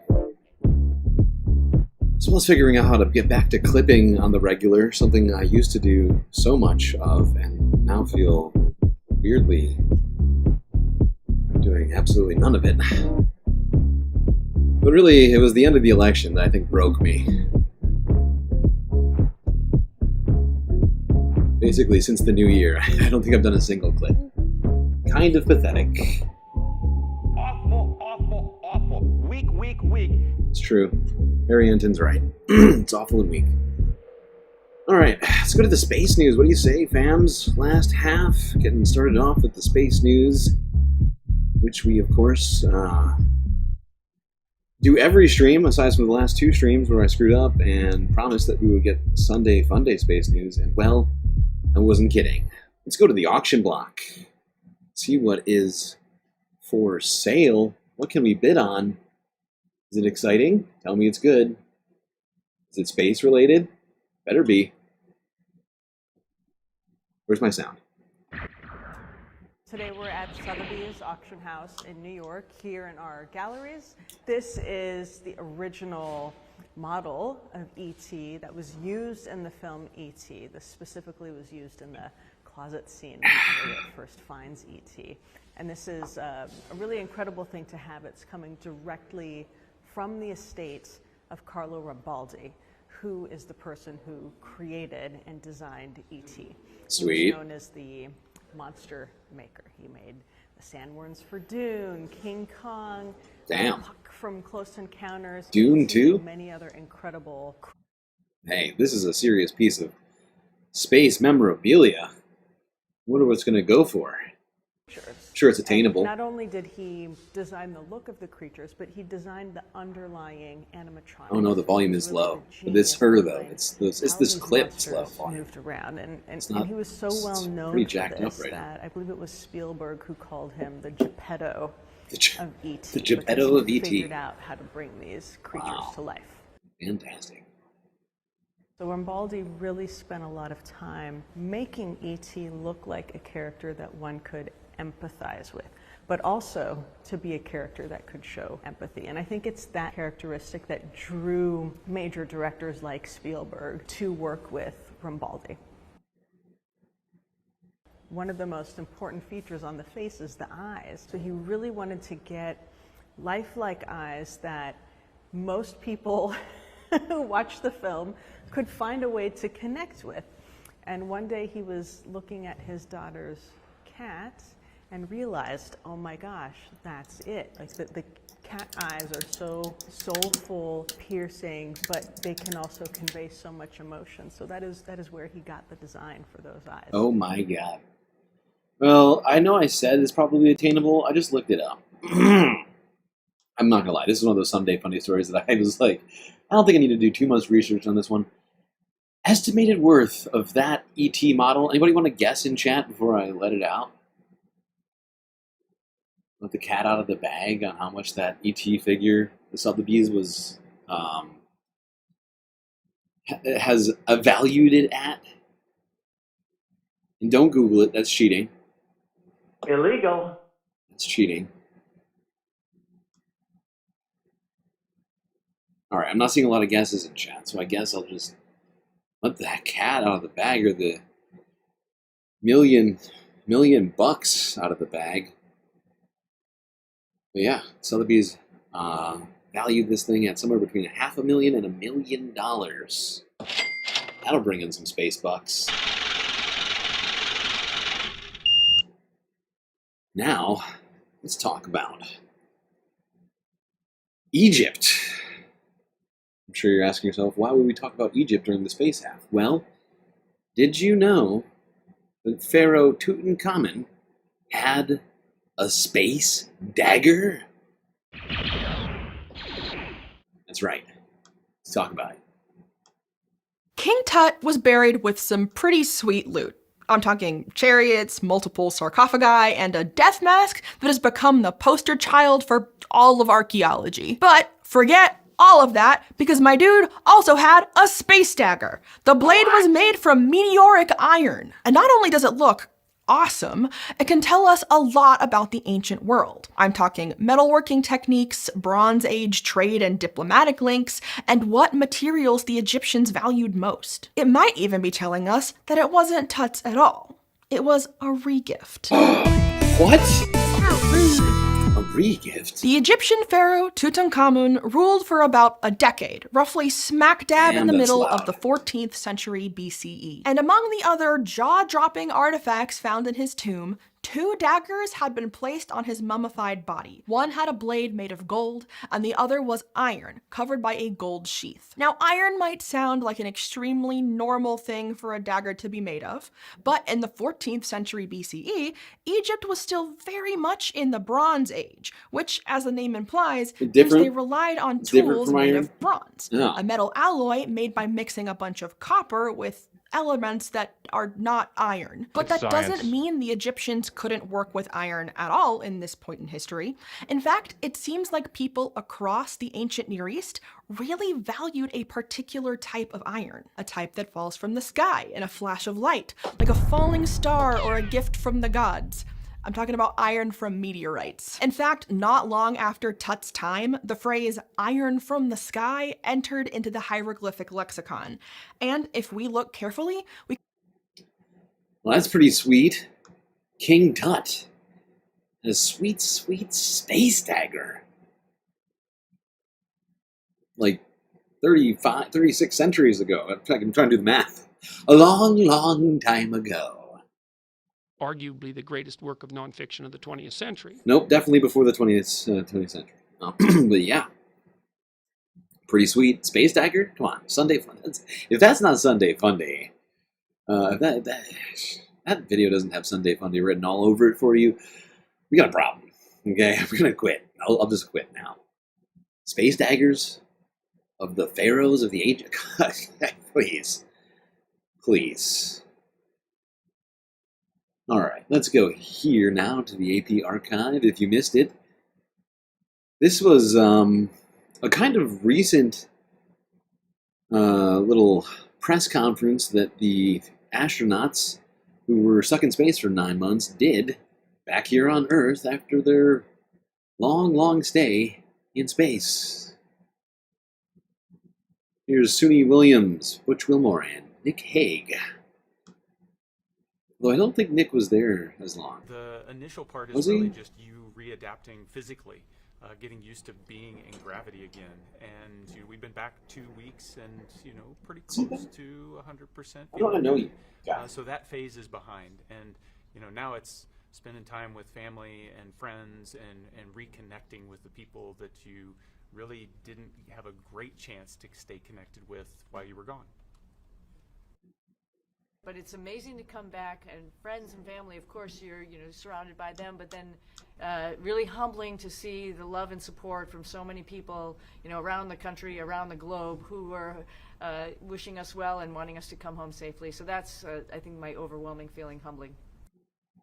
My wife has decided that we're going to replace all of our shrubs at our house, and we don't want to wait till summer to do that. And we've got it on a corner, so it's like 170 feet of shrubs. So I've got to get my body ready to dig holes. Wow. Butch Wilmore's wife cracking the whip second he gets home. Putting you to work, pal. I know you've been in space for 9 months, and I don't know if you know this, I've been doing everything for 9 months. So it's time for you to get involved immediately. Immediately, if not sooner. That's what I'm focused on. I mean, this woman is dangerous, ladies and gentlemen. I went home. My Get husband digging, opened Butch. the door. This is like 200 pounds of Labrador Retriever coming at you.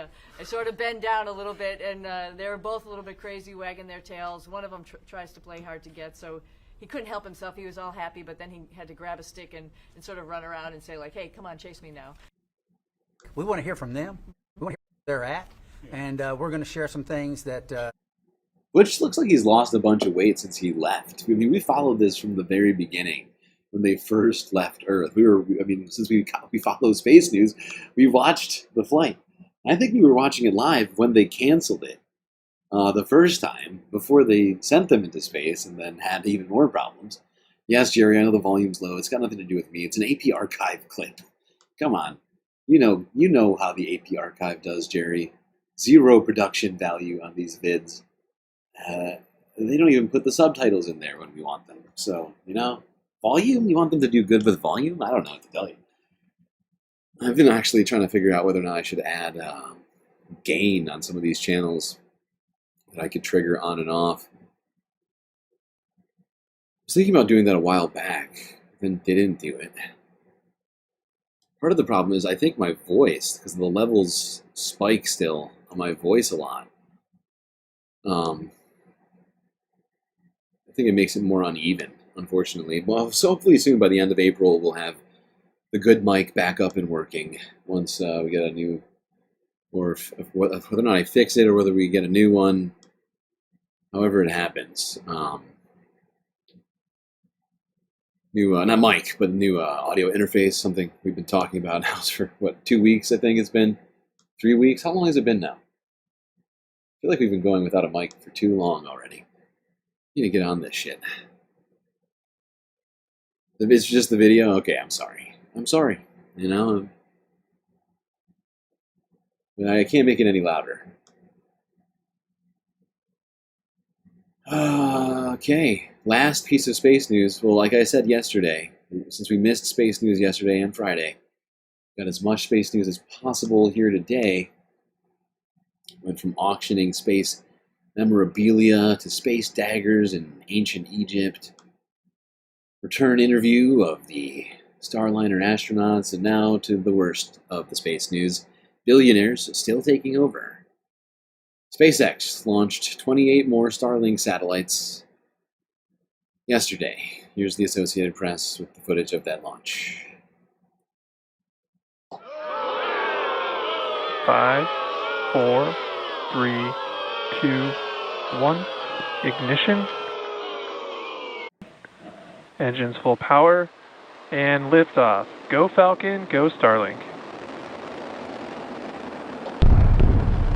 Just kidding. It doesn't blow up. They successfully launched it. 28 more Starlink satellites to hover around us, threatening low Earth orbit in the Galactic Space Station. Invac ignition. As they clutter more billionaire space junk. Super great. There we go. That's it for the space news. Sorry, I should have started with that. It's the worst of the space news. Elon continuing to profit off of his domination of this part of the galaxy. All right, let's move on to the Earth news. We're going to start it off with United Nations message. Message to young people, to the future leaders of the world.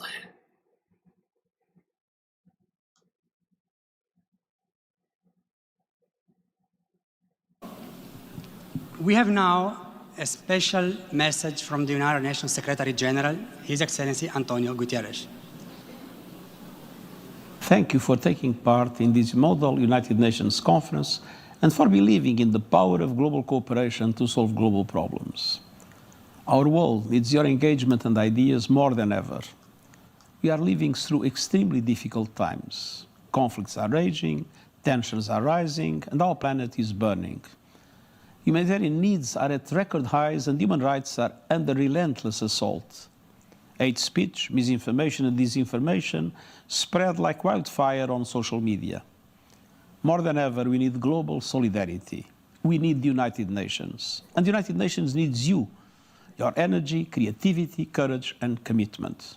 Together, I know we have what it takes to solve our shared challenges, to heal divisions, repair relations and build peace, to extend a helping hand to all those engulfed by war, climate catastrophe and hunger, to ensure justice and equality for world's women and girls and all marginalized communities, particularly the world's most vulnerable, and to expand opportunities for all, leaving no one behind.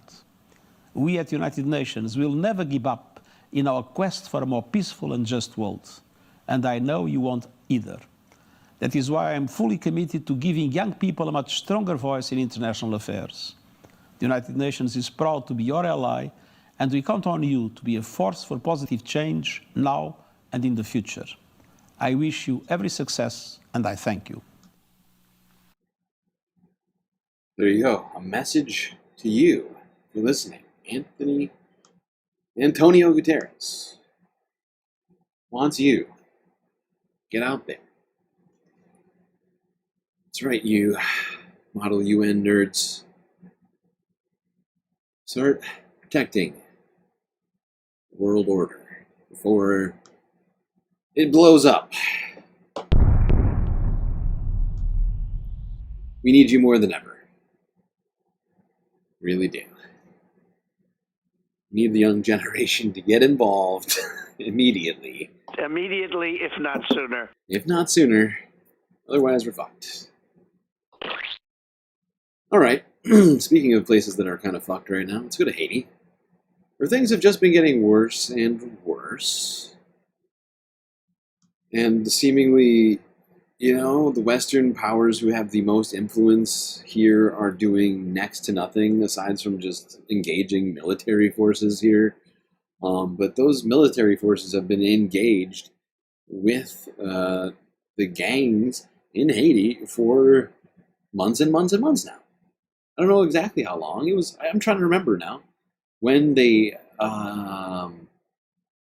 mobilized the, what do you call them? K-RAC? No.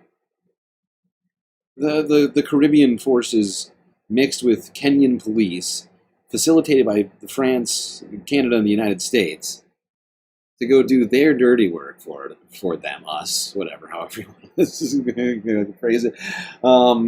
And, you know, have, rather than calling elections in the country, installed more, you know, puppet leaders. And so the violence has just kind of continued. That's something that I think I've predicted. But if the U.S. and the other major powers involved in this catastrophe ongoing in Haiti didn't engage them democratically and rather just impose their will, this would probably continue, because that was the main objection of these gangs, you know, of these insurgent forces. Now, don't get me wrong; they've been doing some fucked up stuff. But the basis on which they're upset is justified. Some of the things they've been doing lately are definitely not justified. But you know, this is a creation of Western powers, right?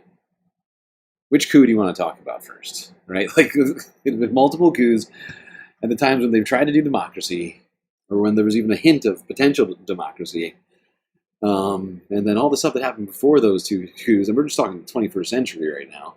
We could go back centuries, but we could stop oppressing people in Haiti and instead engage them in constructive things. Just an idea. But yeah, it's getting worse. Gunfire rang out in the Haitian capital as protesters marched on government offices. Their demands: more protection by the government from a growing wave of gang violence. We came here to give the government our demands. We demand freedom. We demand security. We need to be able to work and save our country. See what I mean? Even the guy who's protesting right now, who's protesting gang violence right now, is asking for freedom and democracy. See? See what I'm saying here? Regular guy. Same idea. Fact is, we didn't have to send troops into Haiti. We could have allowed them to try and establish a government. You know, we didn't. Protests started peacefully in Port-au-Prince, but Fire erupted later on in the afternoon. Schools, banks, and businesses closed for the day. Haiti's gangs control 85% of the capital and parts of the countryside. That's not a gang. Violence has displaced over 1 million Haitians from their homes, crippling the economy and leading to massive food and fuel shortages. The gangs are also blamed for widespread killings, extortion, and rape. I love how the images that they're showing of gang violence are all images of what appear to be UN-backed forces shooting out of armored vehicles. Many say the government has failed to tackle the unrest, some even accusing it of colluding with the gangs. Illegal. Today, everything is so clear. I'm not afraid and nothing will frighten me. Today, Asian people will fight to be free. Those men today cannot stand up and frighten me. Violence has intensified recently. 60,000 have been displaced in the past month, and neighborhoods previously spared by the gangs have been targeted. On Tuesday, gunmen conducted a mass jailbreak in the central city of Mirebalais. UN human rights expert William O'Neill described the capital as an open-air prison earlier this month. Yeah. Things continue to get worse in Haiti. And yet all of the Western world has to say is fuck yourself. Military force. No diplomacy happened here. You know, after they evacuated their ambassadors from their various embassies or whatever else, they just, you know, they immediately send armed troops into the country rather than diplomats and try and work things out, you know, with talking. Say, hey, something we can do here? Didn't happen. Okay, let's go across the ocean to the UK.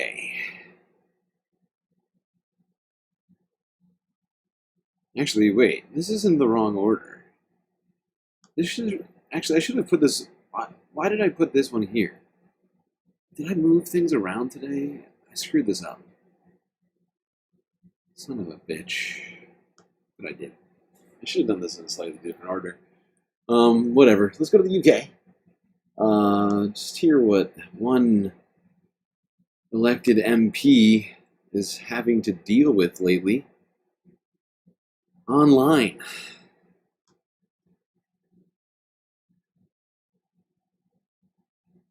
After I called out Elon Musk for platforming extremism, Tate's followers immediately descended on me with a flood of abuse and harassment.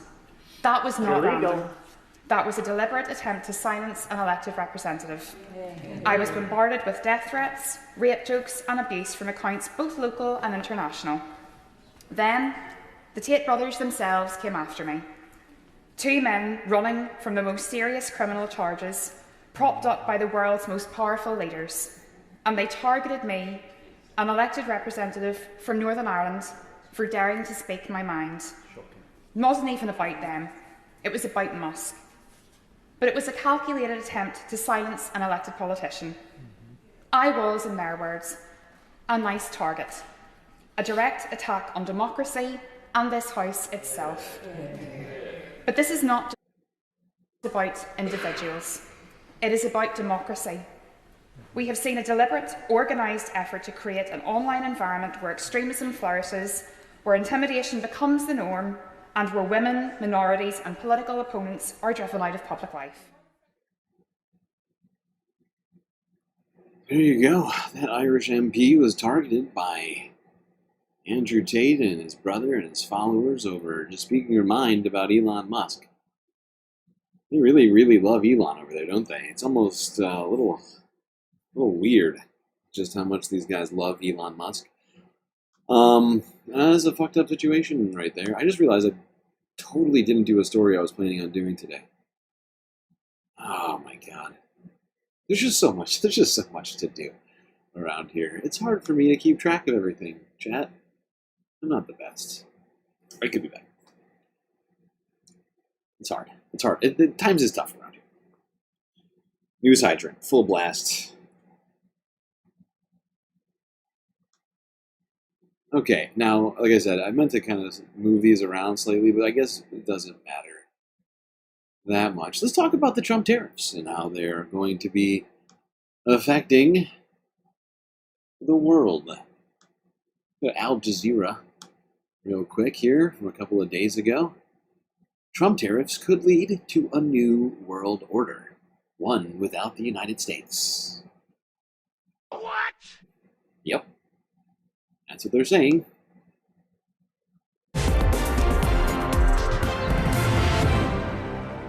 Hajung Chen, welcome to Upfront. Thank you for joining us.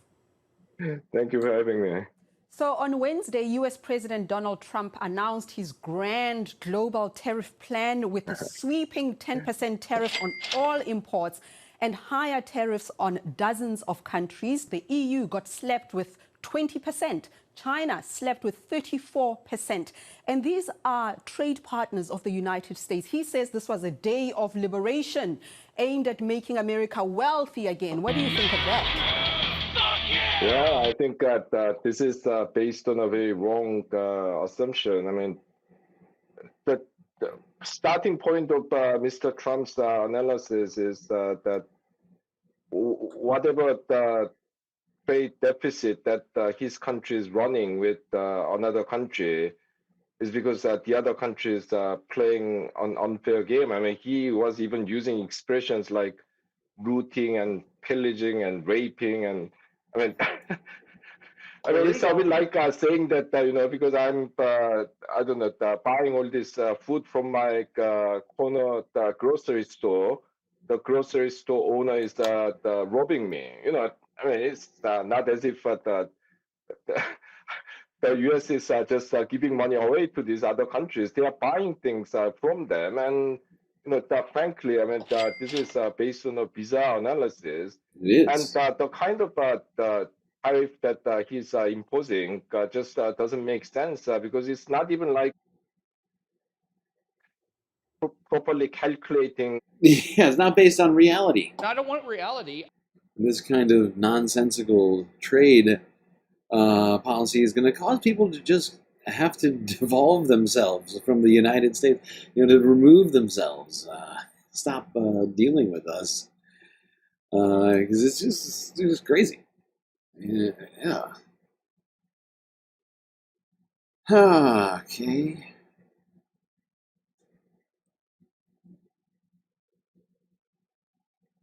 Let's go here now. Global news from a day ago. Freedom is at stake. Anti-Trump, hands-off protests erupt across Europe. That's right. They weren't just in the United States, people. People were protesting across the world against all of the crap Donald Trump is doing.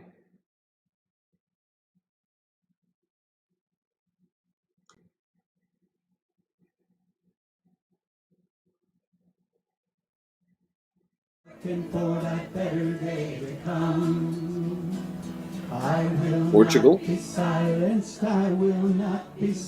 Hundreds of thousands across the globe are taking part in demonstrations Germany. today against US President Donald Trump and his close ally, Elon Musk. I will not be silent. I will not be silent. Titled Hands Off, the movement aims to protest Trump and Musk's policies on government downsizing, the economy, human rights, and a host of other issues. In Frankfurt, demonstrators marched through the city center with signs. And in Berlin, they gathered outside a Tesla showroom. A group gathered for a demonstration also in downtown Lisbon. Freedom is at stake in the United States and for the whole world with what Donald Trump is doing. And we need to stand up. We need to raise our voices. We need to be heard. We need to make sure that everybody knows that we will not accept this type of injustice. I will not be silenced.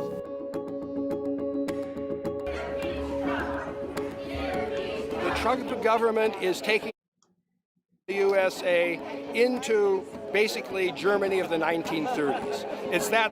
Oh shit. I was struggling to read what this is. I think it says Make America Intelligent Again.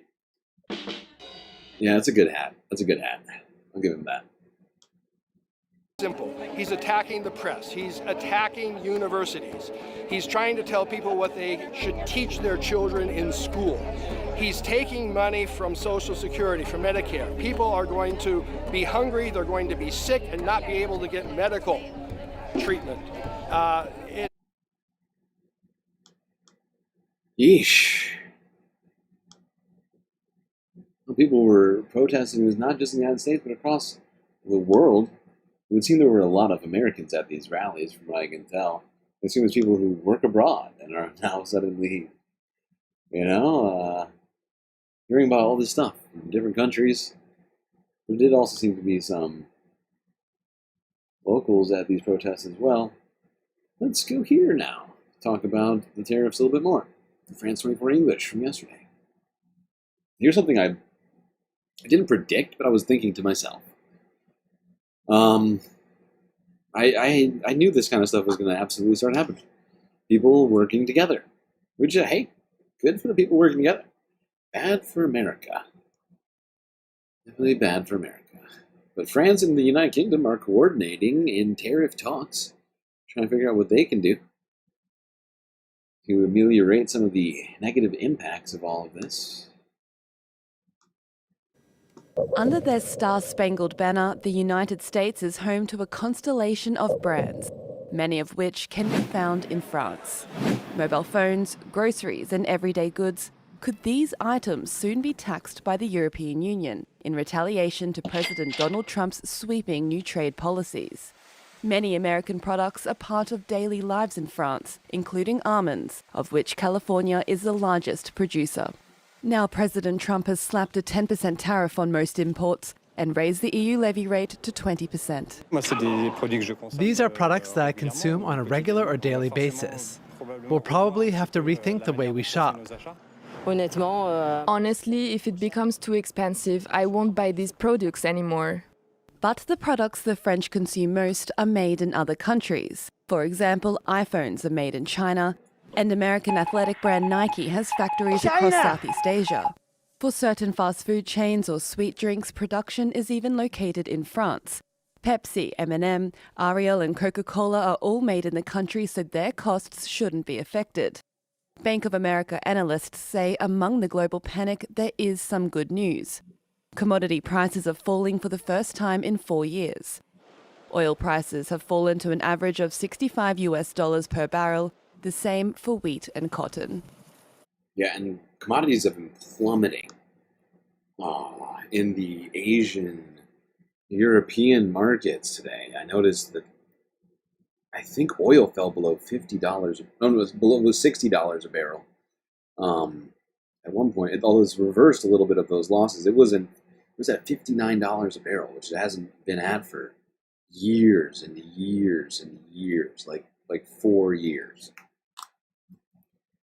But yeah, markets are very shaky right now. Europe's having a pretty bad day right now, although they've pared some of their losses.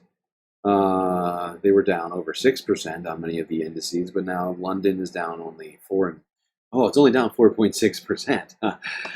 That's just a normal day. Give me a joke. France, CAC 40 down 4.75% right now, but it was down over 6% earlier as well. Germany down 4.25%. Everybody having a real bad time in Europe right now.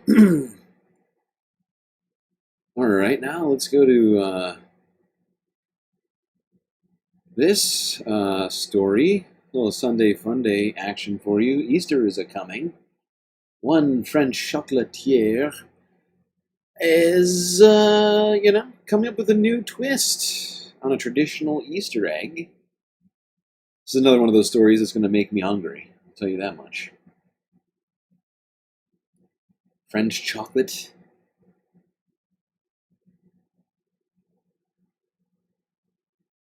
M. Go web go.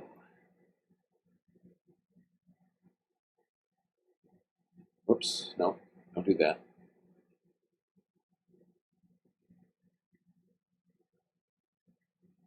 Come on, give us the Sunday FUNDAY. No, what just happened? No, go back. Go back. Why have you done this? Go back. Yes. Yes. Thank you.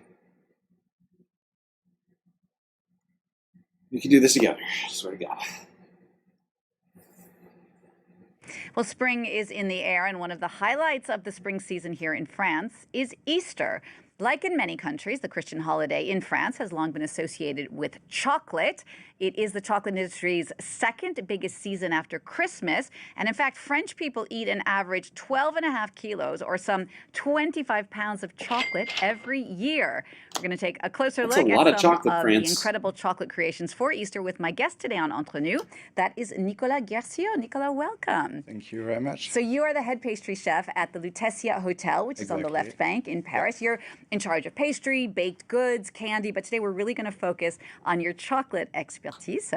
Just first of all, tell us a bit more about where this tradition of chocolate at Easter comes from. Well, Easter comes from, we of course all know the chocolate eggs, and actually you go with kids, it's very popular time that you go with kids in your garden to get all these eggs hiding everywhere. And so here I am with all this collection. Exactly. It's a brand new collection. We're going to talk about it in just a minute. But first, I just want to know what kinds of chocolate eggs people tend to do here in France. Well, more or less, mostly dark chocolate, milk chocolate, and kind of every shape. The most famous, of course, is the eggs, maybe the bell, the small rabbit, and but all kind of collection. Here we try to have a damn, look at that thing. A nicest collection with different shape. Right, because you mentioned the bell, and I think it's important for all of our croissants viewers to understand that Easter in France, it's not the Easter bunny that comes and brings you chocolate, it's an Easter bell. Now, you have worked all over the world. You've worked in London, you've worked in the Seychelles, in Tokyo. Exactly. Do you find chocolate tradition? By the way, this is another one of those Sunday Funday videos that I didn't watch. Okay, I give myself a break on Sunday Funday. And some of these fun videos, I am like, you know what? It sounds fun. Let's just watch it together.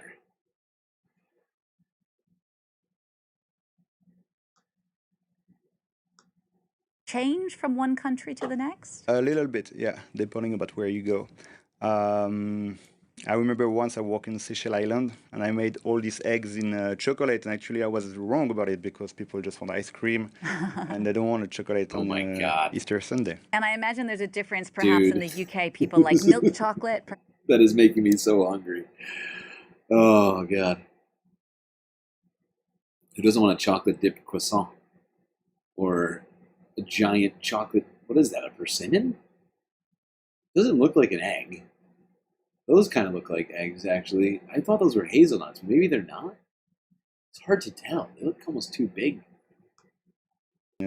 Easter Sunday. And I imagine there's a difference perhaps in the UK. People like milk chocolate perhaps than in France? Yeah, here a little bit more dark.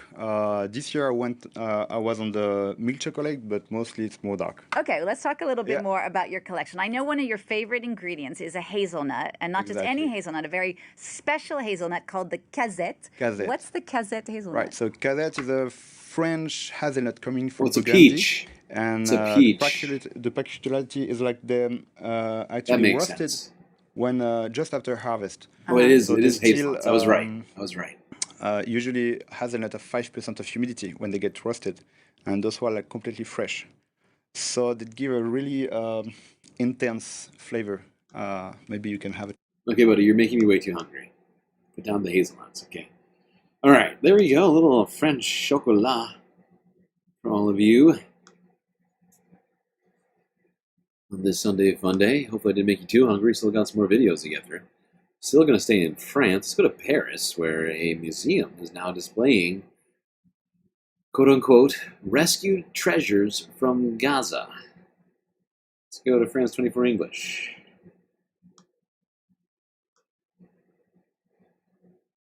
And I mean, let's be real. These treasures are absolutely under threat being in Gaza. A 6th century mosaic, 4,000-year-old ceramics, or a statue of Aphrodite. All priceless treasures rescued from Gaza. Today, a city under siege. In a new exhibit showcasing artifacts from Gaza, curators of the Arab World Institute hope to paint a more complete picture of the region's history as an economic crossroads. En fait, Gaza Gaza is really a culmination of major caravan routes. This meeting of sand and sea that made Gaza's location strategic means that today in the new town, if we were to dig, we would find more than 8 successive layers of civilization. Despite the exhibit's focus on the past, its origins are inextricably linked to today's conflict in the Middle East. The Arab World Institute was finalizing an exhibit on the ancient city of Byblos in Lebanon when Israeli bombs began to fall on Beirut. The transport of these artifacts suddenly became impossible. Empty-handed. Wow. This one came in late, but holy crap, this is some good French humor right here. These nuts, because they're French and there's 10 of them. Ha ha! Très bon. Very good, The Institute Hermit. turned its attention to That's how it's artifacts done. held in Geneva by the Palestinian Authority. That's a The result, a good never-before-seen old-fashioned glimpse into Gaza's nut pun rich right past. there.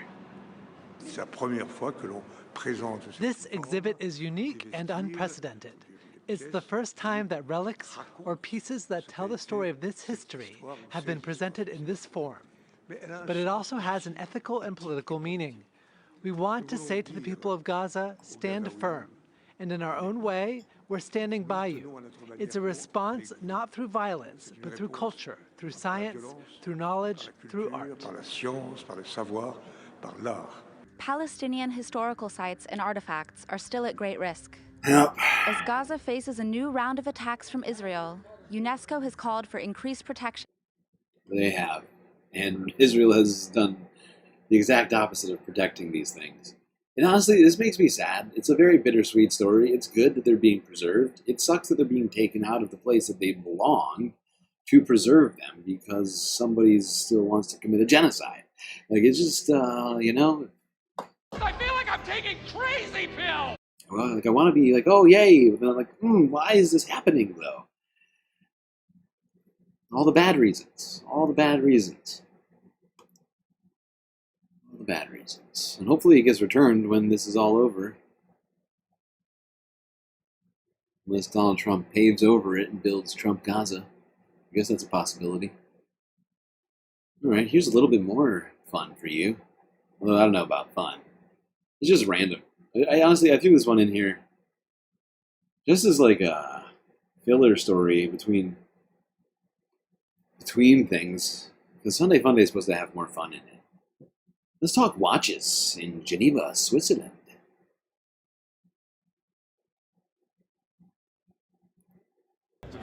Apparently, this is the world's thinnest watch. This one is very... How much does this thing cost? I gotta look it up.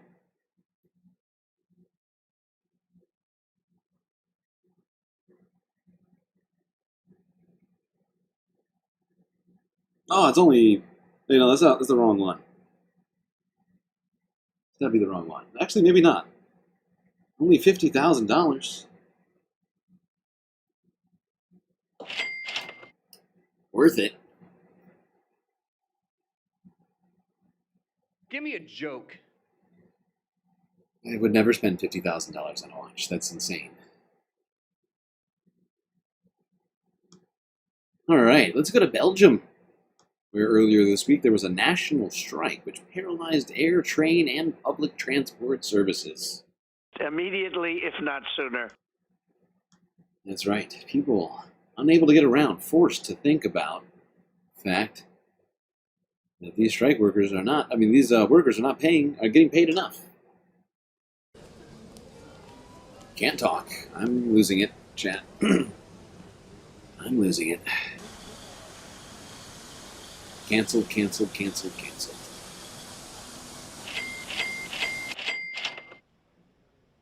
This poor guy. Just like, buddy, you're not going anywhere. Why are you standing here? I love this guy. I love this guy. Just, why is he standing there? You're just hoping? You're just like, maybe they'll call off the strike. If I stand here long enough. I don't want reality. If I stand here long enough, I'm sure the board will change.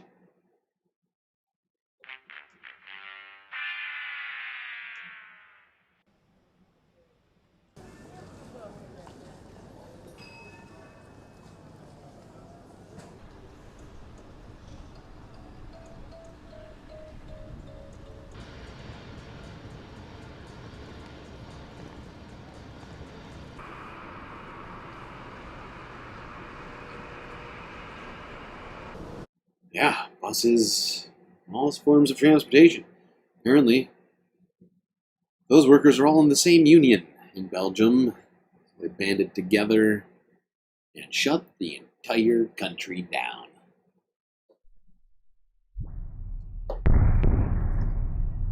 Let's stay in Belgium and go to the NATO summit and see what Marco Rubio had to say about recent crashing markets across the world. This was his brilliant response.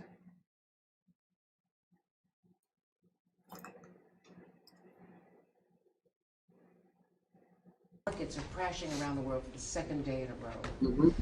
The consensus is that the president's tariffs were much higher than expected and based on economic formulas that people do not understand.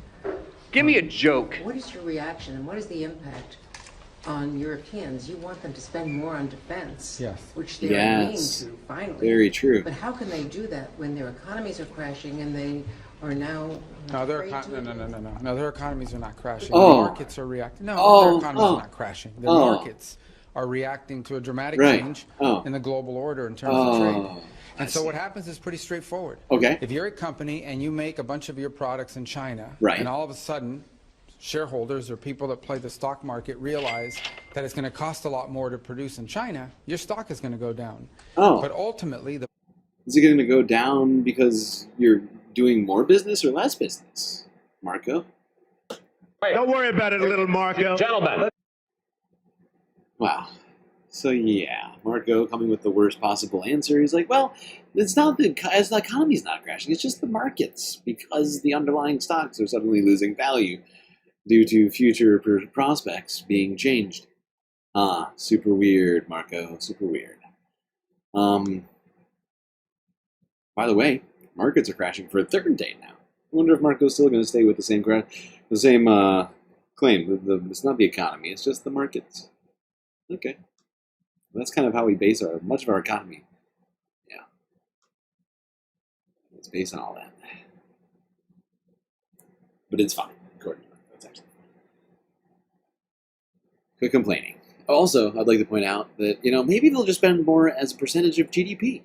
In many cases, if your GDP goes down, and you keep the same amount of spending, it'll almost be like you increased your spending, depending on how you want to measure defense spending. Because, of course, the United States have been, demanding all of its NATO allies to increase their spending to 5% of GDP.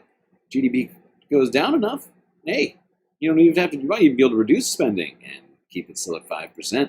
Make the U.S. happy while spending less money. Haha. Nice. That's what we wanted. That was the plan. All along, that was our plan. We didn't want them to have to go out of their way.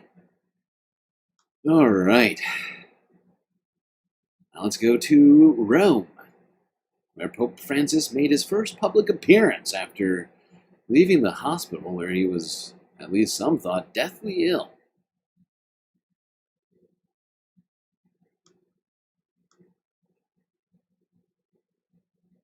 Let's go here. Orbs breaking news. Ahem. Oh, come on. Don't play me. Don't play me like this. Why do you... Yeah, don't play me like this. GNN morning stream? Well, it bled into the morning, okay? It's still technically 3 a.m. in Hawaii, okay? It's basically night. It's still dark in some places. It's morning somewhere. I mean... night. Well, see, I'm too tired. I can't even come up with a fake reason for how it's morning. It's morning. Okay, you're right. Take it all back.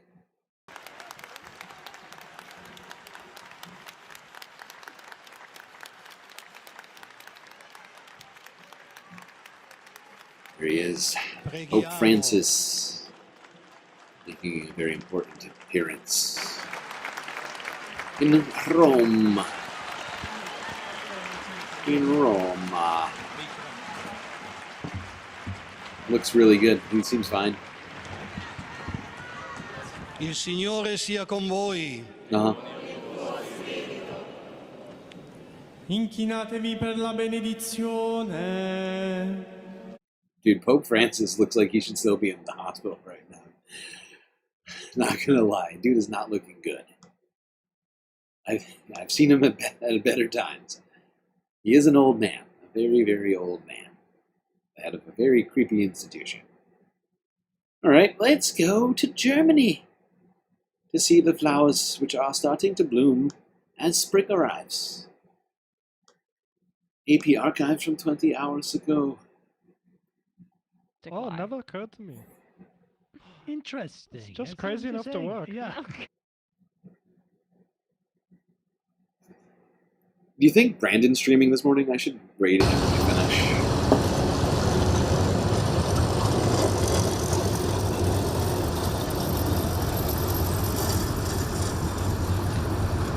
What is this land train I'm looking at?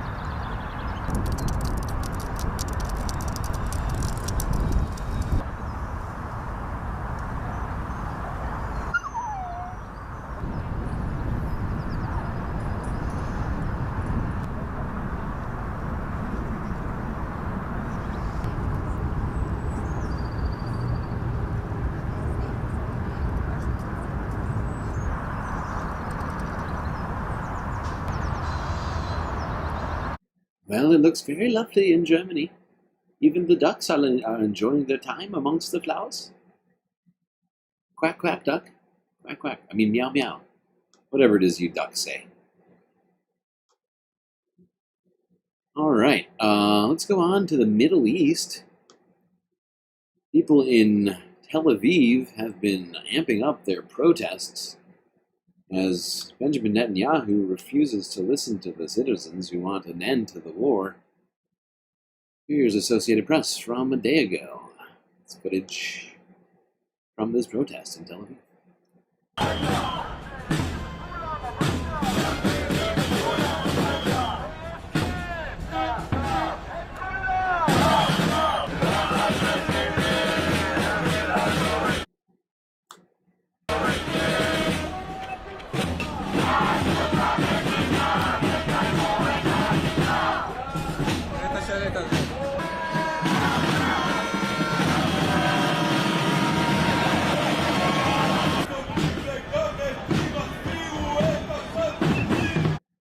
Yep, people in Israel continue to protest, but Benjamin Netanyahu doesn't care about the hostages or the hostage families or the fact that he's ruining any goodwill that Israel ever had. None of those things matter to him. Just staying in power. Illegal. Now let's go to this story, which we've been covering all weekend. That being the atrocity of the mass grave, which was found aid workers in Gaza. This phone footage came out. Content warning. This one's a rough one. France 24 English from yesterday. Phone footage appears to contradict Israel's counts of killing of Gaza medics. Oh, wow, even France 24. At 2, France 24. France 24 has been one of the most pro-Israeli Western European outlets. It's been sort of fascinating to see them realize they can't continue to just make shit up anymore. They're like, oh, it appears that Israel is being contradicted by evidence. Oh my God. Would you jump up? How is that possible? This recording, released by the Palestinian Red Crescent, shows what the organisation says are the final moments of a paramedic in Gaza killed in an attack by Israeli troops. The worker was among 15 humanitarian personnel who died in the attack on March the 23rd, according to the Red Crescent and the UN. Their bodies and the phone from which the footage was recovered were found buried in a mass grave. The Israeli army initially claimed the vehicles were targeted as they looked suspicious, adding that they had no headlights or emergency signals. Look how suspicious they were. But the first part of the video shows the ambulances and a fire vehicle clearly marked with flashing lights. Very suspicious. The president of the Palestinian Red Crescent is... That ambulance looks very suspicious. Demanding answers. Yesterday we have asked for this investigation. We have asked for an independent investigation to be conducted. Enough is enough. These are not the first PRCS people that has been targeted and killed. Illegal. Illegal. Now, one thing France 24 forgot to mention, or chose not to mention, was the fact that multiple aid workers were found with their hands and legs tied inside of this mass grave as if executed, point blank. Because how else do you tie someone's legs and arms together? Along with all of the aid vehicles, which were mangled and also buried in the same grave. Illegal. Let's go to the West Bank. Talk about this. Now, it's long gone. Technically, it was the beginning of... It was technically Monday of last week. But Eid al-Fitr, the end of Ramadan celebration is ongoing in the West Bank amidst all of the distress being caused by Israel's invasion of the West Bank.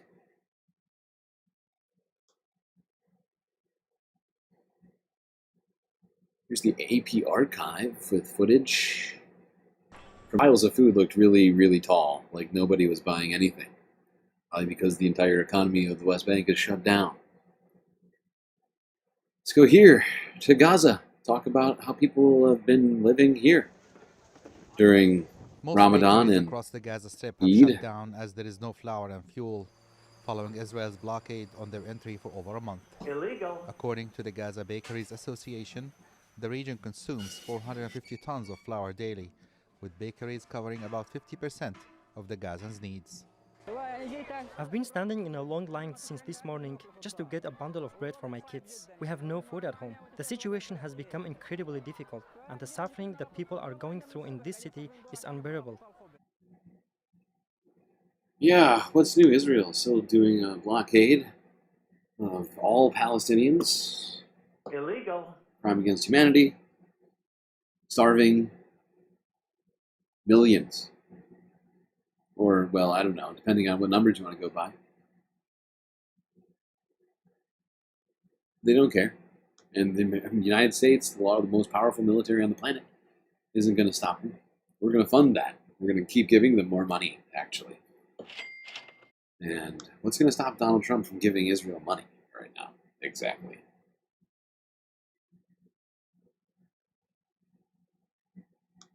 All right, let's go down to Africa for a Sunday Fun Day video.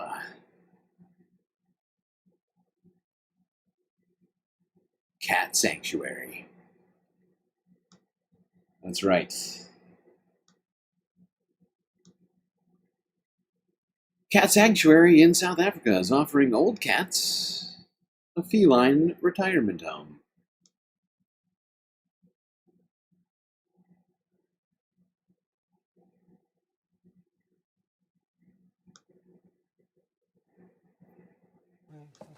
"75-year-old French-Algerian writer Wait, what is this?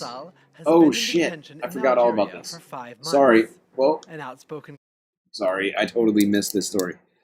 Slightly less fun story. Let's talk about the relationship between France and Algeria.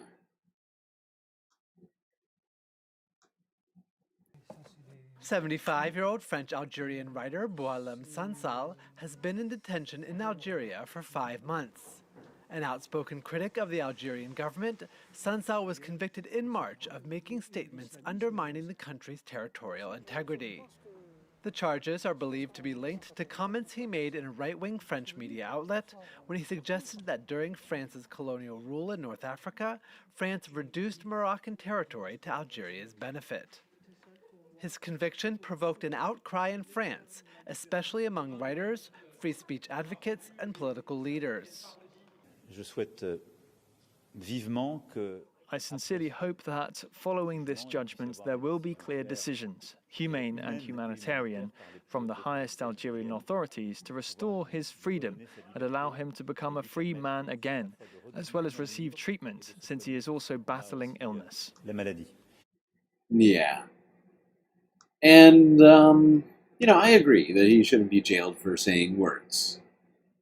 I think it's tough coming from France, considering all the stuff they did there over the past couple centuries. All that expansionist sort of colonial stuff, with all the settlements and all the other sort of atrocities. Sure, the Ottoman Empire did some bad stuff too. Just saying, France, hard for them to have a leg to stand on, but it's true. They are right. This guy shouldn't be getting jailed for speaking out against the government. Illegal. So I'm kind of torn. I think it's more than just hearing Emmanuel Macron talk about it. Maybe that's what it is.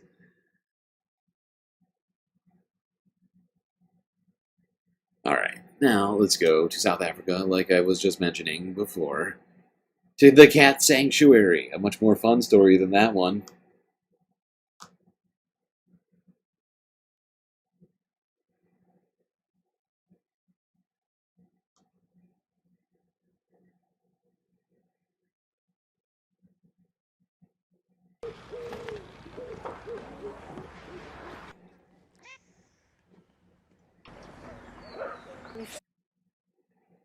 Saw that some of the older cats struggle in the main population. Cats that's on chronic medication, especially with arthritis and illnesses like that, where they get agitated with the younger generation cats. Old cats and young cats not getting along in South Africa, huh? What is happening? And that's when we decided, when we do get Aww. the funding, we would like to start a retirement home for these cats where they can come. It's not as many as in the general population, and here they will have all the comforts from a home and where they can stay out their life. We have to monitor her medication. So many cute kitties.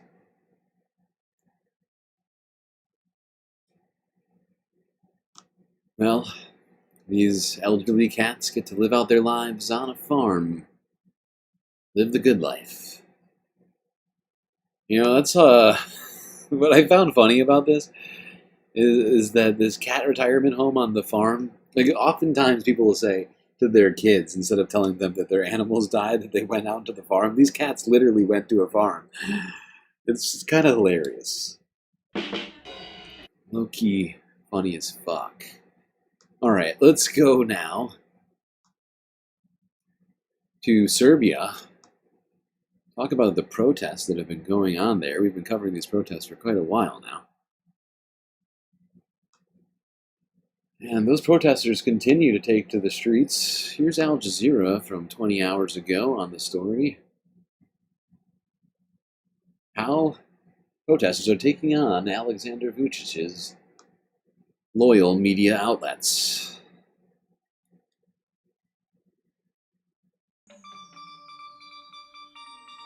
It is 7:30 p.m. in Serbia. The state TV channel RTS's main evening news bulletin begins, and with it, the honking starts. I'm here at my camera person's house in Belgrade, and from his balcony you can hear it all. Car horns, air horns, pots and pans being banged. This is something of a protest tradition here in Serbia.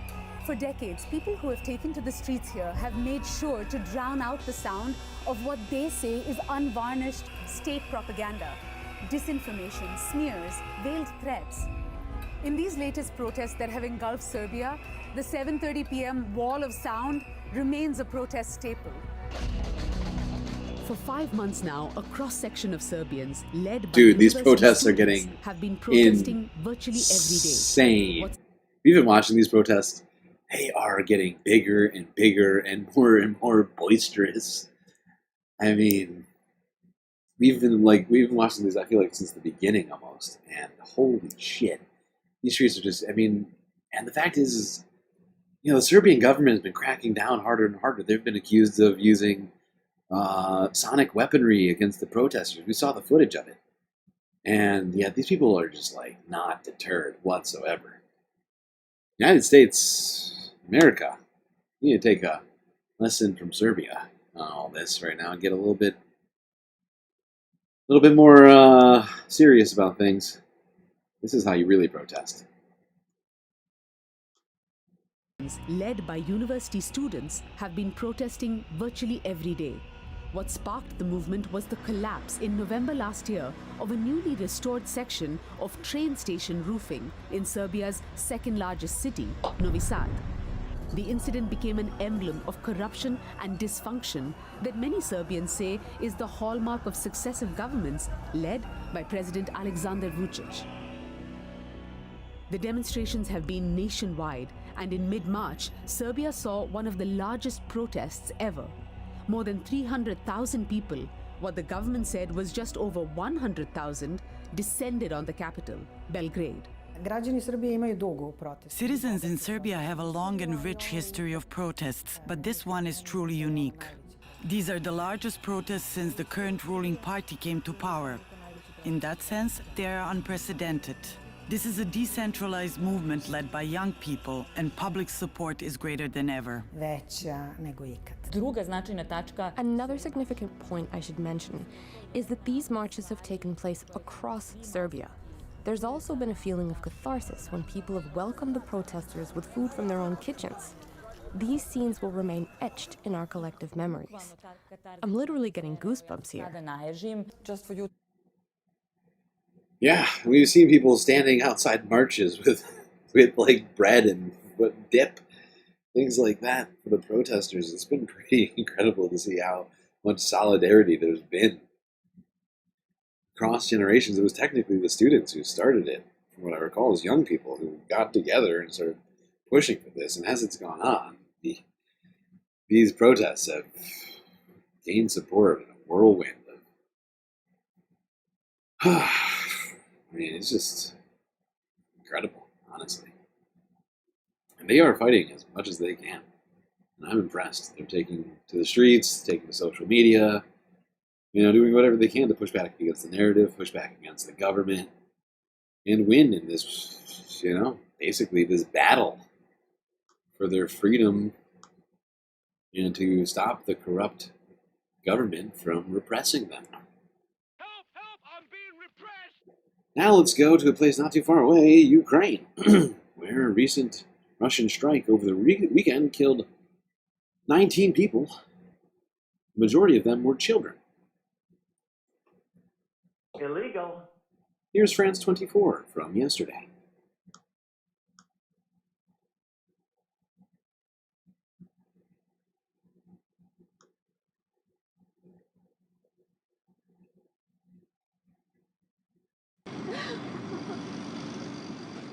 A mother sobs as she lays down flowers on a playground bench. Her child was killed here in one of the deadliest strikes on Ukraine this year. Authorities say at least half of those who died in the Friday night attack were children, with dozens more injured. Illegal. Residents gathered for a moment of silence on Saturday morning. There's nothing worse than having to bury children. It should never happen. Whatever Russians are writing about us, calling us Nazis, they should take a look at themselves. Russia's target, President Volodymyr Zelensky's hometown. Ukraine says Russian troops fired a ballistic missile with a cluster warhead to maximize civilian casualties. Illegal. 20 apartment buildings were damaged, the mayor says, along with several education centers, shops and businesses. Now, I'm no human rights lawyer, but I'm fairly certain that using cluster munitions is a war crime, especially on a civilian area.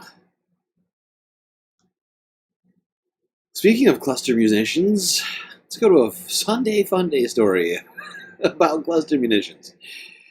Huh? What? A what now? That's right. That's right. I'm going to leave this a mystery for the next 5 seconds. What could I be talking about? Let's go here to the UN. We partner with artisans in northern Laos who are making jewelry out of aluminum shrapnel from the Vietnam War. During the Vietnam War, the American Secret War was happening in Laos. The U.S. was heavily bombing most of the country. They estimate about one bomb every 8 minutes, 24 hours a day for 9 years. 1 in every 3 of the cluster bombs used never detonated. Around 70 million bombs dropped but never detonated. We are working with nonprofits who are still clearing out those types of bombs that are a threat today. Artisans are turning bombs into bracelets. while raising awareness about the millions of deadly unexploded bombs left behind. Artisans we work with use that metal, the recycled aluminum from those pieces. They use these earthen kilns in their homes, in their backyards. They have workshops right outside. They can throw the shrapnel in. The aluminum pieces will melt down. And then as they do, they use a very long spoon, pull it out of the kiln and pour it into a mold made out of earth and wood. And inside that mold, they've carved the bangle shape or the shape of any of the jewelry that we're using. They're subsistence farmers primarily, but they sell this art as extra income during the off-season. When they're not farming in the rainy season, they can create jewelry. That has had a massive impact on their lives and the village that we work in. They started by creating spoons. We've worked with them to transform that process for jewelry and bring it to a more global audience.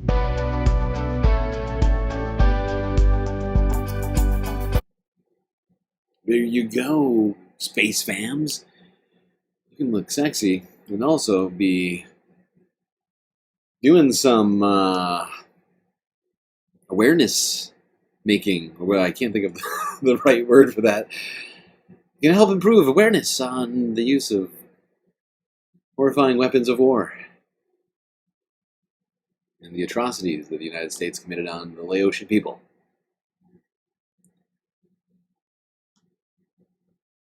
See how we turned that into something fun? That's how you do it. That's how you do it, people. All right, let's go to China. You might be thinking to yourself, no, don't even think it, okay? China! We're going to China. Let's talk TikTok. Because apparently, as of Friday, Donald Trump has delayed the TikTok ban once again, this time for 2.5 months, because that deal they wanted didn't get done. CBS News from yesterday.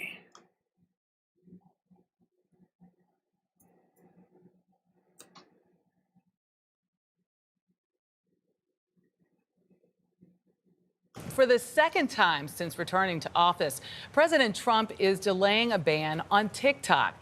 The app was set to go dark this weekend if it wasn't sold or divested by ByteDance, the Chinese company that owns it. Ali Bauman is here with a whole lot more. Ali, good morning. Good morning, Michelle. Despite indications a sale was close, the Trump administration could not reach a deal in time for this weekend's deadline. Instead, that has now been pushed back another 2.5 months. Everyone always asks me, do you have a favorite variety of plant? Yes, I do. It is a temporary sigh of relief for TikTok's 100 million plus U.S. users. The popular video sharing app will stay online after President Trump announced he will give negotiators another 75 days to complete a sale.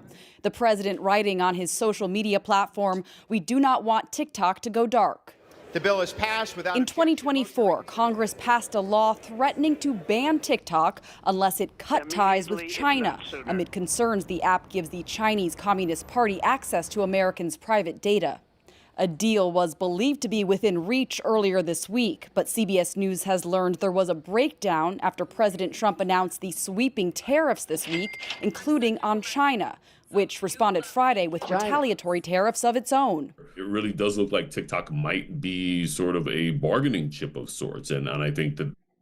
Yeah, except it's not a bargaining chip because Donald Trump loves TikTok. That's why he keeps not... let's be real. If Donald Trump doesn't like something, he gets rid of it immediately, right? Whether it's immigrants or the Department of Education. It's not a bargaining chip. If anything, it's a bargaining chip for China. Because he doesn't seem to want to get rid of it. And China seems fine if the U.S. wants to shut it down or not, because it exists in a whole bunch of other countries. They're making a bunch of money from that. It just doesn't make sense. I mean, none of it ever really made sense. But hey. Man, we are getting close to the end, chat. We've got 5 more space stories here. Well, not space stories in Asia, but for the spacecast, we only got 5 more stories left to go. Stay in China. Let's talk about this insane story, which I've been holding on to for all week. Oh my God. One boy lost in the ocean. 24 hours. Check this one out. This boy miraculously survived after drifting at sea for 24 hours. Don't be afraid, child. Is that how you talk to a child? I went fishing. I couldn't find my way home. The 10-year-old sailed out to sea on a kayak without telling his family. Illegal. He lost his way and was adrift for 24 hours. He said he fell asleep during his journey. Yeah, I mean, I get it. The boy was later rescued by fishermen about 30 kilometers away from his home. Jesus Christ. The 10-year-old was sunburnt and dehydrated, but otherwise unhurt. The boy's adventure shocked many online.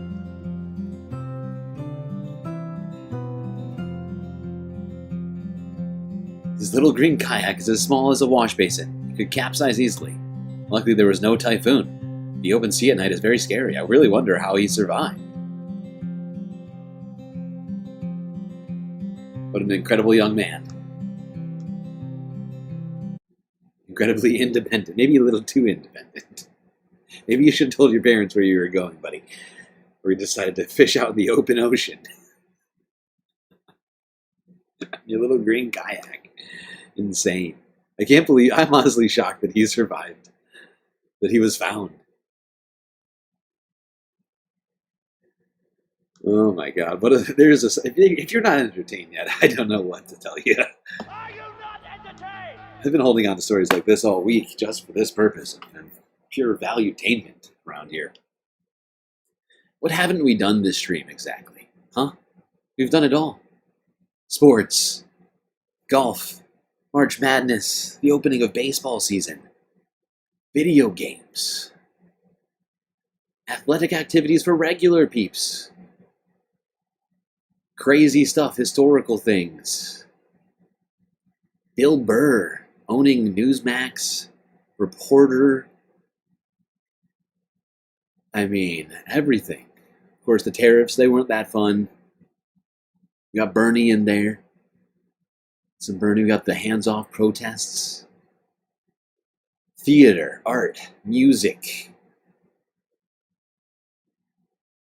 Cannabis, Sam Cedar, pure valuetainment over the PBD podcast. Environmental stories, AI, gardening, wildlife, kids who can miraculously do almost pitch-perfect bird sounds, old wooden ships, sharks, the opening of the Hellscape Gate in Myanmar, flowers, nature, beauty, space daggers. I mean, come on. What else? What more do you need, chat? Exactly, to be valuetained. If you're not yet valuetained, I think you might as well I might as well just end the stream. Just give up right now. Let's talk EVs. And how BYD, a Chinese EV company, is leaving Tesla in the dust. Well, first of all, some of the things that I say will be incorrect. China! CNBC, the worst NBC from yesterday.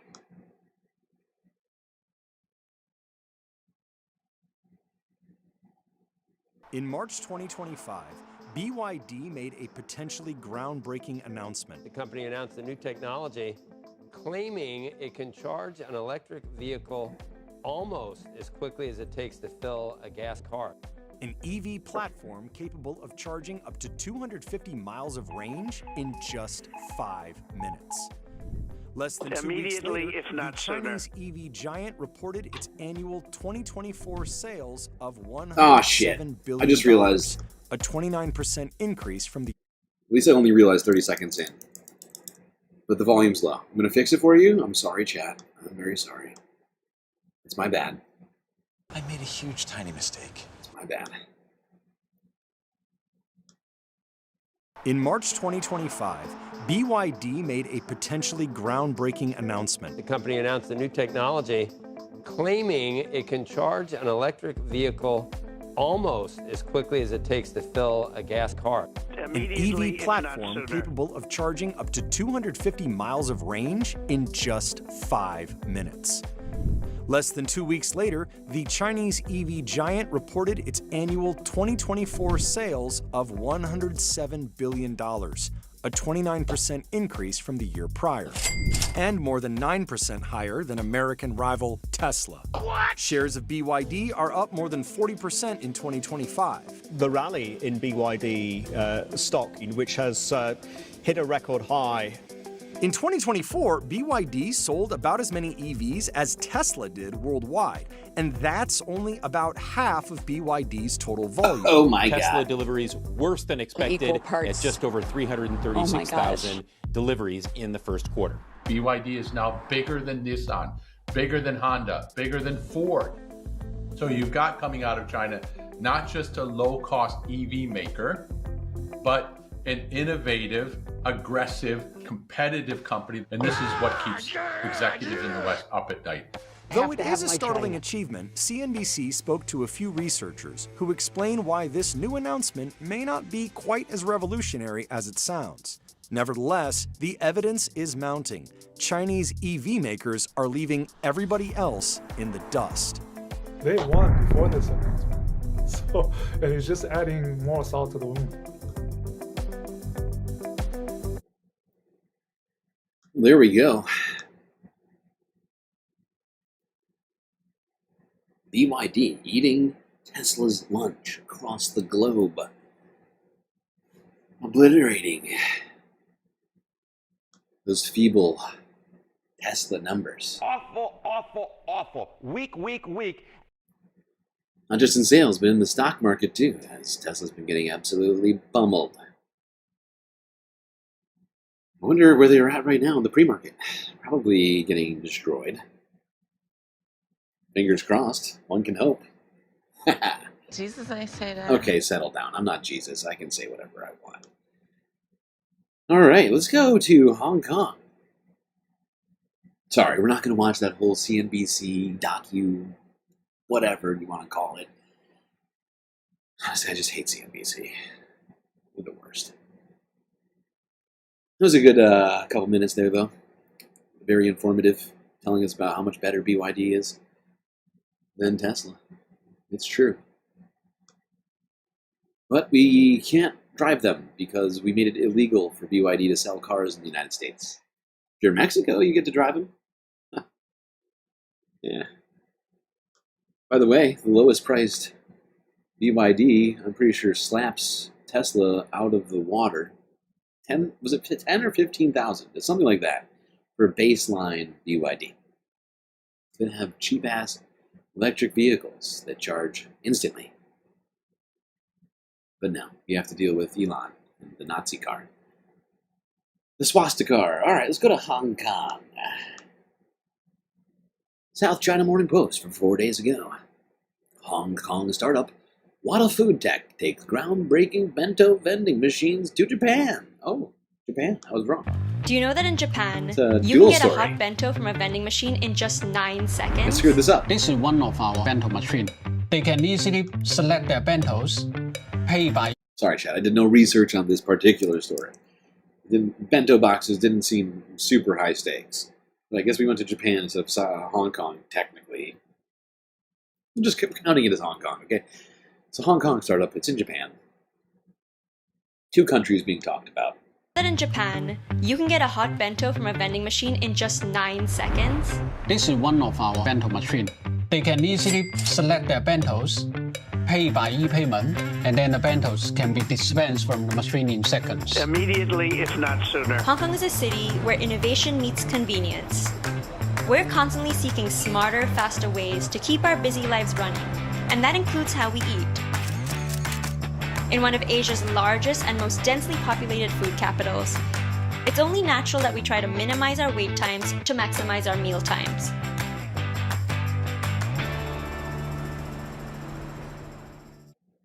Delicious and fast. Sign me up. In busy city like Hong Kong or Tokyo, office workers need to spend long time queuing. I spend more than half of my lunch hours queuing for purchasing a lunchbox. I saw that we can use something automated to solve this lunch problem. What Food Tech is a decentralized food service platform transforming the food service industry. The inspiration of this business was to combine the bento culture this is making me automation technology. For end users, the value is very simple. 9-second hot bentos. What sets them apart is their hot chain. Jeez, seems like China is sort of lapping us. America. Thought we were great. 9 seconds for a bento box, hot and ready. Seems like, if anything, it's not America that's immediately, if not sooner. It's China. Immediately, if not sooner. China. Technology, which is a specialized system designed to prioritize food quality and safety when traveling from the kitchen to the customer. After the chef cook the bentos, they are loaded to our IoT warm boxes, which maintains the foods at above 65 degrees. The information of humidity, temperature, and location is always monitored. This is actually freaking freaking awesome. Oh my god, that's sweet. So I mean, they're not even getting cold. They're staying warm the whole time. This is amazing. It's making me hungry. This just seems like Chinese McDonald's. Wow, harsh criticism from pitchforks. All right, let's stay talking about Hong Kong. In Hong Kong now, where? Oh, by the way, second to last video, penultimate story of the evening / day / morning, wherever you might be. Performance art and sculpture trend at Hong Kong's Art Basel.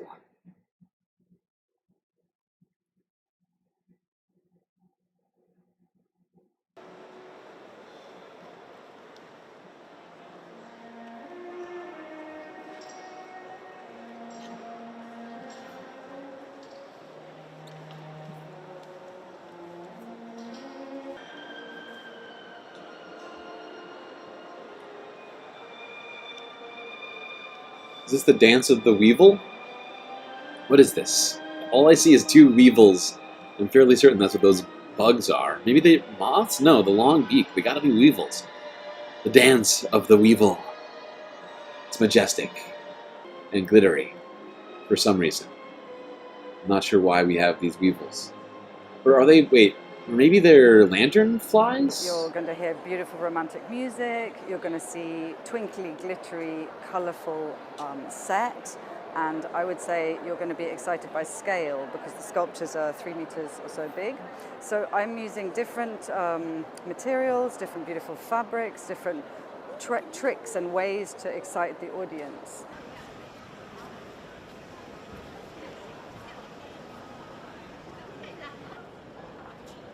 What am I looking at?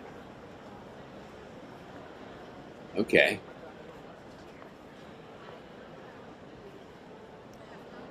It's a pretty trippy pattern.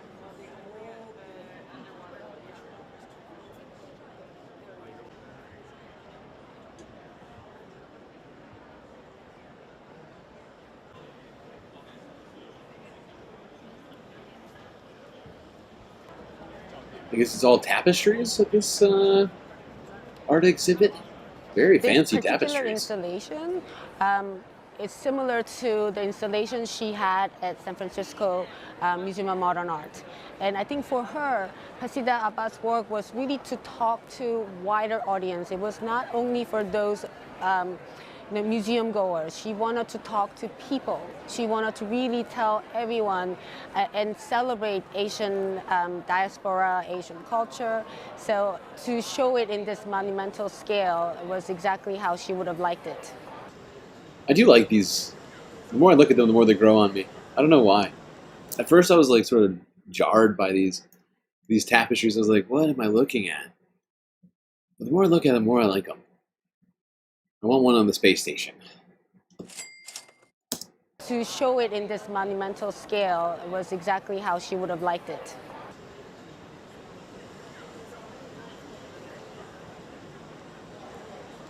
What is this? What is happening? Is that a sweater? The neck seems a little long. A little difficult to get it on there. Wait, it's a two-person sweater? That seems difficult to, what is this saying? Are they cocooning? They're cocooning themselves. That's super weird. That was super weird.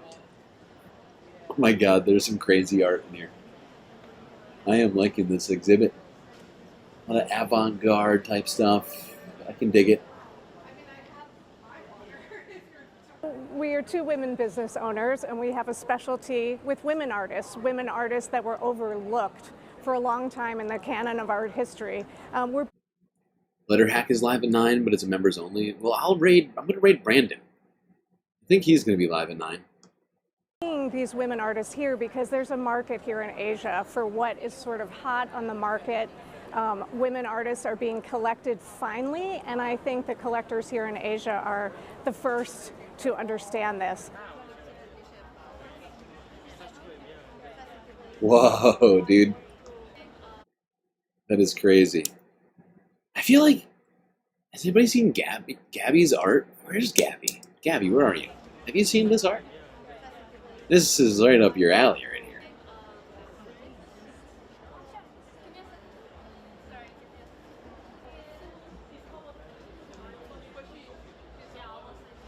Okay. Who's Brandon? Brandon Sutton. Majority Report contributor. I'm really certain you must know him. Christy? He's a longtime MR watcher.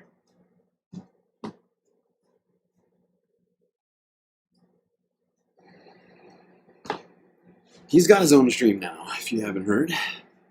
We're going to get a super secret stream. We're going to get... Slow down, chat. The raid will not happen until we do a super secret after stream, okay? That's a given around here. We're not just going to suddenly usurp a long-held galactic tradition. Come on. That's too much, man! That is too much. All right, last story of the evening, everyone. Sad but true. Sunday Funday is finally truly over. Let's go to Australia. Where big news for Australians.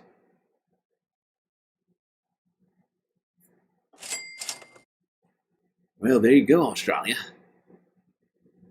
They get to host the 2032 Summer Olympics. Very exciting. Very exciting. How much you guys paid for that, I do not know. Well, I suppose we'll look it up later. Probably in the billions of dollars in the bidding process. But hey, it's going to be fun. So you got that to look forward to over the next decade, as long as, you know, the world doesn't implode before then, or whatever. I'm sure it'll be fine.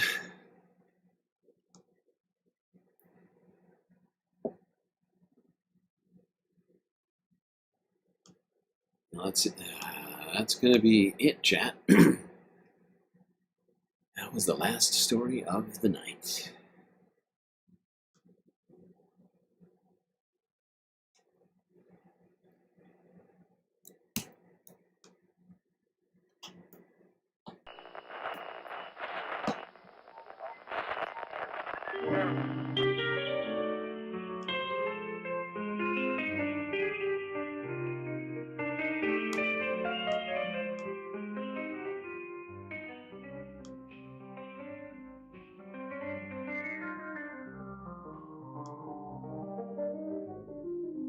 Well, it looks like we've gotten through another stream, chat. It's quite long and also arduous, but thankfully we had each other to get through it. Till I see you next, you stay classy, Galactic Stream Nation.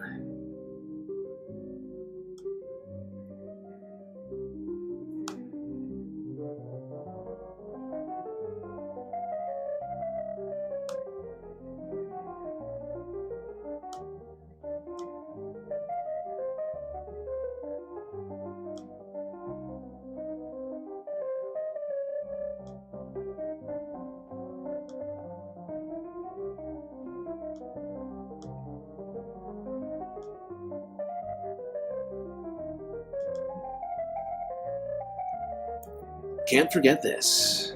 These are your galactic patrons.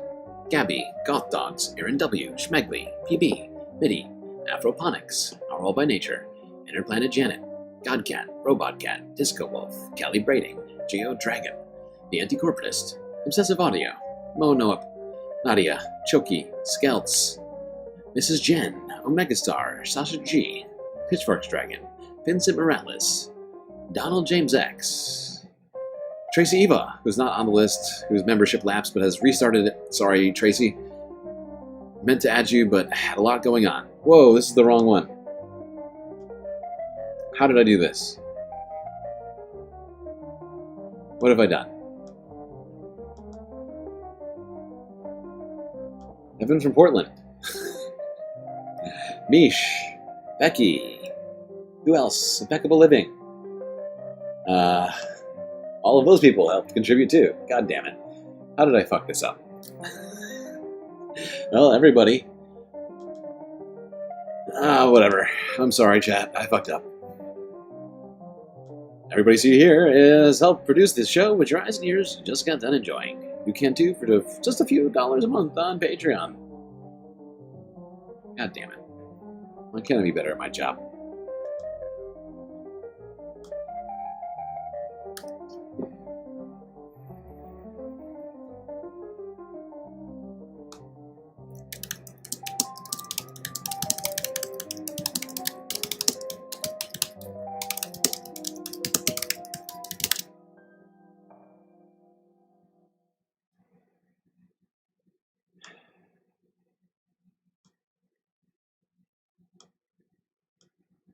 Really screw that one up.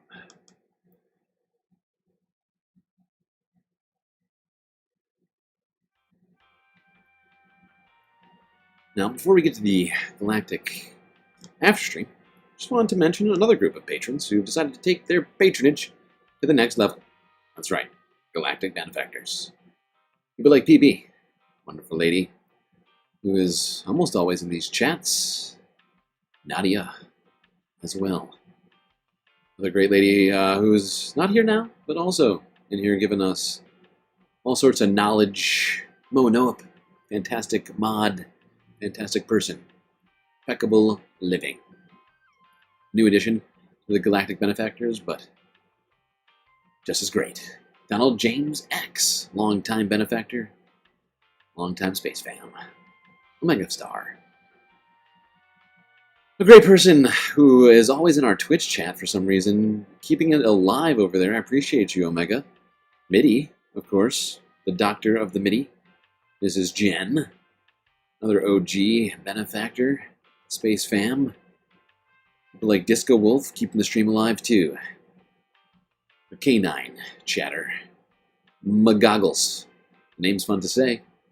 And you're helping keep the stream alive. Thank you, Magoggles. Narwhal by Nature, one of our aquatic chatters, whom I always like to have here in our chats.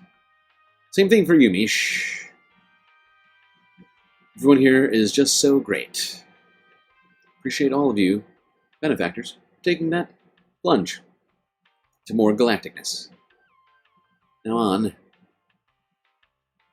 to the pool for a little bit of galactic decompression and relaxation.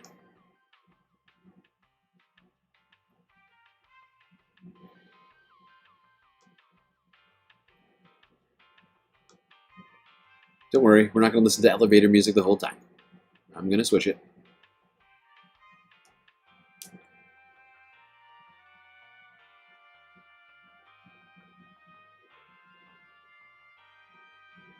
Come on.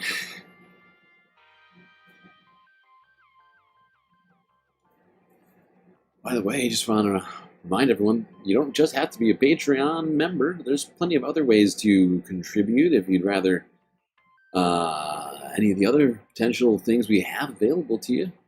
Patreon's now your thing. You could contribute on YouTube, Super Chats, Super Stickers, memberships, of course. The more members we get, the more emotes we get, supposedly. Although recently that's been a situation. So just start memberships. Don't send them.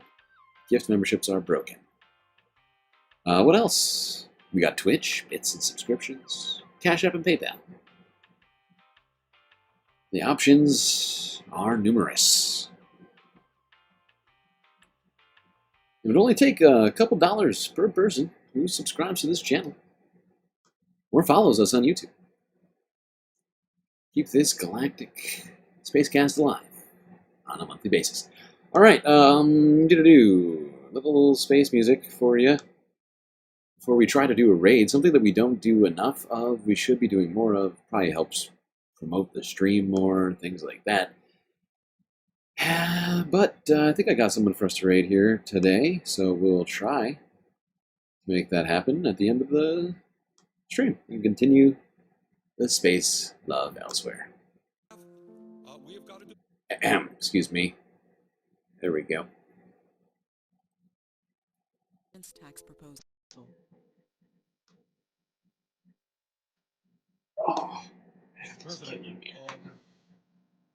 as I think everyone knows, hurts. the President of the United States, President Obama, the Republican leadership have reached an agreement on a very significant tax bill. In my view, the agreement that they reached is a bad deal for the American people. I think we can do better.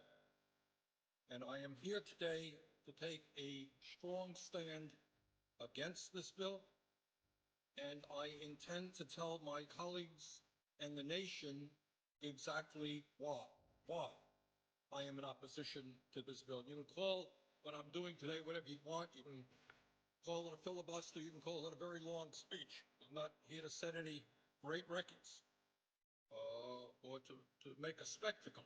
I am simply here today to take as long as I can to explain to the American people the fact that we have got to do a lot better than this agreement provides.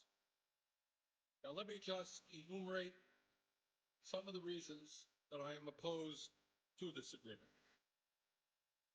First, as everybody knows, this nation has a record-breaking $13.8 trillion national debt at the same time as the middle class is collapsing and poverty is increasing.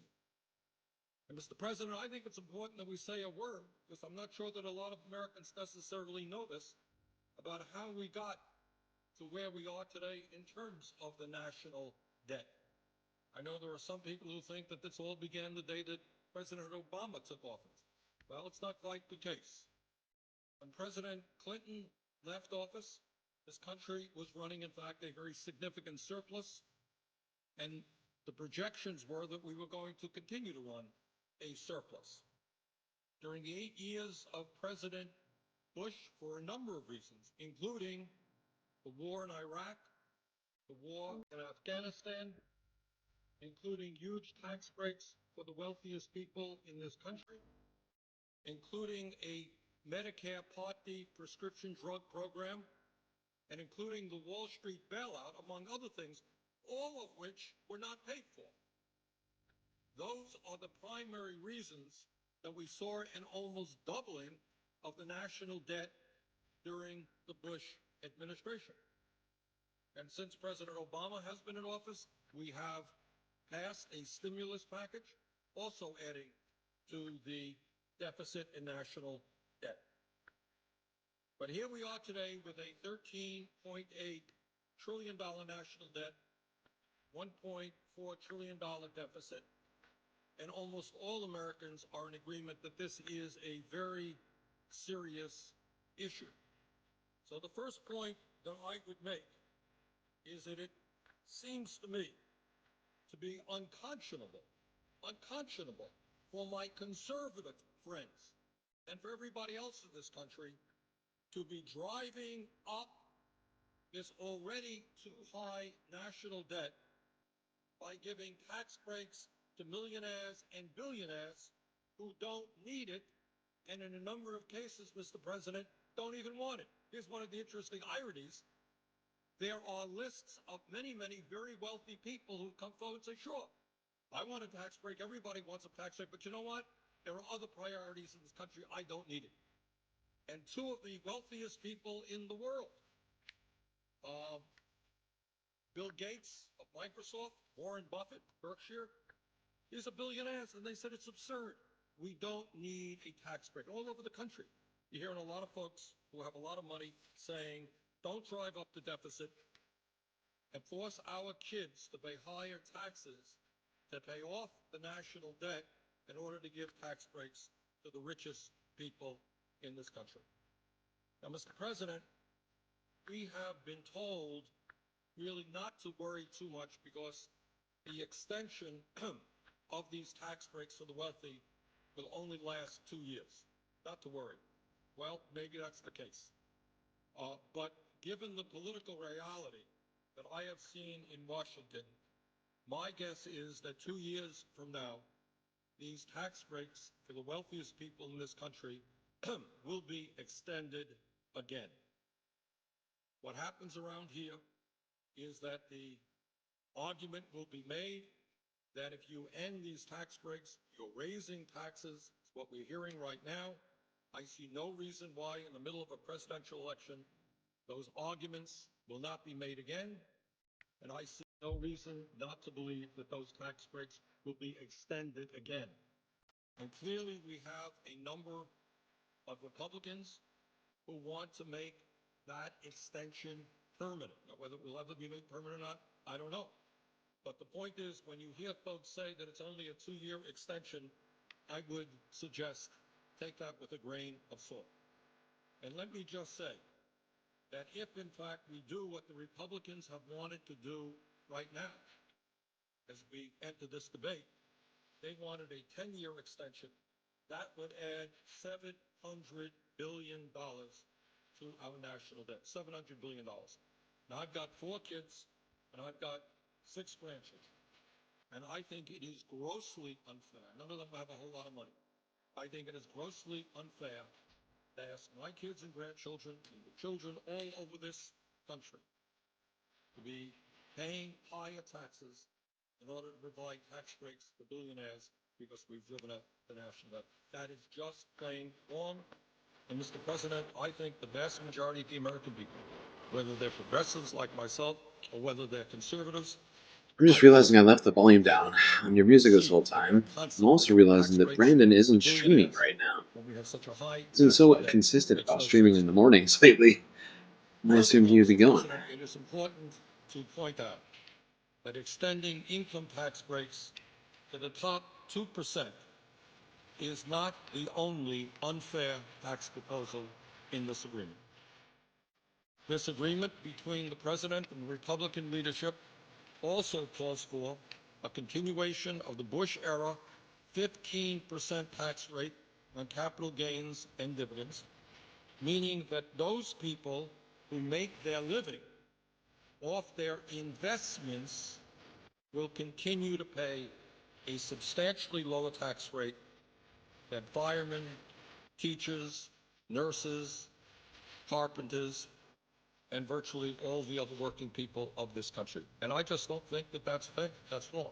And we are continuing, if this agreement were to be passed, that unfair arrangement. Mr. President, on top of all that, this agreement includes a horrendous proposal regarding the estate tax. And that is a Teddy Roosevelt initiative. Teddy Roosevelt was talking about this in the early years of the 20th century. It was enacted in 1916, and it was enacted for a couple of reasons. Teddy Roosevelt and the people of that era thought it was wrong that a handful of people could have a huge concentration of wealth and then just give that wealth, transmit that wealth to their children. He didn't think that that was right. Furthermore, it was a source, a progressive and fair source of revenue. Under the agreement struck between the Republican leadership and the president, the estate tax rate, which was 55% under President Clinton, and let's all remember, we had problems with the economy under President Clinton, but very few will deny that during those years we were creating a heck of a lot more jobs than we did under President Bush. That's the fact. Over 20 million jobs under President Clinton. We lost 600,000 private sector jobs under President Bush. During the Clinton era, the tax rate on the estate tax was 55%. What this arrangement would do is lower that tax rate to 35% with an exemption on the first $5 million of an individual's estate, $10 million for couples. Now, here's the important point, Mr. President, that I think many people don't know, because I have to confess, my Republican friends and their pollsters and their language people have done a very good job. This is the so-called death tax. And I think all over America, people are saying, oh, this is terrible. I have $50,000 in the bank and I want to leave that to my kids. And the government is going to take 55% of that, 35% of that. What an outrage. So let us be very, very clear. This tax applies only to the top 0.3% of American families. 99.7% of American families will not pay one nickel in an estate tax. This is not a tax on the rich. This is a tax on the very, very, very rich. And if my Republican friends had been successful in doing what they want to do, which is eliminating this estate tax completely, it would have cost, Mr. President, our Treasury, raised the national debt by $1 trillion over a 10-year period. Families like the Walton family of Walmart fame would have received as one family about a $30 billion tax break. So I find it hard to believe that when we are talking about massive cuts in programs for working families, when we have this huge national debt, that anybody would be agreeing to lower the estate tax rate to 35%. That is what this agreement does. I think that that is a very, very bad idea. And once again, while the agreement on the estate tax is for 2 years, once again, there is very little doubt in my mind that the Republicans will continue to push for lower and lower estate tax rates because what they want, and I think Senator Keir has been pretty clear about this, they want to permanently repeal that tax. That is $1 trillion in tax breaks to the top 0.3%. So I think we're down a bad path there, and that's another reason why this agreement does not make a whole lot of sense. Mr. President, I would say thirdly, here's a very important point that I think has not yet got the attention that it deserves. And that is, this agreement contains a payroll tax holiday, which would cut $120 billion from Social Security payroll taxes for workers. And I think there are a lot of folks out there who say, well, this is pretty good. You know, I'm a worker. My contribution will go from 6.2% today down to 4.2%. I'll have more money in my paycheck. It's a good idea. Let's take a deep breath and let's think about it for a second. Let's understand what this whole thing is about. This payroll tax holiday concept, so I understand it, originally